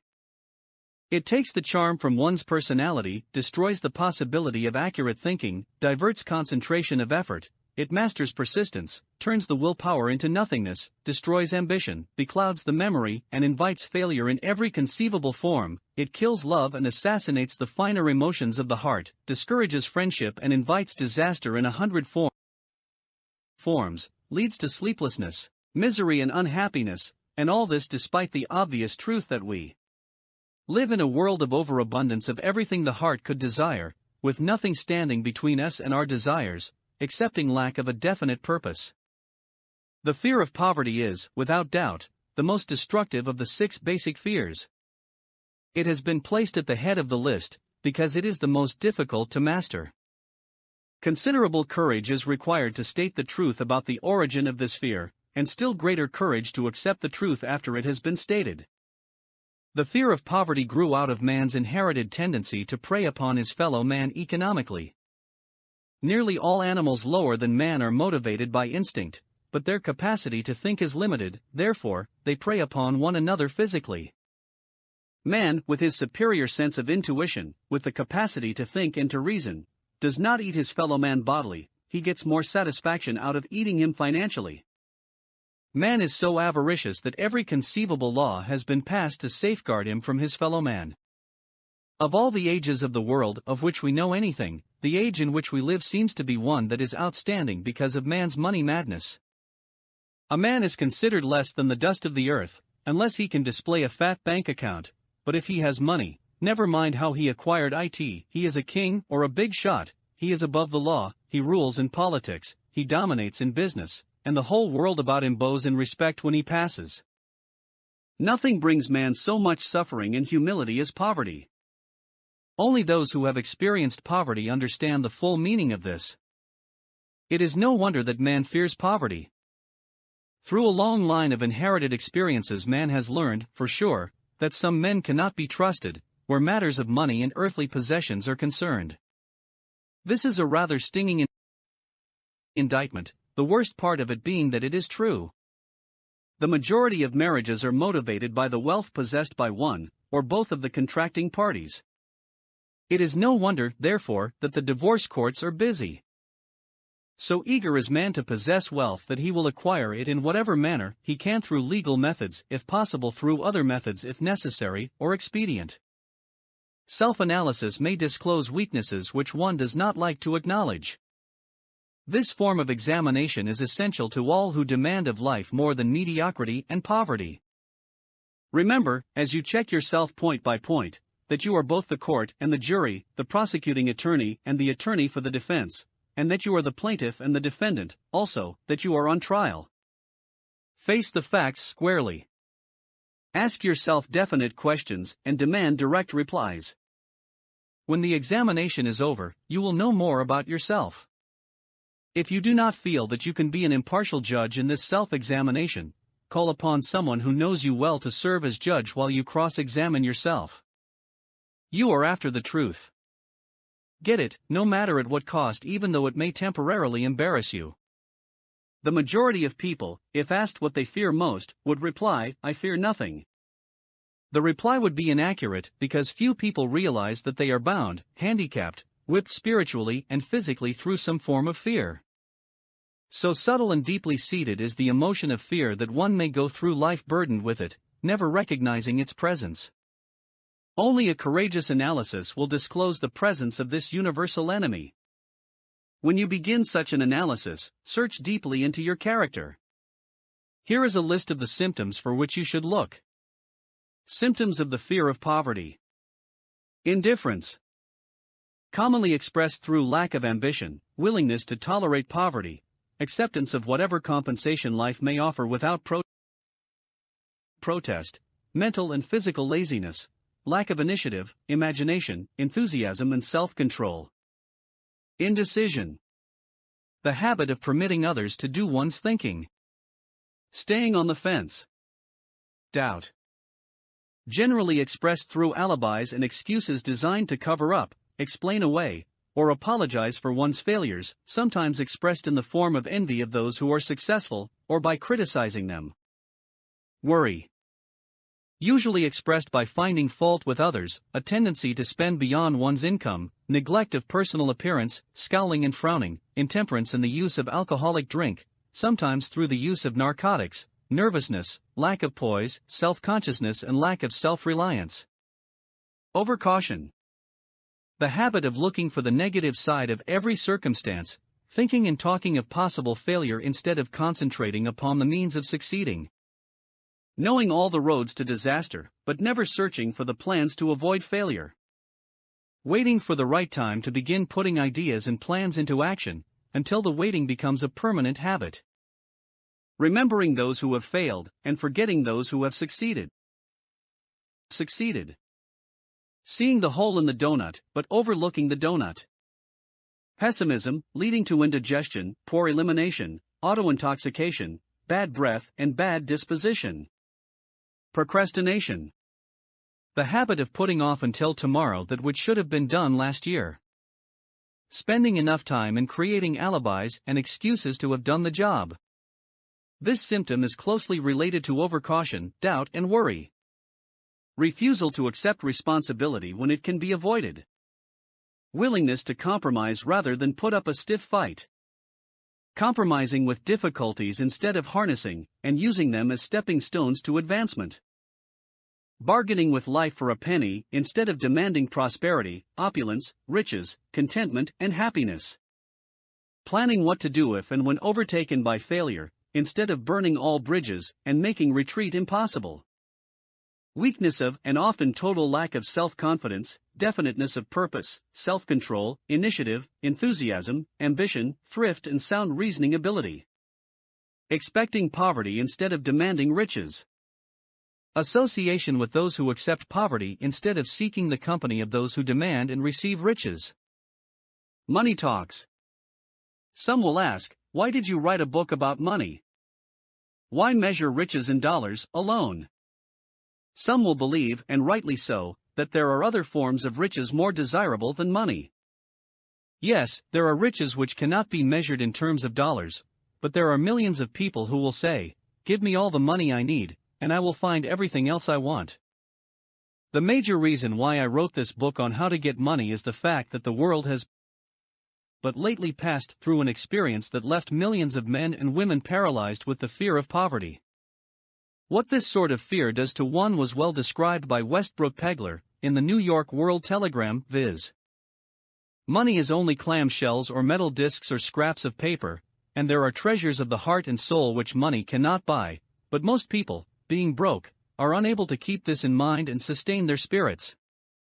When a man is down and out and on the street, unable to get any job at all, something happens to his spirit which can be observed in the droop of his shoulders, the set of his hat, his walk and his gaze. He cannot escape a feeling of inferiority among people with regular employment, even though he knows they are definitely not his equals in character, intelligence, or ability. These people, even his friends, feel, on the other hand, a sense of superiority and regard him, perhaps unconsciously, as a casualty. He may borrow for a time, but not enough to carry on in his accustomed way, and he cannot continue to borrow very long. But borrowing in itself, when a man is borrowing merely to live, is a depressing experience, and the money lacks the power of earned money to revive his spirits. Of course, none of this applies to bums or habitual ne'er-do-wells, but only to men of normal ambitions and self-respect. Women conceal despair. Women in the same predicament must be different. We somehow do not think of women at all in considering the down-and-outers. They are scarce in the breadlines, they rarely are seen begging on the streets, and they are not recognizable in crowds by the same plain signs which identify busted men. Of course, I do not mean the shuffling hags of the city streets who are the opposite number of the confirmed male bums. I mean reasonably young, decent and intelligent women. There must be many of them, but their despair is not apparent. Maybe they kill themselves. When a man is down and out, he has time on his hands for brooding. He may travel miles to see a man about a job and discover that the job is filled, or that it is one of those jobs with no base pay but only a commission on the sale of some useless knick-knack which nobody would buy, except out of pity. Turning that down, he finds himself back on the street with nowhere to go but just anywhere. So he walks and walks. He gazes into store windows at luxuries which are not for him, and feels inferior, and gives way to people who stop to look with an active interest. He wanders into the railroad station, or puts himself down in the library to ease his legs and soak up a little heat, but that isn't looking for a job, so he gets going again. He may not know it, but his aimlessness would give him away even if the very lines of his figure did not.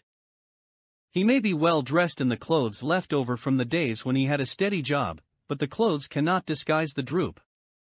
Money makes difference. He sees thousands of other people, bookkeepers, or clerks or chemists, or wagon hands, busy at their work and envies them from the bottom of his soul. They have their independence, their self-respect and manhood, and he simply cannot convince himself that he is a good man too, though he argue it out and arrive at a favorable verdict hour after hour. It is just money which makes this difference in him. With a little money he would be himself again. Some employers take the most shocking advantage of people who are down and out.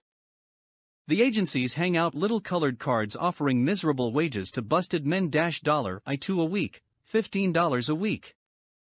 An $18 a week job is a plum, and anyone with $25 a week to offer does not hang the job in front of an agency on a colored card. I have a want ad clipped from a local paper demanding a clerk, a good, clean penman, to take telephone orders for a sandwich shop from 11 a.m. to 2 p.m. for $8 a month, not $8 a week, but $8 a month. The ad says also, state religion. Can you imagine the brutal effrontery of anyone who demands a good, clean penman for 11 cents an hour inquiring into the victim's religion?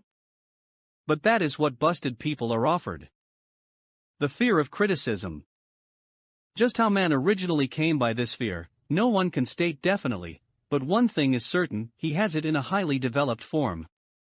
Some believe that this fear made its appearance about the time that politics became a profession. Others believe it can be traced to the age when women first began to concern themselves with styles in wearing apparel. This author, being neither a humorist nor a prophet, is inclined to attribute the basic fear of criticism to that part of man's inherited nature which prompts him not only to take away his fellow man's goods and wares, but to justify his action by criticism of his fellow man's character. It is a well-known fact that a thief will criticize the man from whom he steals, that politicians seek office, not by displaying their own virtues and qualifications, but by attempting to besmirch their opponents. The fear of criticism takes on many forms, the majority of which are petty and trivial. Bald-headed men, for example, are bald for no other reason than their fear of criticism. Heads become bald because of the tight-fitting bands of hats which cut off the circulation from the roots of the hair. Men wear hats, not because they actually need them, but mainly because everyone is doing it. The individual falls into line and does likewise, lest some other individual criticize him. Women seldom have bald heads, or even thin hair, because they wear hats which fit their heads loosely, the only purpose of the hats being adornment. But it must not be supposed that women are free from the fear of criticism. If any woman claims to be superior to man with reference to this fear, ask her to walk down the street wearing a hat of the vintage of 1890. The astute manufacturers of clothing have not been slow to capitalize this basic fear of criticism, with which all mankind has been cursed. Every season the styles in many articles of wearing apparel change. Who establishes the styles? Certainly not the purchaser of clothing, but the manufacturer. Why does he change the styles so often? The answer is obvious. He changes the styles so he can sell more clothes. For the same reason the manufacturers of automobiles, with a few rare and very sensible exceptions, change styles of models every season. No man wants to drive an automobile which is not of the latest style, although the older model may actually be the better car. We have been describing the manner in which people behave under the influence of fear of criticism as applied to the small and petty things of life. Let us now examine human behavior when this fear affects people in connection with the more important events of human relationship.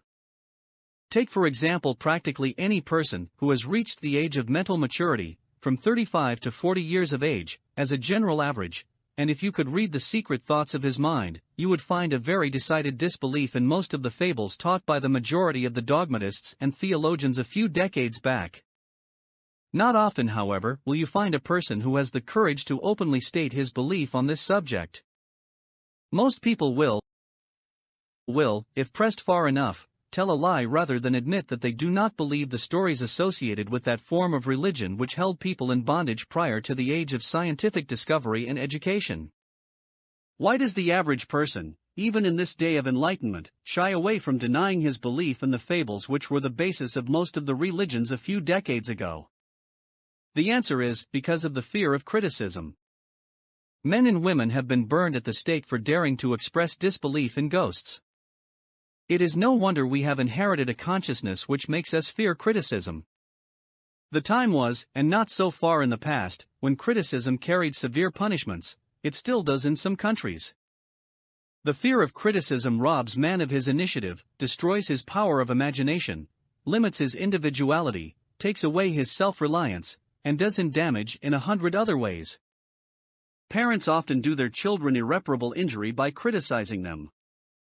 The mother of one of my boyhood chums used to punish him with a switch almost daily, always completing the job with the statement, "You'll land in the penitentiary before you're 20. He was sent to a reformatory at the age of 17. Criticism is the one form of service, of which everyone has too much. Everyone has a stock of it which is handed out, gratis, whether called for or not. One's nearest relatives often are the worst offenders. It should be recognized as a crime. In reality it is a crime of the worst nature, for any parent to build inferiority complexes in the mind of a child, through unnecessary criticism. Employers who understand human nature, get the best there is in men, not by criticism, but by constructive suggestion. Parents may accomplish the same results with their children. Criticism will plant fear in the human heart, or resentment, but it will not build love or affection. Symptoms of the fear of criticism. This fear is almost as universal as the fear of poverty, and its effects are just as fatal to personal achievement, mainly because this fear destroys initiative and discourages the use of imagination. The major symptoms of the fear are self-consciousness, generally expressed through nervousness, timidity in conversation, and in meeting strangers, awkward movement of the hands and limbs, shifting of the eyes. Lack of poise, expressed through lack of voice control, nervousness in the presence of others, poor posture of body, poor memory. Personality, lacking in firmness of decision, personal charm, and ability to express opinions definitely. The habit of sidestepping issues instead of meeting them squarely. Agreeing with others without careful examination of their opinions. Inferiority complex, the habit of expressing self-approval by word of mouth and by actions, as a means of covering up a feeling of inferiority. Using big words to impress others, often without knowing the real meaning of the words. Imitating others in dress, speech and manners. Boasting of imaginary achievements. This sometimes gives a surface appearance of a feeling of superiority. Extravagance. The habit of trying to keep up with the Joneses, spending beyond one's income. Lack of initiative. Failure to embrace opportunities for self-advancement, fear to express opinions, lack of confidence in one's own ideas, giving evasive answers to questions asked by superiors, hesitancy of manner and speech, deceit in both words and deeds. Lack of ambition. Mental and physical laziness, lack of self-assertion, slowness in reaching decisions, easily influenced by others, the habit of criticizing others behind their backs and flattering them to their faces, the habit of accepting defeat without protest, quitting an undertaking when opposed by others, suspicious of other people without cause, lacking in tactfulness of manner and speech, unwillingness to accept the blame for mistakes. The fear of ill health. This fear may be traced to both physical and social heredity. It is closely associated, as to its origin, with the causes of fear of old age and the fear of death, because it leads one closely to the border of terrible world of which man knows not, but concerning which he has been taught some discomforting stories. The opinion is somewhat general, also, that certain unethical people engaged in the business of selling health have had not a little to do with keeping alive the fear of ill health. In the main, man fears ill health because of the terrible pictures which have been planted in his mind of what may happen if death should overtake him. He also fears it because of the economic toll which it may claim. A reputable physician estimated that 75% of all people who visit physicians for professional service are suffering with hypochondria, imaginary illness.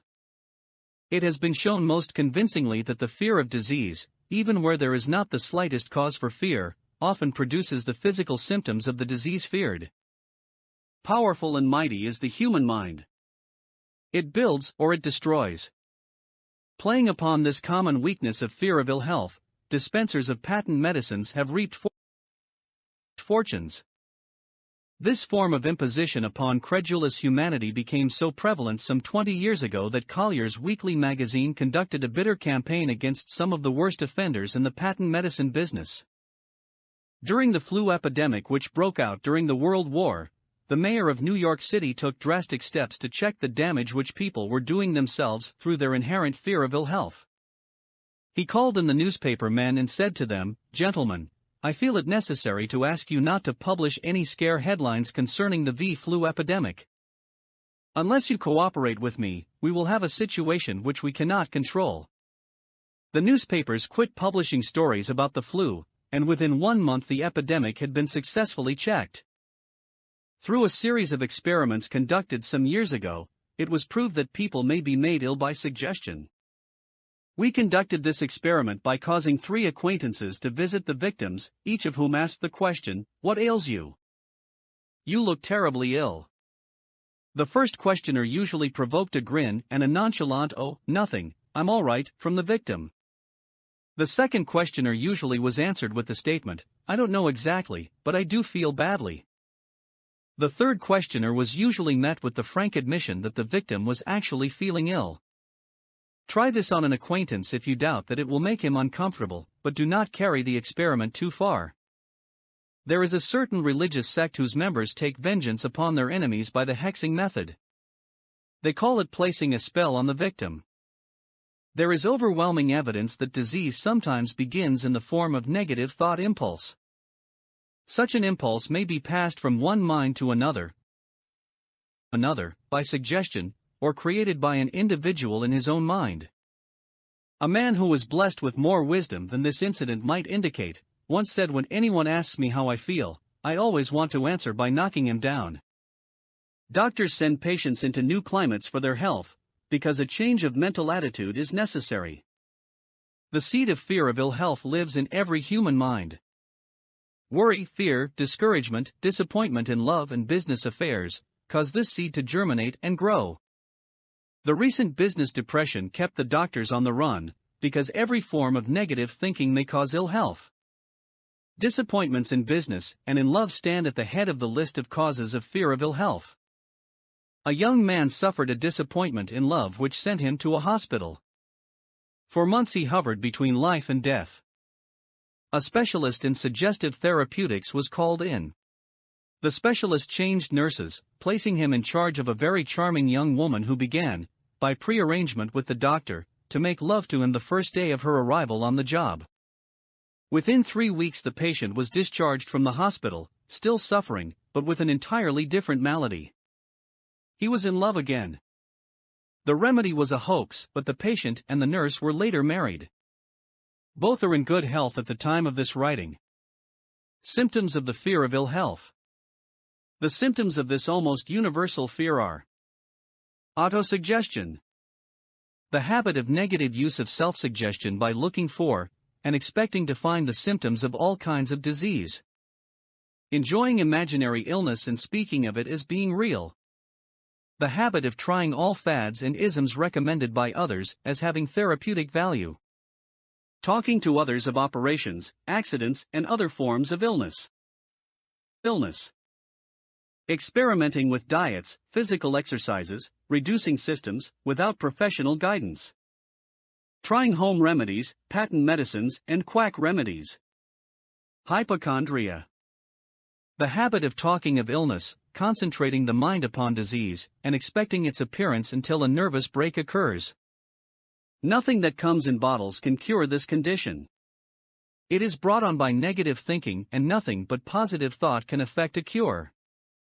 Hypochondria, a medical term for imaginary disease, is said to do as much damage on occasion as the disease one fears might do. Most so-called cases of nerves come from imaginary illness. Exercise. Fear of ill health often interferes with proper physical exercise and results in overweight, by causing one to avoid outdoor life. Susceptibility. Fear of ill health breaks down nature's body resistance and creates a favorable condition for any form of disease one may contact. The fear of ill health often is related to the fear of poverty, especially in the case of the hypochondriac, who constantly worries about the possibility of having to pay doctor's bills, hospital bills, etc. This type of person spends much time preparing for sickness, talking about death, saving money for cemetery lots and burial expenses, etc.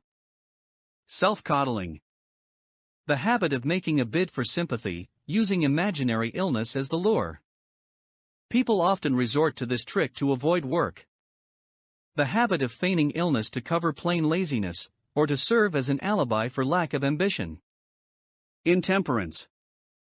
The habit of using alcohol or narcotics to destroy pains such as headaches, neuralgia, etc., instead of eliminating the cause.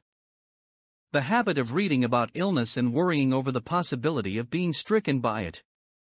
The habit of reading patent medicine advertisements. The fear of loss of love. The original source of this inherent fear needs but little description, because it obviously grew out of man's polygamous habit of stealing his fellow man's mate and his habit of taking liberties with her whenever he could. Jealousy and other similar forms of dementia precox grow out of man's inherited fear of the loss of love of someone. This fear is the most painful of all the 6 basic fears. It probably plays more havoc with the body and mind than any of the other basic fears, as it often leads to permanent insanity. The fear of the loss of love probably dates back to the Stone Age, when men stole women by brute force. They continue to steal females, but their technique has changed. Instead of force, they now use persuasion, the promise of pretty clothes, motor cars, and other bait much more effective than physical force. Man's habits are the same as they were at the dawn of civilization, but he expresses them differently. Careful analysis has shown that women are more susceptible to this fear than men. This fact is easily explained. Women have learned from experience that men are polygamous by nature, that they are not to be trusted in the hands of rivals. Symptoms of the fear of loss of love. The distinguishing symptoms of this fear are: jealousy. The habit of being suspicious of friends and loved ones without any reasonable evidence of sufficient grounds. Jealousy is a form of dementia precox which sometimes becomes violent without the slightest cause. The habit of accusing wife or husband of infidelity without grounds. General suspicion of everyone, absolute faith in no one. Fault finding. The habit of finding fault with friends, relatives, business associates, and loved ones upon the slightest provocation, or without any cause whatsoever. Gambling. The habit of gambling, stealing, cheating, and otherwise taking hazardous chances to provide money for loved ones, with the belief that love can be bought. The habit of spending beyond one's means, or incurring debts, to provide gifts for loved ones, with the object of making a favorable showing. Insomnia, nervousness, lack of persistence, weakness of will, lack of self-control, lack of self-reliance, bad temper. The fear of old age. In the main, this fear grows out of two sources. First, the thought that old age may bring with it poverty. Secondly, and by far the most common source of origin, from false and cruel teachings of the past which have been too well mixed with fire and brimstone, and other bogies cunningly designed to enslave man through fear. In the basic fear of old age, man has two very sound reasons for his apprehension, one growing out of his distrust of his fellow man, who may seize whatever worldly goods he may possess, and the other arising from the terrible pictures of the world beyond, which were planted in his mind, through social heredity before he came into full possession of his mind. The possibility of ill health, which is more common as people grow older, is also a contributing cause of this common fear of old age. Eroticism also enters into the cause of the fear of old age, as no man cherishes the thought of diminishing sex attraction. The most common cause of fear of old age is associated with the possibility of poverty. Poorhouse is not a pretty word. It throws a chill into the mind of every person who faces the possibility of having to spend his declining years on a poor farm. Another contributing cause of the fear of old age is the possibility of loss of freedom and independence, as old age may bring with it the loss of both physical and economic freedom. Symptoms of the fear of old age. The commonest symptoms of this fear are the tendency to slow down and develop an inferiority complex at the age of mental maturity, around the age of 40, falsely believing oneself to be slipping because of age. The truth is that man's most useful years, mentally and spiritually, are those between 40 and 60. The habit of speaking apologetically of oneself as being old merely because one has reached the age of 40 or 50, instead of reversing the rule and expressing gratitude for having reached the age of wisdom and understanding.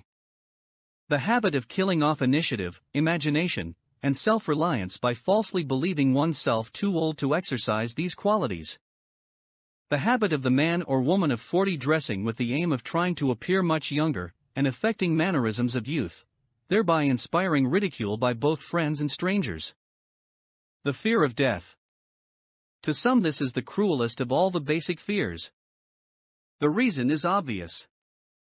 The terrible pangs of fear associated with the thought of death, in the majority of cases, may be charged directly to religious fanaticism. So-called heathen are less afraid of death than the more civilized.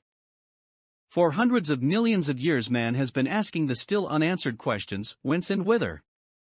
Where did I come from, and where am I going? During the darker ages of the past, the more cunning and crafty were not slow to offer the answer to these questions for a price. Witness, now, the major source of origin of the fear of death. Come into my tent, embrace my faith, accept my dogmas, and I will give you a ticket that will admit you straightaway into heaven when you die, cries a leader of sectarianism. Remain out of my tent, says the same leader, and may the devil take you and burn you throughout eternity. Eternity is a long time. Fire is a terrible thing. The thought of eternal punishment, with fire, not only causes man to fear death, it often causes him to lose his reason. It destroys interest in life, and makes happiness impossible. During my research, I reviewed a book entitled A Catalogue of the Gods, in which were listed the 30,000 gods which man has worshipped. Think of it. 30,000 of them, represented by everything from a crawfish to a man. It is little wonder that men have become frightened at the approach of death. While the religious leader may not be able to provide safe conduct into heaven, nor, by lack of such provision, allow the unfortunate to descend into hell, the possibility of the latter seems so terrible that the very thought of it lays hold of the imagination in such a realistic way that it paralyzes reason, and sets up the fear of death. In truth, no man knows, and no man has ever known, what heaven or hell is like, nor does any man know if either place actually exists. This very lack of positive knowledge opens the door of the human mind to the charlatan, so he may enter and control that mind with his stock of legerdemain and various brands of pious fraud and trickery. The fear of death is not as common now as it was during the age when there were no great colleges and universities. Men of science have turned the spotlight of truth upon the world, and this truth is rapidly freeing men and women from this terrible fear of death. The young men and young women who attend the colleges and universities are not easily impressed by fire and brimstone. Through the aid of biology, astronomy, geology, and other related sciences, the fears of the Dark Ages which gripped the minds of men and destroyed their reason have been dispelled. Insane asylums are filled with men and women who have gone mad because of the fear of death. This fear is useless. Death will come, no matter what anyone may think about it. Accept it as a necessity, and pass the thought out of your mind. It must be a necessity, or it would not come to all. Perhaps it is not as bad as it has been pictured. The entire world is made up of only two things, energy and matter. In elementary physics we learn that neither matter nor energy, the only two realities known to man, can be created nor destroyed. Both matter and energy can be transformed, but neither can be destroyed. Life is energy, if it is anything. If neither energy nor matter can be destroyed, of course life cannot be destroyed. Life, like other forms of energy, may be passed through various processes of transition or change, but it cannot be destroyed. Death is mere transition. If death is not mere change or transition, then nothing comes after death except a long, eternal, peaceful sleep, and sleep is nothing to be feared. Thus you may wipe out, forever, the fear of death. Symptoms of the fear of death. The general symptoms of this fear are: the habit of thinking about dying instead of making the most of life due, generally, to lack of purpose, or lack of a suitable occupation. This fear is more prevalent among the aged, but sometimes the more youthful are victims of it. The greatest of all remedies for the fear of death is a burning desire for achievement, backed by useful service to others. A busy person seldom has time to think about dying. He finds life too thrilling to worry about death. Sometimes the fear of death is closely associated with the fear of poverty, where one's death would leave loved ones poverty-stricken. In other cases, the fear of death is caused by illness and the consequent breaking down of physical body resistance. The commonest causes of the fear of death are ill health, poverty, lack of appropriate occupation, disappointment over love, insanity, and religious fanaticism. Old man worry. Worry is a state of mind based upon fear. It works slowly, but persistently. It is insidious and subtle. Step by step it digs itself in until it paralyzes one's reasoning faculty, destroys self-confidence and initiative. Worry is a form of sustained fear caused by indecision, therefore it is a state of mind which can be controlled. An unsettled mind is helpless. Indecision makes an unsettled mind. Most individuals lack the willpower to reach decisions promptly, and to stand by them after they have been made, even during normal business conditions. During periods of economic unrest, such as the world recently experienced, the individual is handicapped, not alone by his inherent nature to be slow at reaching decisions, but he is influenced by the indecision of others around him who have created a state of mass indecision. During the Depression, the whole atmosphere, all over the world, was filled with fearenza and worryitis, the two mental disease germs which began to spread themselves after the Wall Street frenzy in 1929. There is only one known antidote for these germs: it is the habit of prompt and firm decision. Moreover, it is an antidote which every individual must apply for himself. We do not worry over conditions, once we have reached a decision to follow a definite line of action. I once interviewed a man who was to be electrocuted 2 hours later. The condemned man was the calmest of some 8 men who were in the death cell with him. His calmness prompted me to ask him how it felt to know that he was going into eternity in a short while. With a smile of confidence on his face, he said, "It feels fine. Just think, brother, my troubles will soon be over. I have had nothing but trouble all my life. It has been a hardship to get food and clothing. Soon I will not need these things. I have felt fine ever since I learned for certain that I must die.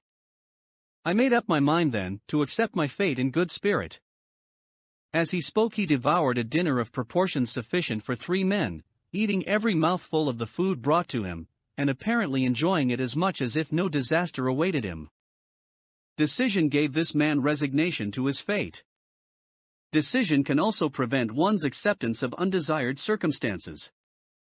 The 6 basic fears become translated into a state of worry through indecision. Relieve yourself forever of the fear of death by reaching a decision to accept death as an inescapable event. Whip the fear of poverty by reaching a decision to get along with whatever wealth you can accumulate without worry. Put your foot upon the neck of the fear of criticism by reaching a decision not to worry about what other people think, do, or say. Eliminate the fear of old age by reaching a decision to accept it, not as a handicap, but as a great blessing which carries with it wisdom, self-control, and understanding not known to youth. Acquit yourself of the fear of ill health by the decision to forget symptoms. Master the fear of loss of love by reaching a decision to get along without love, if that is necessary. Kill the habit of worry in all its forms by reaching a general, blanket decision that nothing which life has to offer is worth the price of worry. With this decision will come poise, peace of mind, and calmness of thought which will bring happiness. A man whose mind is filled with fear not only destroys his own chances of intelligent action, but he transmits these destructive vibrations to the minds of all who come into contact with him, and destroys also their chances. Even a dog or a horse knows when its master lacks courage. Moreover, a dog or a horse will pick up the vibrations of fear thrown off by its master, and behave accordingly. Lower down the line of intelligence in the animal kingdom, one finds this same capacity to pick up the vibrations of fear. A honeybee immediately senses fear in the mind of a person for reasons unknown. A bee will sting the person whose mind is releasing vibrations of fear, much more readily than it will molest the person whose mind registers no fear. The vibrations of fear pass from one mind to another just as quickly, and as surely as the sound of the human voice passes from the broadcasting station to the receiving set of a radio and by the self-same medium. Mental telepathy is a reality. Thoughts pass from one mind to another, voluntarily, whether or not this fact is recognized by either the person releasing the thoughts, or the persons who pick up those thoughts. The person who gives expression, by word of mouth, to negative or destructive thoughts is practically certain to experience the results of those words in the form of a destructive kickback. The release of destructive thought impulses, alone, without the aid of words, produces also a kickback in more ways than one. First of all, and perhaps most important to be remembered, the person who releases thoughts of a destructive nature must suffer damage through the breaking down of the faculty of creative imagination. Secondly, the presence in the mind of any destructive emotion develops a negative personality which repels people, and often converts them into antagonists. The third source of damage to the person who entertains or releases negative thoughts lies in this significant fact: these thought impulses are not only damaging to others, but they embed themselves in the subconscious mind of the person releasing them, and there become a part of his character. One is never through with a thought merely by releasing it. When a thought is released, it spreads in every direction, through the medium of the ether, but it also plants itself permanently in the subconscious mind of the person releasing it. Your business in life is, presumably, to achieve success. To be successful, you must find peace of mind, acquire the material needs of life, and above all, attain happiness. All of these evidences of success begin in the form of thought impulses. You may control your own mind, you have the power to feed it whatever thought impulses you choose. With this privilege goes also the responsibility of using it constructively. You are the master of your own earthly destiny just as surely as you have the power to control your own thoughts. You may influence, direct, and eventually control your own environment, making your life what you want it to be, or you may neglect to exercise the privilege which is yours, to make your life to order, thus casting yourself upon the broad sea of circumstance where you will be tossed hither and yon, like a chip on the waves of the ocean. The Devil's Workshop, the seventh basic evil. In addition to the 6 basic fears, there is another evil by which people suffer. It constitutes a rich soil in which the seeds of failure grow abundantly. It is so subtle that its presence often is not detected. This affliction cannot properly be classed as a fear. It is more deeply seated and more often fatal than all of the 6 fears. For want of a better name, let us call this evil susceptibility to negative influences. Men who accumulate great riches always protect themselves against this evil. The poverty-stricken never do. Those who succeed in any calling must prepare their minds to resist the evil. If you are reading this philosophy for the purpose of accumulating riches, you should examine yourself very carefully, to determine whether you are susceptible to negative influences. If you neglect this self-analysis, you will forfeit your right to attain the object of your desires. Make the analysis searching. After you read the questions prepared for this self-analysis, hold yourself to a strict accounting in your answers. Go at the task as carefully as you would search for any other enemy you knew to be awaiting you in ambush, and deal with your own faults as you would with a more tangible enemy. You can easily protect yourself against highway robbers, because the law provides organized cooperation for your benefit, but the 7th basic evil is more difficult to master because it strikes when you are not aware of its presence, when you are asleep, and while you are awake. Moreover, its weapon is intangible because it consists of merely a state of mind. This evil is also dangerous because it strikes in as many different forms as there are human experiences. Sometimes it enters the mind through the well-meant words of one's own relatives. At other times, it bores from within, through one's own mental attitude. Always it is as deadly as poison, even though it may not kill as quickly. How to protect yourself against negative influences. To protect yourself against negative influences, whether of your own making, or the result of the activities of negative people around you, recognize that you have a willpower and put it into constant use, until it builds a wall of immunity against negative influences in your own mind. Recognize the fact that you, and every other human being, are by nature lazy, indifferent, and susceptible to all suggestions which harmonize with your weaknesses. Recognize that you are, by nature, susceptible to all the 6 basic fears, and set up habits for the purpose of counteracting all these fears. Recognize that negative influences often work on you through your subconscious mind, therefore they are difficult to detect, and keep your mind closed against all people who depress or discourage you in any way. Clean out your medicine chest, throw away all pill bottles, and stop pandering to colds, aches, pains, and imaginary illness. Deliberately seek the company of people who influence you too. Think and act for yourself. Do not expect troubles, as they have a tendency not to disappoint. Without doubt, the most common weakness of all human beings is the habit of leaving their minds open to the negative influence of other people. This weakness is all the more damaging, because most people do not recognize that they are cursed by it, and many who acknowledge it, neglect or refuse to correct the evil until it becomes an uncontrollable part of their daily habits. To aid those who wish to see themselves as they really are, the following list of questions has been prepared. Read the questions and state your answers aloud, so you can hear your own voice. This will make it easier for you to be truthful with yourself. Self-analysis test questions. Do you complain often of feeling bad, and if so, what is the cause? Do you find fault with other people at the slightest provocation? Do you frequently make mistakes in your work, and if so, why? Are you sarcastic and offensive in your conversation? Do you deliberately avoid the association of anyone, and if so, why? Do you suffer frequently with indigestion? If so, what is the cause? Does life seem futile and the future hopeless to you? If so, why? Do you like your occupation? If not, why? Do you often feel self-pity, and if so, why? Are you envious of those who excel you? To which do you devote most time, thinking of success or of failure? Are you gaining or losing self-confidence as you grow older? Do you learn something of value from all mistakes? Are you permitting some relative or acquaintance to worry you? If so, why? Are you sometimes in the clouds and at other times in the depths of despondency?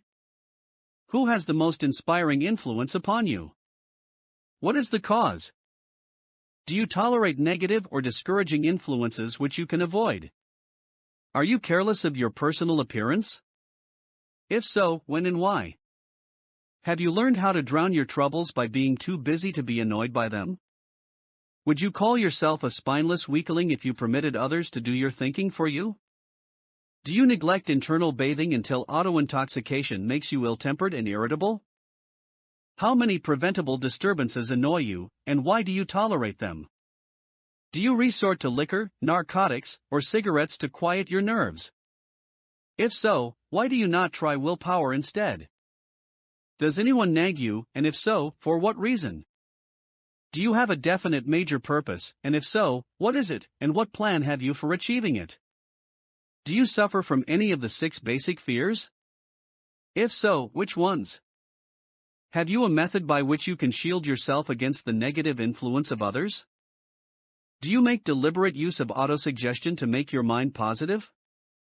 Which do you value most, your material possessions, or your privilege of controlling your own thoughts? Are you easily influenced by others, against your own judgment? Has today added anything of value to your stock of knowledge or state of mind? Do you face squarely the circumstances which make you unhappy, or sidestep the responsibility? Do you analyze all mistakes and failures and try to profit by them, or do you take the attitude that this is not your duty?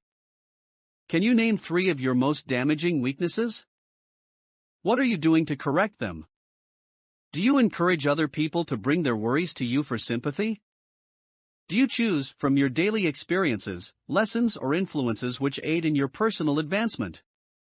Does your presence have a negative influence on other people as a rule? What habits of other people annoy you most? Do you form your own opinions or permit yourself to be influenced by other people? Have you learned how to create a mental state of mind with which you can shield yourself against all discouraging influences? Does your occupation inspire you with faith and hope? Are you conscious of possessing spiritual forces of sufficient power to enable you to keep your mind free from all forms of fear?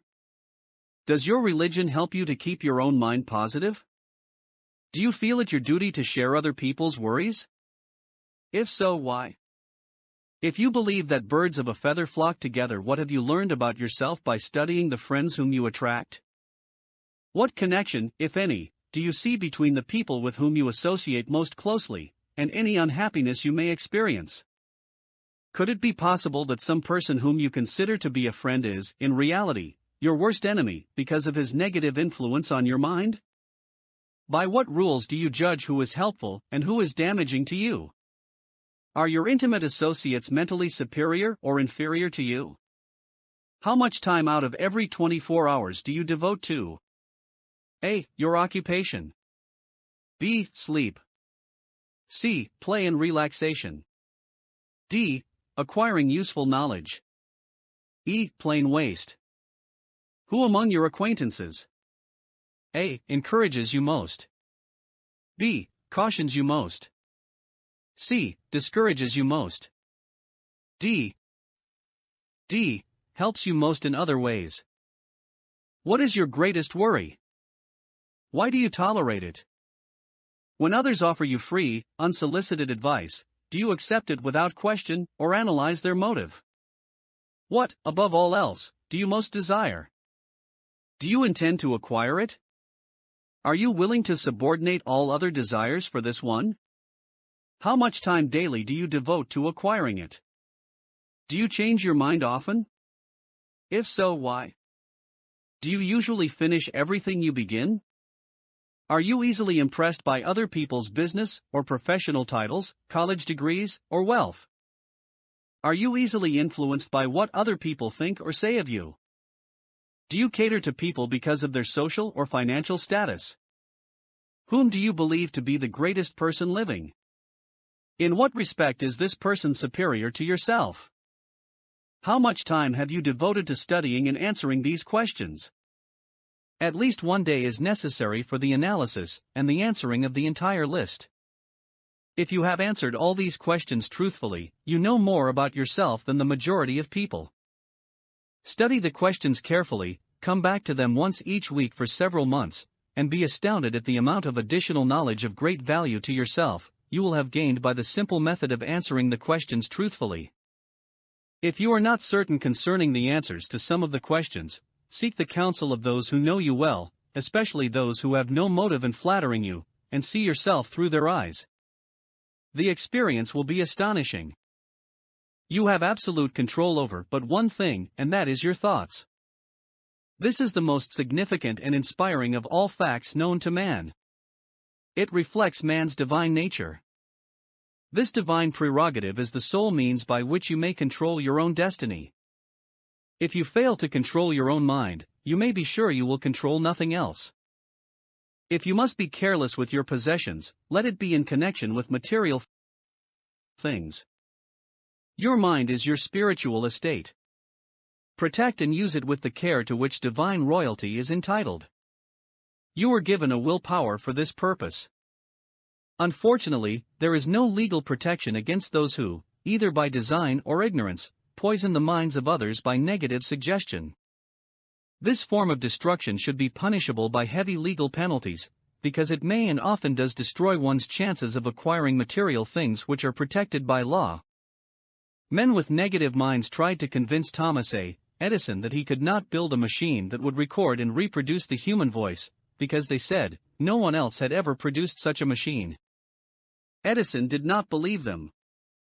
He knew that the mind could produce anything the mind could conceive and believe, and that knowledge was the thing that lifted the great Edison above the common herd.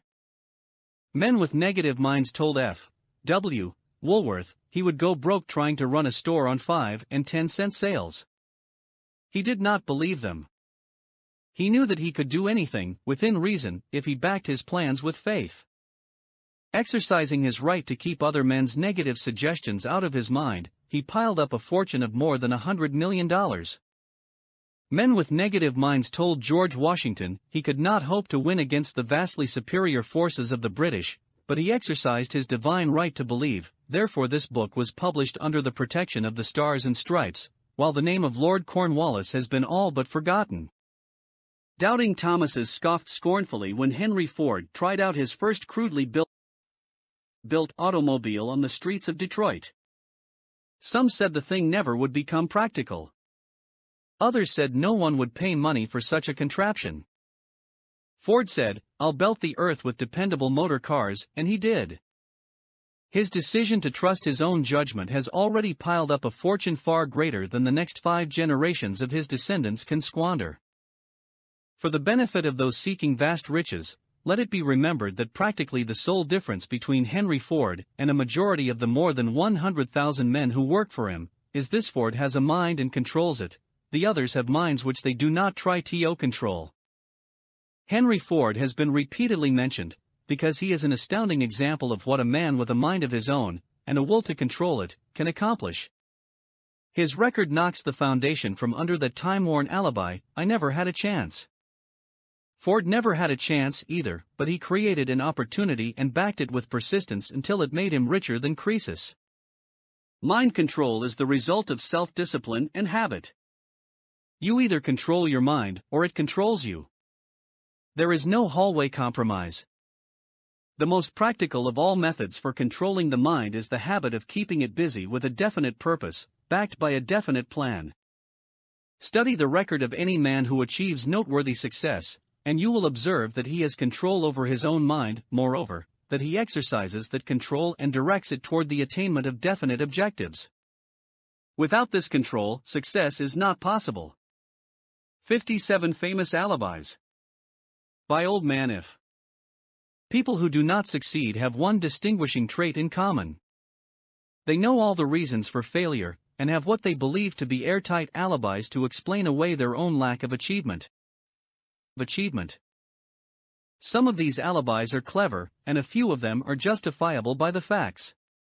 But alibis cannot be used for money. The world wants to know only one thing: have you achieved success? A character analyst compiled a list of the most commonly used alibis. As you read the list, examine yourself carefully, and determine how many of these alibis, if any, are your own property. Remember too, the philosophy presented in this book makes every one of these alibis obsolete. If I didn't have a wife and family. If I had enough pull.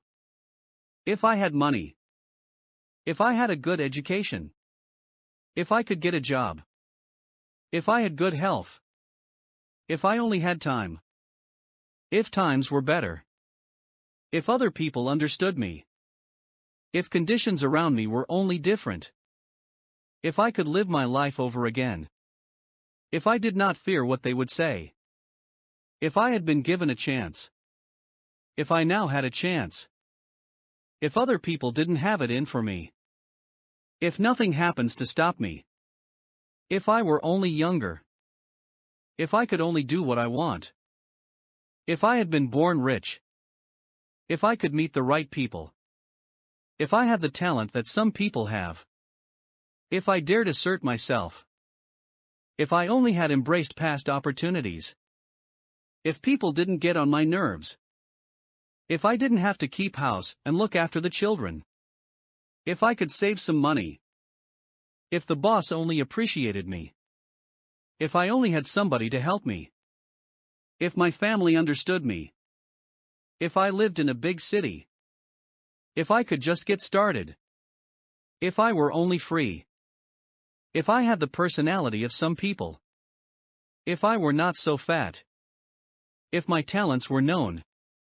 If I could just get a break. If I could only get out of debt. If I hadn't failed. If I only knew how. If everybody didn't oppose me. If I didn't have so many worries. If I could marry the right person. If people weren't so dumb. If my family were not so extravagant. If I were sure of myself. If luck were not against me. If I had not been born under the wrong star. If it were not true that what is to be will be. If I did not have to work so hard. If I hadn't lost my money. If I lived in a different neighborhood. If I didn't have a past. If I only had a business of my own. If other people would only listen to me. If, and this is the greatest of them all, I had the courage to see myself as I really am, I would find out what is wrong with me, and correct it, then I might have a chance to profit by my mistakes and learn something from the experience of others, for I know that there is something wrong with me, or I would now be where I would have been if I had spent more time analyzing my weaknesses, and less time building alibis to cover them. Building alibis with which to explain away failure is a national pastime. The habit is as old as the human race, and is fatal to success. Why do people cling to their pet alibis? The answer is obvious. They defend their alibis because they create them. A man's alibi is the child of his own imagination. It is human nature to defend one's own brainchild. Building alibis is a deeply rooted habit. Habits are difficult to break, especially when they provide justification for something we do. Plato had this truth in mind when he said, "The first and best victory is to conquer self." To be conquered by self is, of all things, the most shameful and vile. Another philosopher had the same thought in mind when he said, "It was a great surprise to me when I discovered that most of the ugliness I saw in others was but a reflection of my own nature." "It has always been a mystery to me," said Elbert Hubbard, "why people spend so much time deliberately fooling themselves by creating alibis to cover their weaknesses. If used differently, this same time would be sufficient to cure the weakness, then no alibis would be needed." In parting, I would remind you that life is a checkerboard, and the player opposite you is time. If you hesitate before moving, or neglect to move promptly, your men will be wiped off the board by time. You are playing against a partner who will not tolerate indecision. Previously you may have had a logical excuse for not having forced life to come through with whatever you asked, but that alibi is now obsolete, because you are in possession of the master key that unlocks the door to life's bountiful riches. The master key is intangible, but it is powerful. It is the privilege of creating, in your own mind, a burning desire for a definite form of riches. There is no penalty for the use of the key, but there is a price you must pay if you do not use it. The price is failure. There is a reward of stupendous proportions if you put the key to use. It is the satisfaction that comes to all who conquer self and force life to pay whatever is asked. The reward is worthy of your effort. Will you make the start and be convinced? If we are related, said the immortal Emerson, we shall meet. In closing, may I borrow his thought and say, if we are related, we have, through these pages, met. The end.